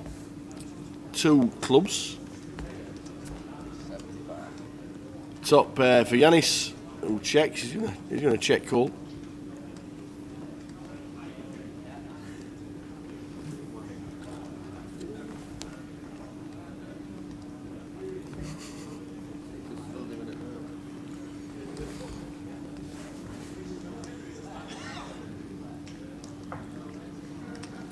And the call. Turns a 10 of clubs. So Trig turning top pair, top kicker here. I know the flush is completed, but Yanis can have so many hands here, so I'd like to see Trig come in here, which he is doing. Reach for chips. Looks like 175, half pot. And Yanis here still going to have to call. Trig can have plenty of hands that he double barrels here. Hands like with the ace or king of clubs of them that he's open, and after picking up the flush draw, comes in with the second barrel with a flush draw and overcard. I know he does have just tops up in this situation, but Yanis with the 8-7 here going to have to call once more, especially with a bit of insurance. Our 7 of clubs can be good some of the time, but a second pair in this spot versus an aggressive opponent, the only option here is to flick in the call.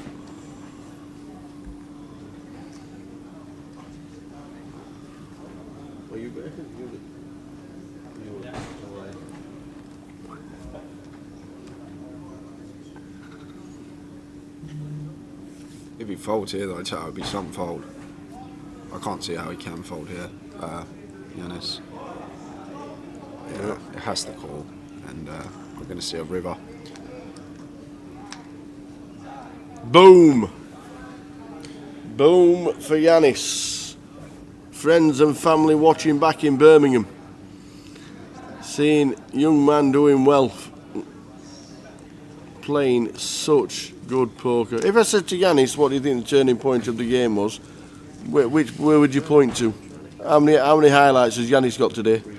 Apart from all of it. Yeah, apart from all of it. Yeah, true. The ace high call to start the day against Jack Oliver, that was a different level. That was because what people don't understand, if he makes that call there and he's wrong, I think he was left with 10 big blinds. So it was like a massive, massive call from him, and that sort of propelled him to start getting chips and chipping up nicely. And here he is in the final 4, but 3 more players to get through. Yeah, and the fold, he folded ace king pre 5-handed, which is seems pretty mad, but had his reasons, and was actually behind in the form of a flip.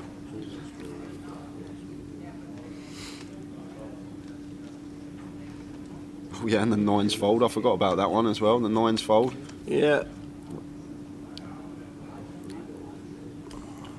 Probably have our own highlight reel. just yeah. We're gonna have a video on the back wall instead of looking at that ugly mug in the background. Me, not Katie. Then and that was Lidbury actually, I do believe. Chatting away. Back in the day. Yeah, it was. We could have the Yanis Liparis highlight reel from Manchester, just on one video. One day as well. Yeah, last forever. He hadn't been featured all yeah, is that the same flop, turn and river as before? 4 clubs. Has he not shuffled the deck? Or has he shuffled it that perfect it's all come out again? This time Trig gets the flush, but Paul had the 7. Amazing.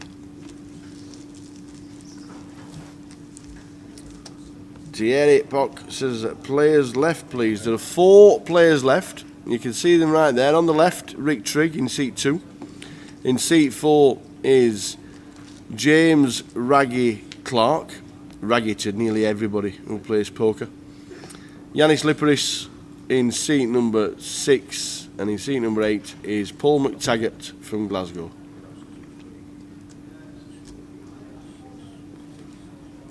Boba Fett to a lot of players back in the day when he was playing so much online.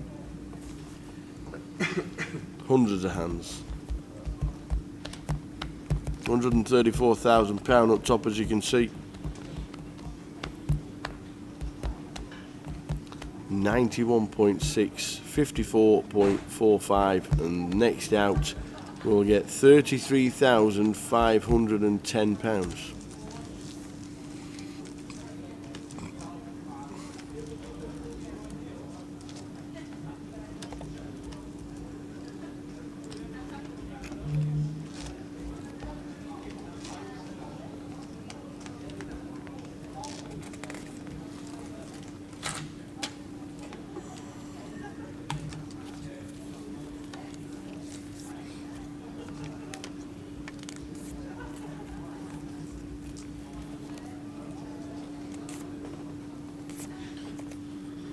And there you see at the bottom of your screen, players that have busted. Terry Jordan was today's chip leader. He finished 6th.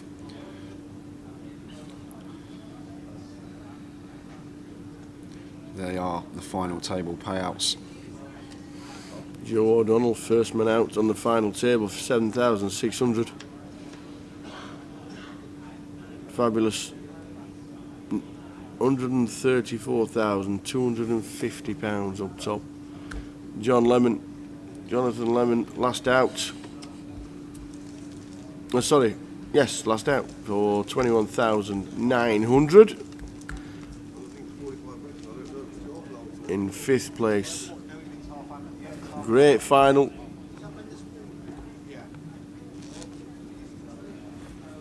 Great final. 21 started day 3. Bets were placed.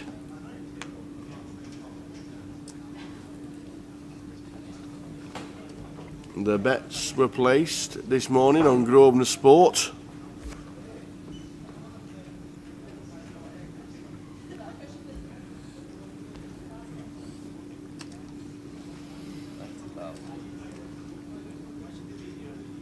Raised to 90. Jacks for Trig. Yeah, and he's been free betting Paul so much.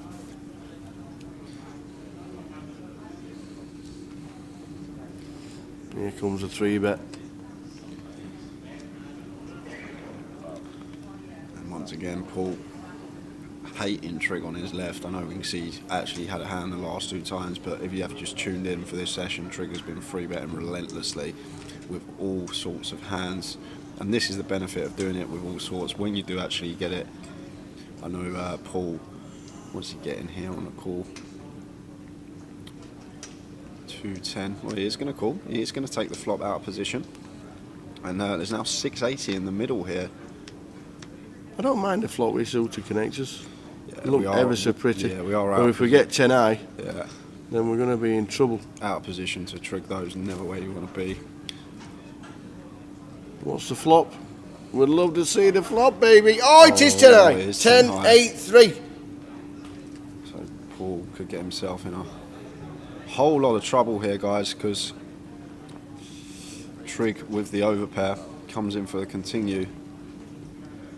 350. And that Paul with 1.4 mil behind him. If he makes the call here, he's going to have just over $1 million. And there'll be 1.35 million in the middle. So working with about 0.7 SPR. So for that reason, he may elect to just shove here tower. Yeah. He'll get snapped if he does. He will get snapped if he does. Because what's the plan if we just call? We just call into call shoves on the turn that aren't for any overcards? Or are we just going to try and take the pot down here with our top pair? Obviously Trig, I know he's 3-bet pre, but we are 4-handed. He can have so many hands here. Obviously some value hands that we are ahead of that he 3-bets pre are the ace kings, ace queens, ace jacks, maybe some king queen in there as well. So he has got a lot of hands that we are just in front of here as Paul, so I wouldn't blame Paul for just moving in here with his top pair. They're in, they are, they're in. There's going to be a snap. There's the all in. And now he fears the worst. Snap call. Trig, 3 blinds yesterday. Paul McTaggart, 4 blinds this morning. They're now all in for a 3.5 million chip pot with only 4 players left. Rick Trigg, jacks against the That's 10-9. a great turn for the Jacks. It takes away 3 of Paul's outs. So just a 10 to fade for Trigg. It's the 8 of clubs, and we're going to lose Paul McTaggart in 4th place. What a run from him. £33,550 for his troubles. But Trigg, 5.6 million free-handed here. And this could just be his tournament. Paul McTaggart out in 4th. Fantastic effort from Paul McTaggart. Just absolutely amazing. Great effort from 4 bigs earlier today to battle his way through. He was up and down. It was a big 40-1 shot earlier, but he's played like one of the favourites. Well done, Boba Fett, Paul McTaggart. 4th place. We're now down, as you can see, to 3. Everyone locked up £54,450. Yep, 54k. And there's 9 for 3rd place, that is. We've had so many GUKPTs where that hasn't even been close to 1st place, Tower. Unbelievable. Here's the turnout we've had here. Stevie Key on Twitch says he's got money on Trigg and Yanis. I think a lot of people have. I think they were a couple of people's favourites going into the day, and you can see why they're both still here on the FT with 3 players left.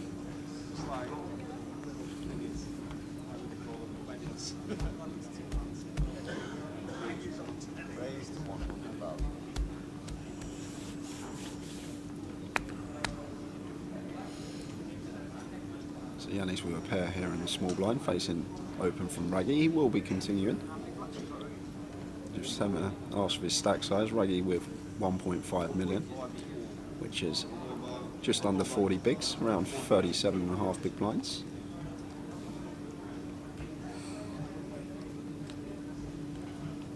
So the prize pool for the final 4 is there. Obviously 4th has just been taken by Paul McTaggart, 33,550. We're on to 3. Blinds 20-40 with a half small blind ante. Maybe Yanis just folded the 4s. Just let the pair go free-handed. Obviously, what has got to be in Yanis's mind now is waiting, hopefully, for Raggy to bust. I know he's not that far behind him in a chip count, but the page up now is 37k. 37k just for waiting for someone to bust.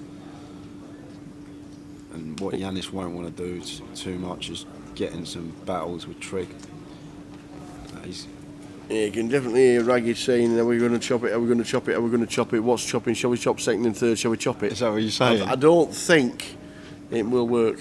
Not with these two, unfortunately. I don't think you're going to get any. They might deal heads up with Trigg and Yanis. I'm sure they've both got a lot of respect for each other's games. If we do get heads up, there could be a deal, because you do see that a lot of the time when you got 2 very good players, the last 2 in a tournament, and both know they're going to be playing good poker. Sometimes they just take the chop approach, because at the end of the day, you can still run bad. No matter how well you are playing, you can run bad in spots. It's part of the game. But free-handed, it's just no chance of a deal coming in here. The £50,000 guaranteed closer has just started.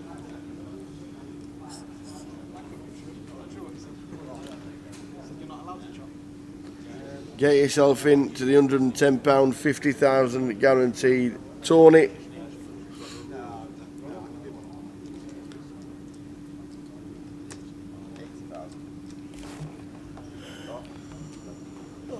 Mr. Fisher says money's on Raggy. I don't know if you can still late reg. If you can late reg the live stream free roll, the password is GUKPTBNR. All uppercase. It's got the old family pot tower. All 3 of them involved. Trigg is the opener on the button. Hardly a family pot with 3 involved, it's all of them. Well, it is. It's 100% of the people playing are in the pot. That's true. Ace, Queen, 3, rainbow. So Raggy flopping best here. 9 on the turn for Trigg, gives him 3rd pair. Raggy now going to come in for a bet with his top pair here. Yanis with Trig behind him. He does have a gut shot, but still have Trig to worry about on the button. So expect this one to go into the muck.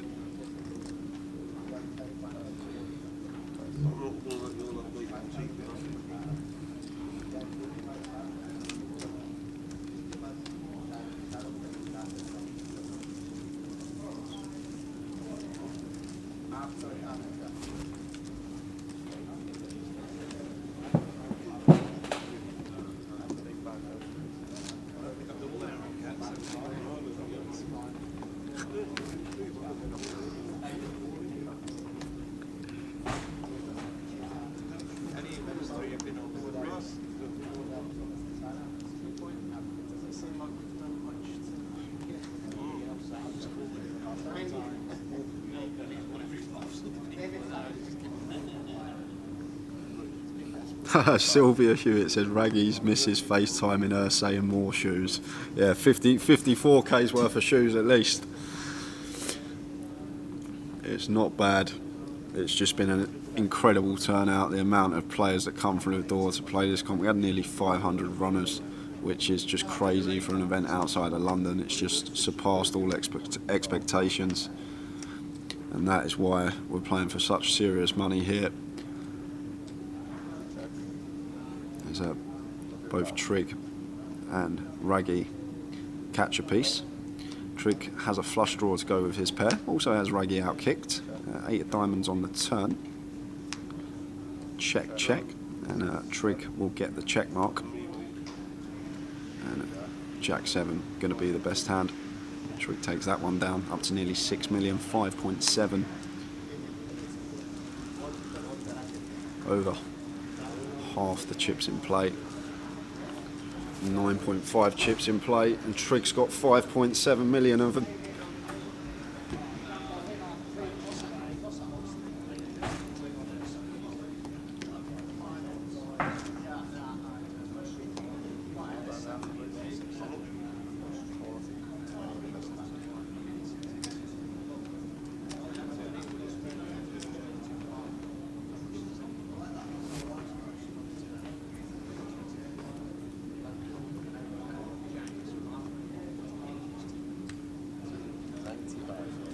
So Yanis with the ace king on the button.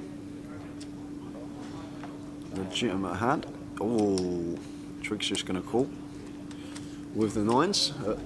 2 big hands here, free-handed, ace king and pocket nines, but Raggy's going to come in as well with the ace 5 off in the big.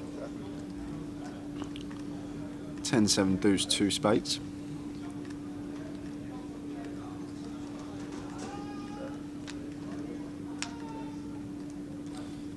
Queen of spades on the turn, so nines of Trig still the best hand here.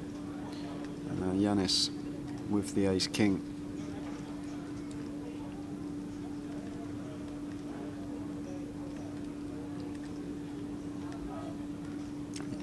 Are you going to come in for a delay continue here? No, checks yet. And 4 hearts on the river, so the nines of Trig are the best hand. Surprised I thought Trig may lean more towards free betting these nines pre versus Yanis's open, but it's a good thing he didn't with ace king. What might be going through Trig's head as well, maybe the same as Yanis, is potentially getting heads up with each other. Obviously, Raggy, very good player to get this far, but Yanis and Trig are different beasts at this game, both with unbelievable results over the years.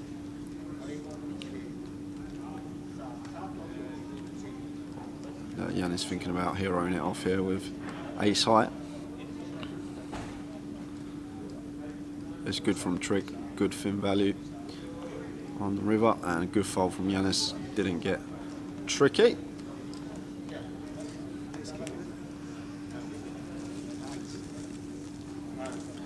Boswell says, how did 4th place go out? So there was an open from Paul McTaggart. With 10-9 of clubs, Trig chose to 3-bet the pocket jacks. Paul peeled out of position. Flop come 10-8-4, rainbow. Trig continued, Paul shoved, Trig called, and Trig held with the jacks against top pair.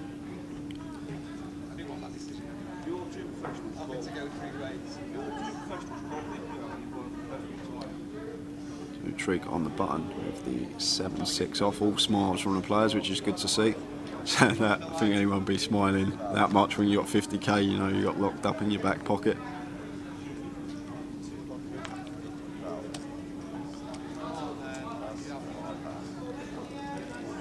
Nice little free bet from Reggie there. Like to see that. King Jack in the small.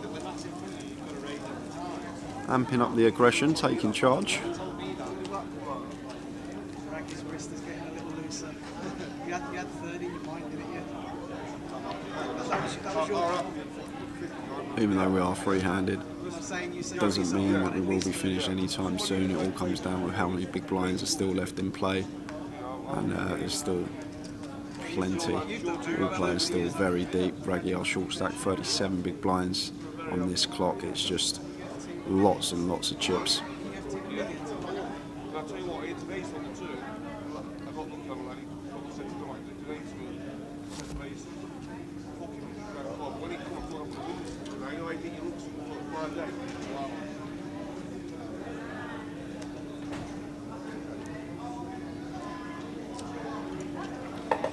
That's the last tee I make for you. Okay. All right. I've only made that's a deal. 87. 87 I made. Did you count them, ladies and gentlemen? 87.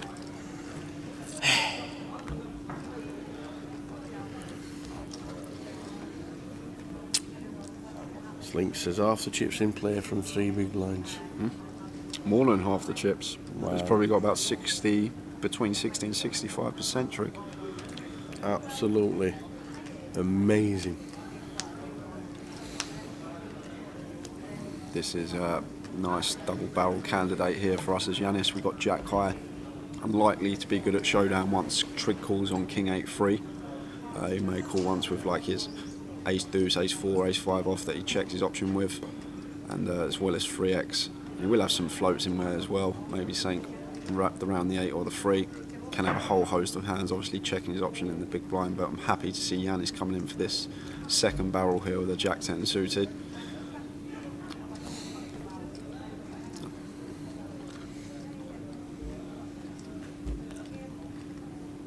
I'm aware of Trig's hand here. We're going to have a little sweat with Yanis, and Trig just gets out of the way.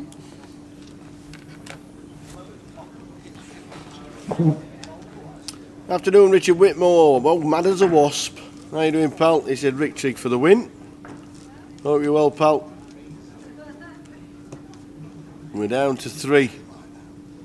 3 awesome poker players. Locked up £54,450. So good. 54, 91 and 134.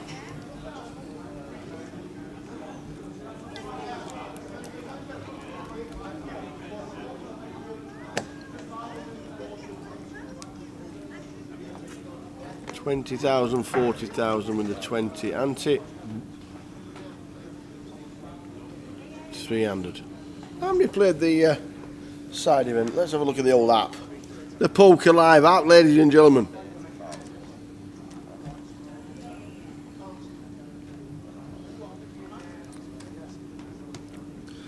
It's just timing. Always on point with Trig.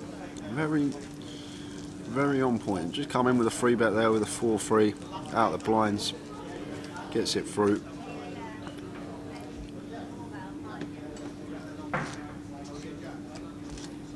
I know, understands free-handed how quick the blinds are coming round. You just can't wait for your premiums. Got to be mixing it up. Start free bet with some hands lighter, like the 4-3 of spades there. Even that hand is not the worst to do it with. Yes, we have no immediate blockers, but the playability of it's okay, being a suited connector when we are called. Fairly easy to navigate post. But I'm going to open again, this time to 80k, and Yanis in the big with the Queen 4 off. May just see him fold here. I know we're getting 4-1 on the call, but I'm sure he was Trig out of position. Yeah, I like it. I like that. Trig really putting his foot down now.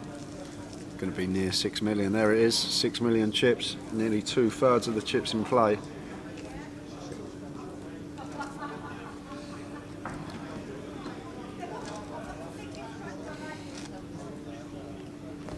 6 million.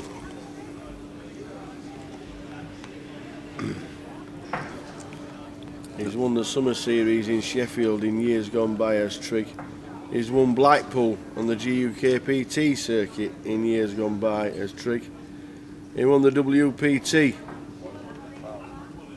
the 5,000 buy-in in Nottingham. He's final tabled Coventry, the second time it was there. Guessing he'll be going back.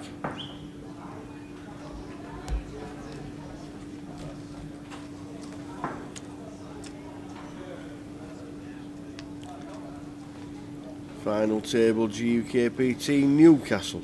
So Ace King opening, defended by the Queen Jack and the small from Yanis. Nice flop here for Raggy, top pair, top kicker. Going to come in for a continue. 150k, fairly sizable, over half pot here. Closer to 2/3, but it's going to deter Yanis from doing anything out of line here with the Queen Jack. Just going to get out of the way.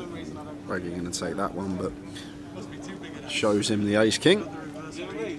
So everyone with £54,000 locked up. We're playing for £134,000 and some change, and it's going to be a good last few hours of us here in Manchester. It's been a great event. The turnouts for every event have been crazy. There was 40k up top in the mini tower. In the mini.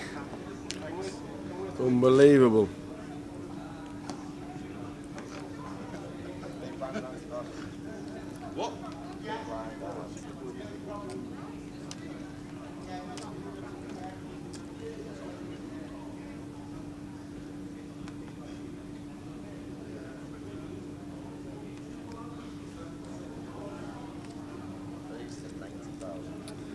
Mr. Sister says Aces versus Kings is due. We've already had it, I think, 3 times over the weekend, so if it comes again, I'll be very surprised, especially free-handed. You just don't see callers like that free-handed almost ever. Obviously, it would be great for you guys watching at home. I know everyone loves a caller when you're not the person on the end of it. There's a 984 flop. There's a Raggy flopping middle pair. And action on Trigg here in the small blind. Who's going to check call with a better middle pair? King of Hearts on the turn. And Raggy firing again here. And Trigg going to make the call. This is a tiny bet from Raggy on the turn here. This is obviously, it looks like, looking into that size, and he just wants a snap check back river, and that's exactly what it was on the turn. He bet small on the turn just so he could get himself a free showdown, assuming that Rick's going to be playing in play, even flow, gets to dictate the action, and they are actually going to chop this up with the 9 pairing.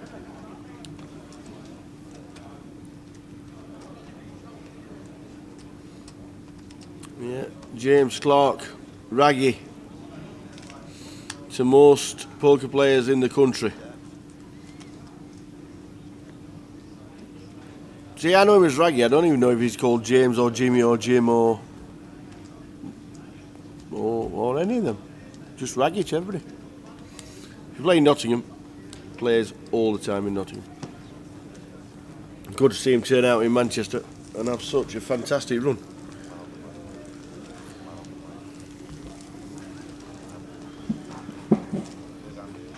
Just James, like that.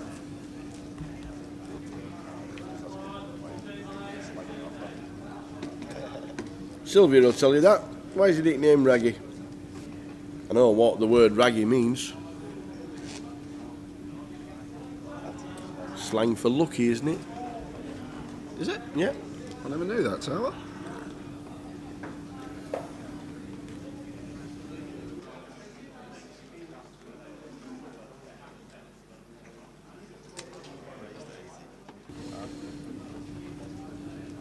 So Trigg pocket 6s on the button, raises it up to 80k.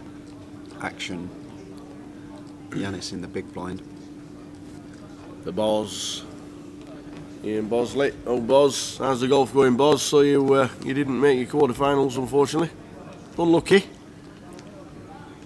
And you came over to Manchester to play the sides. Hope to see you in Coventry in 2 weeks' time.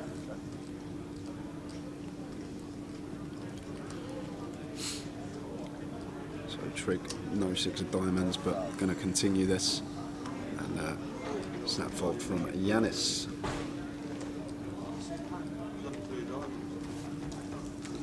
He's a very, very successful businessman. Rags to riches. I love it when that happens.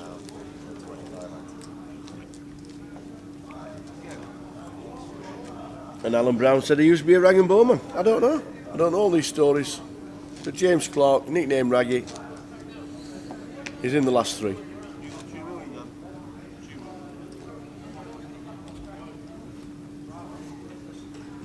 Good stuff. Afternoon, Miss Dark Angel.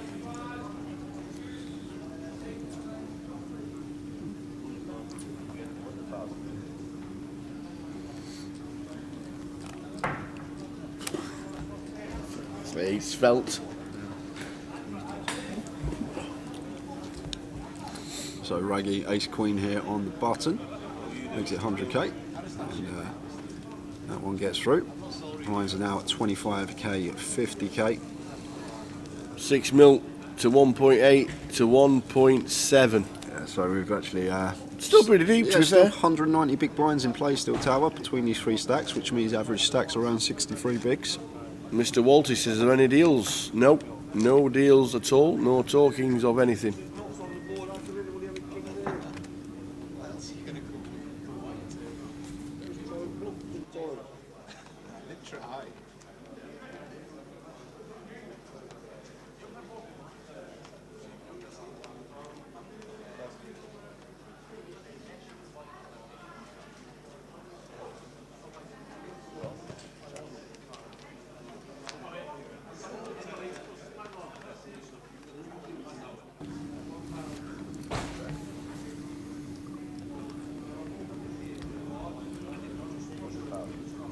Wow.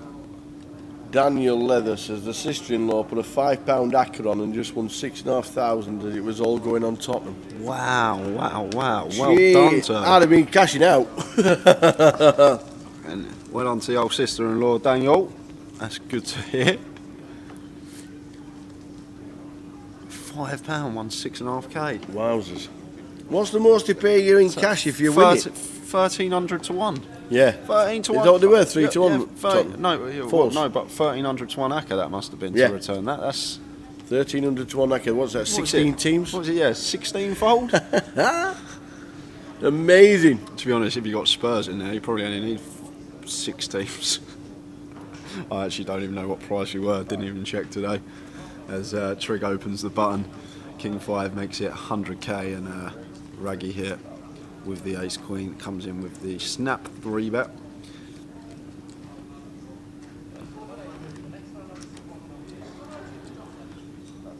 And Trig just gets out of the way.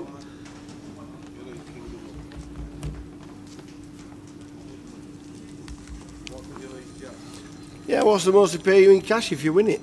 I don't actually know. I don't think it'd be the lot, but it might be. I think it can be. I think it can be the lot. I don't know.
AMCs. I don't know. I don't. So going back to the can you take it all in £1 coins? I'm guessing not, but I don't really know.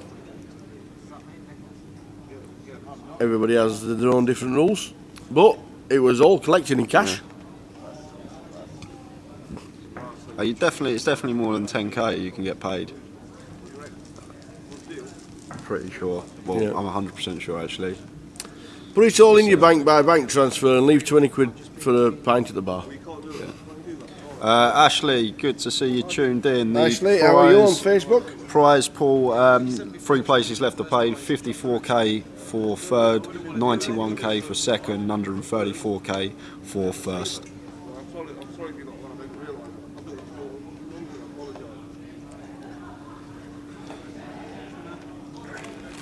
Russ Gawley says you can take the lot in cash.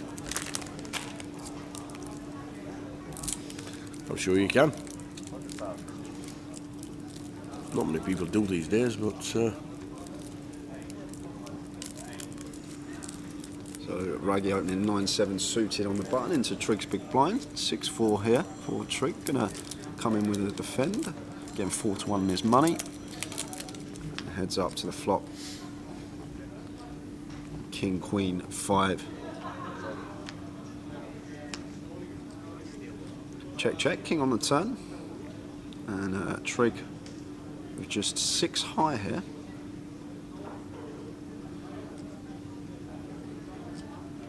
Checks again, and Raggy checks with 9 high. And 9 high actually going to be the best hand if this gets the showdown, which it does. The 9 high of Raggy. this story gets better about Daniel Leather. First ever bet on football. Oh, no. Just tell her. Don't tell her. Just tell her gently. It's downhill from here. Yeah, it is downhill from there.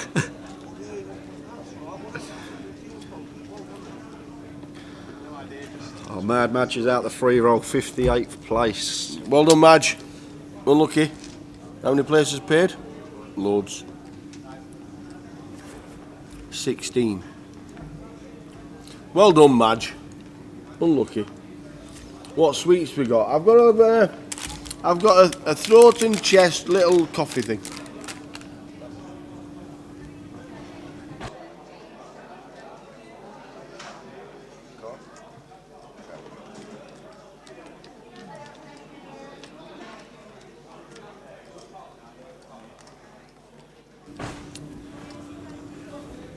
King 7-4, 2 spades.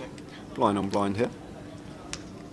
Goes a check, check. 4 on the turn. Wouldn't mind seeing Trigg potentially come in for a lead here now out the small. Exactly what he done. Once Raggy checks that flop, this 4 shouldn't really change. Yeah. His hand, he may have checked that bottom pair, but I think if he's got a piece there, blind on blind, he's going to come in for a bet. So Trigg just takes advantage of the check back and comes in with a little lead. Yeah, we're feeling good. We've had a great weekend. I'm just finishing off the grapes. What's that over there? Is that yours? Oh no, it's a donut. Yeah, sorry about that. I meant, is it your donut?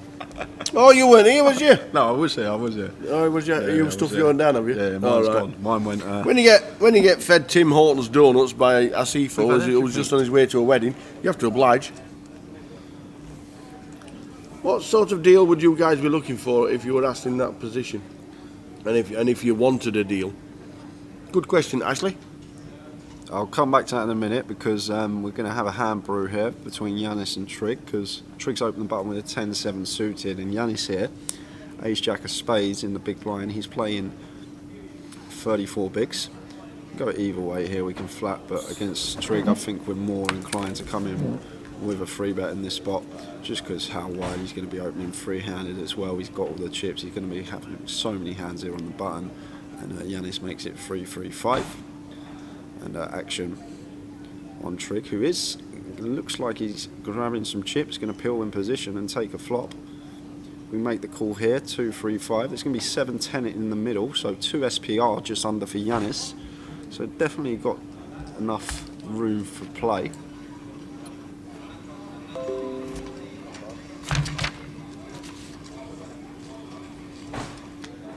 So Trigg does make the call.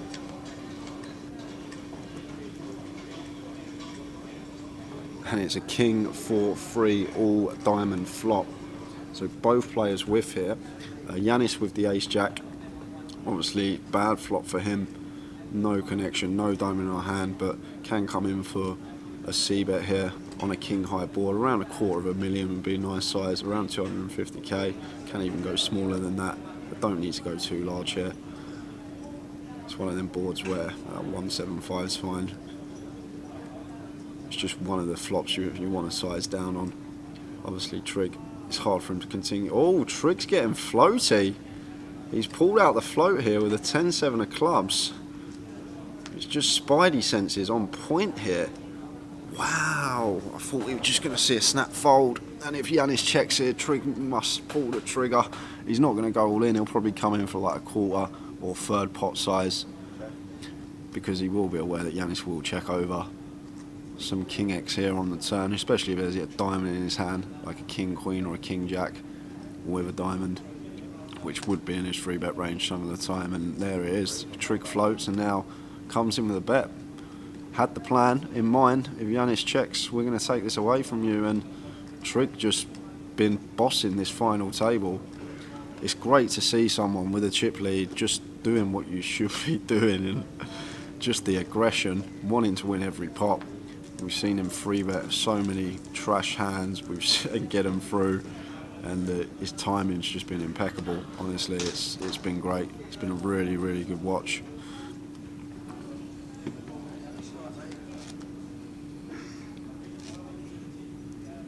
I know, Mr. Hills. I don't know, Andy. I know you like your game theory and all that, but if you've watched this final table, some of the hands like Trig's been incorporating into his 3-bet range, like wouldn't be suggested, but his timing's been spot on. It seems like every time he's come in for the 3-bet bluff, it's just opponent hasn't had it, and it's just been so good to watch. It looks really good, and Yanis here with the deuces.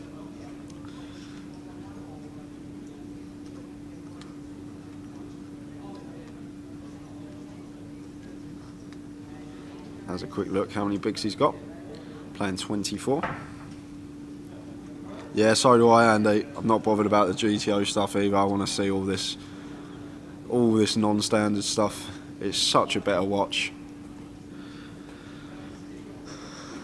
And Trig's got ladies. When you're playing well, sometimes you get that reward. Queen's free-handed, comes in for a 3-bet raggy, shows the ace and folds. Trig says, I had the ladies. Good fold, mate. And next hand.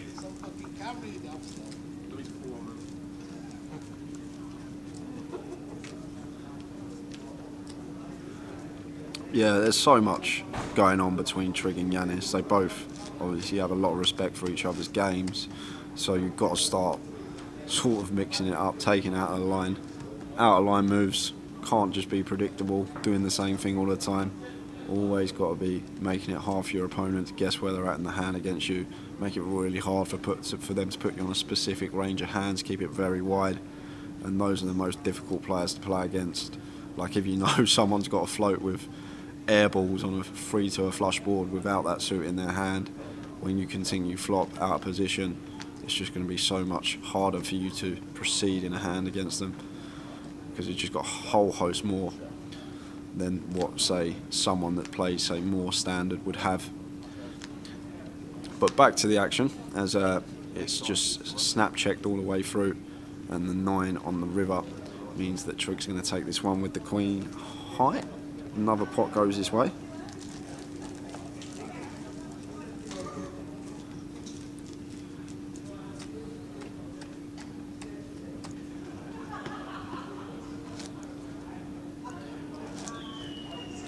Yeah, not even like Sylvia, not even like really complex game theory. I'm just talking about standard fundamentals. Like if when you're taught poker and you start learning on that board, like especially no person who's been playing poker for 6 weeks is ever going to float there with 10-7 of clubs. They're just going to fold on that board, and so I mean, it's just good to watch. I really enjoy watching Trig play this final table. It's been an absolute masterclass, and if he does go on to somehow scoop this, it's probably one of the best final tables I've seen played by someone whilst I've been doing this job, and it's really nice to see. and he's off for a run to the loo there. He went on. So Yanis is going to make the call. I thought Yanis was tanking for him there, just doing an unnecessary tank to wait for Trig to get back. Good bit of etiquette.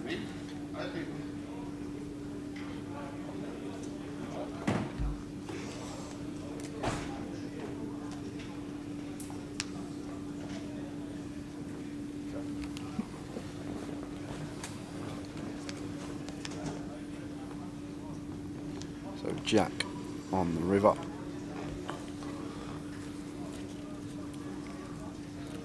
And 10-eye James is actually the best hand here, and Yanis chooses to check.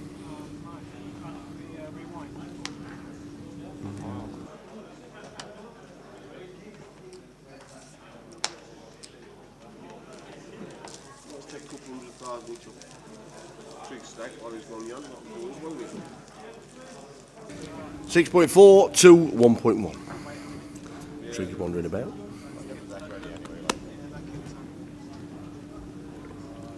Where did Toddy Jordan finish? She finished in sixth for a nice little £15,750. Will's view. I thought Will was coming. Will, or did he say he was coming to Coventry? Coventry. He said he was on his way to Coventry. Like we all are, in 2 weeks' time. Woo woo! And if you fancy going to Coventry before that, the 30-30s are on. And the online leg for the 30-30 is this Wednesday at 8 p.m. Make it through all the way through till the end of the night. You can bag up and you can choose where you want to play. You've got Coventry, Liverpool, Luton or Sheffield to play the 30-30s next weekend. So Yanis here in the small blind. Facing raise from Trig. Trig makes it 4x against Yanis here in position. Yanis playing 20 big blinds. He's going to make the call with the Jack 10.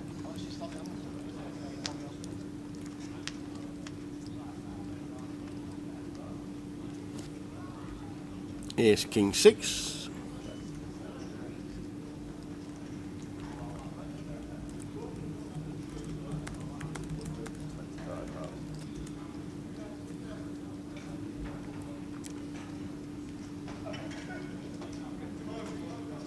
Will's just filmed the Formula E World Finals. What are they? Do you know? What are they? Motorsports. Motorsports. Formula E World Finals. Sounds interesting. So back to the action, because Trig with a legitimate hand, Ace King and flop top 2 pair, coming for continue against Yanis. Wasn't going anywhere against that size with his gut shot, so he made the call. He has picked up a pair here on the turn. Obviously free-handed here. Trig can have a whole host of hands.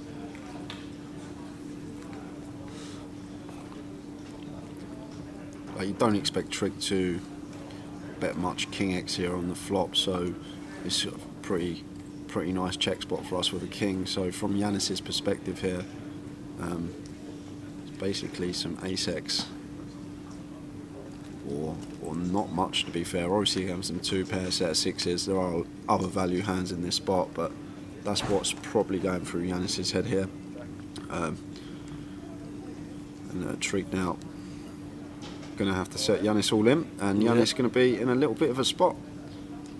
He's now looking down at his stack. He's got 490 behind the line, basically. 10 bigs. Now this is tougher than it looks, guys. It's a lot tougher spot than it looks. You think he's got 3rd pair, he's going to snap fold, but a couple of things to take into account. The first one, I think Trig's going to have a lot of checks on the flop with any King X hands. So from Yanis's perspective, there's not too much King X out there. King Jack is a possibility. I don't think you can't have King Jack. So it's basically some Ace X, Ace 10, Ace 9, Ace 8, Ace 7. Is he going to rip any worse? Ace X, Ace King, Ace Jack, Queen 10 we block, pocket 6s. But what bluffs is Trig meant to have in this spot? What hands are you going to go 3 barrels with? as a bluff? Is he just going to airball off? Maybe Trig's bluffs here are going to be hands like 7-8 of spades, 7-5 of spades, like all the spade combos that are lower than the jack. Maybe 10-9 of spades that blocks the straight as well. That's why Yanis is in the tank here. The check on the flop means there shouldn't really be too much King X out there, so it's like Ace 10, Ace Queen, and then obviously all the 2-pair plus that I just mentioned. And we do have a 10 in our hand, but eventually he does fold, makes the correct decision. Good fold from Yanis. He has left himself short. Yeah. 490,000 and 9 just big under, blinds. just under 10 bigs at 50,000 big blind. Yanis will be getting them in sooner rather than later by the looks of things.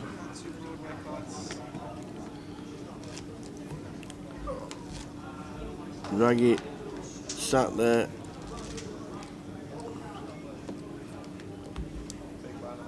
He's sat knowing now we could have a pay jump. Yeah, Raggy's going to love seeing that. £37,000. The difference between third and second. It's like difference between second and third in World Series. It's that big. Massive tournament here in Manchester. Yanis. They're in. All in. The 5-eye. Yeah. Trig calls. Oh no. That's my fault. I'm sure that said Trig could. He changed his mind. He changed his mind. He confused me. So Yanis moves over to 12 bigs.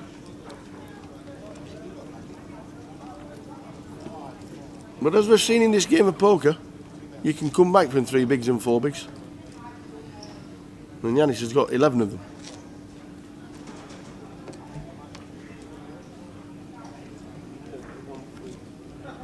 See, AMC says it did say call. Wasn't me.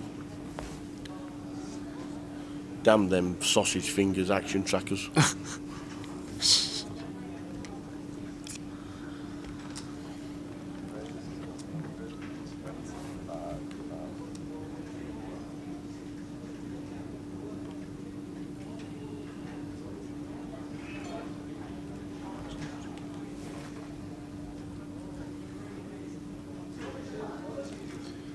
So Trig opening, the Ace Queen suited on the button, and Yanis going to make the call with the Jack 9 to the flop of 10-8-5, 2 diamonds. And Yanis here is up and down, so he's just going to move all in here. Action on Trig with Ace Queen.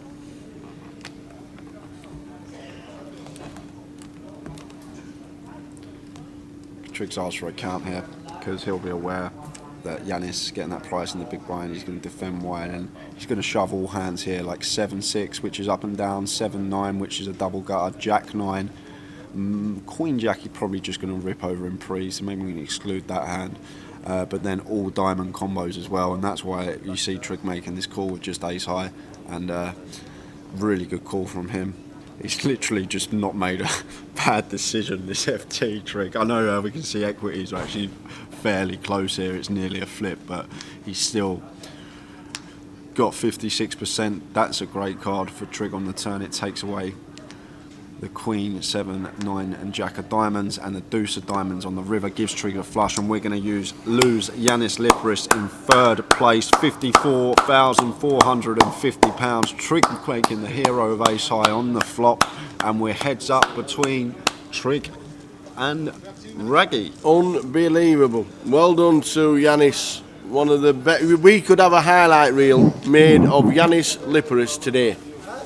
No word of a lie. We could have an half-an-hour video of Yanis playing today, and you could play it over and over and over again, and you'd still be amazed. It's just been, some of the decisions that have been great from him, and how long we got, Tower? Literally 2 minutes. 2 minutes. Yeah, I'll stay gassing to everybody. You'll go for a quick sprinkle. And if you want to bring some water, no, that's all right. I'm filled up. It's all right. You don't make the teas. You're all right.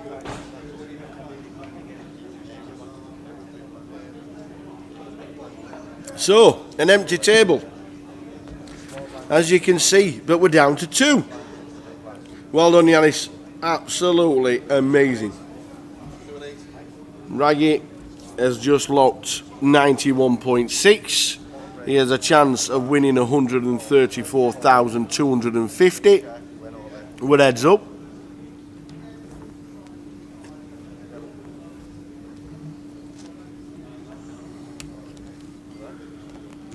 We are heads up. We're waiting for the players to come back. It's a 5-1 chip lead. Afternoon. Manchester! Let me tell you, Bowser's absolutely amazing. We're heads up. We're just waiting for the players to come back to the table. 2 players, James Raggy Clark, should we say, and Rick Trigg. Grosvenor sponsored player, Mr. Rick Trigg. Well done to the 2 of them. We are heads up, waiting for them to come back. They've just gone for 5 minutes. But wowzers, I'll tell you what an event. 472 runners down to 2. Great day today. Started with 21, and slowly but surely they were all eliminated one by one. We then get to a final table, and it started steadily, and then Joe O'Donnell was out in 9th place. In 8th it was Jack Iverme. In 7th, Mr. Stewart, oh my lord. In 6th, it was Terry, Mr. TJ, 1.4 million chips. He's ended up finishing in 6th. He was chip leader overnight. He was a bookie's favourite on Grosvenor Sport to win it. In 5th was then Jonathan Lemon. Absolutely brilliant effort from Jonathan. He finished 5th for 21,900. 4th was then Paul McTaggart, who had 4 big blinds this morning, and he was 40-1 on the client. 40-1. He's did a fantastic effort. Fantastic. Got up to 2 mil, dropped back down again, was up again, down again, and it was just brilliant. And then in 3rd place, just then, Mr. Yanis Liparis. Unbelievable. Well done, one and all. I know Yanis's family are all watching back in Birmingham, so boy done good, because he's entertained everybody. That ace I called this morning to start the day was just incredible, and then it just got better and better. He's played absolutely amazing, but we're down to 2 players. Heads up. We're on. It won't be long. It won't be long before we sat down. So yes, it's a heads-up battle that Raggy needs to turn around. 5-1 chip lead. They're just sorting out the table. Who's going to win? Can it be done? We know it can be done. It's so easy, any kind of flip, obviously, and then you're straight back into it anyway. Trigg's massive favourite. He would have played plenty of heads up over his life, so he's got the chip lead as well. I just think you'd be a fool to back against Trigg here. Obviously, it's poker, anything can happen. Raggy could go on an absolute heater. He could get it in bad and get lucky a couple of times. But I think if he does win it, I'm going to speak to both of them. Maybe I should ask him, was it worth missing Sheffield Wednesday? We're eating Doncaster Rovers yesterday, you know. Make sure you do. Make sure you do, Tower. Make sure you get that one in there. Yeah.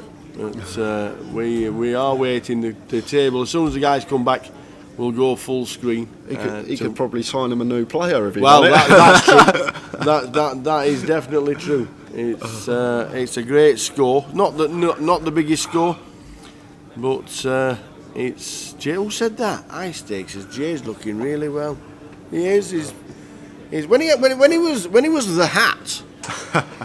I'm still the hat, but when he was the hat, this lad now is a former shadow. He's a shadow of himself. He's looking svelte. Let me tell you, he's looking svelte, looking good, and being on form this week. Let me tell you, he has been stopped numerous times in the card room. Let me just tell you that I've been listening to the commentary this week. Like the other guy that you sat with, I've got no idea what it's on about. But you talk a lot of sense. That's why he's here. I try to. That's why he's here. So, but yes. We it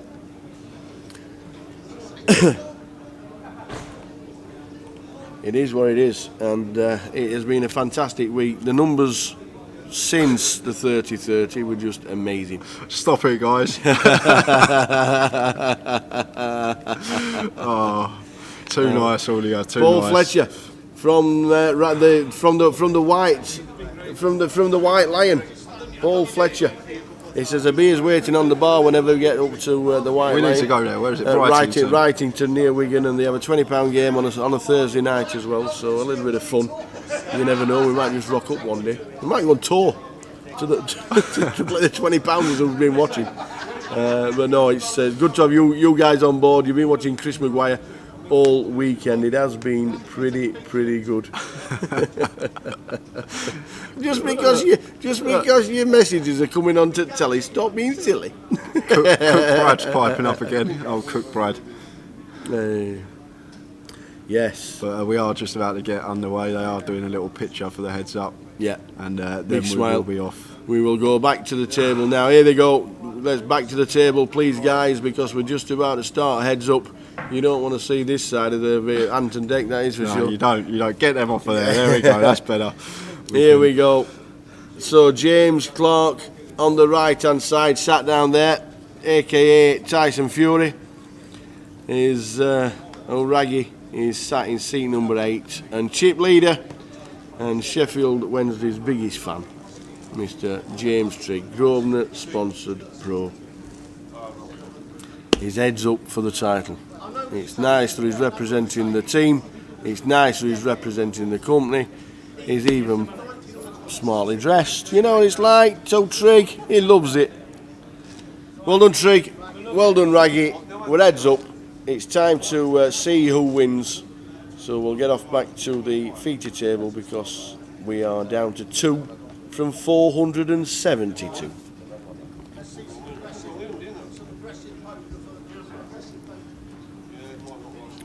Heads up poker. One of the most skillful forms of Hold'em. Never played it. What's it like? Can't just wait for hands. Got to be getting involved. Got to be trying to win pots. Never played it in a tourney.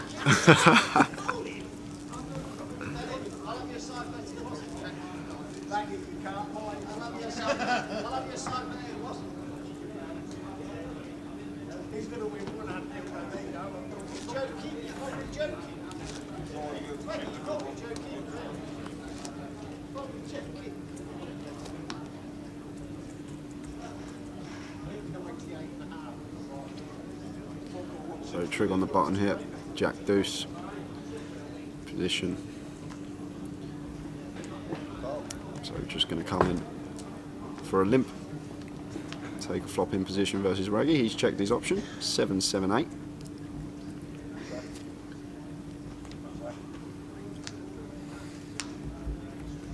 Four of clubs on the turn.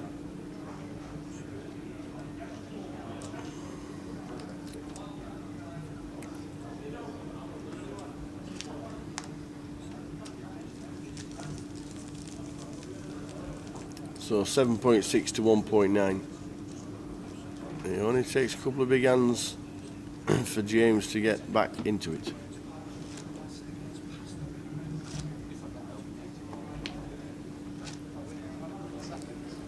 £134,250 locked up for first place, and 91,600 locked up for one of these guys as second.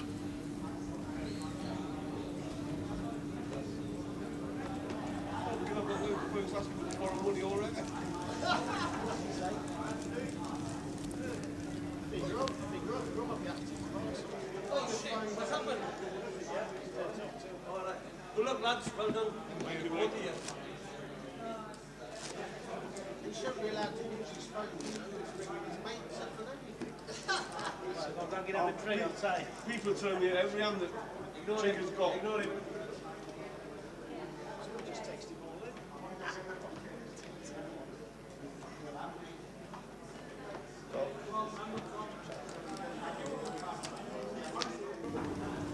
So Trigg, limping button. Yeah, again. This time with the 8-4. And Raggy checks his option with the Queen 5 suited. And flops top pair on Queen 10-6. Comes in for the lead. So Trigg, if we're floating 8 high on the flop and we turn a double gutter, I'm assuming we're going to be betting this turn, and he does. And it's a queen on the river. Bit of overkill. There goes check, and did you see that? He didn't even check. I think he checked and just mucked his hand, Trig. So who's got the most money on Trig at 11-2? Who backed James at 16-1? That's where the money was this morning. Trig was 11-2. Yeah, so Grosvenor sponsored Rick Trigg. £91,600 locked up for both these players. It is a 43k pay jump to first, £134,250. That's what they're playing for. This is what it's all come down to. It's been a great event. Yeah. How good is it for one of the pros to get to run deep and be heads up in the biggest £500,000 GUKPT, by the way? Brilliant. He plays loads online. They do the home game. We had laughs and jokes with him on the home game that they have. And then they do the pros sit and go as well. They do have a lot of fun together. Good that they're out playing. And now Trig, Grosvenor sponsored, his heads up. So Trig, bottom pair and a gut shot. Raggy with a huge hand here. He has second pair and a straight flush draw. Lots going on for him. Oh, that is a horrible river. Offsuit 5. So Raggy now with 2 pair, but he decides to check it back, and Trig does have the straight. So good check from him. I thought he might have come in for a little. Yeah, he said I'm going to check, and he went. He said I've got 2 pair. He went straight. Yeah. Heads up. I know we're on a 4-liner there, guys, but we are heads up. Can't just immediately give Trig credit for a 7. But good check back there from Raggy, and Trig going to take that one. Nasty river. The biggest GUKPT Manchester has ever seen by some margin. Amazing turnout, amazing effort. First 2 events of the year since lockdown have been massive, and in 2 weeks' time we go off to Coventry. Cannot wait.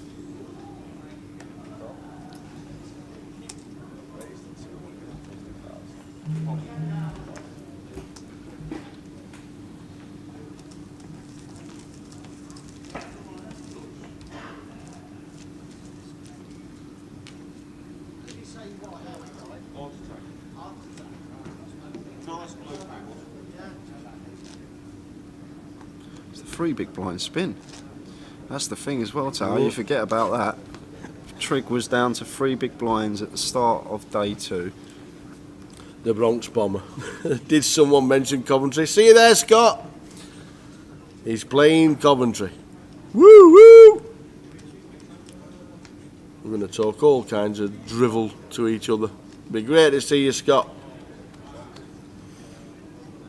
So flop of Jack 8-6, 2 clubs.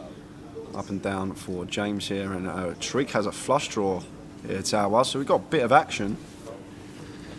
Back to the table, because this is enormous. Yeah. Oh, we've hit the flush. We have hit the flush. Triggs. No That's a straight. No way. It's That's a straight. It's got to go in. Oh my God. It has to go in. It's flush over a straight. It's gone check on the turn as well. We've got a champion. We have to have. He can't be passing this. The fact it's gone check on the turn here, if I'm Raggy, I think I'll shove this for value. He has to. I think we have to shove this for value. I know we're going to get snapped and it's going to be over, but we've got to shove this. There's the all in. And we have a champion again. The trigger number 3 has done it. Trig has done it, thoroughly deserved. Hey, he's not called yet. He's just checked his hand. He's not called yet. Call. Wait for it. Call. There it is. I didn't see the flush. Oh, boom. Well done, Trig. That is a great final table. He has played that to perfection. Well done from the Grosvenor Sponsor Pro. What we're going to do, we're going to jump straight over to Tower with the trophy presentation. Runner-up in the biggest GUKPT Manchester has ever seen. Somebody said James Clark to me earlier, and everybody went, Who's that? Raggy to millions of people out there who've seen you on the circuit for years. Yeah. One of the toughest games you probably ever played, I think. Yeah, well, I'm absolutely knackered now, but, you know, in truth, Trig deserved to win. It's far better than me, but it's been brilliant. Yeah. I thought I didn't even see the flush there, did I? It's there. I thought I'd go straight. Yeah, no. Well, I did have a straight, we had a flush, but it is what it is. It's been one hell of a field. Yeah, There's been 472 runners. Yeah. It's had some lucky spots and got lucky in places, and it is what it, you know the game of poker tower. Yeah. It's what it is. I love playing. Yeah. I don't play for a living. I play for fun. Yeah. It's brilliant. You cashed in London. Yeah. You've cashed in Manchester. Yeah. It's a little bit about a form game, and you're on it. Yeah. At the minute, running good, as they say. Absolutely. It's been a fantastic effort. We've loved watching you. Thank you. We really have loved watching you. You're a superstar. I've loved it myself. And James Clark, rag it to millions out there. What a fantastic effort. You've played superb. Well done. Thank you. Top. Where's the trophy? I'm not telling you. Winner. Thank you. Now, there's stories and there's stories. And yesterday, we lose a monster pot to Brandon Shields. Yes. And you end up with 6,000 chips at 1,000. I might have had 6 or 7,000. Oh, sorry. Yeah. 7,000. Yeah. And then I just put my last. I called like half my stack off in the big blind 4 ways with 3-5 off, flop trip 3s against Justin Davenport's aces and all the other antes and the blinds in the middle. It was I got to like 30k straight back from there nearly, and then just grinded all day and then doubled up back to back. After that it was just a charm life. It was just cooler in everyone all day and all day today and just ridiculous, to be honest. It was like the bad variance, and then just I couldn't put a foot wrong even if I tried to. Just everyone had the second best hand against me all day. That sums it up, you know. That was the story of the day. Me with just a slightly better hand and 2 monsters, you know. Yeah. Well, you're still going to be able to play. 2013. Blackpool winner. Yeah, Blackpool. It's now good record in Lancashire, eh? You have indeed. It's this field this week. What can you just say about the field? 472. Amazing. It's great for the card room to be back. Buzzing. The dealers have not been working. The staff, you've not been working, you guys. Yeah. It's great for everyone to be back and buzzing, and just nothing like a buzzing card room, you know, with the 3 tournaments on or 2, and everyone's been doing so well. So I'm so pleased that it's back. I'm pleased to have won another one, to be honest. Well, we can tell the story that you've gone from 3 bigs to every single chip and every big blind that you need, because that is a story on the biggest GUKPT in Manchester.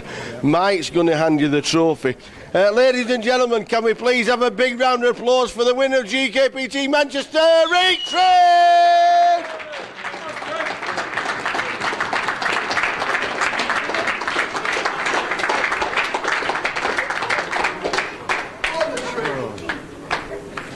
Absolutely amazing, fantastic. Well done, Mr. Trigg. Share your hand again. Cheers, buddy. Jay, back to you.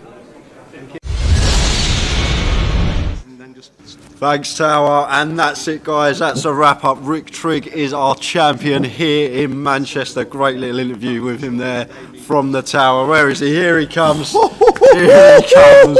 That's that. We're done. What a story, man. Oh, what an event. What an event. It's been great. It's been absolutely great throughout the whole event.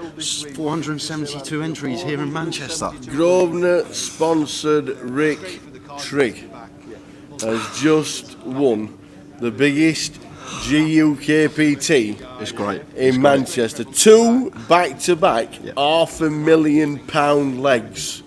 Doesn't get much better. It doesn't. After 16 months of nothingness. It's great. And the thing is as well, Trigg winning it, that was thoroughly deserved. Anyone that was tuning in for all that final table, they'd have to agree, because Trigg played tremendously throughout it. Everything he done was right, and you literally cannot knock him. Thoroughly deserved, and great to see him win.